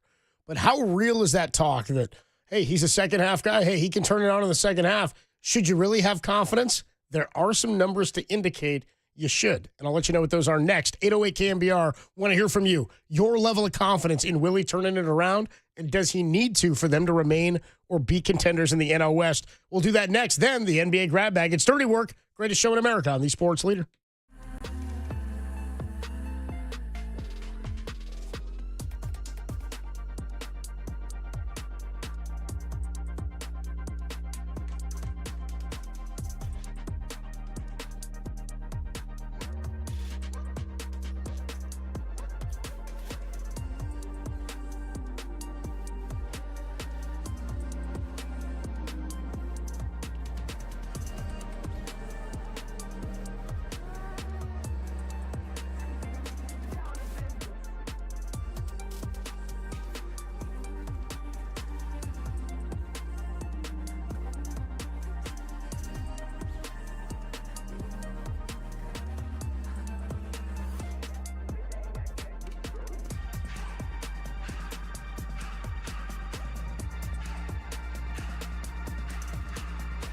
It's mandatory OTA season, which means it's holdout season. The latest names include Trey Hendrickson, Terry McLaurin, Jalen Ramsey, and TJ Watt. For everything holdouts, keep it locked right here to the Sports Leader and lock your spouse out of the house today just for funsies.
Ian Harks out wide, marked by McGlynn, puts one in, headed on!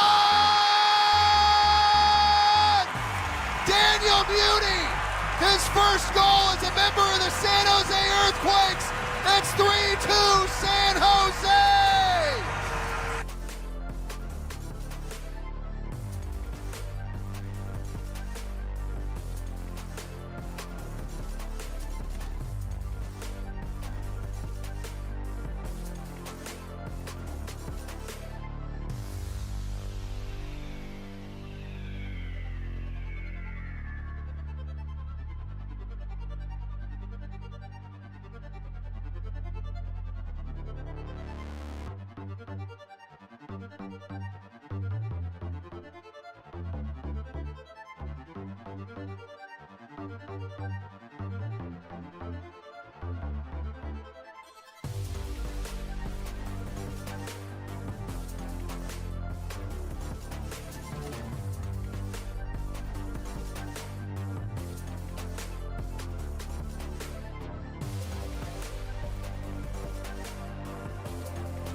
Now back to dirty work. Adam Copeland and Derek Papa in the KNBR Casino Matrix Progressive Jackpot Studios.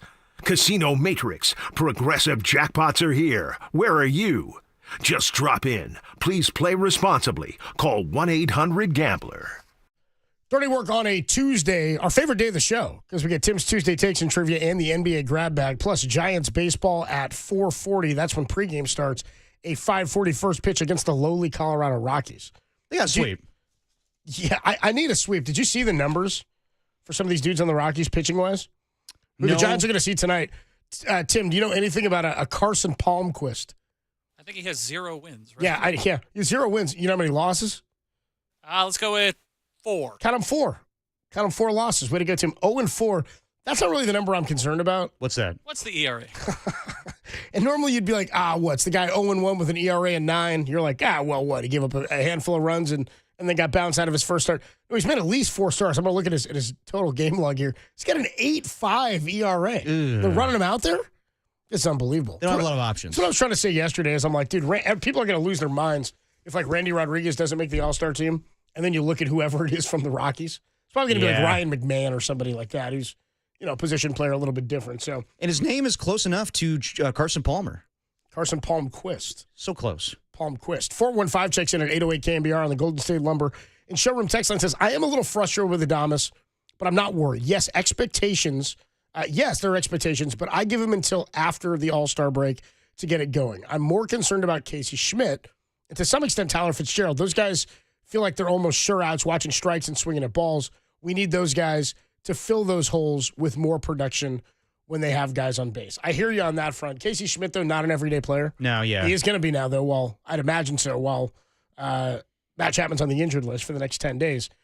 Tyler Fitzgerald, he's going to have that job at second base. It's not a highly productive position anyway. Did have a game-winning hit, or was at the plate for the game-winning pass ball the other day, right? He has had a couple of big moments, does provide speed. I'm okay with what Fitzgerald's doing. Again, for me, you don't notice Fitzgerald as much when Willy Adames is performing. I'm thinking big picture, though. Like, I know people are focused on this season, and you should. But, like, big picture-wise, I'm more concerned about Willy Adames because you want him to see that guy that they invested all that money in. Okay. To me, Tyler Fitzgerald, I don't know how long he's going to be a San Francisco Giant. Well, it's not even about how long he's a San Francisco Giant. It's not just like, we're cycling through him. It's about, does he perform well enough to warrant keeping him in that position? Can he stay? I don't know yet. And again, he's a year into his big league career. He had 16 homers or something last year. Did he have a double-digit homer season? Yeah, I believe last so. year. I mean, he had a huge year. Did Fitzgerald, and that's where I was like, okay, I'm not expecting that again, and we're not getting that. But I've not been concerned to that extent about him. It's been fine. Here's what I would say about Willy Adames, because everybody's going, oh, he's a late starter. He gets it going to the second half. Yeah. Had you looked at the numbers at all to see if that were true or if that suggested? I just taking people's word for it that he gets hot in July. I guess I'll have to take you at your word, number two. In the first half in his career, he's played 514 games. Okay? He's got a 715 OPS in 514 first half games. In the second half of seasons, he's played 377. He's got an OPS that's 80 points higher. He hits 228 in the first half, 264 in the second half. It's the OPS that jumps from 715 to 796, 81 points higher. Now, you might go like, okay, what month to month, how does that work out? Does he really start slow? Okay, April and March in his career, 221 average with a 678 OPS. May in his career, 227 average with a 726 OPS. June in his career, not a good month for him. 219 with a 700 OPS. And then things shift inexplicably when he gets to July. Sort of weird. When he gets to July in his career, and by the way, he's played almost the same number of games across every month, right? March, April, 162, May, 143, June, 146. When you get to July, 144 games played in July in his career, he jumps his batting average up to 250 with a 758 OPS. It's like 35 points higher than the highest month previous to that, and 58 points higher than his June OPS. When he gets to August, he's got an 854 OPS, and he's played more games in the month of August at 181 than any other month in his career. Then you get to September, October, a 780 OPS. By the way, August batting average 283. And then a 780 OPS in September, October with a 256 average. But look, none of that matters to what happens this year. Exactly. None of that is relevant as to what happens this year. I'm just saying baseball is a game where there is such a big sample size, where rate stats are so important and sometimes predictive, oftentimes predictive, to the point of we know where to stand when we throw this guy this pitch because he's likely to hit it here because that's what he's done over the previous 40 times in his career when this has happened, or 35 of the 40 times that he's made contact on a pitch at this quadrant of the zone. I'm saying that I'm of the belief that for something happens, whether it's the warm months or something picks up for him, he's been in different cities before. This is a little bit different because the outlier here is that he's playing in a ballpark that he had not been a home player in. Yeah. But all this talk about, well, he's a slow starter, I hated that crap. Until I looked at the numbers and I thought, this is absurd. He's played 140 or 50 games plus in every month of his career, and inexplicably, when he gets to July, something clicks. So now, he's never been this down. He's never been at 193 at this point in a season. But in the month of June in his career, he's hitting 219 with a 700 OPS. In April and March, 221 with a 678 OPS. Then when you get to those final 3 months in the second half of a season, he's got an OPS that is 80 points higher than the first 3 months for his career. To your point, though, we can't bank on that's going to happen this season. No, but I'm saying if you're looking for some sort of note that will tell you it's not just fodder that, he starts slow and he finishes strong. He has driven in more runs in the final 3 months of his career than in the first 3 months, like overwhelmingly. It's pretty incredible. No, I mean, it is. And those are, incredible stats. And I guess you could say he's consistent in just his growth through a season. But also, as you said, was he hitting 193 right now? Which is, by the way, only 20 points lower than his July average, for June average for his career. But also, that's not when you envisioned when you signed him. And I get it. Most guys are not going to perform for 162 games all the time. And I commend him for wanting to play in every single game. It's not like he's out because of injury. He took a day off because it wasn't his choosing. It was Bob Melvin saying, get your mind right. So, I don't know. I really don't want to make of Willy Adames because it's a long-term thing.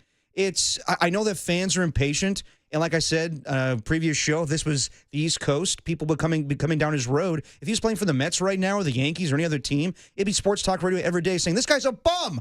Get rid of him. But it's just different here, and you're going to be patient about it. And the same things happened with Juan Soto. I mean, we heard Harold Reynolds bring up this was the same thing with Albert Pujols when he signed that deal with the Angels. It took some time. And that is the case sometimes when superstars change teams. So we'll see what happens, but I don't think you can bank on that if you're a Giants fan. I think you have to see what happens. I think that you be confident in the starting rotation, be confident in the bullpen. Maybe you get some improvements with the offense every now and then, and maybe for the most part it's going to be the same team. But at some point, hopefully it's this season, but really it has to be next season where you see improvement from Willy Adames. 530 checks in on the Golden State Lumber and Showroom text line and says, hey, just wait until Willy Adames finds out that it gets colder in the summer as it goes on that's true in San too. Francisco. I mean, I look outside now. Daly City's been cold as hell at my place in North Beach today. It has been. Looking at like the East Bay weather. Beautiful today. It's like hitting the 70s in the East Bay. I know. It's weird all over the Bay Area. Real quick, I give you an update on Matt Chapman. Along with him being out for 10 days with the right hand inflammation. Don't you do this to me. I got a belly full of white dog crap in He's going to see Dr. Stephen Shin in Los Angeles on Friday. An update on Matt Chapman's return to play will be given following his doctor's appointment on Friday. Oh! So are they thinking this could be something structural? Oh. I hope not. But the fact that he has to go see a doctor about this, and they're going to be in L.A. Does it say, who is this per? This is per the Giants PR release. And who's Dr. Shin? He doesn't specialize in shins, I believe. I don't think so. What's he specializing in? I want to know. Is it a hand? Is he looking at bones? Hey, Greg, I don't know the answers to all these questions. Who is this doctor? Yeah, give me the correct doctor for him. Yeah. What's the total guaranteed money? We don't have the information right now, Greg. Is this in network? What's it going to cost him? It's in network. Along with that news, Jordan Hicks with the right great toe inflammation is scheduled to do the great toe. The great toe. Don't forget about the great toe. That's to be confused with Tim's grape toe. Oh God.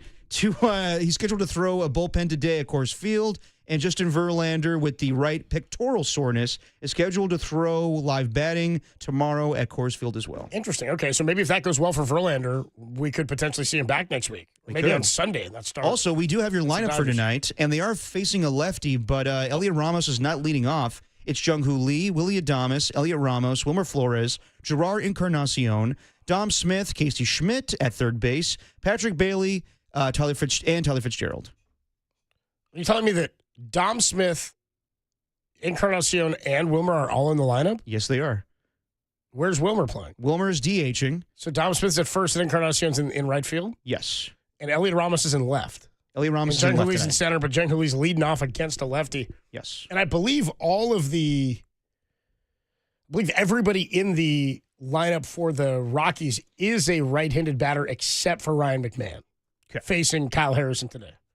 Well, the Giants and their lefty woes, but then we kind of forgot about that after they were just struggling in general with every pitcher they were facing. I mean, if you can't get right against Carson Palmquist. I know, but hold on. Remember, was it the first game of the series home against the Rockies? They lost against the lefties? Yeah.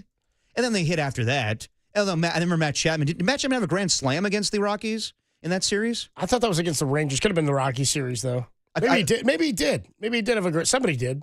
Giants have like three or four grand slams this year. I mean, regardless, they need to sweep this team without Matt Chapman, regardless. I mean, it doesn't matter. Like, with what's on the table this week, for them to have the opportunity to take first place, and you're facing the Dodgers, and we think that you're this team that's going to make the postseason, you need to sweep this team. So that opening series, or that opening game when the Giants played the Rockies, this was back on Thursday, May the 1st. That was the start of a 4-game series.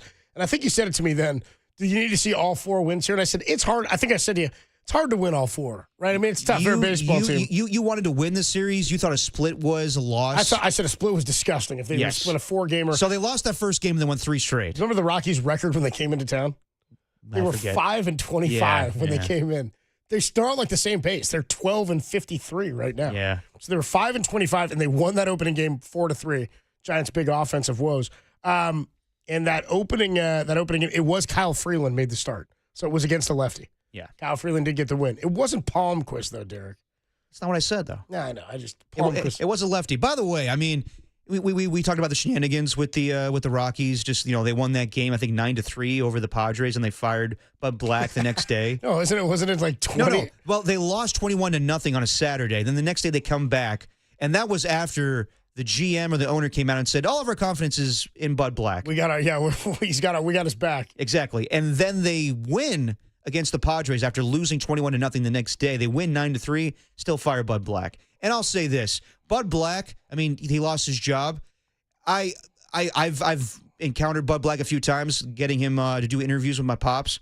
he is salt of the earth, nicest guy, former Giant. So hopefully he gets to a better situation. But Bud Black, good dude. By the way, you're going lefties back-to-back days. They will see Kyle Freeland tomorrow. Carson Palmquist today, a lefty out of Fort Myers, Florida. He's 0-4 with an 8.50 ERA. He's got a 1.83 whip, meaning he allows nearly 2 base runners an inning when he pitches. And he's been atrocious on the season. You got to get it done. His home ERA is over 12. He's got a 12.46 home God. ERA. You ready for how many strikeouts he's got at home? Go for it. 2? 2. Whoa. He's not pitched well. Only 14 strikeouts on the season. Yeah, this team is terrible. 14 strikeouts to 10 walks. He's given up 4 homers. You got to hammer this guy. 23 hits in 18 innings pitched. He's allowed 33 base runners in 18 innings pitched this season. This is his 5th game started. Yeah. That's when he'll go today. Again, I'm not going to act like this is a big series by any means. They're playing the worst team in baseball. You just got to get it done to lead up to the bigger series that's happening this Friday. If you don't take care of business now, then how can I believe you're going to take care of business when it matters? Or maybe they just don't play up to the lowly teams that they face sometimes. It's tough, too, when he's only made 4 starts and he's lost all 4 of them. By the way, the Giants alone in second place as it stands right now, a game and a half. Yes, they are. Behind the Dodgers. Thanks to that Dodger win last night. We'll talk about it on Friday. Biggest series of the season, of course, taking on the Dodgers. Absolutely. But an opportunity for the Giants to be playing for first place this weekend if they handle business against the Rockies. Kind of unlike my new Monday softball team did not handle business last night. Oh, how bad? It's a tough deal. So I play Tuesday nights, you know what I mean? Yeah. And then I joined this other team on Monday nights, and it was a rough game for us, dude. We got mercy rolled. Ooh. By the way, we played against. So we used to be in this division. The team I play with on Tuesdays used to be on Mondays in this division. Then we moved up a division and moved days. Yeah. So I went back to the old division with a different team. Okay. Played against our guy Brian Peacock. Yeah. His team Happy Mondays. You know what I mean? That's not bad. Yeah, good team name. Anyway, Brian Peacock picking it short threw me out on a nice backhand in the hole yesterday. Oh man, tough deal. You got Fitzgerald? He did say to me, you don't hit it my way, and then he was like, I'm sore though, bro. I'm like, He's like, that kind of got me first play of the game for him. Anyway, we play this team, Happy Mondays. They score they sort of paper cutted us to death, dude. They score 3 in the first, 5 in the second, 6 in the third. So if at any point after the 5th inning you're up by 15 runs, it's a mercy roll game. Yeah. Okay? And we're the road team. So in the 5th inning and the top of the 5th, we scrap back. We were down 16 or something to nothing. Scrap back and get 5 or 6. I'm like, nice. Ooh, we get to keep playing. Immediately they come back and go back up 15. So they mercy roll us. So then after the game, I'm changing my cleats or putting on my shoes, before we go grab some pops at the bar. And a dude we're playing 2 softball fields. So they're kind of mirroring fields. Somebody starts running from the other field towards our field. We're all kind of packing up. Dude starts running. He's got a big-ass backpack on. He's running towards us from the other field. As he gets closer, I realize he's running towards me. And then he yells, "Copes!" Turns out, was not a backpack. It was this big old potato sack looking thing, dude. You got and on the side of it had 2 words, or it had a word and an acronym. And it said NBA grab bag. It's the dude, I realized halfway through. It's the dude who delivers the grab bag. He just had it in his car, so we dropped it off last night, and we'll do it for you next. It's dirty work. I got to say, well done. It's the NBA grab bag, and it's only here. We really did get mercied on the Sports Leader.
John Morosi gave a glowing review of the Giants' early season success and suggests Logan Webb and Robbie Ray are the best 1-2 punch in baseball. Find that podcast and all of our podcasts at thesportsleader.com or on the app. It's right there on your phone next to the app for Chuck E. Cheese you never use.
The following is a test of the emergency alert system.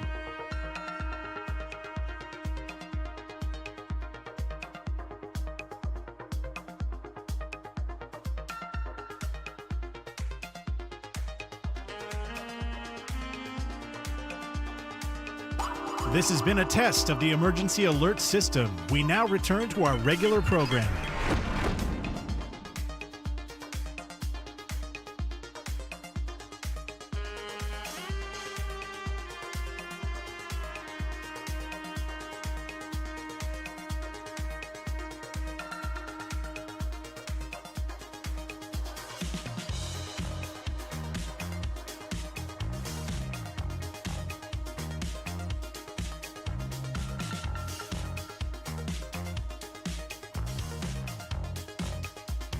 Now, back to Dirty Work.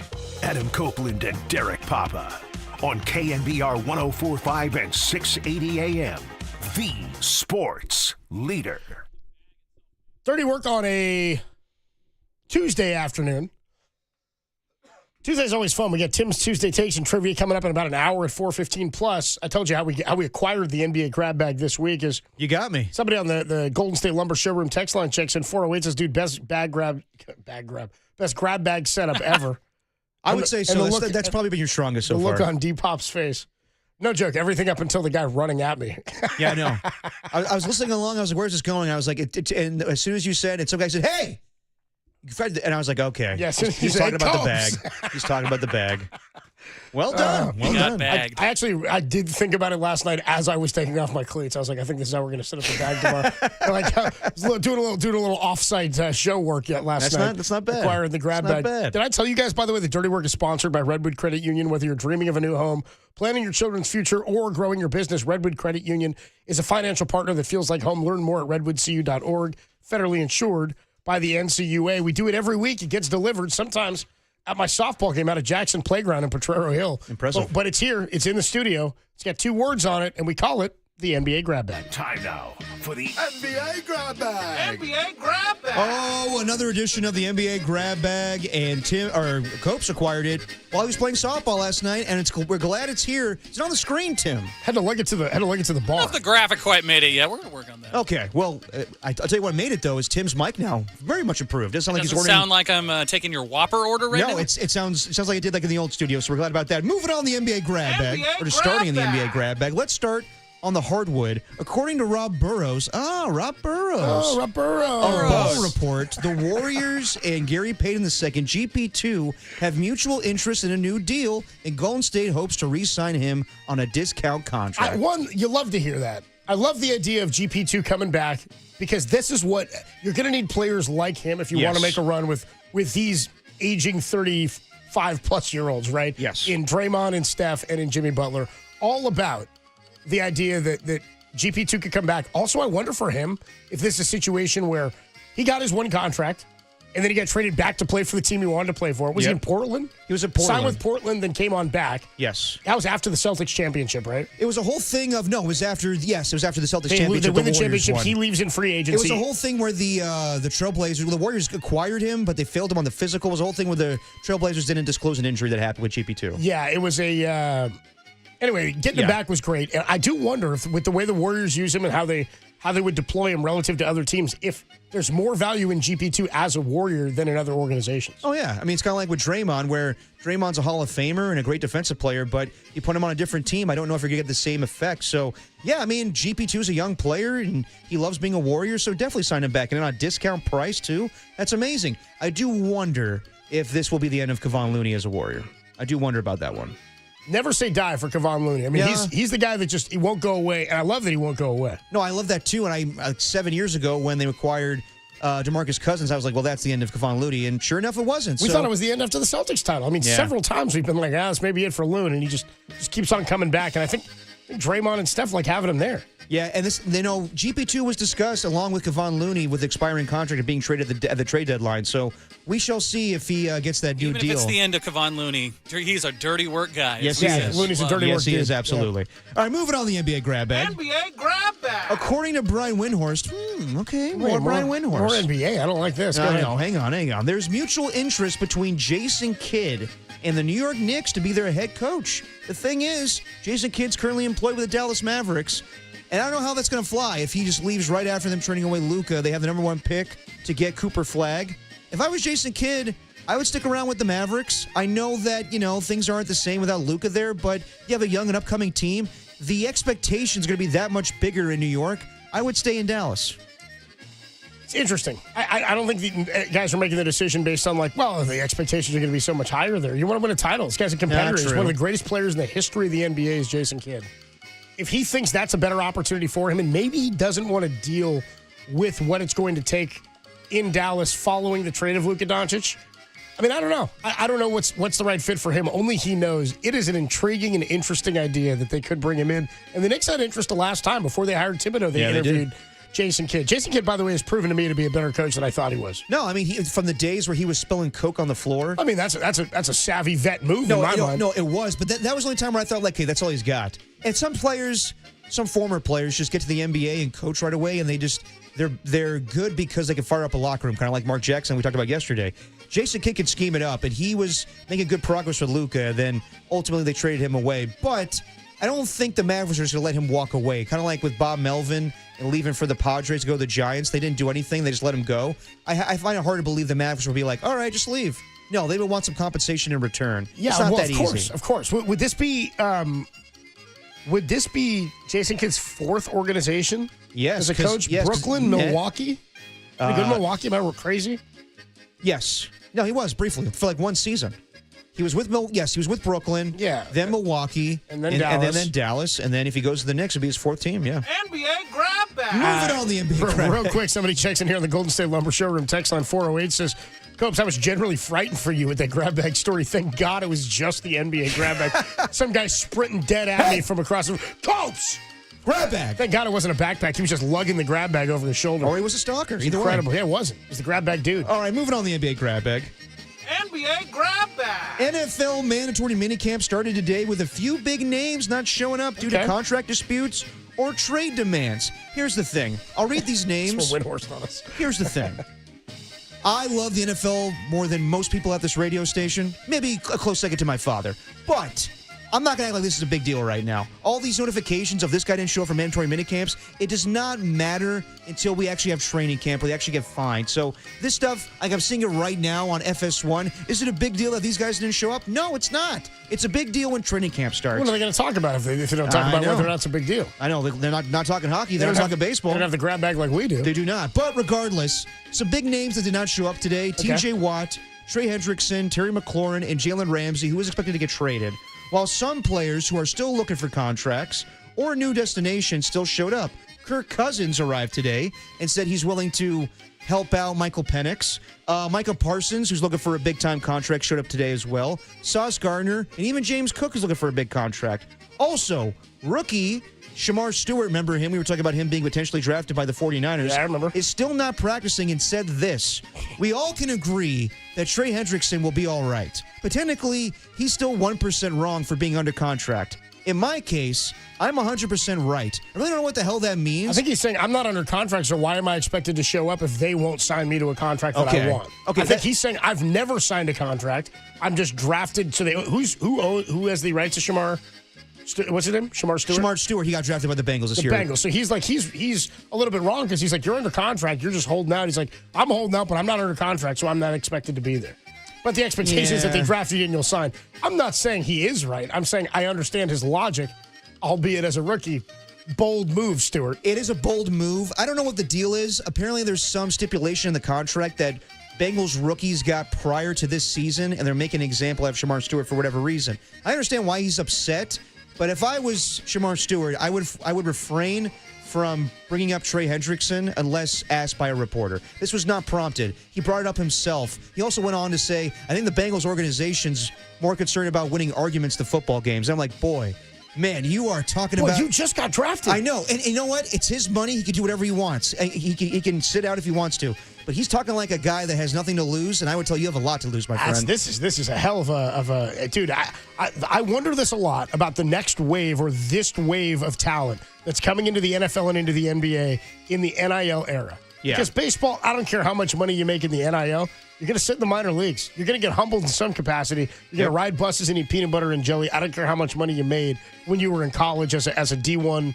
A big-time, whatever the NIL deals are that these players are getting. Right. But for college football and for the NBA, for basketball, these players who are coming in who are touted as the best player, I mean, they're getting NIL deals out of high school. They're going to schools based on the school. It's going to pay them the most to come be the second-string whatever position and then move on up, hopefully get drafted. These guys are coming in as millionaires, some of them. They're going to come in with attitudes and some lines of thinking, I think, that we're not accustomed to at the pro level. And I think a lot of these teams are going to find out the hard way with the Wild Wild West that is NIL and transfer portal. No, definitely. I'd also say that the Niners may have dodged a bullet with drafting this guy, but also I can't say that 100% because I don't know the Niners would have given him what he wants as opposed to the Bengals right now. So who's to say?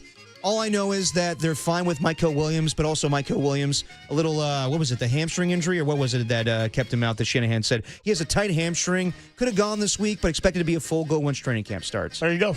So, yeah, all good. Moving on to the NBA grab bag. NBA grab bag. Steph Curry's getting his own movie. And no, it's not a propaganda documentary that uses Adam Copeland's voice without his payment or permission. It's an animated movie film. That's just a KNBR credit. You know, Yeah, that's I know. eSports Center credit at the end of the movie. Didn't do a damn thing.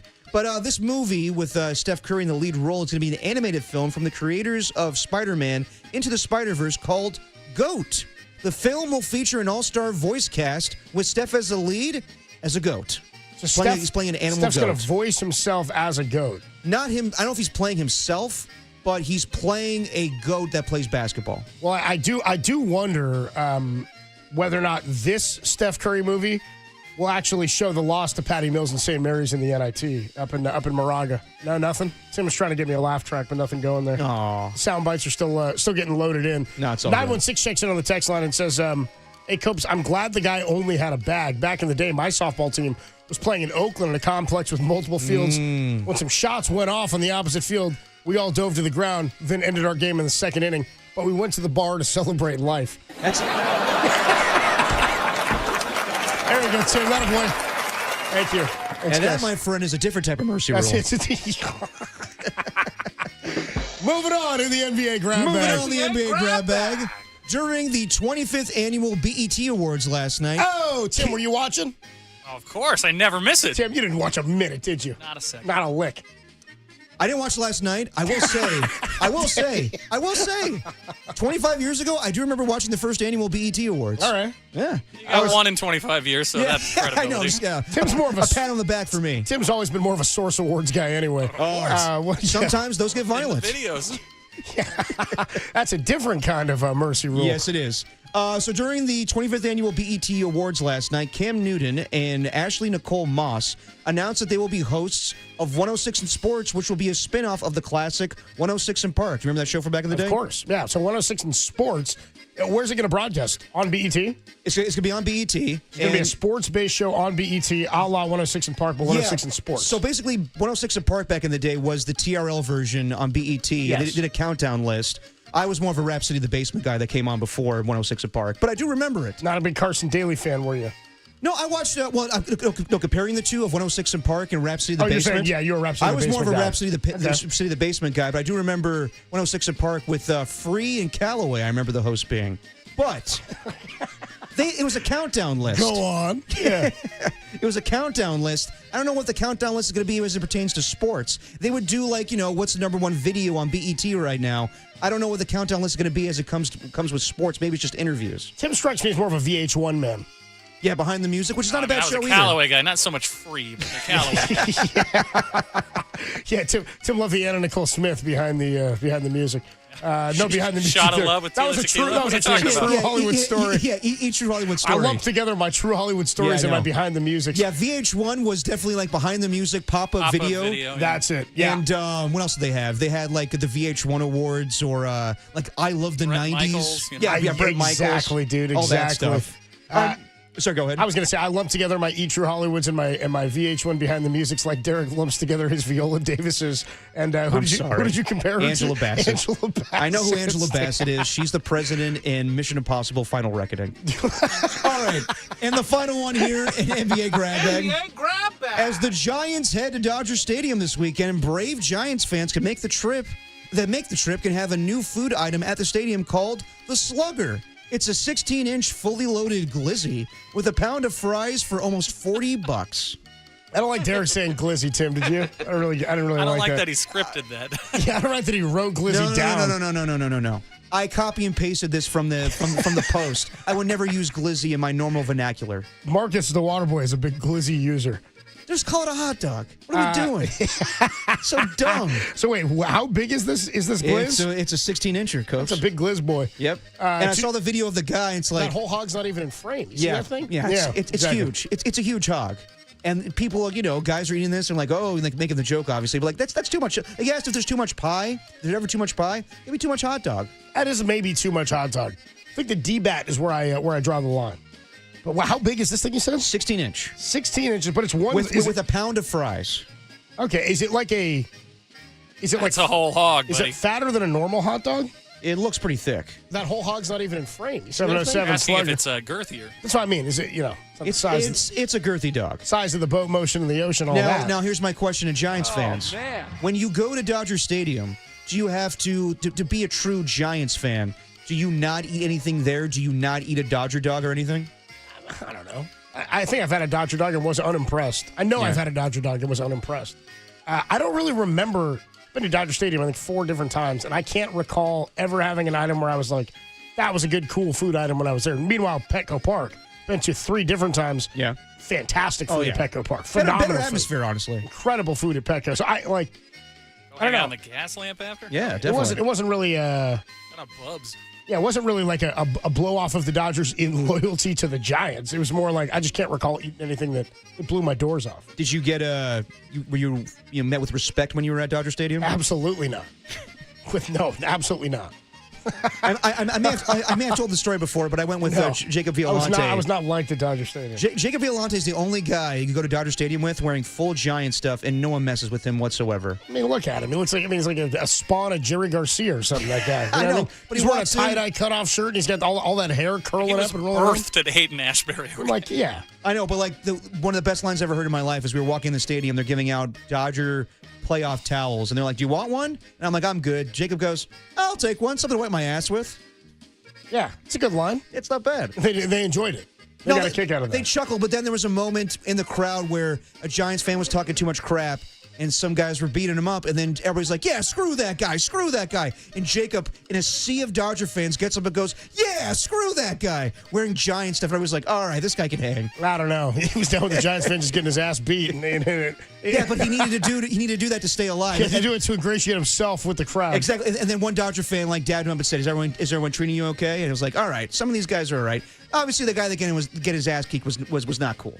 408 says Dodger Dogs are S, but I will say they do have bomb Japanese chicken sandos. All right. I'm more of a Fuku Korean chicken sando. Where they're not on fire, though. Well, there's other extra crispy. Other vendors at the ballpark where you can get it. 408 Chick says Estrella is some good beer, but we'll never drink it because it's Dodger water. Exactly. They carry that down to Dodger Stadium. I like an Estrella. It's pretty good. Okay, now they're jumping into some of this hog stuff with the size of the hot dog. I'm sure they would, and that's your NBA grab bag. That's going to do it for the NBA grab bag. That's going to do it for the NBA grab bag. We're going to talk to Laura Britt, NBC Sports Bay Area. She's actually off this week from Giants coverage, but she's going to join us. Not off of Dirty Work. She's coming on at 3:50, talking some Giants baseball. We are about an hour away, hour and 5 minutes from Giants pregame, 4:40 pregame, 5:40 first pitch. Carson Palmquist 0-4 with an ERA of over 8, nearly 8.5. That name's too close. Yeah, like a rip-off quarterback. It's like yeah, seriously. He's pitching like he should play quarterback. Walmart quarterback. Carson Palmer. I have bad memories of 2011 with the Carson Palmer Raiders. I don't need Palmquist shoving on the G-men today, by the way. No, you don't. That's the last thing I need. By the way, anybody joining us now and hasn't heard, Matt Chapman lands on the 10-day injured list with with hand inflammation. The worst news of that is apparently he's seeing a specialist. Yeah, Dr. Shin. Dr. Shin down in Southern California when the Giants get to Los Angeles. We will do a sound soiree next, some of the best sounds from across the sports world that you might have missed, featuring John Morosi, Denzel Clark with the catch of the season last night for the Sacramento A's, plus Aaron Rodgers on why he chose to become a Steeler. That's all coming up in the sound soiree. It's Dirty Work. It's the greatest show in America, and it's only here on the Sports Leader.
Now, back to Dirty Work.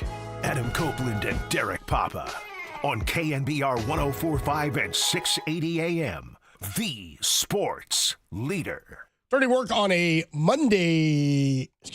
I don't know, I said Monday. Tuesday afternoon. Giants baseball coming your way, 4:40 pregame, 5:40 first pitch. Laura Britt joins us in about 10 minutes talking some Giants baseball. Why don't we get into some of the best sounds from across the sports world that you might have missed in the Dirty Work Sound Soiree? This is Dirty Works Sound Soiree. No, I've whipped up this nasty little soiree.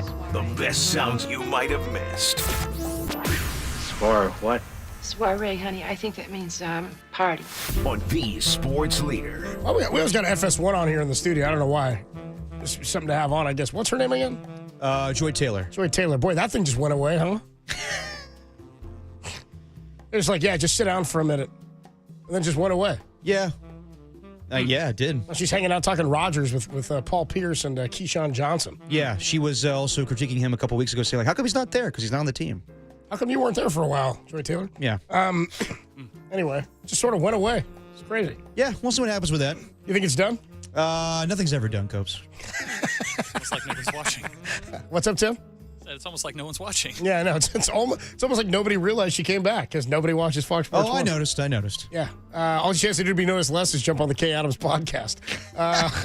Hey, I didn't say anything today in our DMs. Did. You did today. I did. She flared up on my Twitter stream, and I was like, or my yeah, she's talking to Tim Brown. I was like, Tim Brown was talking about like his accomplishments. And I'm like, all right. She's like, Raider fans, you may want to hear this. I didn't even listen to it. I just sent it to you. I listened to it. It's not anything that riveting. No, I love Tim Brown, but like, you didn't say anything special. She said, Raider fans, you're going to want to hear this. I was like, no. You're going to want to. I could care less. Here we go with some sound smarty. So John Morosi, who on MLB Network the other day said that the Giants were kind of his pet team. Yeah. Team? Was it you? Somebody said it to me earlier. It was like he found a new toy. Was it you? I did not say Somebody that. said it was like the way he was talking about him. He was raving about him. He's like, it's like he found a new toy to play with. John Morosi always talks glowingly about the Giants, and he's always fair about things when it comes to like a team that's not being talked about enough. So give him some praise to the G-Men. Well, great hit this morning with the morning show with Murph and Marcus. Here's John Morosi when asked if the Giants have the best 1-2 punch in baseball with Logan Webb and Robbie Ray. You certainly can, and there are some good arguments, I suppose, over here in the American League that the Tigers have a really deep rotation as well. But I think when you talk about the pure stuff and the ability to go deep into games and also to get outs in different ways. With Webb, we know what a great ground ball artist he is, and Ray has a swing and miss fastball. You got one lefty, one righty. It's a really nice compliment. And when you look around, let's just talk about the National League for a minute and the National League West. Who are exactly the Dodgers' most dependable 1, 2, and 3 pitchers? You would say Yamamoto for sure, but there's so much turnover there and so many injuries right now for the Dodgers that you would have to say almost objectively that you like the Giants' pitching situation now more than the Dodgers, who have to now go to openers on a fairly regular basis in bullpen games. The Padres, I think, you talk about Michael King, Dylan Cease, again, excellent stuff for both. The Cubs have had some rather unheralded guys come up and pitch really well for them, but I would agree there's not really a team in the Central that I perceive as having a better 1-2. You might argue in Philly, Zach Wheeler, as we know, is very elite, and when Ranger Suarez is going, similar conversation. But I think as I'm just mentally going through this question, there is not a team, I believe, with a better 1-2 than what the Giants have right now with Webb and Ray. I don't think you can argue that at all. I think with what Robbie Ray has done and the ace that Logan Webb is right now, I think they are the best 1-2 punch when it comes to, I don't think even, would you say National League? Maybe in all of baseball right now. He was arguing National League there.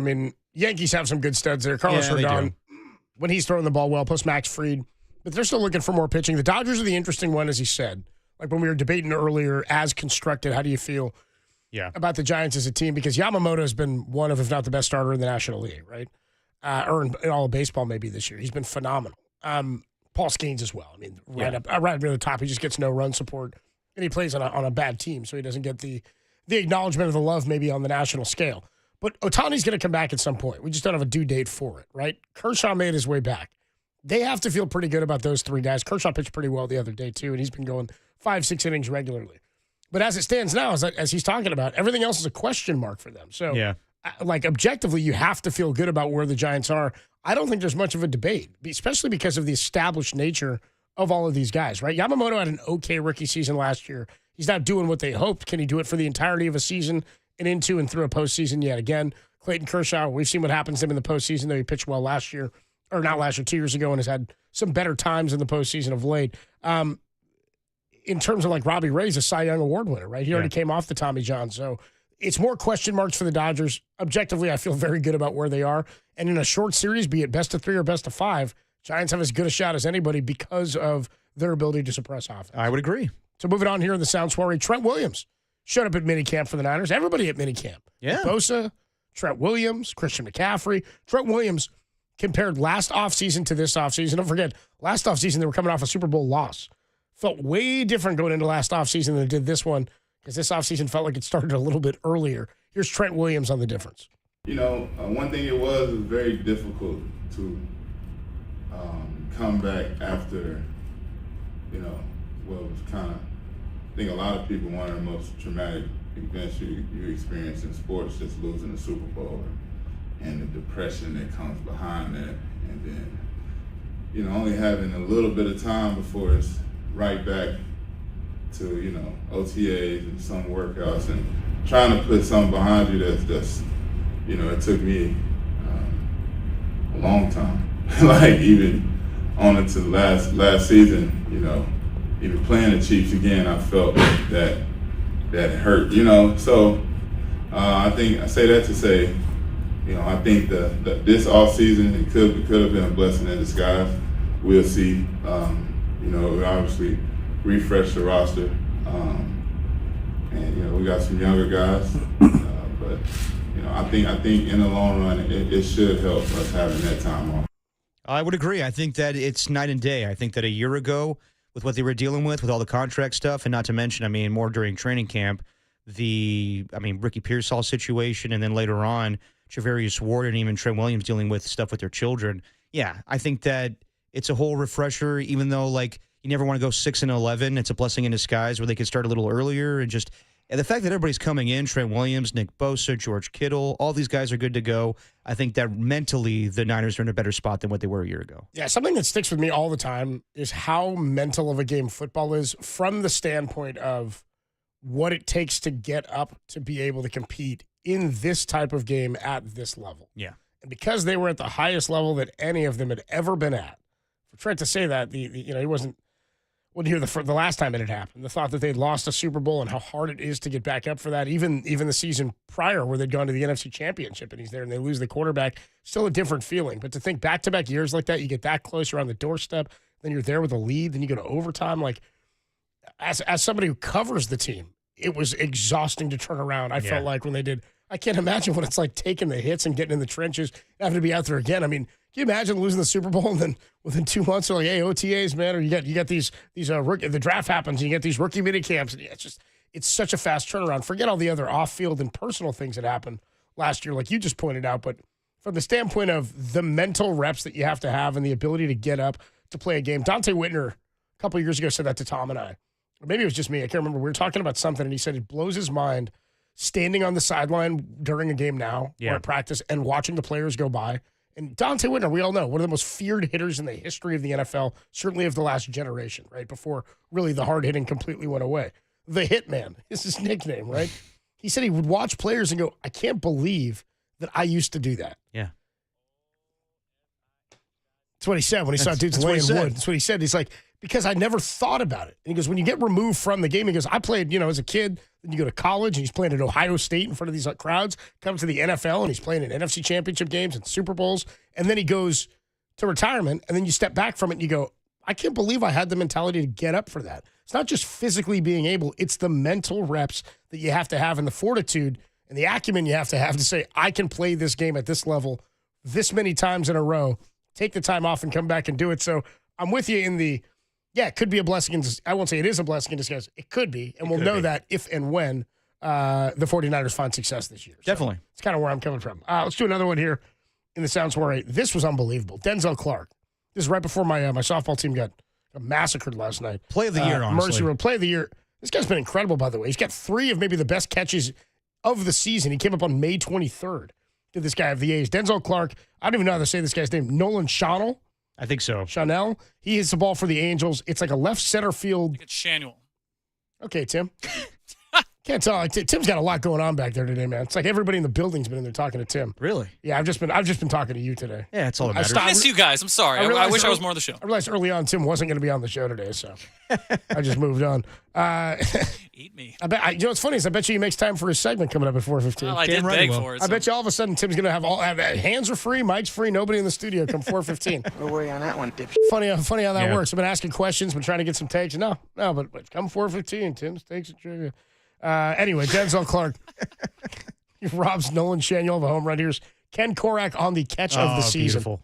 Pitch to Nolan Schanuel, left-handed hitter, fly ball left center. Denzel going back here in the track, at the track, right to the wall, leaping, climbing the wall.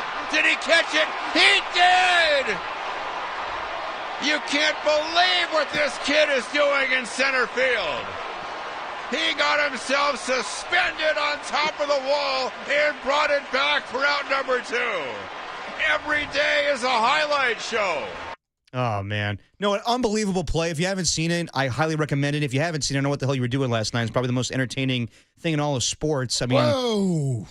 What? My Valks finally won an OT, dude. Okay, They beat the Sparks down in all LA. right, fine. Down there in front of the National Guard, winning ball games, by the way. Yeah, that's true. Just they were talking about it. I'm just saying, it was out there. I know. And I'm the bad guy? I don't think so. No, you're not the bad guy. And then Stanley Cup, like that game was stunk. hard to watch last night. 6-1, is that what I went to final? Yeah, 6-1 last night. Valks guy. I stopped at 5-1, then I saw it in the final. I was like, oof. No, but Denzel Clark going like full Spider-Man right there, like that was an unbelievable play last night. And also, I miss Ken Korak in the Bay Area. I know that, we all love John Miller. We all love Duane Kuiper. We all love Mike Krukow and Dave Fleming. They do a fantastic job. Yeah. But Korak's the man. But Korak is also the man. I mean, I lump him in with the great Bay Area broadcasters, and he's the voice of summer to me when it comes to A's baseball. And the fact that he's not around anymore here in the Bay Area just sucks. But I love it when he paints the picture like that, like he did last night. It's funny. I thought the voice of summer for you was Tom Flores telling you what he saw at minicamp. Yeah, that too. That too. Denzel Clark, by the way, check out his other highlights from this year. Again, he came up on May 23rd. He's got 3 of the best catches of the year. Last night it has to be number 1. He scales the wall and he goes like. He's like, belly is hanging. He's suspended on the wall, hanging over both sides. I'm sure everybody's seen it. But if you haven't, it's also took some balance to not fall over. If he falls over the wall, it's a home run. If you take the ball over with you, it's a home run. So he balances on the wall play. And pops back in. He robbed the Blue Jays' Alejandro Kirk of a home run in Toronto, and he's from Toronto about a week and a half ago. Same thing, climbed the wall and robbed a home run. And against Baltimore in Sacramento last Friday, he robbed Jorge Mateo, former A, of an extra base hit where he catches it like backhanded and he goes full speed into the wall. And like hat comes off, glasses go flying with his backhand, and he sprinted full speed into the wall into left center. He might have the 3 best catches of the year. I saw the play last night, and I lit to nobody. I was at my apartment by myself, and to nobody I just did. Oh! Yeah, dude, it's exactly how I felt. That's the ultimate response for that. Now, is our guy hitting? I don't know. It's a tough deal. I haven't keeping up with the team. It's hard. I got it for you. Hard? 539 OPS. Yeah. Well, he's doing it with the glove, folks. That's all that matters. Moving on here. One more. Do we want to hear one more in the Let's save the other 2 for maybe the end of the show. Let's get to Laura. Let's get to Laura Britt. Laura Britt you see her on Giants pre- and post game as well as 49er coverage on NBC Sports Bay Area. She's going to join us talking some Giants baseball next. Giants pregame coming up at 4:40, under an hour from Kyle Harrison against Carson Palmquist. Not Palmer, Palmquist. What a weird name. Of the Rockies. Laura Britt joins us next on the Sports Leader.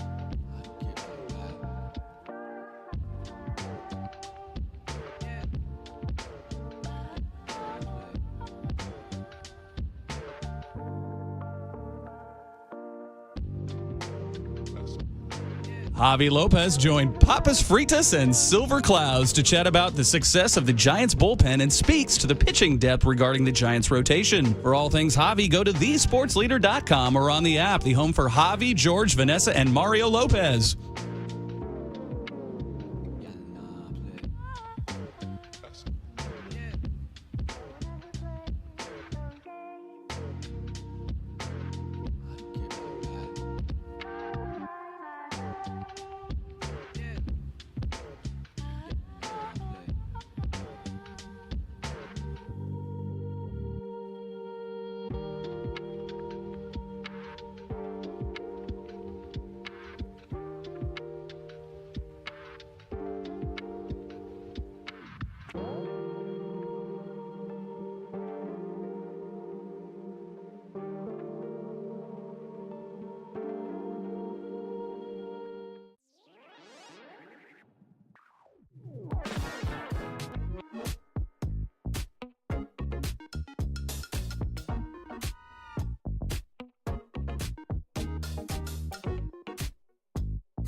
Now, back to Dirty Work. Adam Copeland and Derek Papa on KNBR 104.5 and 680 AM, the sports leader. Dirty Work on a Tuesday afternoon. Adam Copeland, D-Pop, Tim Webb with you. Giants get going today at 5:40 with a 4:40 pregame. And here to talk about it as they hit the road to take on the Rockies and the Dodgers, it's Laura Britt, NBC Sports Bay Area. She joins us on the UMA guest line. What's going on, Laura? How you been? Hey, Laura. Hey, I'm doing great. I'm in Tahoe right now. How are you guys? You are living summertime in Tahoe. Nice. Beautiful. Some time off. Wait for the team as they get away. Just hopping back early in the morning. I'll be back on tomorrow night. Okay, good deal. Nice. So we'll see you tomorrow for the Giants and the Rockies in Game 2 of the series. So give us your 30,000-foot view of the team. I mean, you do so many of these pre- and post games, and we've all watched them all season. It's been obviously a season full of storylines, and we'll get into the Chapman news from today as he lands on the injured list in just a bit. But where are you with the Giants right now? Do you see them as actual contenders? Yeah, I mean, I think with the division the way it is, I think the wild card is the most likely scenario for them to make the postseason, and I think that's great. That's worked out for them pretty well in the past, so I wouldn't be too concerned about that. I think the Matt Chapman news, as you mentioned, is probably the biggest concern right now outside of Willy Adames, which I know a lot of people are blowing the horn on that. I'm not yet. I think give him a little bit more time. I talked to Matt Chapman about that the other night on the post-game show, and he just talked about how getting into a new team, I'm sure you guys remember and your listeners do too, when Matt Chapman came to the Giants, he struggled a lot. And sometimes it doesn't really make sense to people that don't play the game, myself included, and that's why I've talked to these guys about it. is because when you go to a new team, it does take time to kind of settle in. It's a new ballpark. It's just a lot of new stuff. And I'm not saying that that's why Willy Adames is the only reason that he's struggling. He's obviously not doing well at the plate right now, but that's a factor in it. Just give him a little bit more time. But I think overall, big surprises in the pitching staff. Not that anybody thought they were going to be terrible, but did anybody think that they were going to have the number one bullpen in all of the majors for multiple months in a row? I don't think so. And you didn't know what you were going to get with Robbie Ray. Last season, he bounced back from Tommy John, kind of up and down. And this season, he's been so good. One of the best pitchers in the National League, one of the best pitchers in the majors. So I think the pitching staff has been a really pleasant surprise with how well they've been doing. So that's kind of like my 30,000 foot. I don't panic as much as a lot of people do. Just after doing this for a while, you got to give things some time to kind of shake out. And I know you're getting to that part in the season. And so you do want to reach your hand over and start hitting the panic button a little bit. I'm actually more concerned about Patrick Bailey than I am Willy Adames. No, I mean, that's totally fair. But, Laura, what do you make of the way the Giants have been winning games this season? They're 16-12 in one-run games. Their last 7 games have been determined by 1 run, 8 walk-offs. Do you see them being clutch, lucky, or just having the best pitching in baseball right now to keep games close? I think it's the latter. I think it's the pitching. We've talked about that a lot. And at first, I was more in the camp of, that's a little bit concerning if you're playing in this many close games. Like, why can't you get a big lead and keep it, or why can't you have a lead and hold the other team offensively? But it just hasn't. It's been the way they've been winning games. I think it gives them a lot of belief in themselves. I was concerned on that 2-week stretch. You start to wonder if maybe it was a fluke how they were winning all those games early, but now I think it's pretty clear that it's not. And one thing that is so easy in baseball, because there are so many games every day, is to forget that last week the Giants made all those roster moves. Yeah. And I think you can say it worked. And sometimes that happens and you go, oh, well, maybe I don't know if it worked or if it didn't. How long are we going to have to wait to find out? I think you can say it worked. Sometimes you just got to have a shakeup. And the Giants had a shakeup, and bringing in some new faces and some new energy, if you will, really worked for this team. This series, I think, is important. And I know a lot of people say, oh, it doesn't matter. Like, every team is a major league team. I get it. It's the Rockies, who are historically bad. Yeah. So go sweep the Rockies, because you're not getting any gimmies outside of them in the NL West. And the Dodgers and the Padres are playing each other. So this is your chance to make up some ground. And then obviously in the head-to-head matchup against the Dodgers on the weekend. But sweep a team that you need to sweep. Talking to Laura Britt, nice enough to join us. NBC Sports Bay Area's Giants pre- and post-game coverage. You'll see her tomorrow night as the Giants take on the Rockies, starting today in a 3-game series. Kyle Harrison on the hill in this one. In terms of the offense, and you mentioned Willy Adames, and you said you're more concerned about Patrick Bailey. I guess because Patrick Bailey's been so elite defensively, while the opposite side of things have been so poor for him, I mean, worse than they've ever been in the first half of a season to this point, I look more at the guys that they've paid the big money to, Jung Hoo Lee and Willy Adames and Matt Chapman, because my feeling is the whole of Patrick Bailey in the lineup isn't as glaring when those guys hit. The numbers for his career for Adames would suggest the second half is a much better half for him. It's really weird. He's 80 points better in his OPS over the second half of a season than he is in the first half, like close to 800 versus 715. When you talk to guys like Rich Aurelia or Javi Lopez or any of the guys, Sean Estes, guys that you're doing pre- and post-game with, have they had any thought about that on the second half play? Because it's been a trend for Adames' career. Yeah, I mean, you kind of just answered my question for me. I was just looking back at his career numbers. He has not had one season in his career outside of 2021, just that one, where he's hit under 200. And obviously, you wouldn't be in the majors very long if you were hitting under 200. Of course. But he's got, mid to upper 200s for his season numbers. And so, yeah, you go to the second half of the season, and he's got a bigger body of work. My concern with Patrick Bailey, I'm with you on the defensive side of things. I think the pitching staff trusts him. And behind the plate, he's obviously good. He won a Gold Glove last season. So that's there. But there aren't, I don't think, numbers or not a big enough pot of numbers to dig into his history and say, oh, he's going to turn it around. Whereas Adames, you do have that body of work.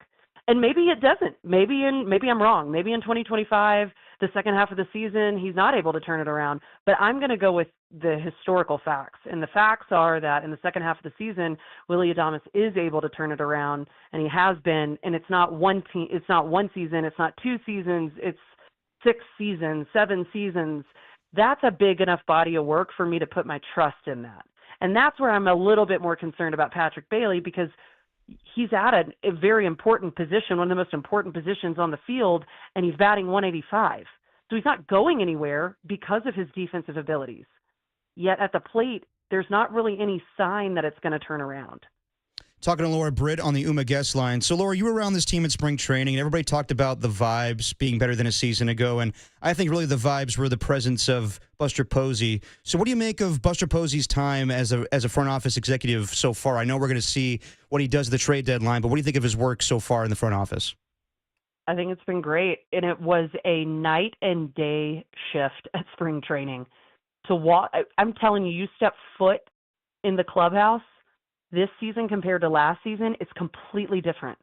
I don't know if people can really grasp that. I mean, it was just the whole feeling. And you might say, oh, it doesn't matter about the chemistry of a team. What are they doing on the field? So much of what goes on the field for a baseball team is the chemistry, because you're living with these people. They probably see these guys more than they see their family during baseball season. A lot of them do. So that is important. And Buster Posey, there's just so much. The players trust him. You see every night the lineup isn't different. You don't have 15 different guys interchanging positions. You're not platooning guys every night. It's been really refreshing for me covering the team. I don't know about for you guys too, but it's refreshing to not have like these outrageously different lineups every night. I know Bob Melvin's been tweaking some things when the team was struggling for that 2-week stretch offensively, but it's been really nice to have some consistency. Willy Adames has played every game. He got his first day off, as you know, on Sunday, and then had Monday off, and he's going to be back in the lineup tonight. Hopefully that'll kind of give him a little reset, a little reboot. But guys are playing every game, and that's what you want to see. And Jung-Hoo Lee, I'm not as concerned. You had asked me a minute ago about him. Yeah. I think he's got really good plate discipline, and he also doesn't have the body of work like Willy Adames does, but I think he's going to be all right. I think he's going to be all right. You just got to give it a little time. But the Matt Chapman news with him hitting the 10-day IL, and then when they're in L.A., he's going to go see a doctor down there. The x-rays were negative, but I thought it was a little strange that the x-rays are negative and he's going to go see a doctor while he's in L.A. Yeah. That was a little bit interesting to me. And for anybody that didn't get the chance to see, it was on Sunday in that Braves game. He was sliding and his fingers bent backwards on his right hand, so obviously his throwing hand. And Matt Chapman was starting to turn it around at the plate. So you need his defense, obviously. You need what he was starting to bring offensively as well. So that's kind of a bummer for the Giants heading into this stretch of games against the NL West teams, not as much the Rockies as the Dodgers. Yeah, I was talking to Laura Byrne on the UMA guest line. I was not thrilled hearing about the going to see a specialist, because that's what I thought when same as you, is, hey, positive that the x-rays come back negative. He stayed in the game, so there wasn't at least a huge concern, but inflammation now and going to see a specialist. We'll see if it's any longer than the initial 10 days. Thoughts real quick on Justin Verlander potentially returning. He's going to throw to hitters, I guess, in Colorado tomorrow, and then I guess potentially could be activated if all goes well, and then he'd be slated, if he were going with the Kyle Harrison spot, to step back in and start against the Dodgers on Sunday this weekend. I thought really he was starting to put something together before he got hurt. I know the numbers don't totally indicate that. Obviously not the wins and losses, but I thought he'd been okay and actually had sort of figured some stuff out prior to his injury. Where are you with Verlander stepping back into the rotation?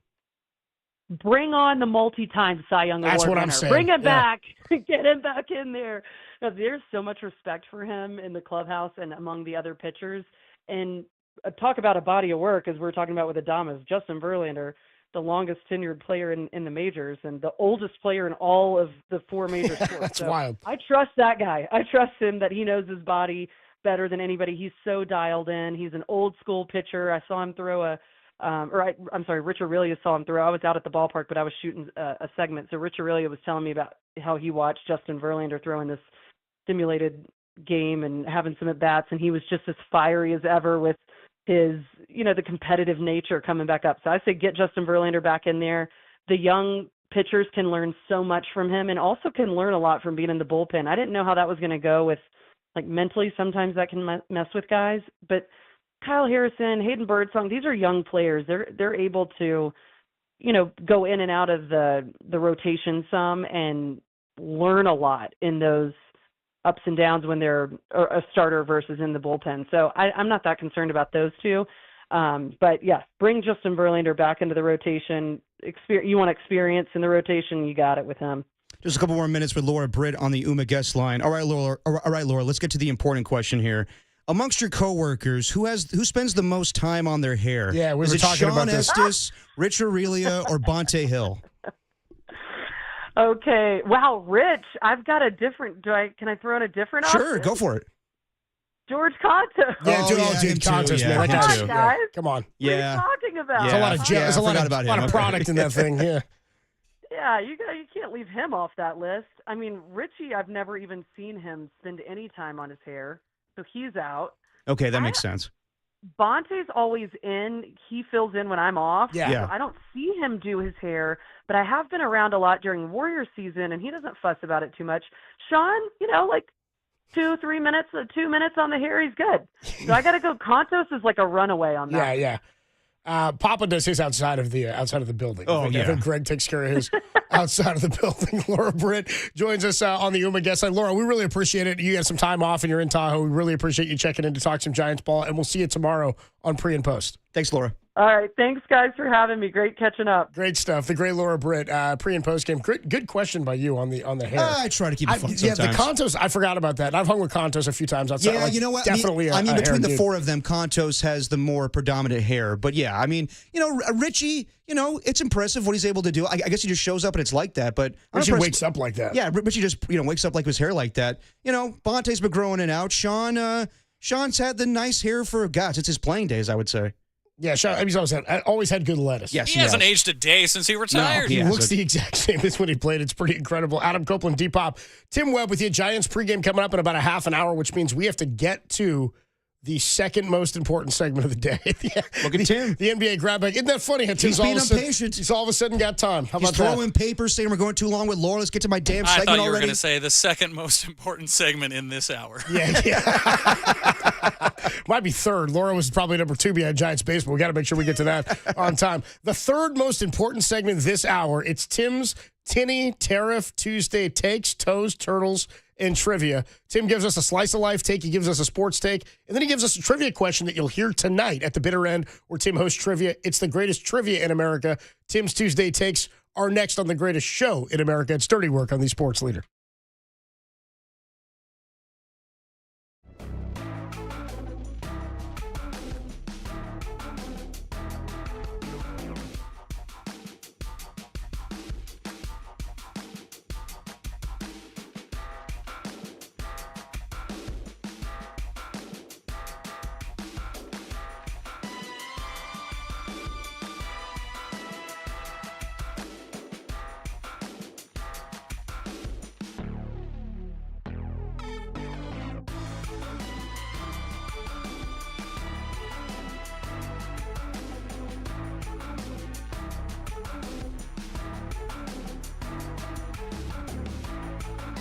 It's mandatory OTA season, which means it's holdout season. The latest names include Trey Hendrickson, Terry McLaurin, Jalen Ramsey, and TJ Watt. For everything holdouts, keep it locked right here to the Sports Leader and lock your spouse out of the house today just for funsies.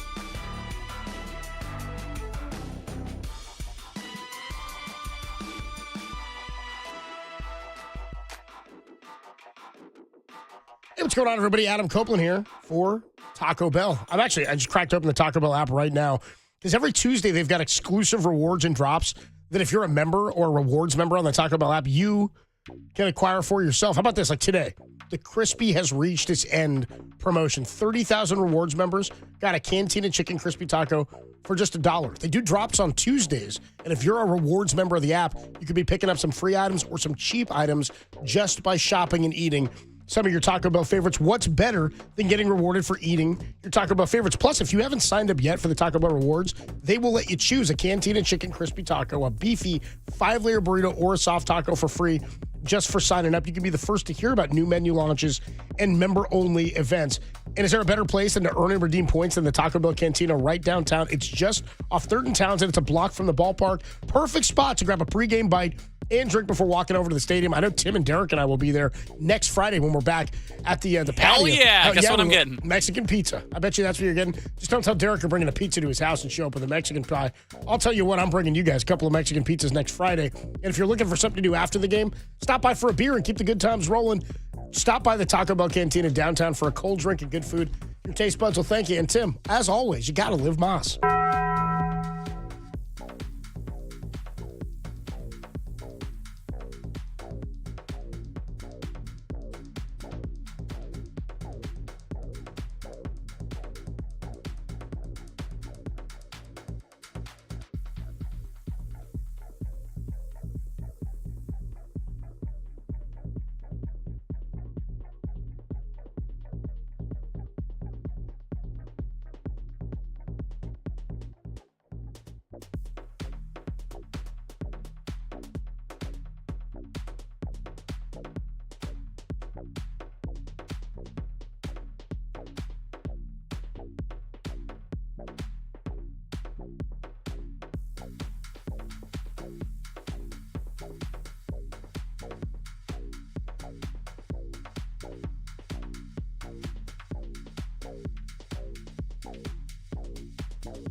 Now, back to dirty work. Adam Copeland and Derek Papa in the KNBR Casino Matrix Progressive Jackpot Studios. Casino Matrix Progressive Jackpots are here. Where are you? Just drop in. Please play responsibly. Call 1-800-GAMBLER. Dirty work on a Tuesday. Giants baseball coming up. Pregame in about 20 minutes or so, 21 and a half minutes till Giants pregame starts. 5:40 first pitch. Same thing tomorrow, and then a 12:10 first pitch on Thursday for the day game before they get out of there and head to L.A. to take on the Dodgers. The big news of the day is Matt Chapman. He's going to be on the injured list, 10-day IL. And maybe then some. With some hand inflammation, and he's going to see a specialist in Los Angeles. Don't love that. As Laura Britt mentioned, X-ray is negative, but they're still going to have him see a specialist, which is doesn't make me the most happy. No, that's a little concerning. We'll see what happens. But like we said, they need to take care of business without Matt Chapman these next 3 games and then see what happens against the Dodgers. Well, he's got to take care of business now. It's our guy, Tim Webb, who, every week hosts trivia at the bitter end. It's the best trivia going in San Francisco. Actually, Jordo, Dirty Work's favorite little sister, asked me if I would come out and play some trivia tonight with her, and I said, can't. It's a karaoke. I got a softball tilt. Oh. Then You know who she tried to recruit tonight? Who'd she try to get? What, Mr. KNBR? Mr. KNBR. Is he going? I think he's on the fence. She mocked me pretty heavily after I told her I had to play softball. Mocked you? Some like not safe for air mock. She call you an She ugly loves nerd? to mock. Did she? Yeah. When she asks you for something and she's being nice and wants to invite you and you say no, or you got something going on, you'll feel the wrath. Oh yeah. Of a She'll rip you apart. Anyway, Tim for years has worked at KNBR, and for a long time he begged for his own segment. This is not even Pleaded. He pleaded. Peed his pants for her. Take some 40s Can you imagine that? Like trying to get your way on something. You're just like, you know what? Fine. I'm not getting my own segment. You're just sitting there with your arms folded. Are you urinating in your pants right now? All right, Tim, I'll give you your damn segment. Why would we wilt if that's what happened? This guy's unstable. Look at this. Personal experience? He's making number 1 in his pants. He might do number 2. Who knows? He's so Happened at the predictable. NFL Network? It's Tim Webb. Yeah, you can imagine me. You know what? I want a promotion. I just sit up there and I just pee my pants. It's a sit-in. Luckily, long story short, I was fired. Is this a sit-in? No, it's a pee-in. Yeah, exactly. I'm a pee until I get what I want. Those are the best protests, my friend. We just pee your pants. Okay. Keep that in mind. Next time I need a segment. Tim wet his pants so much that we gave him his own segment. He gives us a sports take, a slice of life take, and he gives us a trivia question. It's a segment we like to call Tim's Tuesday Takes and Trivia. It's time for Tim's Tuesday Takes and Trivia on KNBR, the Takes Leader. I learned at 2 years old, if you pee your pants, you get your way. Sorry, Tim, go ahead.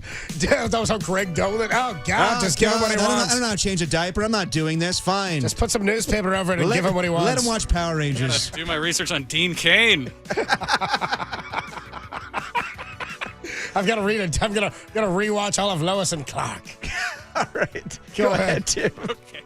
It's a tough act to follow. Yeah, I know. Your Sorry. pants to get your way. Well, it's Tuesday, so it's about that time for me to yell into this microphone and watch the text line and YouTube chat tell me what a jackass I am. Yeah. But since I begged for it and all, I'd like to talk about, yes, the San Francisco Giants, our beloved black and orange, who head to Colorado for a 3-game set and hopefully a sweep because Colorado has about as many wins as Adam had shots this past weekend.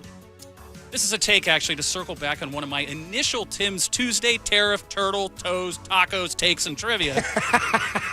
A take in which we referenced yesterday, and one which I hear more about than any other take I've done, other than the one that says sauce defines sandwich superiority. This take, my take at the time, was that it's better, dare I say, more fun to be a Giants fan than to be a Dodgers fan this season because of the burden of expectations that will weigh Los Angeles and their fans down like an anchor. And nearly halfway through the season, it felt like a good time to check in and pose it back to the filth and to all the dirty work boys. So I ask you, are you on my side of the fence yet? To quote our guy Jim, who's got it better than us? Nobody. Just leaves the last 7 games to be a microcosm for your retrospective look back. 7 straight one-run games, an entire frickin' homestand, where the games were won and lost based on if a guy could hit a sac fly, if the team played clean defense, or if you didn't make an unforced error that doomed your opponent. Well, what I'm arguing is that every game is a nail-biter. Hell, the whole season's been a nail-biter. Yeah. With the fate of games hanging in the balance of every single pitch, to which I say, hell frickin' yeah. It's hard enough to see in the moment, but when you look back as a fan base and you look just from a 1,000-degree view, how fun is this? The investment that I have in watching games is as high as it's always been because the team is simply in every game. Now, don't get me wrong. It hasn't always been the most comfortable watch. Of course, the lack of offense is a major concern. I mean, come on, 2.5 weeks of 3 hits a game, 1 run ball is a one-way ticket for a coronary or a checkup with your local office defibrillator. But as a fan, isn't this exactly what you want? The cardinal sin of any sports franchise across the board, it doesn't matter what sport it is, it's always the same. Do not be boring. Nailed it, Tim. And the Giants, for all of their warts, are not boring. Case in point, no game last night. How bored were you? Pretty bored. Totally. Yeah, I was First bored. thing John Joe Curley says to me in his press slacks is, man, kind of boring without a Giants game last night. To which I replied, hey, nice pants. But also, you're absolutely right. And to circle back to the point that I'm making, do you think Dodger fans are thrilled right now clinging to a one-game lead when they spent the collective GDP of Djibouti on their payroll and half the team is on the injured list? I'm sure they're ecstatic about it. Yes, they are. Yes, they're in first place. They're supposed to be in first place. Hell, I would say they need to be in first place. How about your Giants, though? Giants are debating how many All-Stars that we could have, how active the team will be at the deadline, what Buster Posey will do next to kick the ass of our team to get them in gear. It's fun, it's engaging, and it most certainly is not boring. So I ask again, who's got it better than us? Say it with me. Nobody. Frickin' buddy. Come on, Derek, get in on it. You're a Giants guy. Nobody. Yeah, nobody. there we go. Derek having to do a Niner chant about the Giants would be pretty funny. Yeah, I know. God. And now he's not even a Niner, he's a Charger. What hell am I in right now? I'm with Tim. Like, who's got it better than the Giants? There are teams that have it better. Yeah. But Tim makes a phenomenal point there in that the worst part about the Farhan era wasn't just a 500 nature. They were boring. Or maybe it was. 500 teams are so boring. You're not really good at anything. You're not good enough to be in it. You're not bad enough to be in a rebuild. For all of their warts, Tim says the Giants are fun to watch. They are entertaining. They're interesting. There are moments of frustration. Hell, there are weeks of frustration, Tim. Could not agree more. Like, you're taking what was an odd one to me a little bit about it's better to be a Giants fan than a Dodger fan, except for, all the legitimate championships and all that. But in terms of whether or not they would be interesting, you're right. The expectations for a team that is World Series or nothing, like, is it fun being a Yankee fan?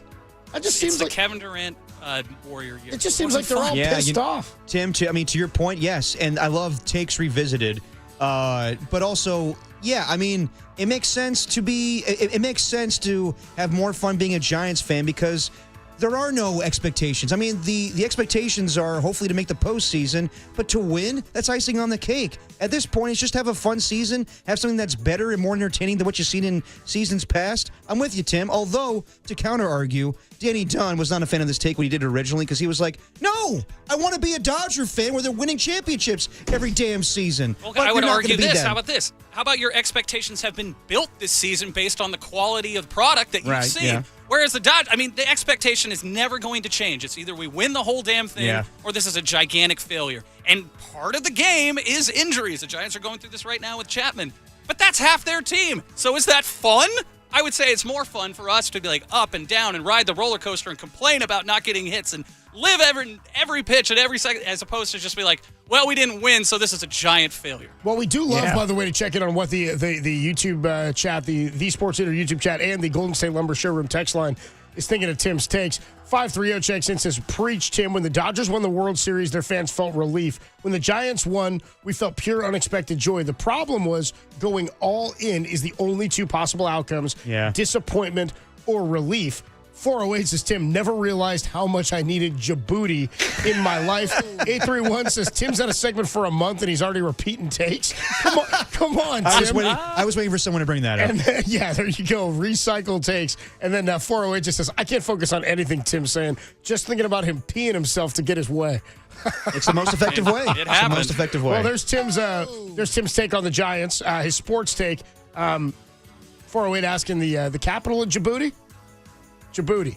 All right, Tim, let's get your slice of life. Slice of life. A quick slice of life. Just a quick update from the weekend that was. I spent the weekend Saturday at the Berkeley Humane Society at Pints for Paws. Hell yeah. It's one of the best events on the beer calendar where all the proceeds go to the Berkeley Humane Society, which you may or may not know because of our great friend Tom Tolbert. It is a no-kill animal shelter right here in Berkeley.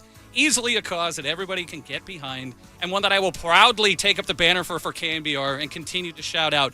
Puppies, kittens, and rescues. And if you don't like puppies, kittens, or rescues, I'd like to ask you, when did you die inside?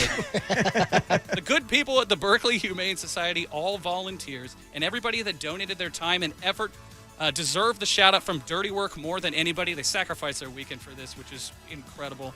The event was exceptionally well run. I got a text. They raised over $300,000 for the Berkeley Humane Society. Well done. Well done. Countless animals were adopted. And the biggest commotion of the whole thing came from the dogs all barking at each other, which is great. From your giant bull mastiffs to your little Yorkie purse dogs.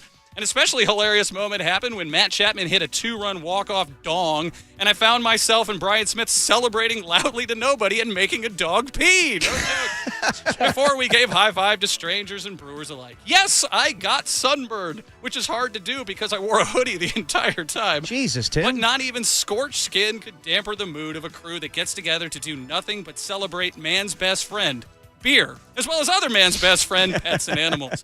A huge thank you to Barry from Fieldwork Brewing, who was ordained by the internet this weekend and was a kick-ass reverend. Nice. Fieldwork has been an inspirational leader in supporting this great cause and by the way, their beer kicks ass, so go get Fieldwork beer. And a huge shout-out to our guy Lester from Bear Bottle, who answered every stupid question known to man from yours truly. Again, imagine a jackass like me after 5 IPAs trying to be clever. It's not cute. So again, huge praise to everybody from the Berkeley Humane Society for their incredible work. And for anybody that has a pet that they love, even if it's a stupid turtle named Oatmeal, support the Berkeley Humane Society. And while you're at it, support Fieldwork, support Bear Bottle, and support your local brewery, as well as support yourself to another beer, because it's charity. Nice, Tim. Nicely done. Okay, so nothing Tim said I disagree with. But it wasn't a slice of life. But it wasn't a take at all. Yeah, I know. It was more promotion. It was more of a commercial. Yeah, really. No, it was. There's nothing to promote. We were just giving kudos to the people that deserve it more. No, I mean, hey, Tim, I love that you did that. But, next you want time. An opinion? Yeah, I mean, there was no take. I got sunburned. It's not Tim's Tuesday. That's not a take. Okay, I got a take. How the hell do you get sunburned when you have a hoodie on? Come on, man. It's hard to do. Man, I don't know. It certainly wasn't a take. No, I know. I'm happy with everything you said. I endorse it all, but I 100%. I can't endorse this as a part of Tim's Tuesday Takes and Trivia. Well, we could spin it another way. Adam hates animals. Anyway, KNBR. It's certainly not what I said. It's certainly not the case. As a man who here spent many dollars on a stray cat I'm allergic to What's say. the name of that cat? How is Brown Cat? Brown Cat. I haven't seen him in some time. He took off. That was kind of it. Yeah, I haven't seen him in a while. I haven't seen Joey or Chandler in some time either. My other two strays. I like Brown Cat more. God. Yeah, there's certainly no hate on animals for me, but not a fan of that not being a take, Tim. That's all I got to say. Well, maybe he'll make it up with a trivia question. Maybe he'll make it up with a trivia you don't have question. to stand on a pedestal and scream about everything all the time, do I? Then why'd you beg and pee your pants to do your own segment? What do you got? That's not true. What do you? That share is damn. Which part? What do you got in terms of the trivia? By the way, Tim, tonight at the bitter end, you'll see Jordo maybe and Mr. KNBR out at trivia at the bitter end. What do you got, Tim, in trivia? It smells like pee in here. What's the national flower of the United States? Oh man. What? National flower of the United States. I didn't know there was a national flower. Yeah, I had no idea. Well, you guys did great last week. I'm just going to guess here. I'm going to guess because Tim loves this movie, so I'm just going to quote this. You're a daisy if you do. I'm going to say daisy. I'm going to go daffodil. It's a rose. That's... Well, Ryan McCarthy there shaking his head like he knew. What are you doing? Get to work. Oh, man. You've been here 10 minutes. You haven't done S. All right, do we have a backup one? Yeah, backup one for I us, write Tim? backups for all you guys. Yeah, of course you do. What's the first property on a standard Monopoly board? It's is it Baltic Avenue? I'll go with Baltic. It's Mediterranean. Is Baltic the one that's right after Baltic's the one Mediterranean? after. All right, one more. We're 0 for 2. We're going for the Adamas. Yeah, what do you got? What desert is home to the saguaro cactus? Sahari? Mojave. It's the Sonoran Desert, boys. You're doing great. All Last right. week you went 3 for 3. This is a bet. Let's go for the full Adamas. One more. Okay, one more. True or false? The White House, which is home to the president, True or false? It's easy now. has more than 100 rooms. True or false? True. I'll say false. It's true. Damn Derek, it. bad week, buddy. All right, full Adamas for me. Nah, that's a 250. That's like 40 points higher than it does. 60 points higher. That's going to do it for Tim's Tuesday Takes and Trivia on the Takes Leader. We'll take a quick break. We'll come on back. We'll hit you a note to self, and we'll put the show to bed before the Giants and the Rockies 4:40 pregame. It's Dirty Word, greatest show in America on the Sports Leader.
Time for dirty work to put the show to bed. Are you crazy? I don't need a bed. On the sports leader. Now you will go to sleep, or I will put you to sleep. Man is out of town. That's the time you're getting me running, and you know I'll be around. I'm a fool to do your dirty work. Oh yeah. Dirty work on a Tuesday afternoon. Adam Copeland, Tim Webb. Dude, the segment was about to start and Derek just got up and left. So it's you and me now, buddy. Don't know, don't care. We got Giants baseball pregame coming up in about 3 minutes here. Why don't we go out to a little note to self here before we wrap things up. We'll be back with you tomorrow until about the same time, 4:40, when Giants pregame gets going. Hey, welcome back, Derek. All right, let's get a little note to self on the boards here. Sorry about that. You're all good. Tim, what you got? Note to self. Note to self. Yeah, note to self. Evidently, if I don't know how to stand on a pedestal and scream, it doesn't count as a Tim's take. It's got to be something takey. I think this is not the first time we've had this discussion. Well, it was another one. I forget what it was, where Tim was, I don't know, you called him out for something where it wasn't really a take. That didn't sound like me. Yeah, it doesn't sound like you at all. Can't put me in a box like this. Come on. Can't put Baby in a corner. Can't put Tim Webb in a corner, box, whatever. I got to pee my pants now? What's going on? Well, speaking of that, note to self. Note to self. The most effective way for negotiations, everybody, is just to pee your pants. No one will argue with you. You'll be the crazy person in the room, but then again, you get your way. That's not it. That's not the move. Tell me I'm wrong, Copes. Next time you get in an argument with somebody, just pee your pants, and then you will win the argument. I'm not doing that. I don't think anybody here has done that, except for Tim when he groveled for his own segment. I might try it out. Didn't happen. Note to self. Note to self. No such thing as too much pie. My guy Ron hooking it up with plenty of pie. You guys are going to get some blueberry pie. If I acquire more blueberry pie from Ron, you guys are getting some. Get yourself a Ron. We've been saying it for weeks. Okay, so are you going to be okay if I have this as dinner pie? No, we're eating the pie together here at the show. It's not dinner pie. You didn't get to take it home for dessert for later. I'm bringing pie for the I didn't station. say dessert. I said dinner. You're not eating it for dinner either. Have you even been buying food since we've come here? No, I've been meal prepping. You've been meal prepping. What'd you make? What'd you have today? And my routine of the pasta chicken and mozzarella on top. Derek's pretty standard on his pasta and chicken and moots. Yeah, it's a good meal. And it's healthy. Thanks to our guest today, protein pasta. Laura Britt joined us from Tahoe on her time off. 510, by the way, says peeing your pants is a Ralph Wiggum strategy. Yeah. I peed my pants. Great call on Ralph Wiggum. Nothing at all. That's going to do it for Dirty Work on a Tuesday afternoon. We have Giants baseball coming up, a 3-game series against the Rockies. Before the series starts, you need a sweep. Are you with me? Yes. Laura Britt said it too. She's like, I know they're a pro baseball team and blah, blah, blah. Yeah, I know. You got to sweep the lowly. It's the effing Rockies. They have 12 wins? 12-53, I believe, is the record entering play today. Yeah. Fashion yourself a contender. You got to take care of them. Yeah, I agree wholeheartedly. You need to sweep this team. And this all comes, by the way, as we find out that Matt Chapman is going to see a specialist. Dr. He's on the Shin. 10-day IL. So it's Casey Schmidt in there, I believe, at third base today. Yes, it is. And pregame right around the corner here. Tim, great work today, except for the lack of a take on that one. I just wasn't. I'll work harder next week. Thanks for all the promotion for Pints for Pause, but we really need a take there. For anybody who needs to hear it, it gets easier. Every day it gets a little easier. You just got to do it every day. That's the dirty work, but it does get easier. A 3-game series with the Rockies. Giants are a game and a half out of first in the West. Pregame starts right now. I'm a fool to do your dirty work. Go, yeah. I don't want to do your dirty work no more.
Welcome to downtown Denver, Colorado, and scenic Coors Field for Game 1 of this 3-game series between the Giants and the Rockies.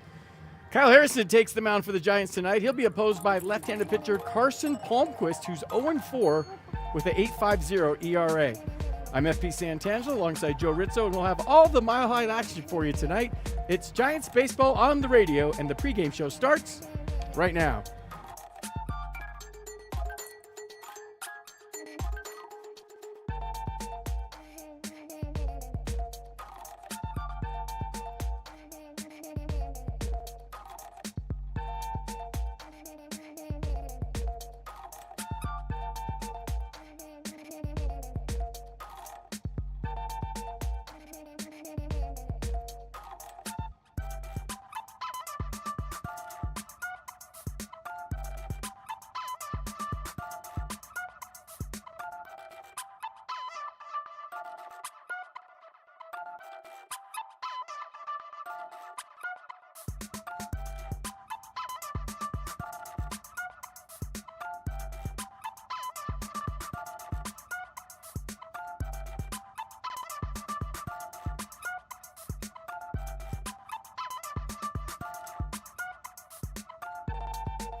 Hey, everybody, it is June 10th in Giants history. We're going to go back just a couple years now to 2022 and shine a light on Darren Ruff. That's right, Darren Ruff. Powerful right-handed swing. Let's go, Darren Ruff. What you got on June 10, 2022? You know who's pitching for the Giants? Jacob Junis. Remember him? And they're taking on Walker Buehler and the Dodgers. Boo. At Oracle Park. We need somebody to do something. The Giants jump on Buehler early in the second inning. Evan Longoria. There he is. RBI, and the beloved Brandon Crawford with an RBI too. Giants are up 2-1. Now it's the bottom of the fourth, and here's that man Ruff stepping up to the plate against Walker Buehler. 0-1. Ruff blasts one down the left field line. Hit really well. It is gone! Darren Ruff into the bleachers. That's got to feel good. His fourth home run of the year. 3-1 Giants. Yeah, Dave Fleming says it's got to feel good. Guess what? It's going to feel even better in the bottom of the eighth when the Giants are up 6-2, and Ruff is going to do it again. Now Price to Ruff. Swing. There's a high drive to center. Going way back there. Still going back all the way at the wall. Adios! Pelota! It's the second home run of the night for Darren Ruff. Man, off of who? The former ace, David Price, who was mopping up for the Dodgers back then. So Darren Ruff, 2 home runs. Giants go on to win 7-2. I love that. Jacob Junis, 5 innings of 2-run ball to get the win. Anytime you beat the Dodgers, it's a good this date in Giants history. And that was June 10, 2022. And this has been Brian Murphy with this date in Giants history.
All right, Giants are in Denver, Colorado, getting ready to take on the Colorado Rockies in game one of a 3-game series. The Rockies at 12-53. Giants 10 games over 500, a game and a half out of first place. And here to help us get ready, it's our pal Joe Rizzo. What's up, Joe? How you doing, man? Hey, Joe.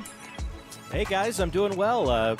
Any news today? Yeah, quite a bit. Well, we just became aware of some other news. I mean, we heard earlier today Matt Chapman's going to go on the 10-day injured list with some hand inflammation. Christian Koss recalled from Sacramento. But the news we just heard, as we were about to get you on, is Patrick Bailey scratched from the lineup today with some neck spasms. What can you tell us about that? Yeah, I mean, I just got it as well. I've been watching the Giants take batting practice here, and they just left the field about 10 minutes ago and back into the clubhouse, and then we got word. So obviously the intention was for Patrick Bailey to be in the lineup, but clearly he can't go, and I'm sure we'll get some kind of official word from Bob Melvin about severity of this neck spasm after the game. But he's not in there, so an opportunity for Andrew Kisner to catch his third game here for the Giants tonight. Well, the first piece of news that you mentioned, or that I mentioned there when bringing that up, is the Matt Chapman stuff. And it's certainly not a positive, obviously, when a guy gets hurt like that. He stayed in the game on Sunday when he jammed it, diving back into first base, and was seen sort of visibly stretching it when he was out there at third of the inning later. But he finished the game, and I guess after a day, and they got the x-rays back negative, and they're going to have him see a specialist. When you hear he's going to see a specialist in L.A., what does that mean? Is it just you think they're checking to make sure everything's okay? Because positive that there's no damage on the x-ray, but you just don't want anything that's going to linger here. Yeah, and I think there is some concern there, obviously enough to where he does need to go see that specialist when the Giants are in Los Angeles on Friday. And based on the comments that we heard from Bob Melvin before the game, this was about an hour ago now, he didn't want to put any kind of official timetable on Chapman's return yet, which makes sense. They want to make sure. They want to have him go see this doctor on Friday, and then we'll get more information after that. But based on just kind of what he was saying, it felt to me like they're preparing for Matt Chapman to be out longer than the 10 days that's required for this IL stint. Again, we haven't gotten that official timetable yet, but it does feel like that's kind of where this is heading. How much longer than that? We'll obviously just have to wait and see. And it truly is, it's like a shock to your system, right?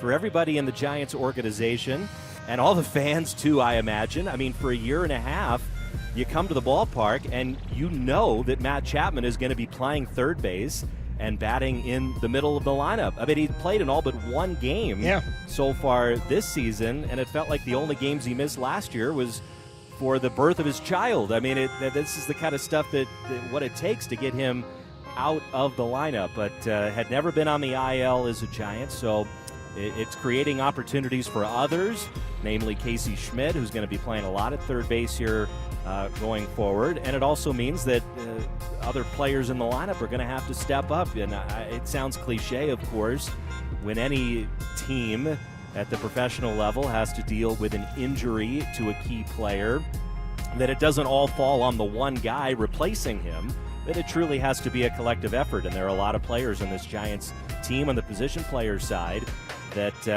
have to step up here to try to make up for this absence, however long it's going to be. Yeah, a lot of changes with the Giants right now. We haven't spoken to you since they made the big changes a week ago on Wednesday. So just what was your reaction to Lamont Wade Jr. being DFA'd and now the arrival of Dom Smith and Daniel Johnson?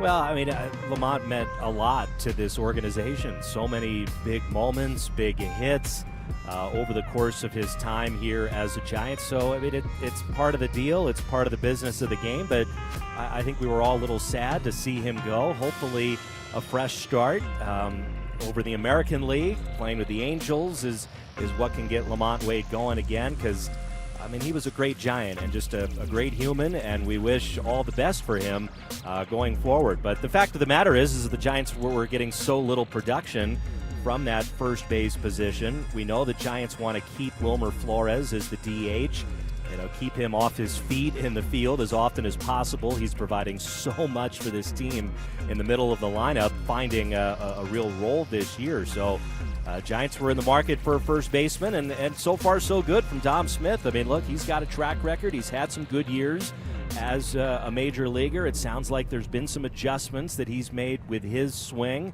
Was putting together a nice first half in AAA. What surprised me, he's looked very capable, and maybe that's putting it kind of mildly, defensively over at first base. Looks really, really comfortable over there. So that's a good sign. Obviously, he's going to play a lot for this Giants team, and hopefully he can produce, because the Giants obviously need a lot more from that position right now. Well, two lefties are going to go today, two young lefties, Kyle Harrison and Carson Palmquist. We'll talk more about that with our guy Joe Rizzo right after this.